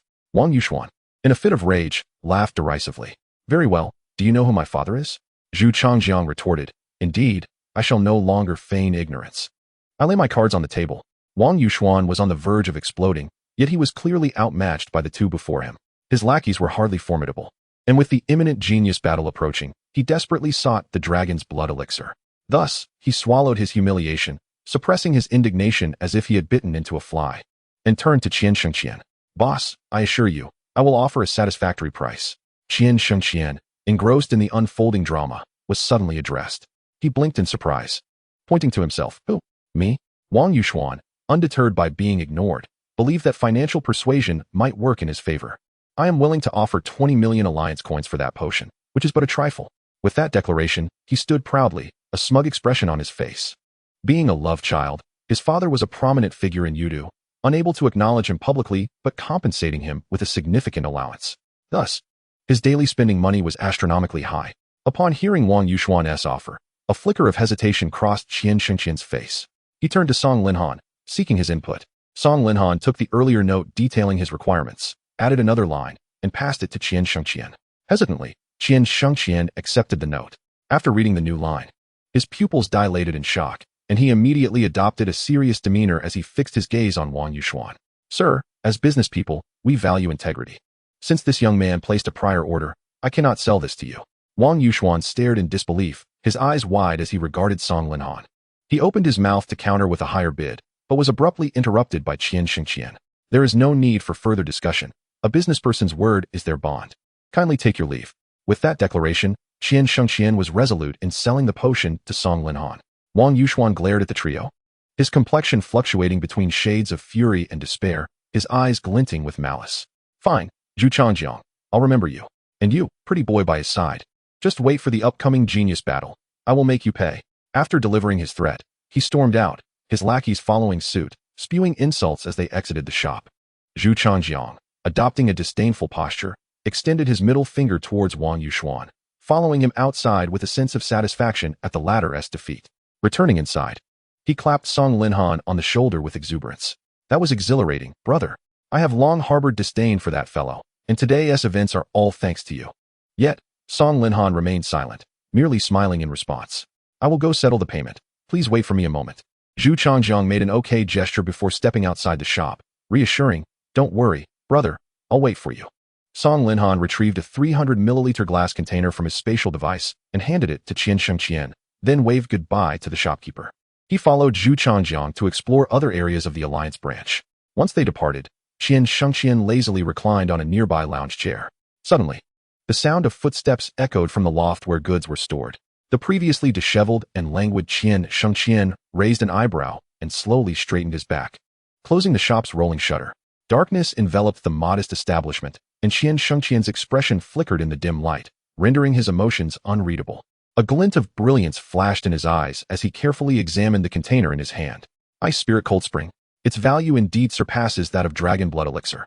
In a swift motion, a figure clad entirely in black materialized beside him, then knelt on one knee with a thud. My lord, the disciples of the Heavenly Mechanism Alliance are fully prepared and await your command. Qian Shengqian did not respond, merely lowering his eyelids slightly. It was not yet the right time. The genius battle was soon to commence. He reached for the ghastly wound on his abdomen. Recalling the icy beauty known as the Dragon's Daughter, a lingering ache still present in his body. His gaze remained calm, yet concealed within his eyes was an uncontainable fury. On the day of the finals, he would bestow a grand gift upon the Alliance. Chapter 63, The Super Virtual Gravity Training Ground. After Song Linhan and Zhu Changjiang emerged, they parted ways due to differing objectives. Before their farewell, they exchanged contact information, and Zhu Changjiang solemnly cautioned Song Linhan about Wang Yuxuan, describing him as twisted, cunning, and vengeful, urging Song Linhan to remain vigilant. Grateful for Zhu Changjiang's concern, Song Linhan accepted the advice, though he felt no fear of Wang Yuxuan's potential trouble. The memory of Zhu Changjiang standing up for him today instilled in him a sense of camaraderie. Once they bid farewell, Song Linhan pulled out his phone to search for the location of the training facility in Yuzushi, eager to experience the infrastructure of a large city. Upon opening the search application, he discovered numerous establishments related to beast taming in Yuzushi. Besides the official sports arenas, there were many privately owned high-end training centers. Although labeled as high-end, the prices were exponentially inflated, piquing his curiosity. He opened the reviews of the highest-rated training center, finding it overwhelmingly filled with praise. A recurring term was Super Virtual Gravity Training Room. This specialized training room was relatively straightforward. It utilized the Alliance's most advanced spatial and gravitational technologies to create a unique training environment. Within this space, the training room could adapt to the trainer's circumstances, presenting the most suitable scenarios and imposing significant gravitational burdens, thereby enhancing the trainer's potential development. Yet, he remained skeptical. Could simply adding weight yield such impressive results as advertised? Thus, he decided to visit and test it out. Despite the steep price, if the results were indeed remarkable, the expenditure would be worthwhile. He took a taxi to the profit-driven training center, informing the driver of his destination while once again scrutinizing the details of the so-called Super Virtual Gravity Training Room. Their official description revealed that the training environment consisted of a specially covered area with multifaceted energy screens, capable of simulating the most authentic experiences. Additionally, the training room was equipped with an independent electronic hub to continuously record the trainer's real-time data and provide detailed skill reports post-training.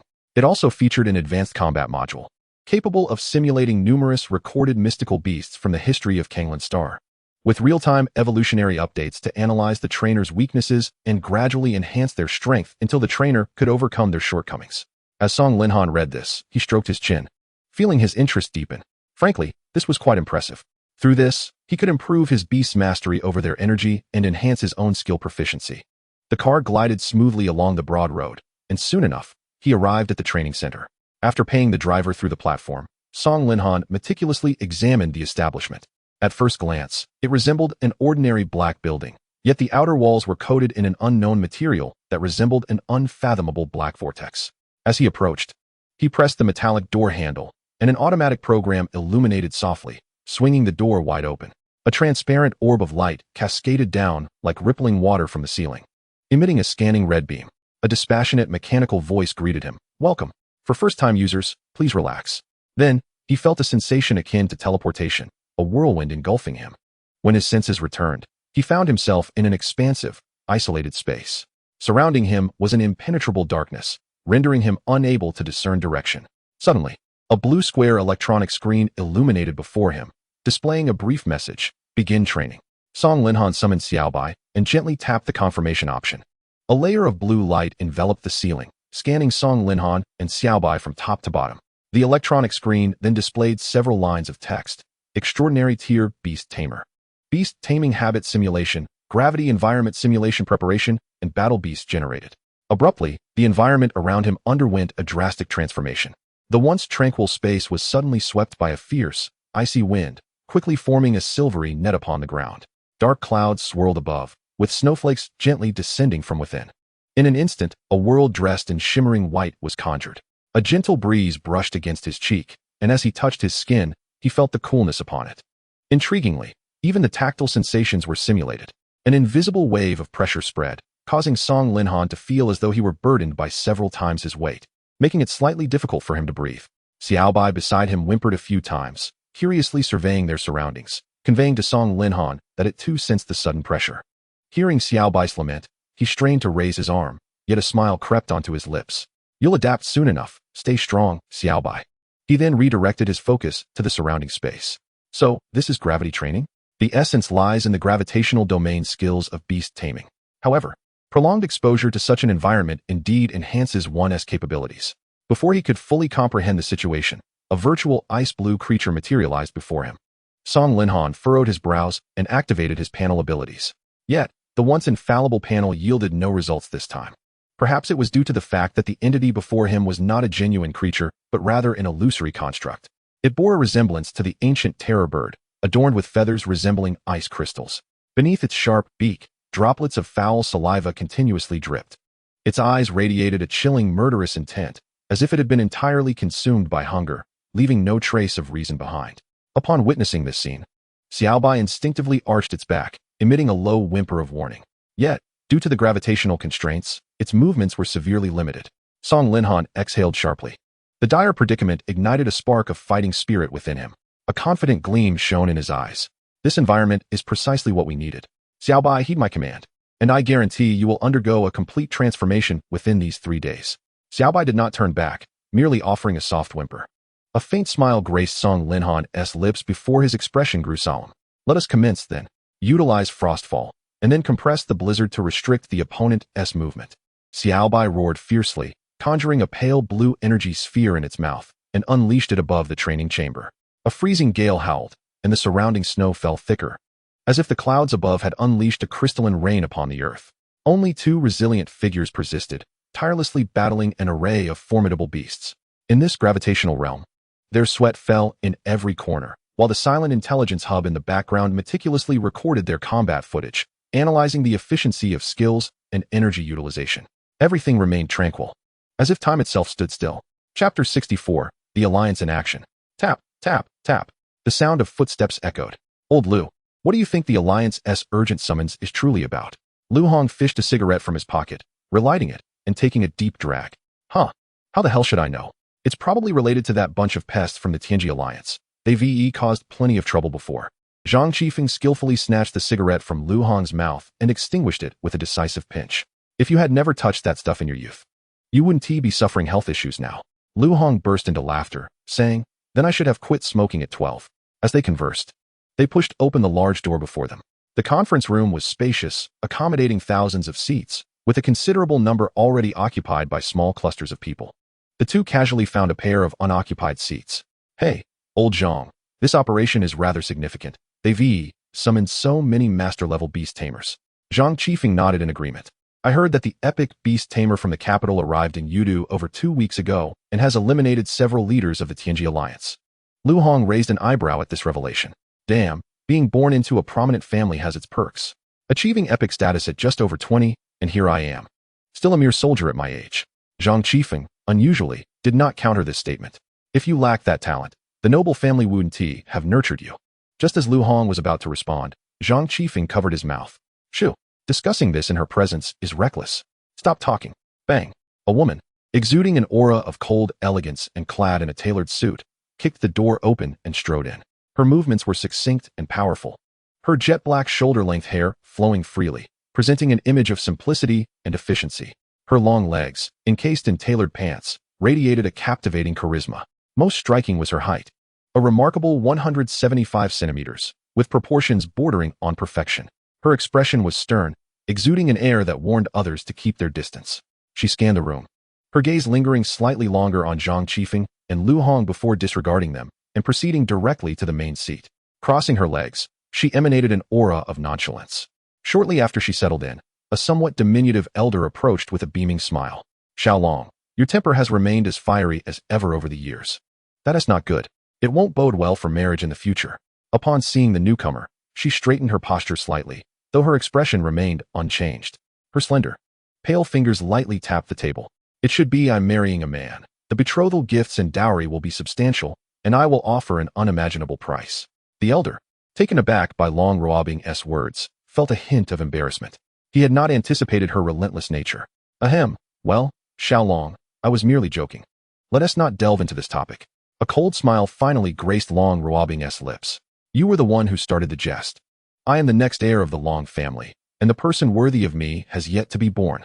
The diminutive man remained silent, likely aware that this topic would only trouble Long Jintian, that old coot.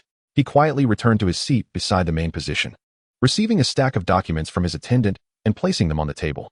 However, something peculiar occurred. The stack of papers did not scatter haphazardly, but instead descended before everyone in an astonishing manner. A solemn expression adorned his face. Everyone present, please take a look at these materials. The meeting will commence shortly. Lu Hong, unfazed, picked up a document from before him and skimmed through it. The diminutive elder's voice gradually floated from beside the main seat. Half a month ago, with Qian Yuhuan at the helm, the Tianji alliance rebelled, gathering several formidable beast tamers to forcibly open multiple large spatial secret realms within Yudu. Although these secret realms were swiftly suppressed by Elder Ma, they managed to activate a medium-sized spatial secret realm that had never before appeared, just outside the city. Elder Ma, with his singular focus on cultivation, suppressed the unrest in the secret realm and then retreated into seclusion. Most of the legendary beast tamers originally in Yudu, as well as many epic level ones, are currently engaged on the battlefield against the Sea Tribe civilization, unable to provide immediate assistance. The Alliance promptly dispatched epic-level beast tamers for support. On her first day in Yudu, she forcefully breached the Tianji Alliance's stronghold, slaying several formidable beast tamers. Yet, that cunning old fox Qian Yuhuan managed to escape. Days ago, remnants of the Tianji Alliance re-emerged within Yudu, continuously appearing near that medium-sized spatial secret realm. I suspect there is something amiss. There must be hidden motives at play. To ensure the safety of the entire Yanhuang Alliance, I have urgently summoned you all. We must unite our strengths to seal the spatial secret realm and hunt down the remnants of the Tianji Alliance. At this point, a glint of murderous intent flickered in the diminutive elder's eyes. He had warned this unruly rabble numerous times before. Let it not be said that he had not forewarned them. Let us all contribute our strength and collectively safeguard Yudu. Long Ruobing gently lifted her gaze, her two sparkling eyes exuding a lively brilliance. With a soft chuckle, she straightened her posture, and from her vibrant red lips escaped a few words.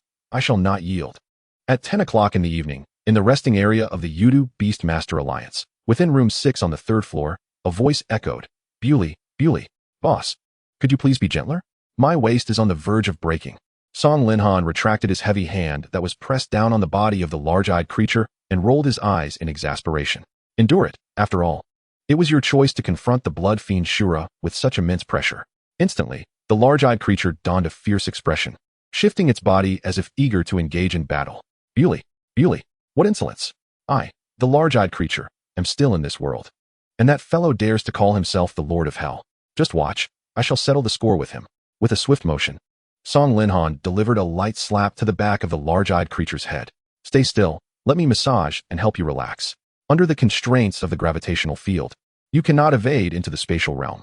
If your body does not relax after enduring such pressure, you may easily suffer lasting repercussions. Reluctantly, the large-eyed creature pouted, displaying a disgruntled demeanor. Bewley, fine, since you've put it that way, I shall grant you this favor, boss. When we meet again, I will challenge it to a duel. Song Linhan shook his head helplessly. The large-eyed creature's kingly disposition was not something that could be altered in an instant. He then opened the large-eyed creature's status panel. Race, Spectral Eye. Potential, Elite Level. Attributes, Spectral, Ice, Mutated Attribute. Power, Extraordinary Level 5. Skills, Soul Ice Spike, Frosty Gaze. Armor Breaking Charge, Strange Light, Ghost Fire, Shadow Fist, Shadow Ball, Nightmare Space. Special Evaluation. A traveler who has wandered from an alternate dimension, possessing multiple armor-breaking skills. with exceptional single-target explosive capabilities. The rate of progress for the large-eyed creature remains impressively swift. Its level is nearly on par with Xiaobai. In the future, I can unleash my full strength when dealing with it. Chapter 65. The Catalyst for the Birth of the Glutinous Rice Dumpling. During today's virtual battle, Xiaobai triumphed over numerous formidable foes with the unparalleled power of extreme ice. However, ultimately succumbing to exhaustion, it was defeated by a refined level 5 heavenly bear. Song Linhan concluded that this gravitational training room indeed possessed some merit, justifying its exorbitant price. To maximize training efficiency, he decided to summon both the large-eyed creature and the little deer for joint practice. The little deer faced an ordinary-level marsh monster, resulting in a rather standard exchange of blows between novices. Meanwhile, due to the spectral attribute of the large-eyed creature, it was assigned to the abyss of hell, where it immediately encountered the blood fiend Shura, known as the Lord of Hell. Given its temperament, it could hardly tolerate such a title and charged headlong into confrontation.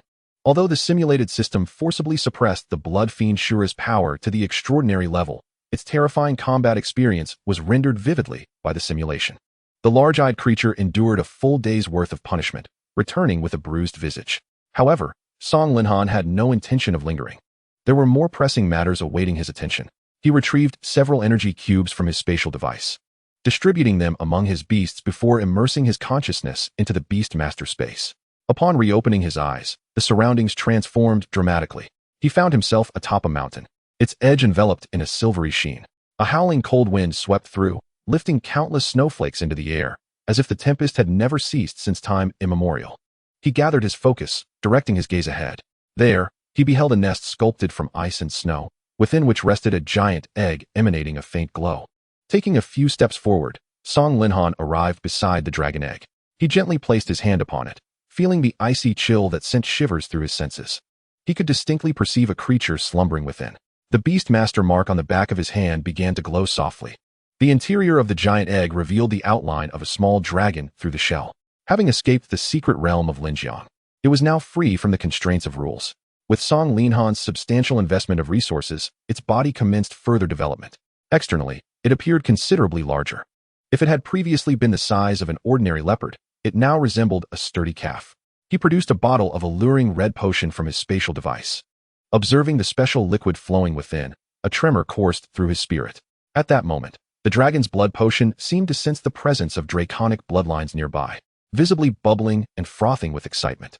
This potion was an official product of the Alliance, bearing an irrefutable official seal that no outsider could replicate due to the constraints of formidable rules.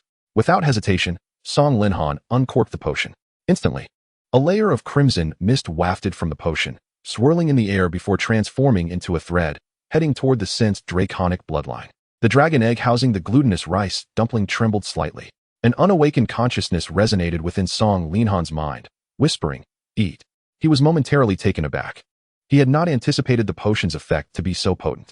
The glutinous rice dumpling, known for its propensity to slumber, had been roused directly by the mist. It appeared this investment was indeed worthwhile. He no longer hesitated, as this potion was originally intended for the glutinous rice dumpling. As the second beast in his team, it possessed legendary-level potential from birth. It was treated with the utmost affection, akin to a favored child. With a grave expression, he slowly poured the potion over the giant egg. The vivid red liquid was exceptionally viscous, dripping down in droplets as it permeated the egg. Once the entire potion had been administered, a menacing dragon-shaped phantom materialized around the glutinous rice dumpling. It writhed and roared, unleashing a fierce, unrelenting howl, circling incessantly above the dragon egg. A powerful draconic energy radiated outward from the glutinous rice dumpling in concentric waves. Song Linhan stood motionless, absorbing the vibrations of this burgeoning power. He felt an intoxicating rush. This force was fundamentally distinct from ice. It brimmed with might and explosive potential, evoking a sense of awe. Unbeknownst to him, a smile crept upon his lips. Was this truly the unrivaled might of the strongest attribute? Once the aura surrounding the glutinous rice dumpling stabilized, Song Linhan withdrew from the Beastmaster Space. He had done all that was within his capacity. Now, all that remained was to await patiently. Returning to the resting room provided by the Alliance, he approached the desk and casually picked up a bottle of beverage. His eyes glowed with a faint blue light as an invisible chill enveloped the drink, instantly frosting its exterior. He inserted a straw and took a hearty gulp, experiencing a refreshing sensation that surged to the crown of his head. The ice-type Beastmasters hold considerable authority when it comes to enjoying chilled beverages.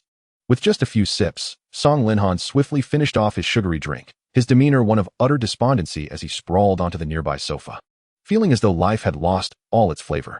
At that moment, his phone emitted a sudden ping. He reached for it, and as he pressed the power button, the faint glow of the screen cast a soft light upon his face. A message appeared prominently. Lu Hong, I have pressing matters to attend to. I will not be able to attend your competition. Confused, he replied with a question mark. Lu Hong, I cannot disclose the specifics, but do exercise caution while alone. Pay extra attention to that Li Jiahao. His abilities are not as formidable.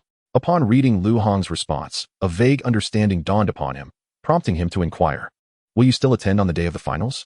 Lu Hong. Haha. If you manage to earn me some prestige during the finals, I shall certainly be there. Song Linhan. Rest assured, instructor, I shall not disappoint.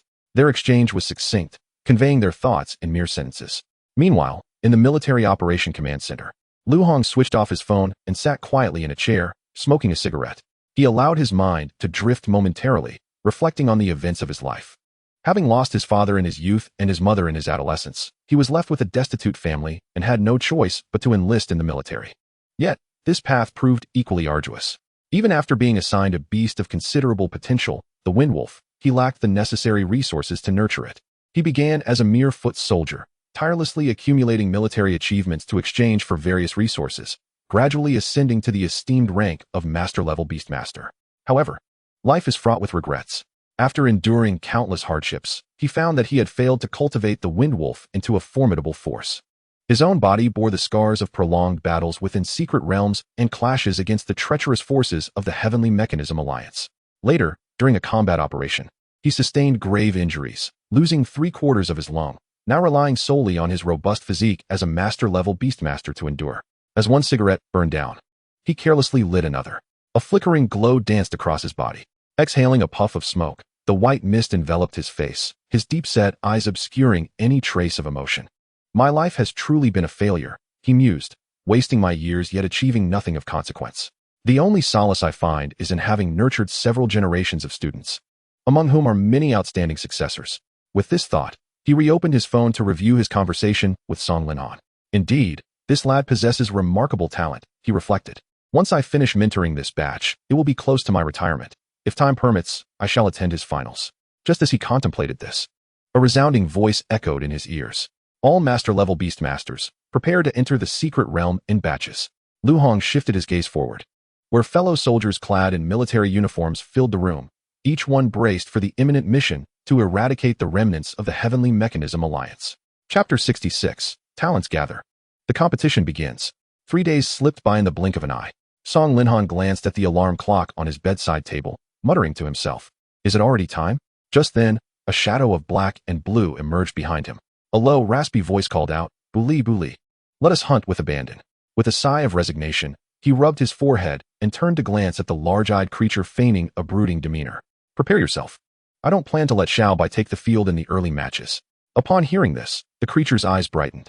"Buli Buli? Boss, have you realized my ability to take on 100 foes?" Song Linhan had no time to entertain its chatter. A flash of red light enveloped the creature, returning it to his spatial device. After freshening up, he opened his door. As he stepped outside, he was greeted by familiar voices. "Good morning, Song Linhan." Following the sound, he turned to see his neighbor, Li Jiahao, looking somewhat surprised. "You're up early too," he noted. The two walked side by side down the corridor of their dormitory. Although they had been neighbors for a few days, Song Linhan had been immersed in training, and they were not particularly well acquainted. The atmosphere felt somewhat somber. Li Jiahao scratched his head and asked, "Have you heard the news?" Song Linhan replied, "Heard what? Oh, it seems you haven't heard. The local newspaper in Yushir City has already published a list of the competitors, ranking them based on their strength." Upon hearing Li Jiahao's explanation, Song Linhan realized he was unaware of this development. His focus had been solely on daily training, leaving little time to indulge in such entertainment. However, he marveled at the media's prowess in gathering detailed information about the competitors even before the competition commenced. Seeing Song Linhan's puzzled expression, Li Jiahao retrieved a magazine from behind him and handed it over. Gratefully, Song Linhan accepted it, noting the cover showcased an ancient city, with text proclaiming the current genius battle. He flipped through the pages, uninterested in the preliminary content, until he finally reached the section he sought. The competition was a gathering of prodigies, with numerous rising stars, who would ultimately claim the top spot. The editor promised to provide insights. Following this, he discovered the detailed rankings of 50 contestants. Scanning through, he found no mention of his own name. Unfazed, he scrutinized the leading competitors. The top-ranked contestant was named Huo Wushuang, a specialist in fire-type beast mastery, boasting an extraordinary 10th-tier Crimson Flame Tiger as his ace. With a track record of victories against elite adversaries, his strength was not to be underestimated. A smile crept across Song Linhan's lips as he considered the elemental dynamics. Water-type creatures counter fire types, while fire types have an advantage over ice. Logically, he should face some disadvantages against this individual. However, Xiaobai embodied the pinnacle of ice, capable of directly confronting fire with no fear, while the Yenzai, being a ghost type, was immune to fire's special attacks. Thus, he estimated the odds of victory at 3 to 7 in his favor. Xiaobai could eliminate the Crimson Flame Tiger 7 times in 3 minutes, he mused. His gaze shifted downward to assess the other competitors. Upon reviewing the list of contestants, he noted that most of their primary beasts were of at least 7th-tier extraordinary rank. Truly, these were the prodigious youths of the province. In less than 2 months, they had elevated their beasts by several tiers. Yet, he felt no trepidation. It was precisely this sense of challenge that made it all the more exhilarating. With this thought, he shook his neck, feeling a surge of fervor within. He could hardly contain his eagerness to engage in battle. Consequently, he quickened his pace, heading outside the alliance. Within half an hour, they arrived at the entrance of the Yusher City Sports Arena. As soon as they disembarked from the vehicle, they found themselves encircled by a throng of various individuals, rendering the area nearly impassable. At that moment, a resonant voice reached his ears. Song Linhan, I'm over here. He turned abruptly, spotting both a familiar face and a well-known pet. The scene was reminiscent of the antics from 3 days prior. The iron-headed flying pig charged ahead, weaving through the crowd towards Song Linhan with reckless abandon. Following closely was another hefty fellow, weighing in at over 200 pounds, puffing heavily as he trotted after his beloved pet. Upon catching sight of Song Linhan's face, the pig, named Tianpeng, recalled the unpleasant memories from 3 days ago and hesitated, showing signs of trepidation. This gave Zhu Changjiang a moment to catch his breath. Oh my, running around with this troublesome creature all day is nearly exhausting me. Song Linhan couldn't help but chuckle at his comical expression. Why not just return it to your beast space? Zhu Changjiang's face contorted further in exasperation. Do you think I wouldn't want to? If I manage to return it this time, the next time it escapes, it'll be even more relentless. Besides, once I get back, it'll undoubtedly wreak havoc in the house. My father is already of an advanced age. I can't have him dying of stress over my trivial matters, can I? At this point, a hint of gloom clouded his chubby visage. Then who will take care of me in my later years? Don't you agree? Song Linhan nodded, acknowledging Zhu Changjiang's filial sentiments. However, Zhu Changjiang's gaze turned towards the newcomer, Li Jiahao. And who might you be, my good fellow? Song Linhan quickly made the introductions. And after a brief acquaintance, the three formed a trio, proceeding side by side towards the combat arena at the sports center. Upon entering the arena, they discovered a multitude of cameras had been set up. The dome of the stadium was adorned with numerous flashlights that illuminated every corner of the venue. Countless miniature drones hovered densely in the air, capturing every attendee. Directly in front of the main entrance hung several charts detailing the captains and personnel for each arena. The trio approached to check their designated areas. Both Song Linhan and Li Juanhao were slated to battle in the second round, requiring them to wait for approximately an hour. In contrast, Zhu Changjiang was assigned to the first round, allocated to Arena 1. Upon seeing his match arrangement, he erupted into hearty laughter. Song Linhan, puzzled, asked, "Oh, why the mirth, my good sir?" Zhu Changjiang smirked, his expression one of certainty. "I laugh because my opponent is weak, and the staff are lacking in wit. Placing me in Arena 1. Does this not imply I shall seize the victory effortlessly?" Song Linhan responded with a respectful nod. "Indeed, brother, you possess great insight." Beside them, Li Jiahao looked on, dumbfounded, inwardly criticizing. Is this really a stretch of interpretation? I fear these two may be a bit unhinged. Chapter 67. A Relaxed Domination. The two watched as Zhu Changjiang entered Arena 1. Shortly thereafter, numerous screens illuminated in the hall, displaying the battle conditions across various arenas. Song Linhan's gaze remained fixed on the intense clashes unfolding. Overall, the contestants in the first round did not appear particularly formidable. Most possessed merely a single extraordinary pet, with the remaining two being of ordinary caliber. They seemed to be competitors hailing from a small town. Approximately an hour later, the battles concluded. He stretched his limbs, feeling a surge of anticipation for the forthcoming duel. Soon, the stadium's announcement echoed. The first round of battles has officially concluded. Remaining competitors, please proceed to your respective arenas to prepare for the match. Is it time? A smile crept across his lips, excitement glimmering in his eyes. He made his way to the designated Arena 7. Taking a deep breath, Song Linhan stepped out from the dimly lit Player's passage. The walls were adorned with portraits of previous champions and their elite pets. As he traversed the narrow corridor, the spotlight from the dome of the stadium began to shine upon him. An uproar of cheers erupted in his ears. He officially entered the arena, surveying the raucous scene. The expansive combat area was lined with countless spectator seats, now teeming with a cacophony of voices. Under the bright lights, the crowd cheered enthusiastically, rallying for their favored contestants. Behind him, a shift in the air heralded the arrival of a dark figure. Bully. His eyes flickered slightly, surrounded by myriad drones. His likeness now graced the large screen above the battlefield. The youthful, handsome visage glimmered under the radiant lights. Indeed, this is the battle arena I have longed for. Meanwhile, a sharply dressed commentator had taken his place at the sidelines, adjusting his professional attire and checking his microphone in preparation to begin the commentary. The referee in the center of the arena, waving flags, was also poised for action. Both competitors positioned themselves at the edge of the battle platform. Noticing their readiness, the referee raised a green flag and announced loudly, contestant Tang Xiaochuan from Fuling City will face off against contestant Song Linhan from Linjiang City. Each may utilize 3 pets. Let us engage in a match that showcases your utmost effort, leaving no regrets. At this declaration, the audience erupted into fervent applause, their voices blending into a passionate chorus, eagerly anticipating an exhilarating battle from these promising young talents. Song Linhan's expression shifted as he commanded, "Go, Big Eye." Big Eye chuckled, donning sunglasses with a touch of flair. Bully. Let me deliver a splendid victory for you in this formal battle, boss." With that, it transformed into a wisp of black mist and floated onto the field. Opposite him, Tang Xiaochuan appeared somewhat tense, his body rigid as he summoned his first pet. Song Linhan's gaze sharpened as he absorbed the incoming data. Pet, a die. Species, Mighty King Kong Ape. Attribute, Steel, Fighting. Potential, Master Level. Strength, Extraordinary Tier 3.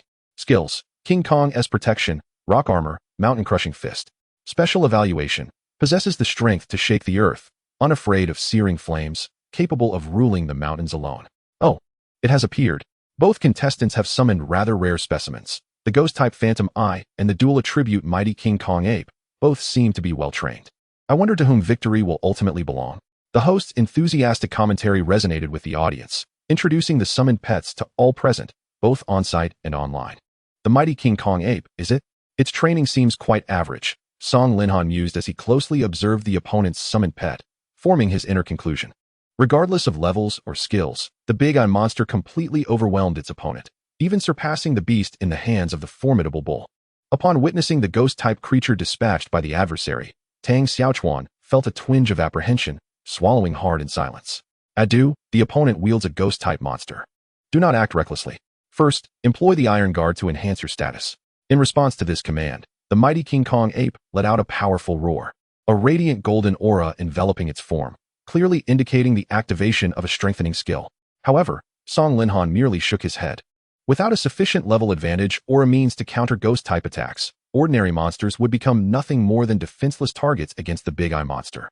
The Big Eye monster, with a chilling gaze, unleashed a devastating attack. In an instant, a peculiar light flickered in the depths of its eyes. Subsequently, 2 invisible shockwaves surged forth, targeting the opposing creature. Tang Xiaochuan, sensing the impending danger, voiced his urgency. Adieu, they are undoubtedly launching an attack. Interrupt it with the mountain-crushing fist. The Mighty King Kong Ape sprang into action, its massive form stirring a fierce gale as it conjured a peculiar energy around its arm, charging directly at the intangible assault. Yet, a chilling wind swept through, causing the Mighty King Kong Ape to shudder, an ominous premonition settling in its heart. Unbeknownst to it, a grotesque visage composed of black mist was gradually materializing above its body. Shadow Ball. 2 spheres of dark purple ghostly energy coalesced in the Big Eye monster's hands, a savage glint of bloodlust gleaming in its eyes. The swirling energy spheres solidified, transforming into projectiles that hurtled toward the enemy. This sequence of actions unfolded with astonishing speed, reaching the Mighty King Kong Ape in the blink of an eye. Tang Xiaochuan had no time to contemplate, urging, "Adieu, quickly use rock armor." The Mighty King Kong Ape roared in defiance, its robust arms upturning a portion of the terrain. A protective armor of hardened rock adhered to its skin. With a thunderous explosion, a thick plume of black smoke erupted from the arena's edge. This sudden turn of events drew the attention of all present. As the smoke began to dissipate, The mighty King Kong ape lay battered at the arena's periphery, its flesh laid bare and the ground stained crimson. Remnants of pulverized stone scattered around. The referee approached for inspection and decisively blew the whistle. The mighty King Kong ape was rendered incapable of further combat. The big eye monster emerged victorious. The announcer, in disbelief, amplified his voice. It is utterly terrifying. In merely 5 seconds since the start, the big eye monster has determined the outcome with just a single strike. What transpired? The audience was treated to a replay on the big screen, showcasing the decisive moment. A wave of invisible shock enveloped the mighty King Kong ape, followed by the ominous visage of the ghostly face. The fatal blow was delivered by the big eye monster. It becomes clear. 2 debuff skills diminished the defenses of the mighty King Kong ape, paving the way for the critically powerful ghost-type Shadow Ball to seal its fate. Remarkable. The succinct command and explosive offensive prowess of this duo is nothing short of a perfect partnership. Why had there been no prior mention of this individual outside of the arena? Who exactly is this contestant, Canglan Star? Upon hearing the commentator's elucidation, the audience collectively absorbed the information. They raised their voices in a chorus of admiration and encouragement. The emergence of this dark horse from a small town was a sight eagerly anticipated by all. Canglan Star, Canglan Star, Canglan Star.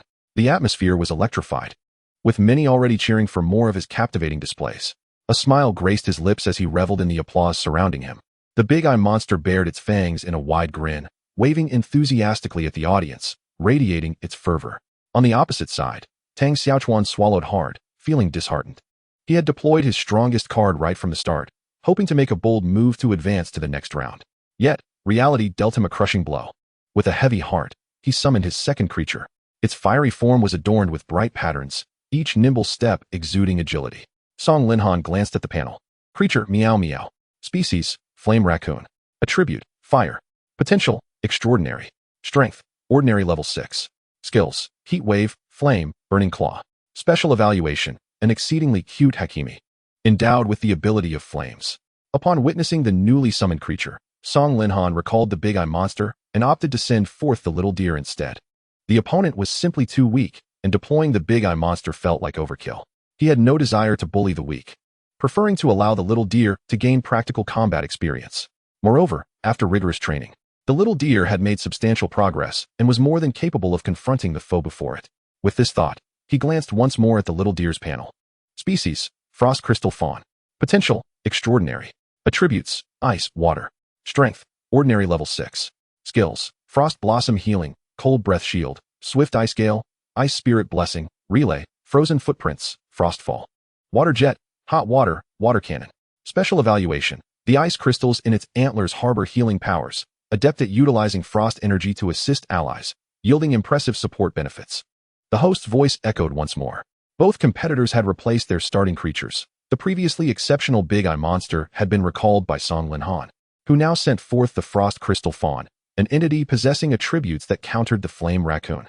It seemed another fierce battle was imminent. The host's words ignited the audience's enthusiasm, who erupted in fervent cheers, rallying behind Canglan Star. Meanwhile, on the other side of the arena, Tang Xiaochuan's eyes brightened. With that terrifying ghost-type creature gone, he realized he stood a chance against his opponent.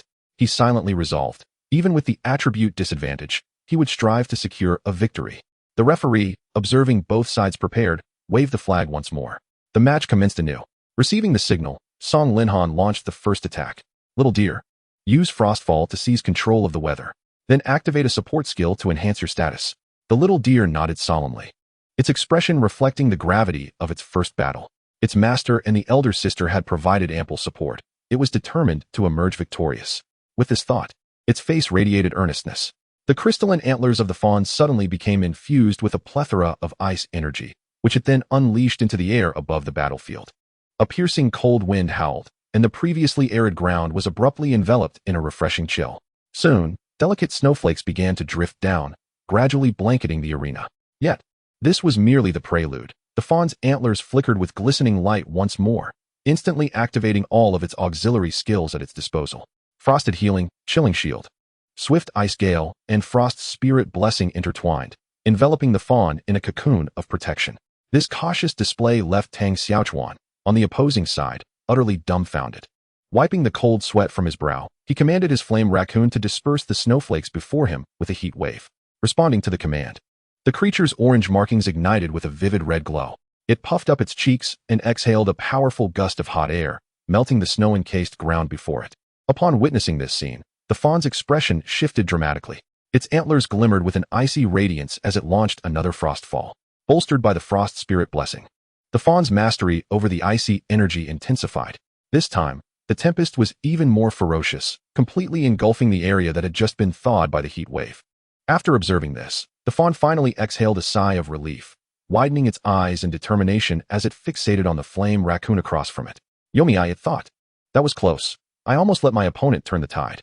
Song Linhan couldn't help but smirk at the fawn's excessive caution. Nevertheless, he recognized this prudence as a commendable trait in battle and refrained from correcting it. Fawn, utilize your water skills to inflict double damage on the flame raccoon. Employ frozen footprints to search for weaknesses, then unleash water cannon.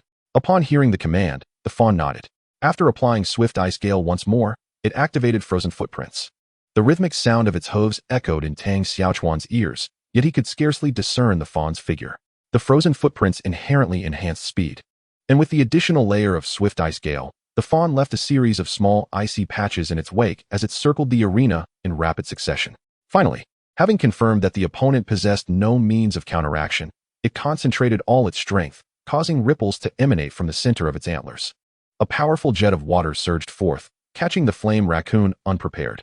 It could only raise its paw in a futile attempt to shield itself as the torrent struck its body, propelling it into the air. However, the fawn remained vigilant, gathering more water energy. A multitude of long streams erupted like water guns, and as the intensity of the water cannon dissipated, a relentless barrage followed, striking the flame raccoon once more. The swift currents, akin to high-velocity vacuum projectiles, impacted its form mid-air, causing it to emit a pained cry as it succumbed to unconsciousness. Despite this, the fawn's concern lingered. It feared that the opponent's incapacitation might be a ruse, prompting it to prepare for a follow-up strike. Meanwhile, Tang Xiaochuan, observing the fawn's actions, felt a surge of worry and swiftly raised his hand towards the referee. I concede. Please tell it to stop. The referee, noticing the competitor's distress, immediately blew the whistle and approached the flame raccoon to assess its condition. Only then did Song Linhan command the fawn to cease its assault. The media lights on the stage converged, transforming the battlefield into a dazzling spectacle. The commentator's voice resonated. What a splendid performance. Song Linhan's commands were utterly flawless. A series of interconnected strategies left Tang Xiaochuan with no choice but to concede. As the commentator's words echoed, the audience erupted in applause, showering encouragement upon the two contenders on stage. The fawn exhaled a long sigh of relief, the tension in its demeanor gradually dissipating, reverting to its usual bashful self. It lifted its gaze to the large screen above, momentarily entranced by its own illuminated form. At that moment, its crystalline antlers shone brilliantly, adorned with various shimmering auxiliary skills that rendered it both beautiful and radiant. The ground beneath its hooves began to solidify into thick ice, akin to a ballet dancer gliding across a frozen lake. The crowd erupted in cheers, and it shyly lowered its head, casting a bashful glance at its master. Song Linhan beamed at it. You were magnificent today, little fawn. The fawn's cheeks flushed a vibrant red, resembling a ripe apple, and it dashed forward, swirling into a tempest before nestling into Song Linhan's embrace. Thus, the match concluded. Chapter 69, Noodle Shop in the Alley, Peculiar News. As Song Linhan returned the fawn to its beast space, he stepped down from the arena amidst the spotlight and the audience's cheers. The moment he exited the venue, Zhu Changjiang rushed over, excitement radiating from him. Song Linhan, you were incredible. You made them surrender in just 2 rounds. Song Linhan smiled modestly, attributing the success to his fawn's prowess. It was all due to my companion. I merely directed the strategy. Zhu Changjiang, however, dismissed this humility. Don't play coy with me. Your command skills are evidently far superior to your opponent's. Song Linhan merely smiled in response. Just then, other competitors emerged from their respective battles. Upon spotting a familiar figure, Zhu Changjiang was the first to speak up. Li Jiahao, how did it go on your end? Li Jiahao simply covered his face, looking pained. Oh, don't even mention it. I had the worst luck and faced the 9th-ranked competitor. He swept me away with his extraordinary 9th-stage Gale Falcon. Zhu Changjiang patted his back sympathetically. That indeed sounds unfortunate. Encountering such a formidable opponent is no easy feat. Song Linhan approached as well. Don't lose heart. With more effort, you can certainly achieve great things. Li Jiahao offered a bitter smile in response. Don't worry, I anticipated this. They nodded in understanding, choosing not to delve further into the matter. How about this? The match just concluded. Let us unwind a bit. I know a great noodle shop nearby. Let me take you both to try it out, Zhu Changjiang suggested. Song Linhan pondered for a moment. The tension from the competition still lingered, and he realized it would be wise to have a meal and relax a bit. Thus, he agreed to Zhu Changjiang's proposal, following him to the noodle shop. Before long, they found themselves in a narrow alley, where an old noodle shop, seemingly aged yet bustling with patrons, awaited them. Most of the customers appeared to be local residents. The proprietor was an elderly woman, while her daughter-in-law manned the kitchen, preparing the noodles. Zhu Changjiang strode confidently into the shop, approached the counter, and without hesitation called out, "Grandma, I'll have the usual." The elderly lady seated at the counter removed her reading glasses and gazed at the chubby child before her, a gentle smile gracing her features. "Ah, it's little Zhu. Would you like your usual serving of our signature beef noodles today?" Zhu Changjiang nodded appreciatively. "Thank you, Grandma. I've brought 2 friends along today. They wish to sample your culinary skills." Upon hearing this, the old woman donned her glasses once more. With a slight tremor, she rose to her feet, finally noticing Song Linhan and Li Juanhao standing behind him. "Oh, it seems you have company. My eyes are not what they used to be, and I apologize for my oversight." Stepping forward, Song Linhan beamed a radiant smile. "No worries, Grandma. We are merely here to enjoy your hospitality." Casting a casual glance at the menu, he added, "I'll have a serving of fried sauce noodles, if you please. I wish to savor your renowned cooking." Li Jiahao chimed in, "Grandma, I would like a bowl of beef noodles as well." The elderly lady nodded with a smile. "Ah, you youngsters must be hungry. I shall prepare your meals right away." With that, she made her way to the kitchen to assist her daughter-in-law in preparing the ingredients. Zhu Changjiang guided his friends to a nearby table, where they settled down casually. How can this old woman still be running a business at her age?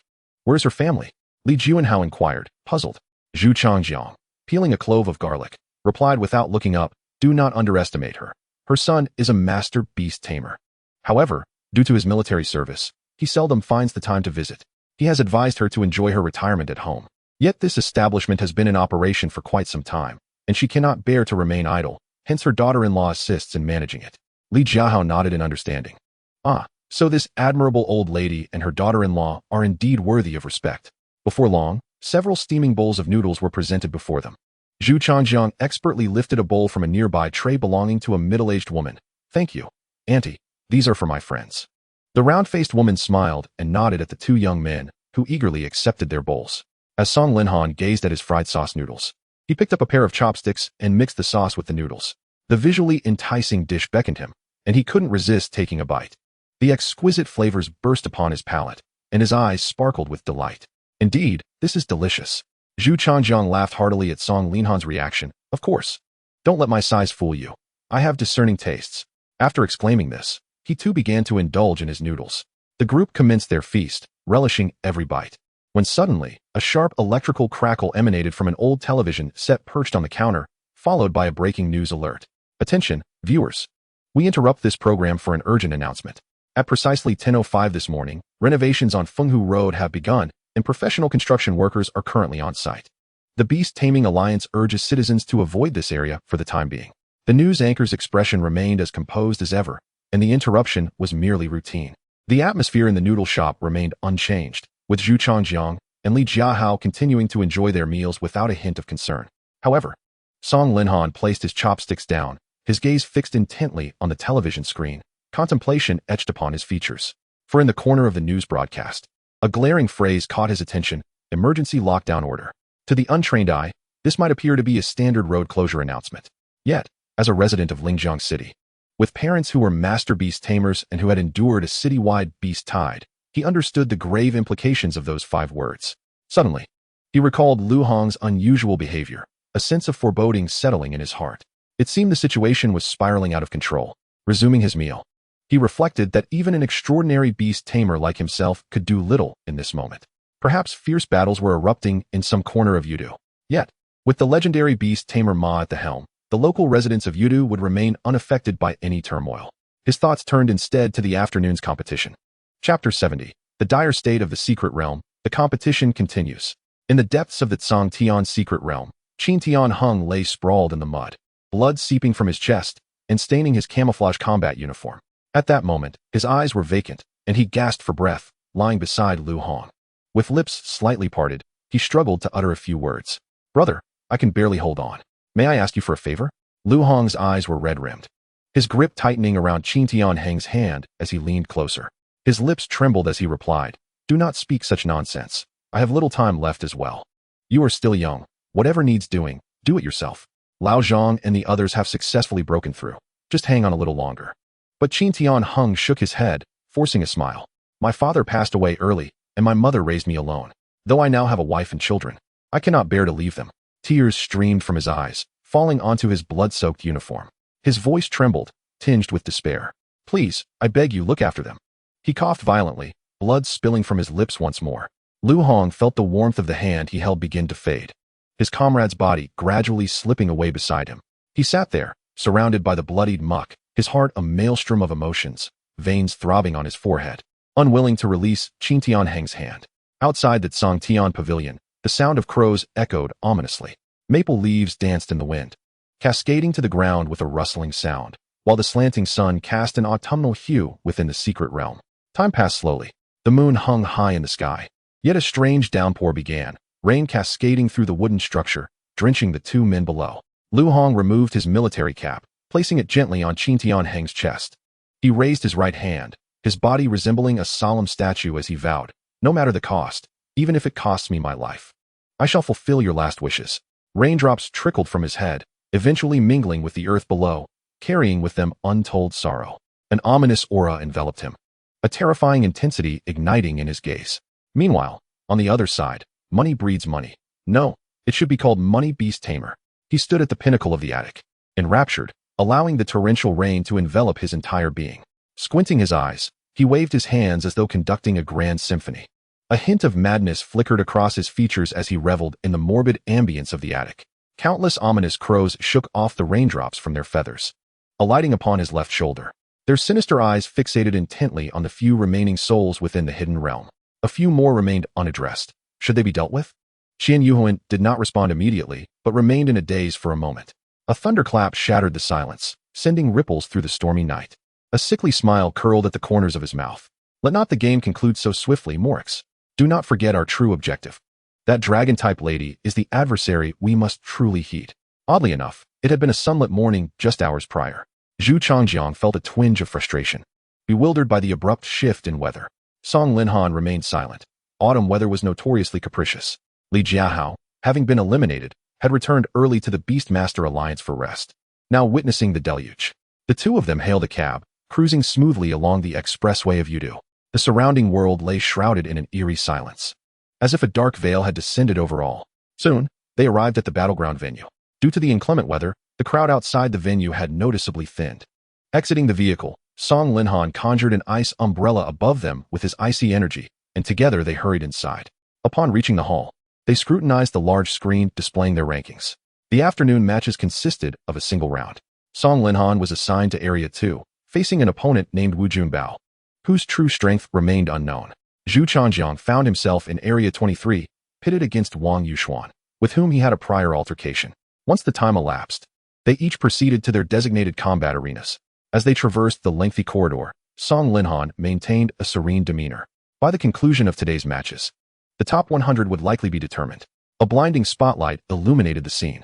He raised a hand to shield his eyes from the dazzling glare, gradually lowering it as his vision adjusted. Summoning his large-eyed companion from his spatial device, he stepped onto the battlefield, acutely aware of the significantly reduced audience. Yet, fueled by the fervor of the competition, the stands were still filled to capacity.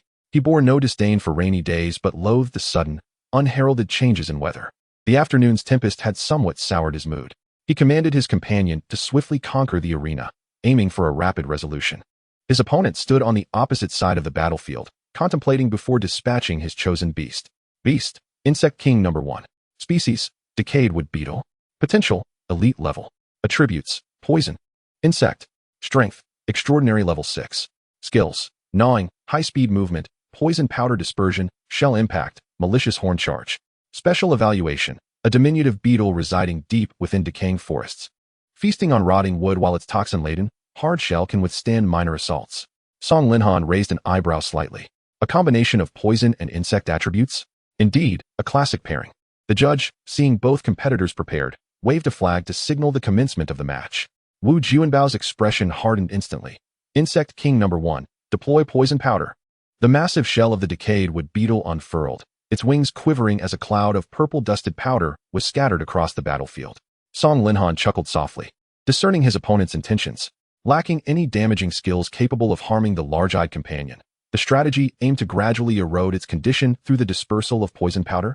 Yet, that would prove woefully insufficient. Large-eyed one, unleash your ghost fire. The abdomen of his companion swelled dramatically as it inhaled deeply, its visage turning crimson. In the next moment, a ghostly violet flame erupted forth from its maw, incinerating the airborne toxins in the vicinity with its corrosive properties. Astonishingly, Song Linhan's companion, nurtured from the Phantomi lineage, had mastered such a formidable skill. In facing the poisonous dust, it opted to obliterate all traces of it with ghost fire, leaving no room for the enemy. Truly decisive command. The afternoon's host, the same as that of the morning, had witnessed the prowess of the large-eyed companion and offered lavish praise without reservation. The opponent, quick in movement, initiated a shell-breaking charge followed by a strange light and shadow ball. The large-eyed companion covered its mouth, stifling a laugh, a glimmer of light flashing in its eyes. The debuff wave radiated outward from its center. The decayed wood beetle shuddered, an instinctive unease coursing through its being.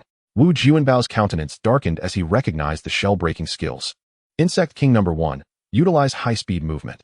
Do not allow them to easily ascertain your position.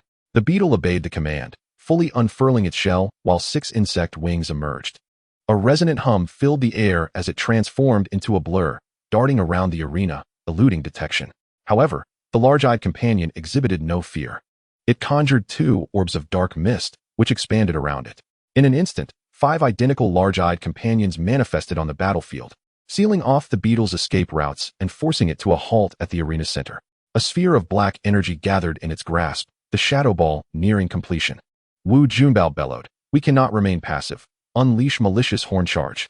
The beetle's eyes flashed with malice, dark energy coalescing on its formidable horn. It surged forward, disregarding the encirclement, crashing into the nearest large-eyed companion. A resounding crack echoed as the black mist dispersed. The struck large-eyed companion was merely an illusion conjured by the strange light. In an instant, it dissipated into shadows. Witnessing this, the large-eyed companion revealed a cruel smile. "Bully, bully. You guessed wrong. The price is your soul." Its voice resonated like the death knell, echoing in the beetle's mind. A thunderous boom erupted as the remaining 4 large-eyed companions simultaneously unleashed their assault upon the beetle. In that fleeting moment, a cataclysmic explosion engulfed the entire battlefield. Chapter 71, Overwhelming Power. Insect King No. 1. Wu Juanbao's eyes widened in horror as he shouted towards the center of the battlefield, but his pleas were in vain. As the smoke cleared, the pitiful sight of the decayed wood beetle met the gaze of all. Its shell had been utterly shattered, crimson blood seeping from its wounds, the debris burying its form beneath the rubble. The referee promptly approached, assessing the situation before sounding the whistle. The corrupted wood beetle had succumbed to its incapacitation, granting Ghosts Eye the victory of the first round. As the declaration echoed, the audience erupted into a fervent applause, captivated by the exhilarating spectacle. The host, fervently narrating the unfolding drama, shouted from the sidelines. Remarkably, despite confronting a formidable poisonous beast, Ghosts Eye exhibited remarkable efficiency, employing an exquisitely flamboyant technique to vanquish its opponent. Song Linhan, with one hand casually tucked into his pocket, maintained an expression devoid of sorrow or joy. To him, the adversaries previously faced by Big-Eyed Guy were all elite-level contenders. Thus, it was only fitting to crush a transcendent beast with such effortless dominance. Otherwise, wouldn't all his resources have been expended in vain? On the opposite side, Wu Junbao clenched his teeth, gazing at his foe with a hint of frustration. He then summoned his second beast. Beast, Insect King No. 2. Species, Venom Mantis. Potential, elite level. Attributes, poison insect. Strength, transcendent first stage. Skills, Venom Slash, high-speed movement. Venom Spray. Special evaluation, a relatively rare creature, a natural swordsman among the insect tribe, wielding a blade laden with deadly toxins. Song Linhan was somewhat taken aback, realizing that his opponent was a beast tamer specializing in insects and poisons. After quickly confirming the states of both sides, the referee waved his flag once more. Venom Mantis. Utilize high-speed movement to create distance. Avoid the opponent's special skills at all costs. The Venom Mantis majestically unfurled its wings, a humming sound resonating as it swiftly ascended, soaring to the opposite side of the arena. Its sharp forelimbs glimmered with a dazzling purple hue, exuding both sharpness and danger. Song Linhan remained unperturbed.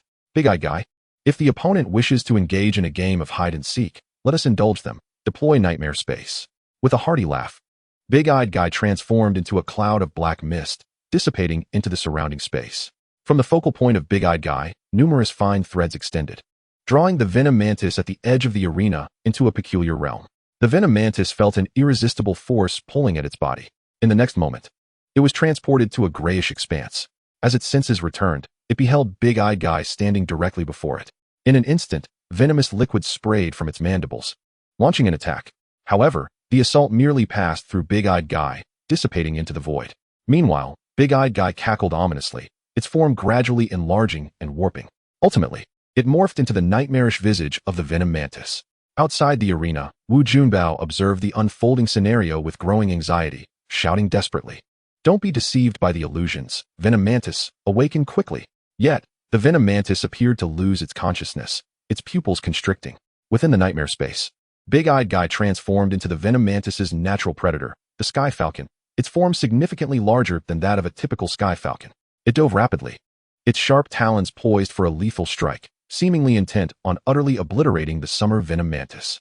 The venom mantis, paralyzed by fear, watched as a colossal figure approached with incomprehensible speed, its sharp claws aimed directly at it. Drawing ever closer, in the realm of reality, the venom mantis's pupils, which had previously contracted, suddenly widened. Thud! The purple figure collapsed helplessly onto the ground. Within the nightmare space, Big-Eyed Guy swiftly tore apart the venom mantis's form, shattering it on a conscious level. The referee immediately blew the whistle. The second round concluded, with Ghost's Eye emerging victorious. The crowd erupted in fervent recognition of the formidable spectral beast, chanting its species name. After Big-Eyed Guy's remarkable feat of defeating two adversaries, it turned to the cheering crowd, excitedly licking its lips. "Burly, burly, let us hunt those who harbor fear." Wu Junbao, feeling a pang of sympathy, withdrew his second beast. He now clearly understood the chasm separating him from his opponent and recognized the slim odds of victory. Taking a deep breath, his expression hardened with renewed determination. "Perhaps we are not your equals, but we have exerted immense effort, endured countless hardships, and vanquished numerous formidable foes to reach this point. I will never concede. Even if I know it is akin to a moth to the flame, I shall not shy away from battle." With that, he raised his gaze, exuding an indomitable spirit. He then summoned his final beast. Beast, Insect King number 3. Species, Venom Pupa.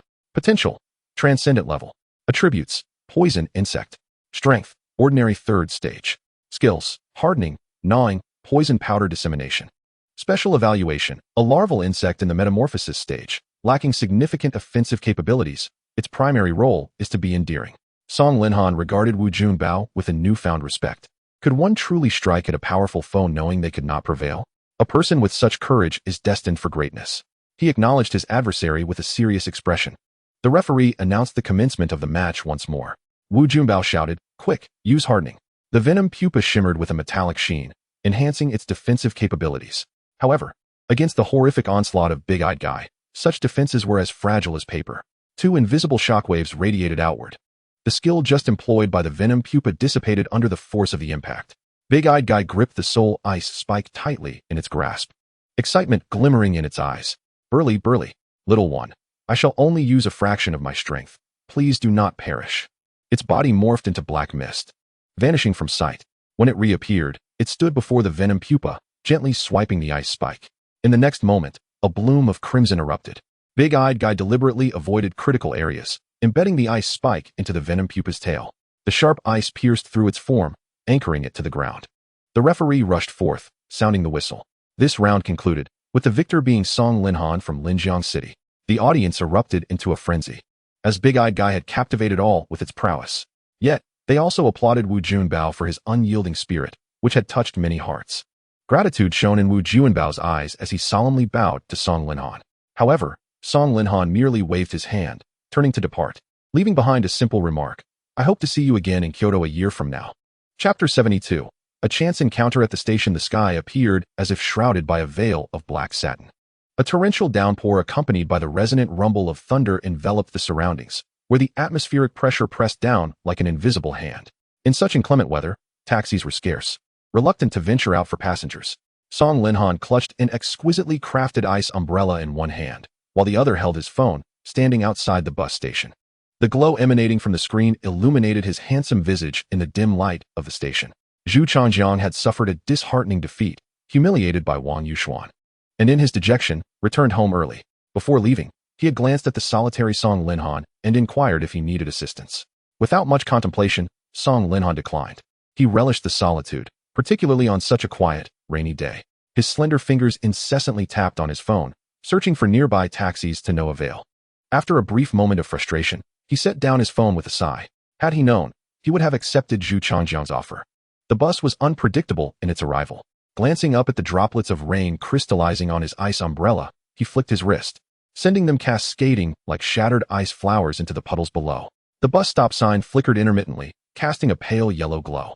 Seizing the opportunity, a creature known as Big Eyes emerged from the shadows behind him. Burly, ha ha ha. Let us hunt those who hide in the rainy night. Song Linhan remained silent, accustomed to Big Eyes' unpredictable antics. The rain painted a melancholic scene, stretching his silhouette long against the backdrop of the storm. The sound of footsteps crunched through the cacophony of the downpour. A pair of burgundy high heels splashed against the wet ground. A cool breeze tousled the ends of her hair, revealing a countenance obscured by inscrutable emotions.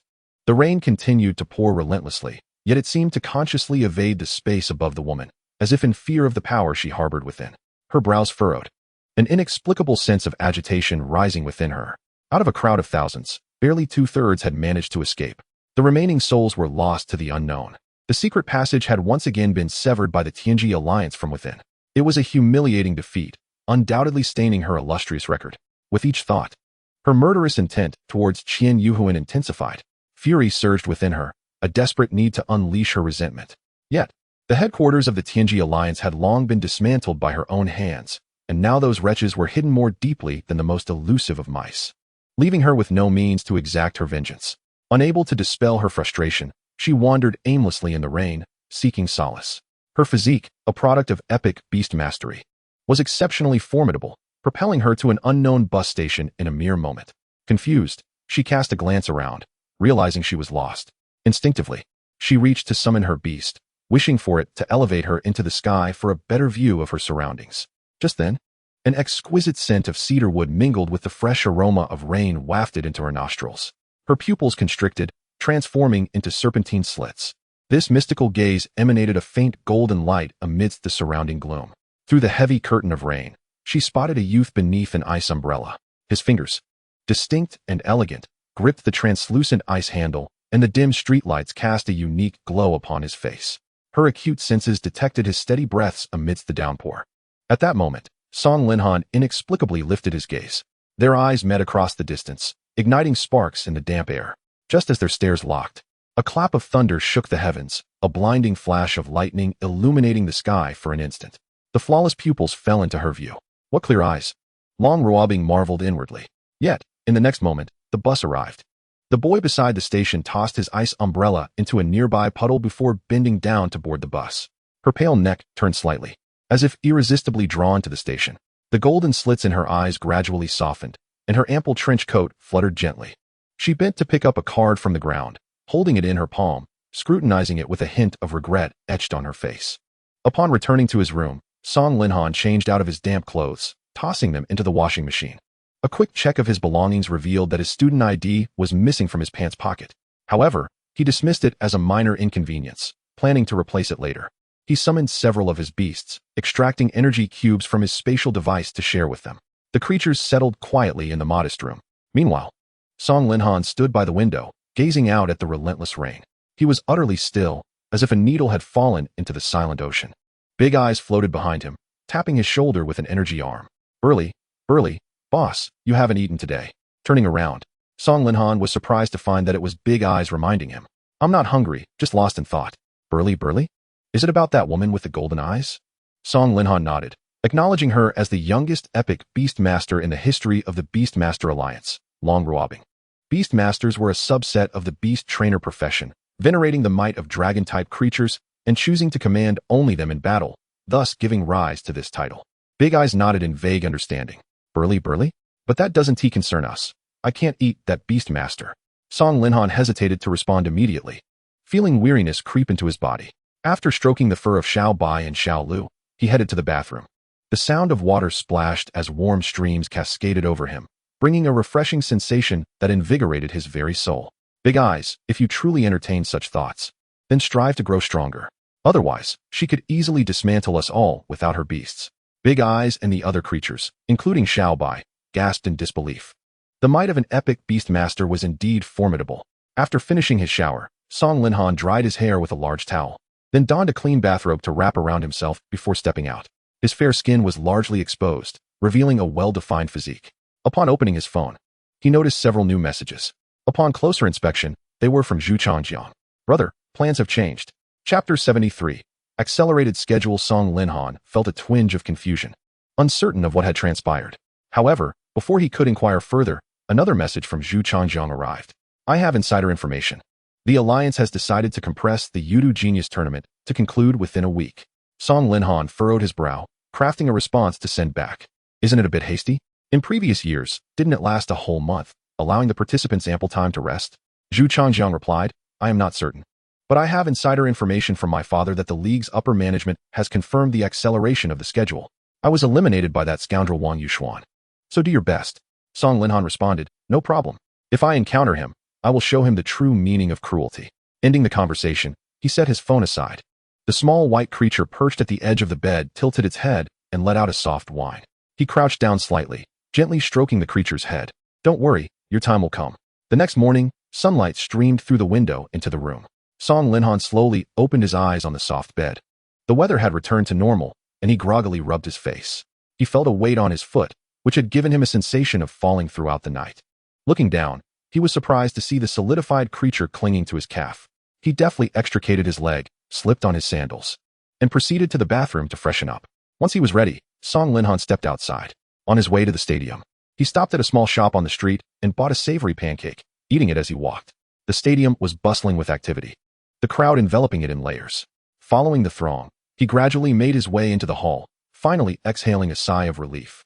He carefully observed the massive electronic screen before him and discovered that he had been assigned to the 11th combat arena, with a rather fortuitous matchup against his opponent.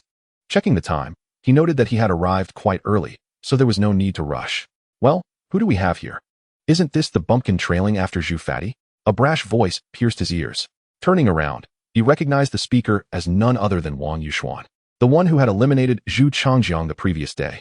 At that moment, Wang wore a smug expression, flanked by a group of ruffians mimicking his arrogance. With an air of superiority, he stood before Song Linhan, only to realize he was significantly shorter and stealthily retreated a few steps. People like you should just retreat back to the countryside and stop embarrassing yourselves here, Wang Yuxuan scoffed, prompting his lackeys to laugh in agreement. Song Linhan frowned, irritation bubbling beneath the surface. You're nothing more than a bothersome fly. I can hardly resist the urge to thrash you right now. Wang Yuxuan, incensed by Song Linhan's words, yelled back, you think you can spout off? Who do you think you are? His henchmen cracked their knuckles, preparing for a confrontation. A cold smile crept across Song Linhan's lips as he stepped forward, an icy aura emanating from him. Who do you think you are? You aren't worthy to be arrogant in my presence. At that moment, Wang Yuxuan felt an overwhelming rush of anger. He had never encountered such humiliation. His eyes narrowed in fury, ready to strike.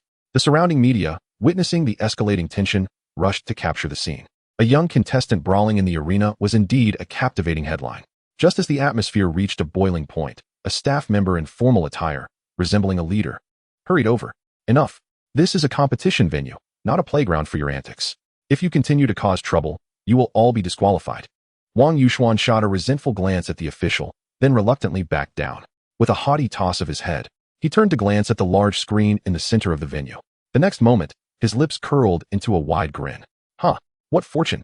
To eliminate Zhu Fatty 2 days in a row and now to face you. I'll consider it some interest. His lackeys appeared gleeful, striking exaggerated martial arts poses to bolster their leader's bravado. Song Linhan felt a wave of nausea. Did they truly believe they were some legendary figures? He desperately wished for time to pass swiftly so he could properly teach this irritating fool a lesson. Before long, his wish was on the verge of realization. As the clock struck 9, the passageway to the battle arenas opened. Wang Yuxuan strode in with an air of audacity, exuding arrogance. Song Linhan observed this scene with a cold expression before entering through the door as well.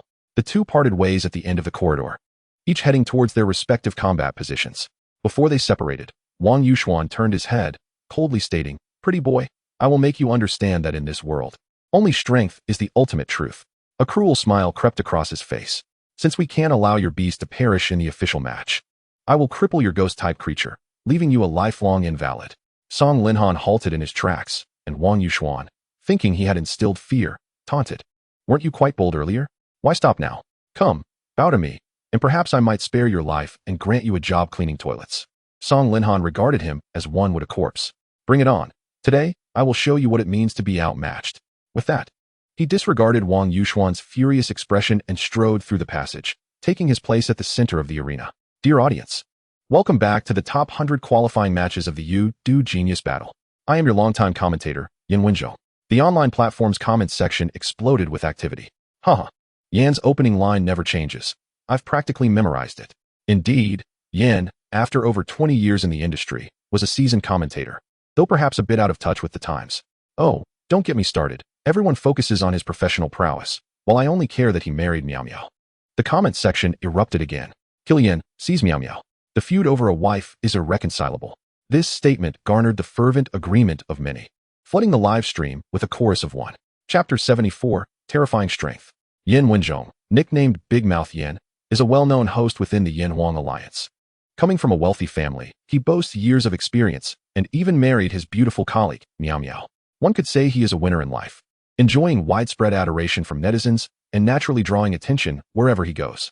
Yet, this esteemed host was invited to the stadium by the Udu Beast Alliance to conduct a live broadcast, aiming to generate buzz and attract more spectators to Udu. At this moment, he adjusted his suit and tie, grasped the microphone, and began his enthusiastic introduction. Song Linhan and Wang Yuxuan had already taken their places on the battlefield. Wang Yuxuan's eyes glinted with provocation, the fiery patterns of the Beast Tamer mark illuminating across his forehead. A vivid crimson figure emerged at the heart of the battlefield. Pet Beast, Lava Soul. Species, Lava Lord.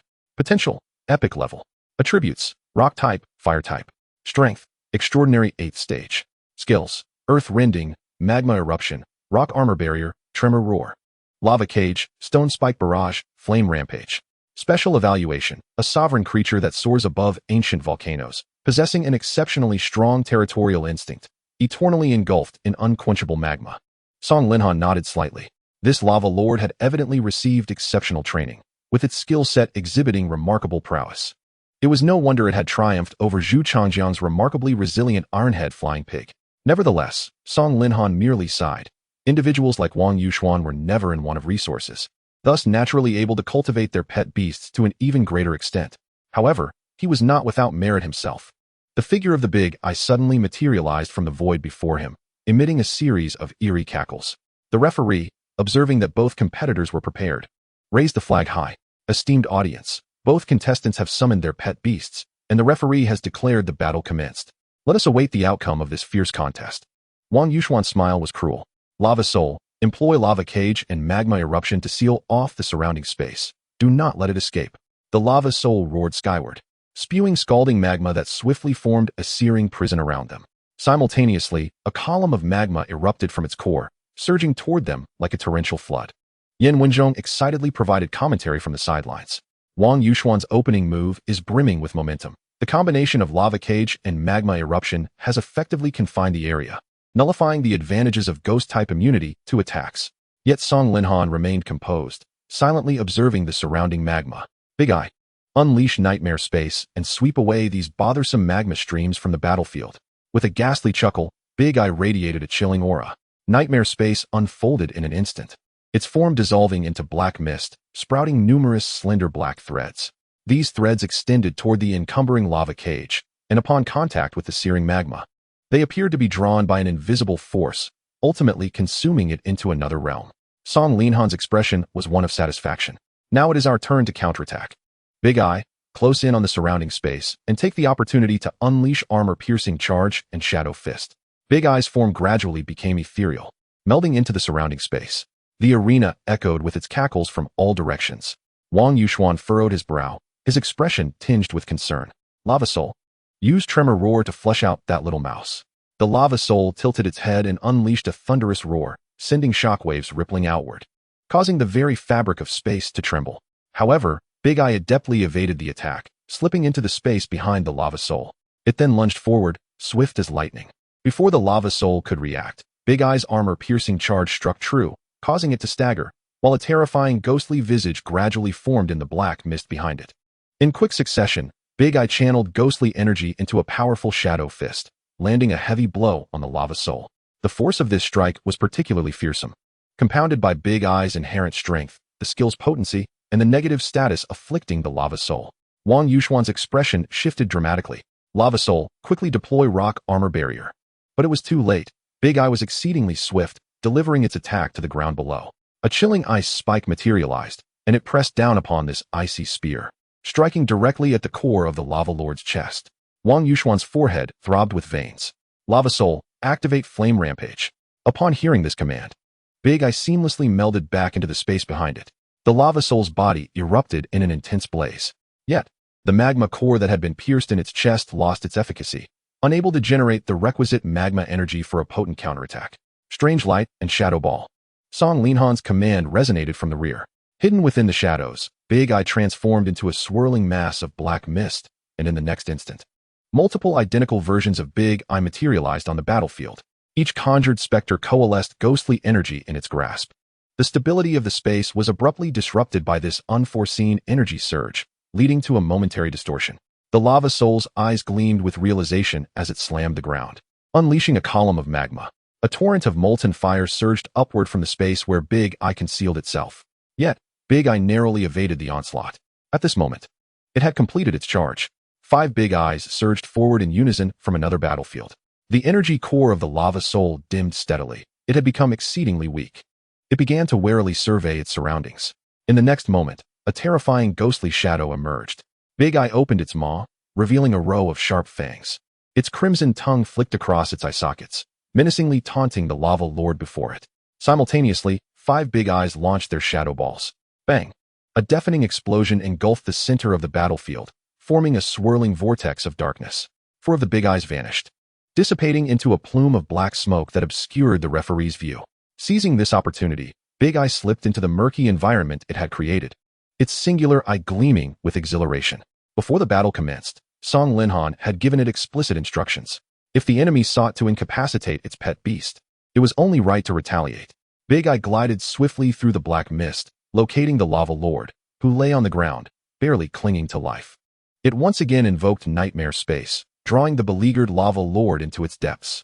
Moments later, as the smoke dissipated, the lava lord appeared utterly wretched, every inch of its body marred, with not a single piece of flesh intact, its expression vacant. The referee immediately blew the whistle. However, the lava lord remained unresponsive. The spectators presumed its injuries were too grave. Yet, none could fathom that nearly half of the creature's soul had been devoured by Big Eye. From this day forth, its intelligence would plummet, and its potential would be significantly diminished.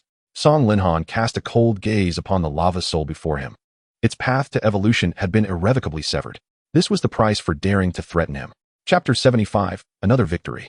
Wang Yuxuan gaped in disbelief. He knew all too well the might of the lava lord. Yet, it had been bested by this unremarkable ghost-type creature before him. Yin Dazue, brimming with excitement, seized the microphone and proclaimed loudly, "Esteemed audience, we have witnessed an extraordinary battle. Contestant Song Linhan, through exceptional strategy and the formidable strength of his pet beast, has emerged victorious in this match." The audience below fervently echoed the name of Song Linhan, creating a cacophony on the battlefield. The large-eyed creature excitedly stuck out its tongue and waved at the spectators. "Bewley, bewley. Haha, none of you are my match, for I am the large-eyed one." Meanwhile, a fierce fire of fury burned in Wang Yuxuan's eyes. Silently, he recalled the lava lord and disdainfully remarked, "What nonsense. You have no comprehension of the family's profound heritage. The lava lord is merely the weakest of my beasts." Upon hearing this, Song Linhan, on the opposite side of the battlefield, merely scoffed and cleared his ears. For such words were utterly preposterous. While grand families indeed possess greater resources to nurture their beasts, the beast masters themselves cannot possibly devote that much energy. If all 3 of his beasts were above the extraordinary 8th tier, each mastering numerous skills, then they could not have been nurtured by his own hands.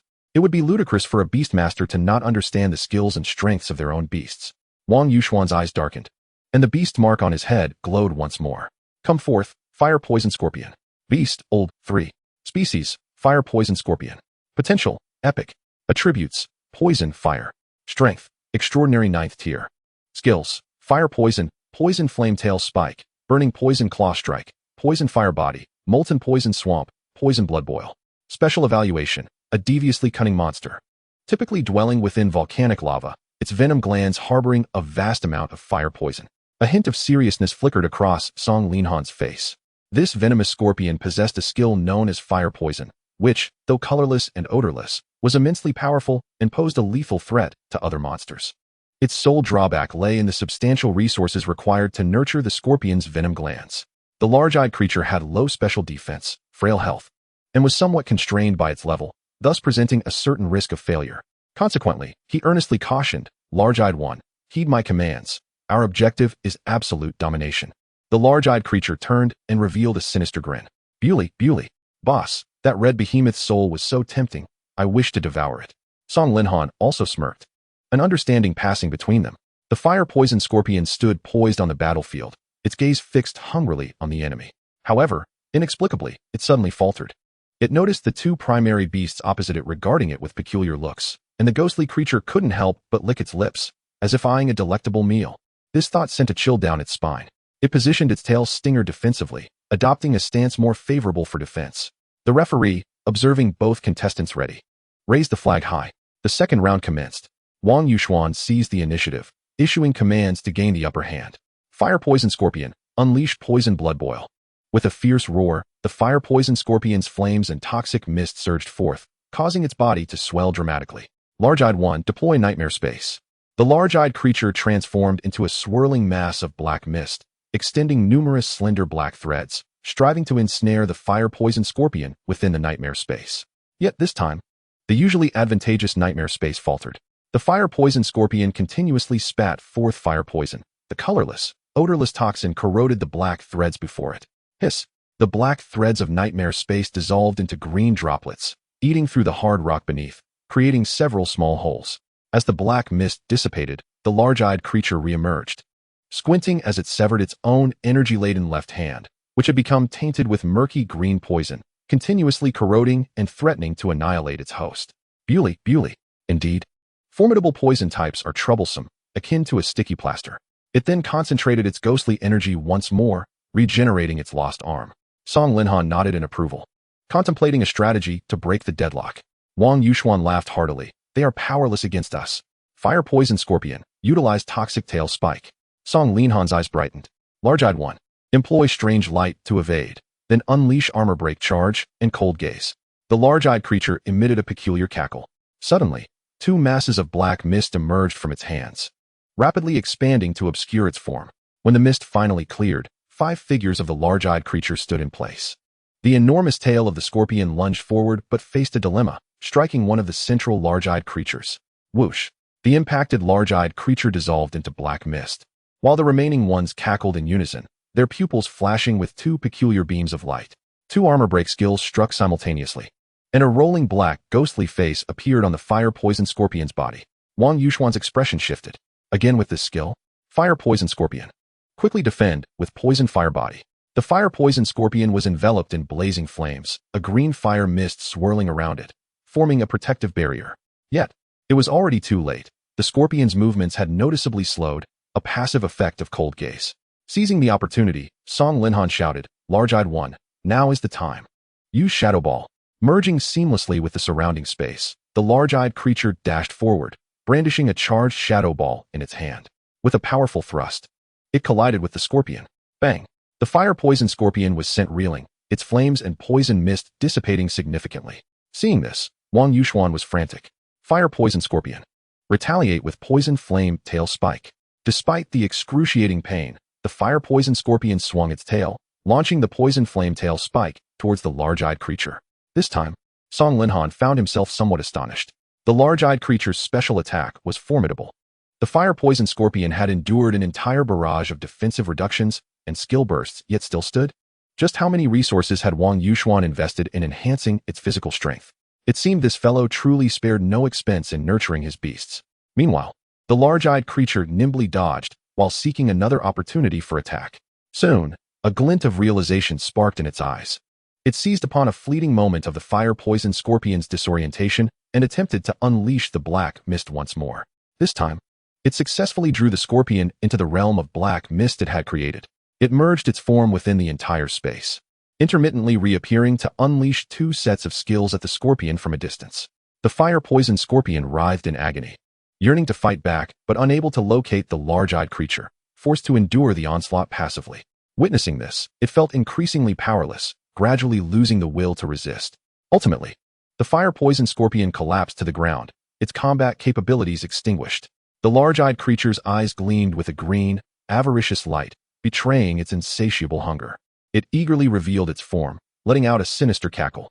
With a gaping maw revealing sharp fangs, it lunged directly at the fire-poisoned scorpion. Chapter 76. Wang Yuxuan's Hidden Strategy. As the two beasts re-emerged, the spectacle before everyone became starkly clear. The large-eyed creature struck an arrogant pose, hands on its hips. Lifting its head high, beneath it lay a fainted fire-type beast. The referee immediately blew the whistle, signaling the end of the second round. Wang Yuxuan's teeth ground together audibly, his fists clenched so tightly that his nails dug painfully into his flesh, yet he remained oblivious to the pain. Indeed, it possessed some strength. My next beast was originally reserved for the finals. Yet, I must deploy it prematurely. How infuriating. In the next moment, a figure engulfed in flames appeared before him. Beast, white-eyed wolf. Species, crimson flame wolf.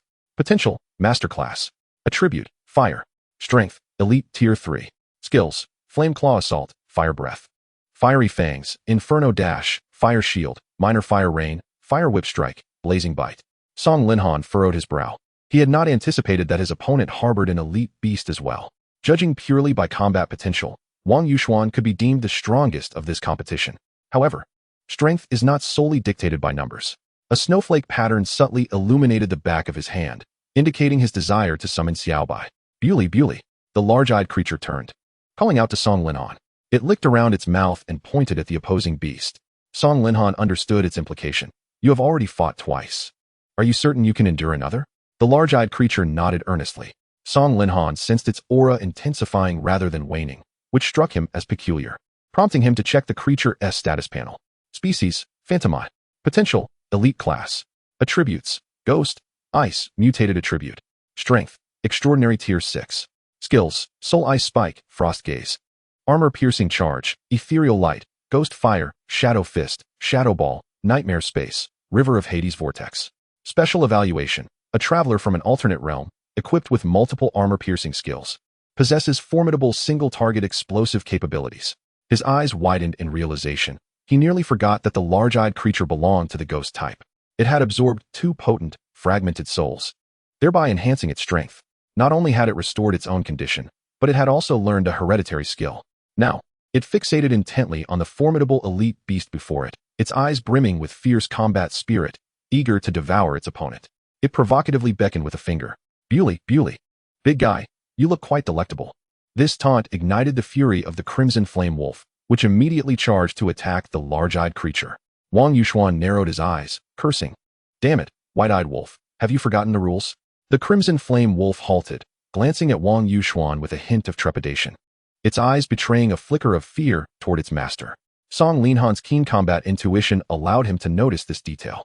The referee raised a flag, and the battle commenced. The opposing beast was of a significantly higher level, completely overshadowing the large-eyed creature. Thus, Wang Yuxuan swiftly issued his command. Crimson Flame Wolf. Unleash Fire Rain to suppress the field. Follow it with Fire Breath. The Crimson Flame Wolf howled to the heavens, spewing forth searing flames that transformed into a torrential rain of fire, cascading down upon the large-eyed creature.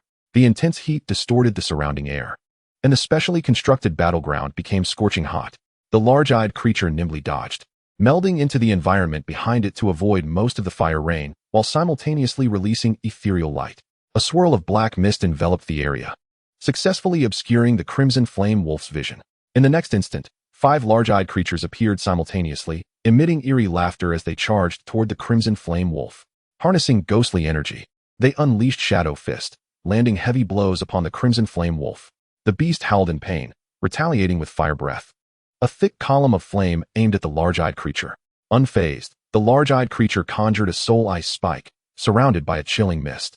In the blink of an eye, a massive ice spike, half a meter long, coalesced in its grasp.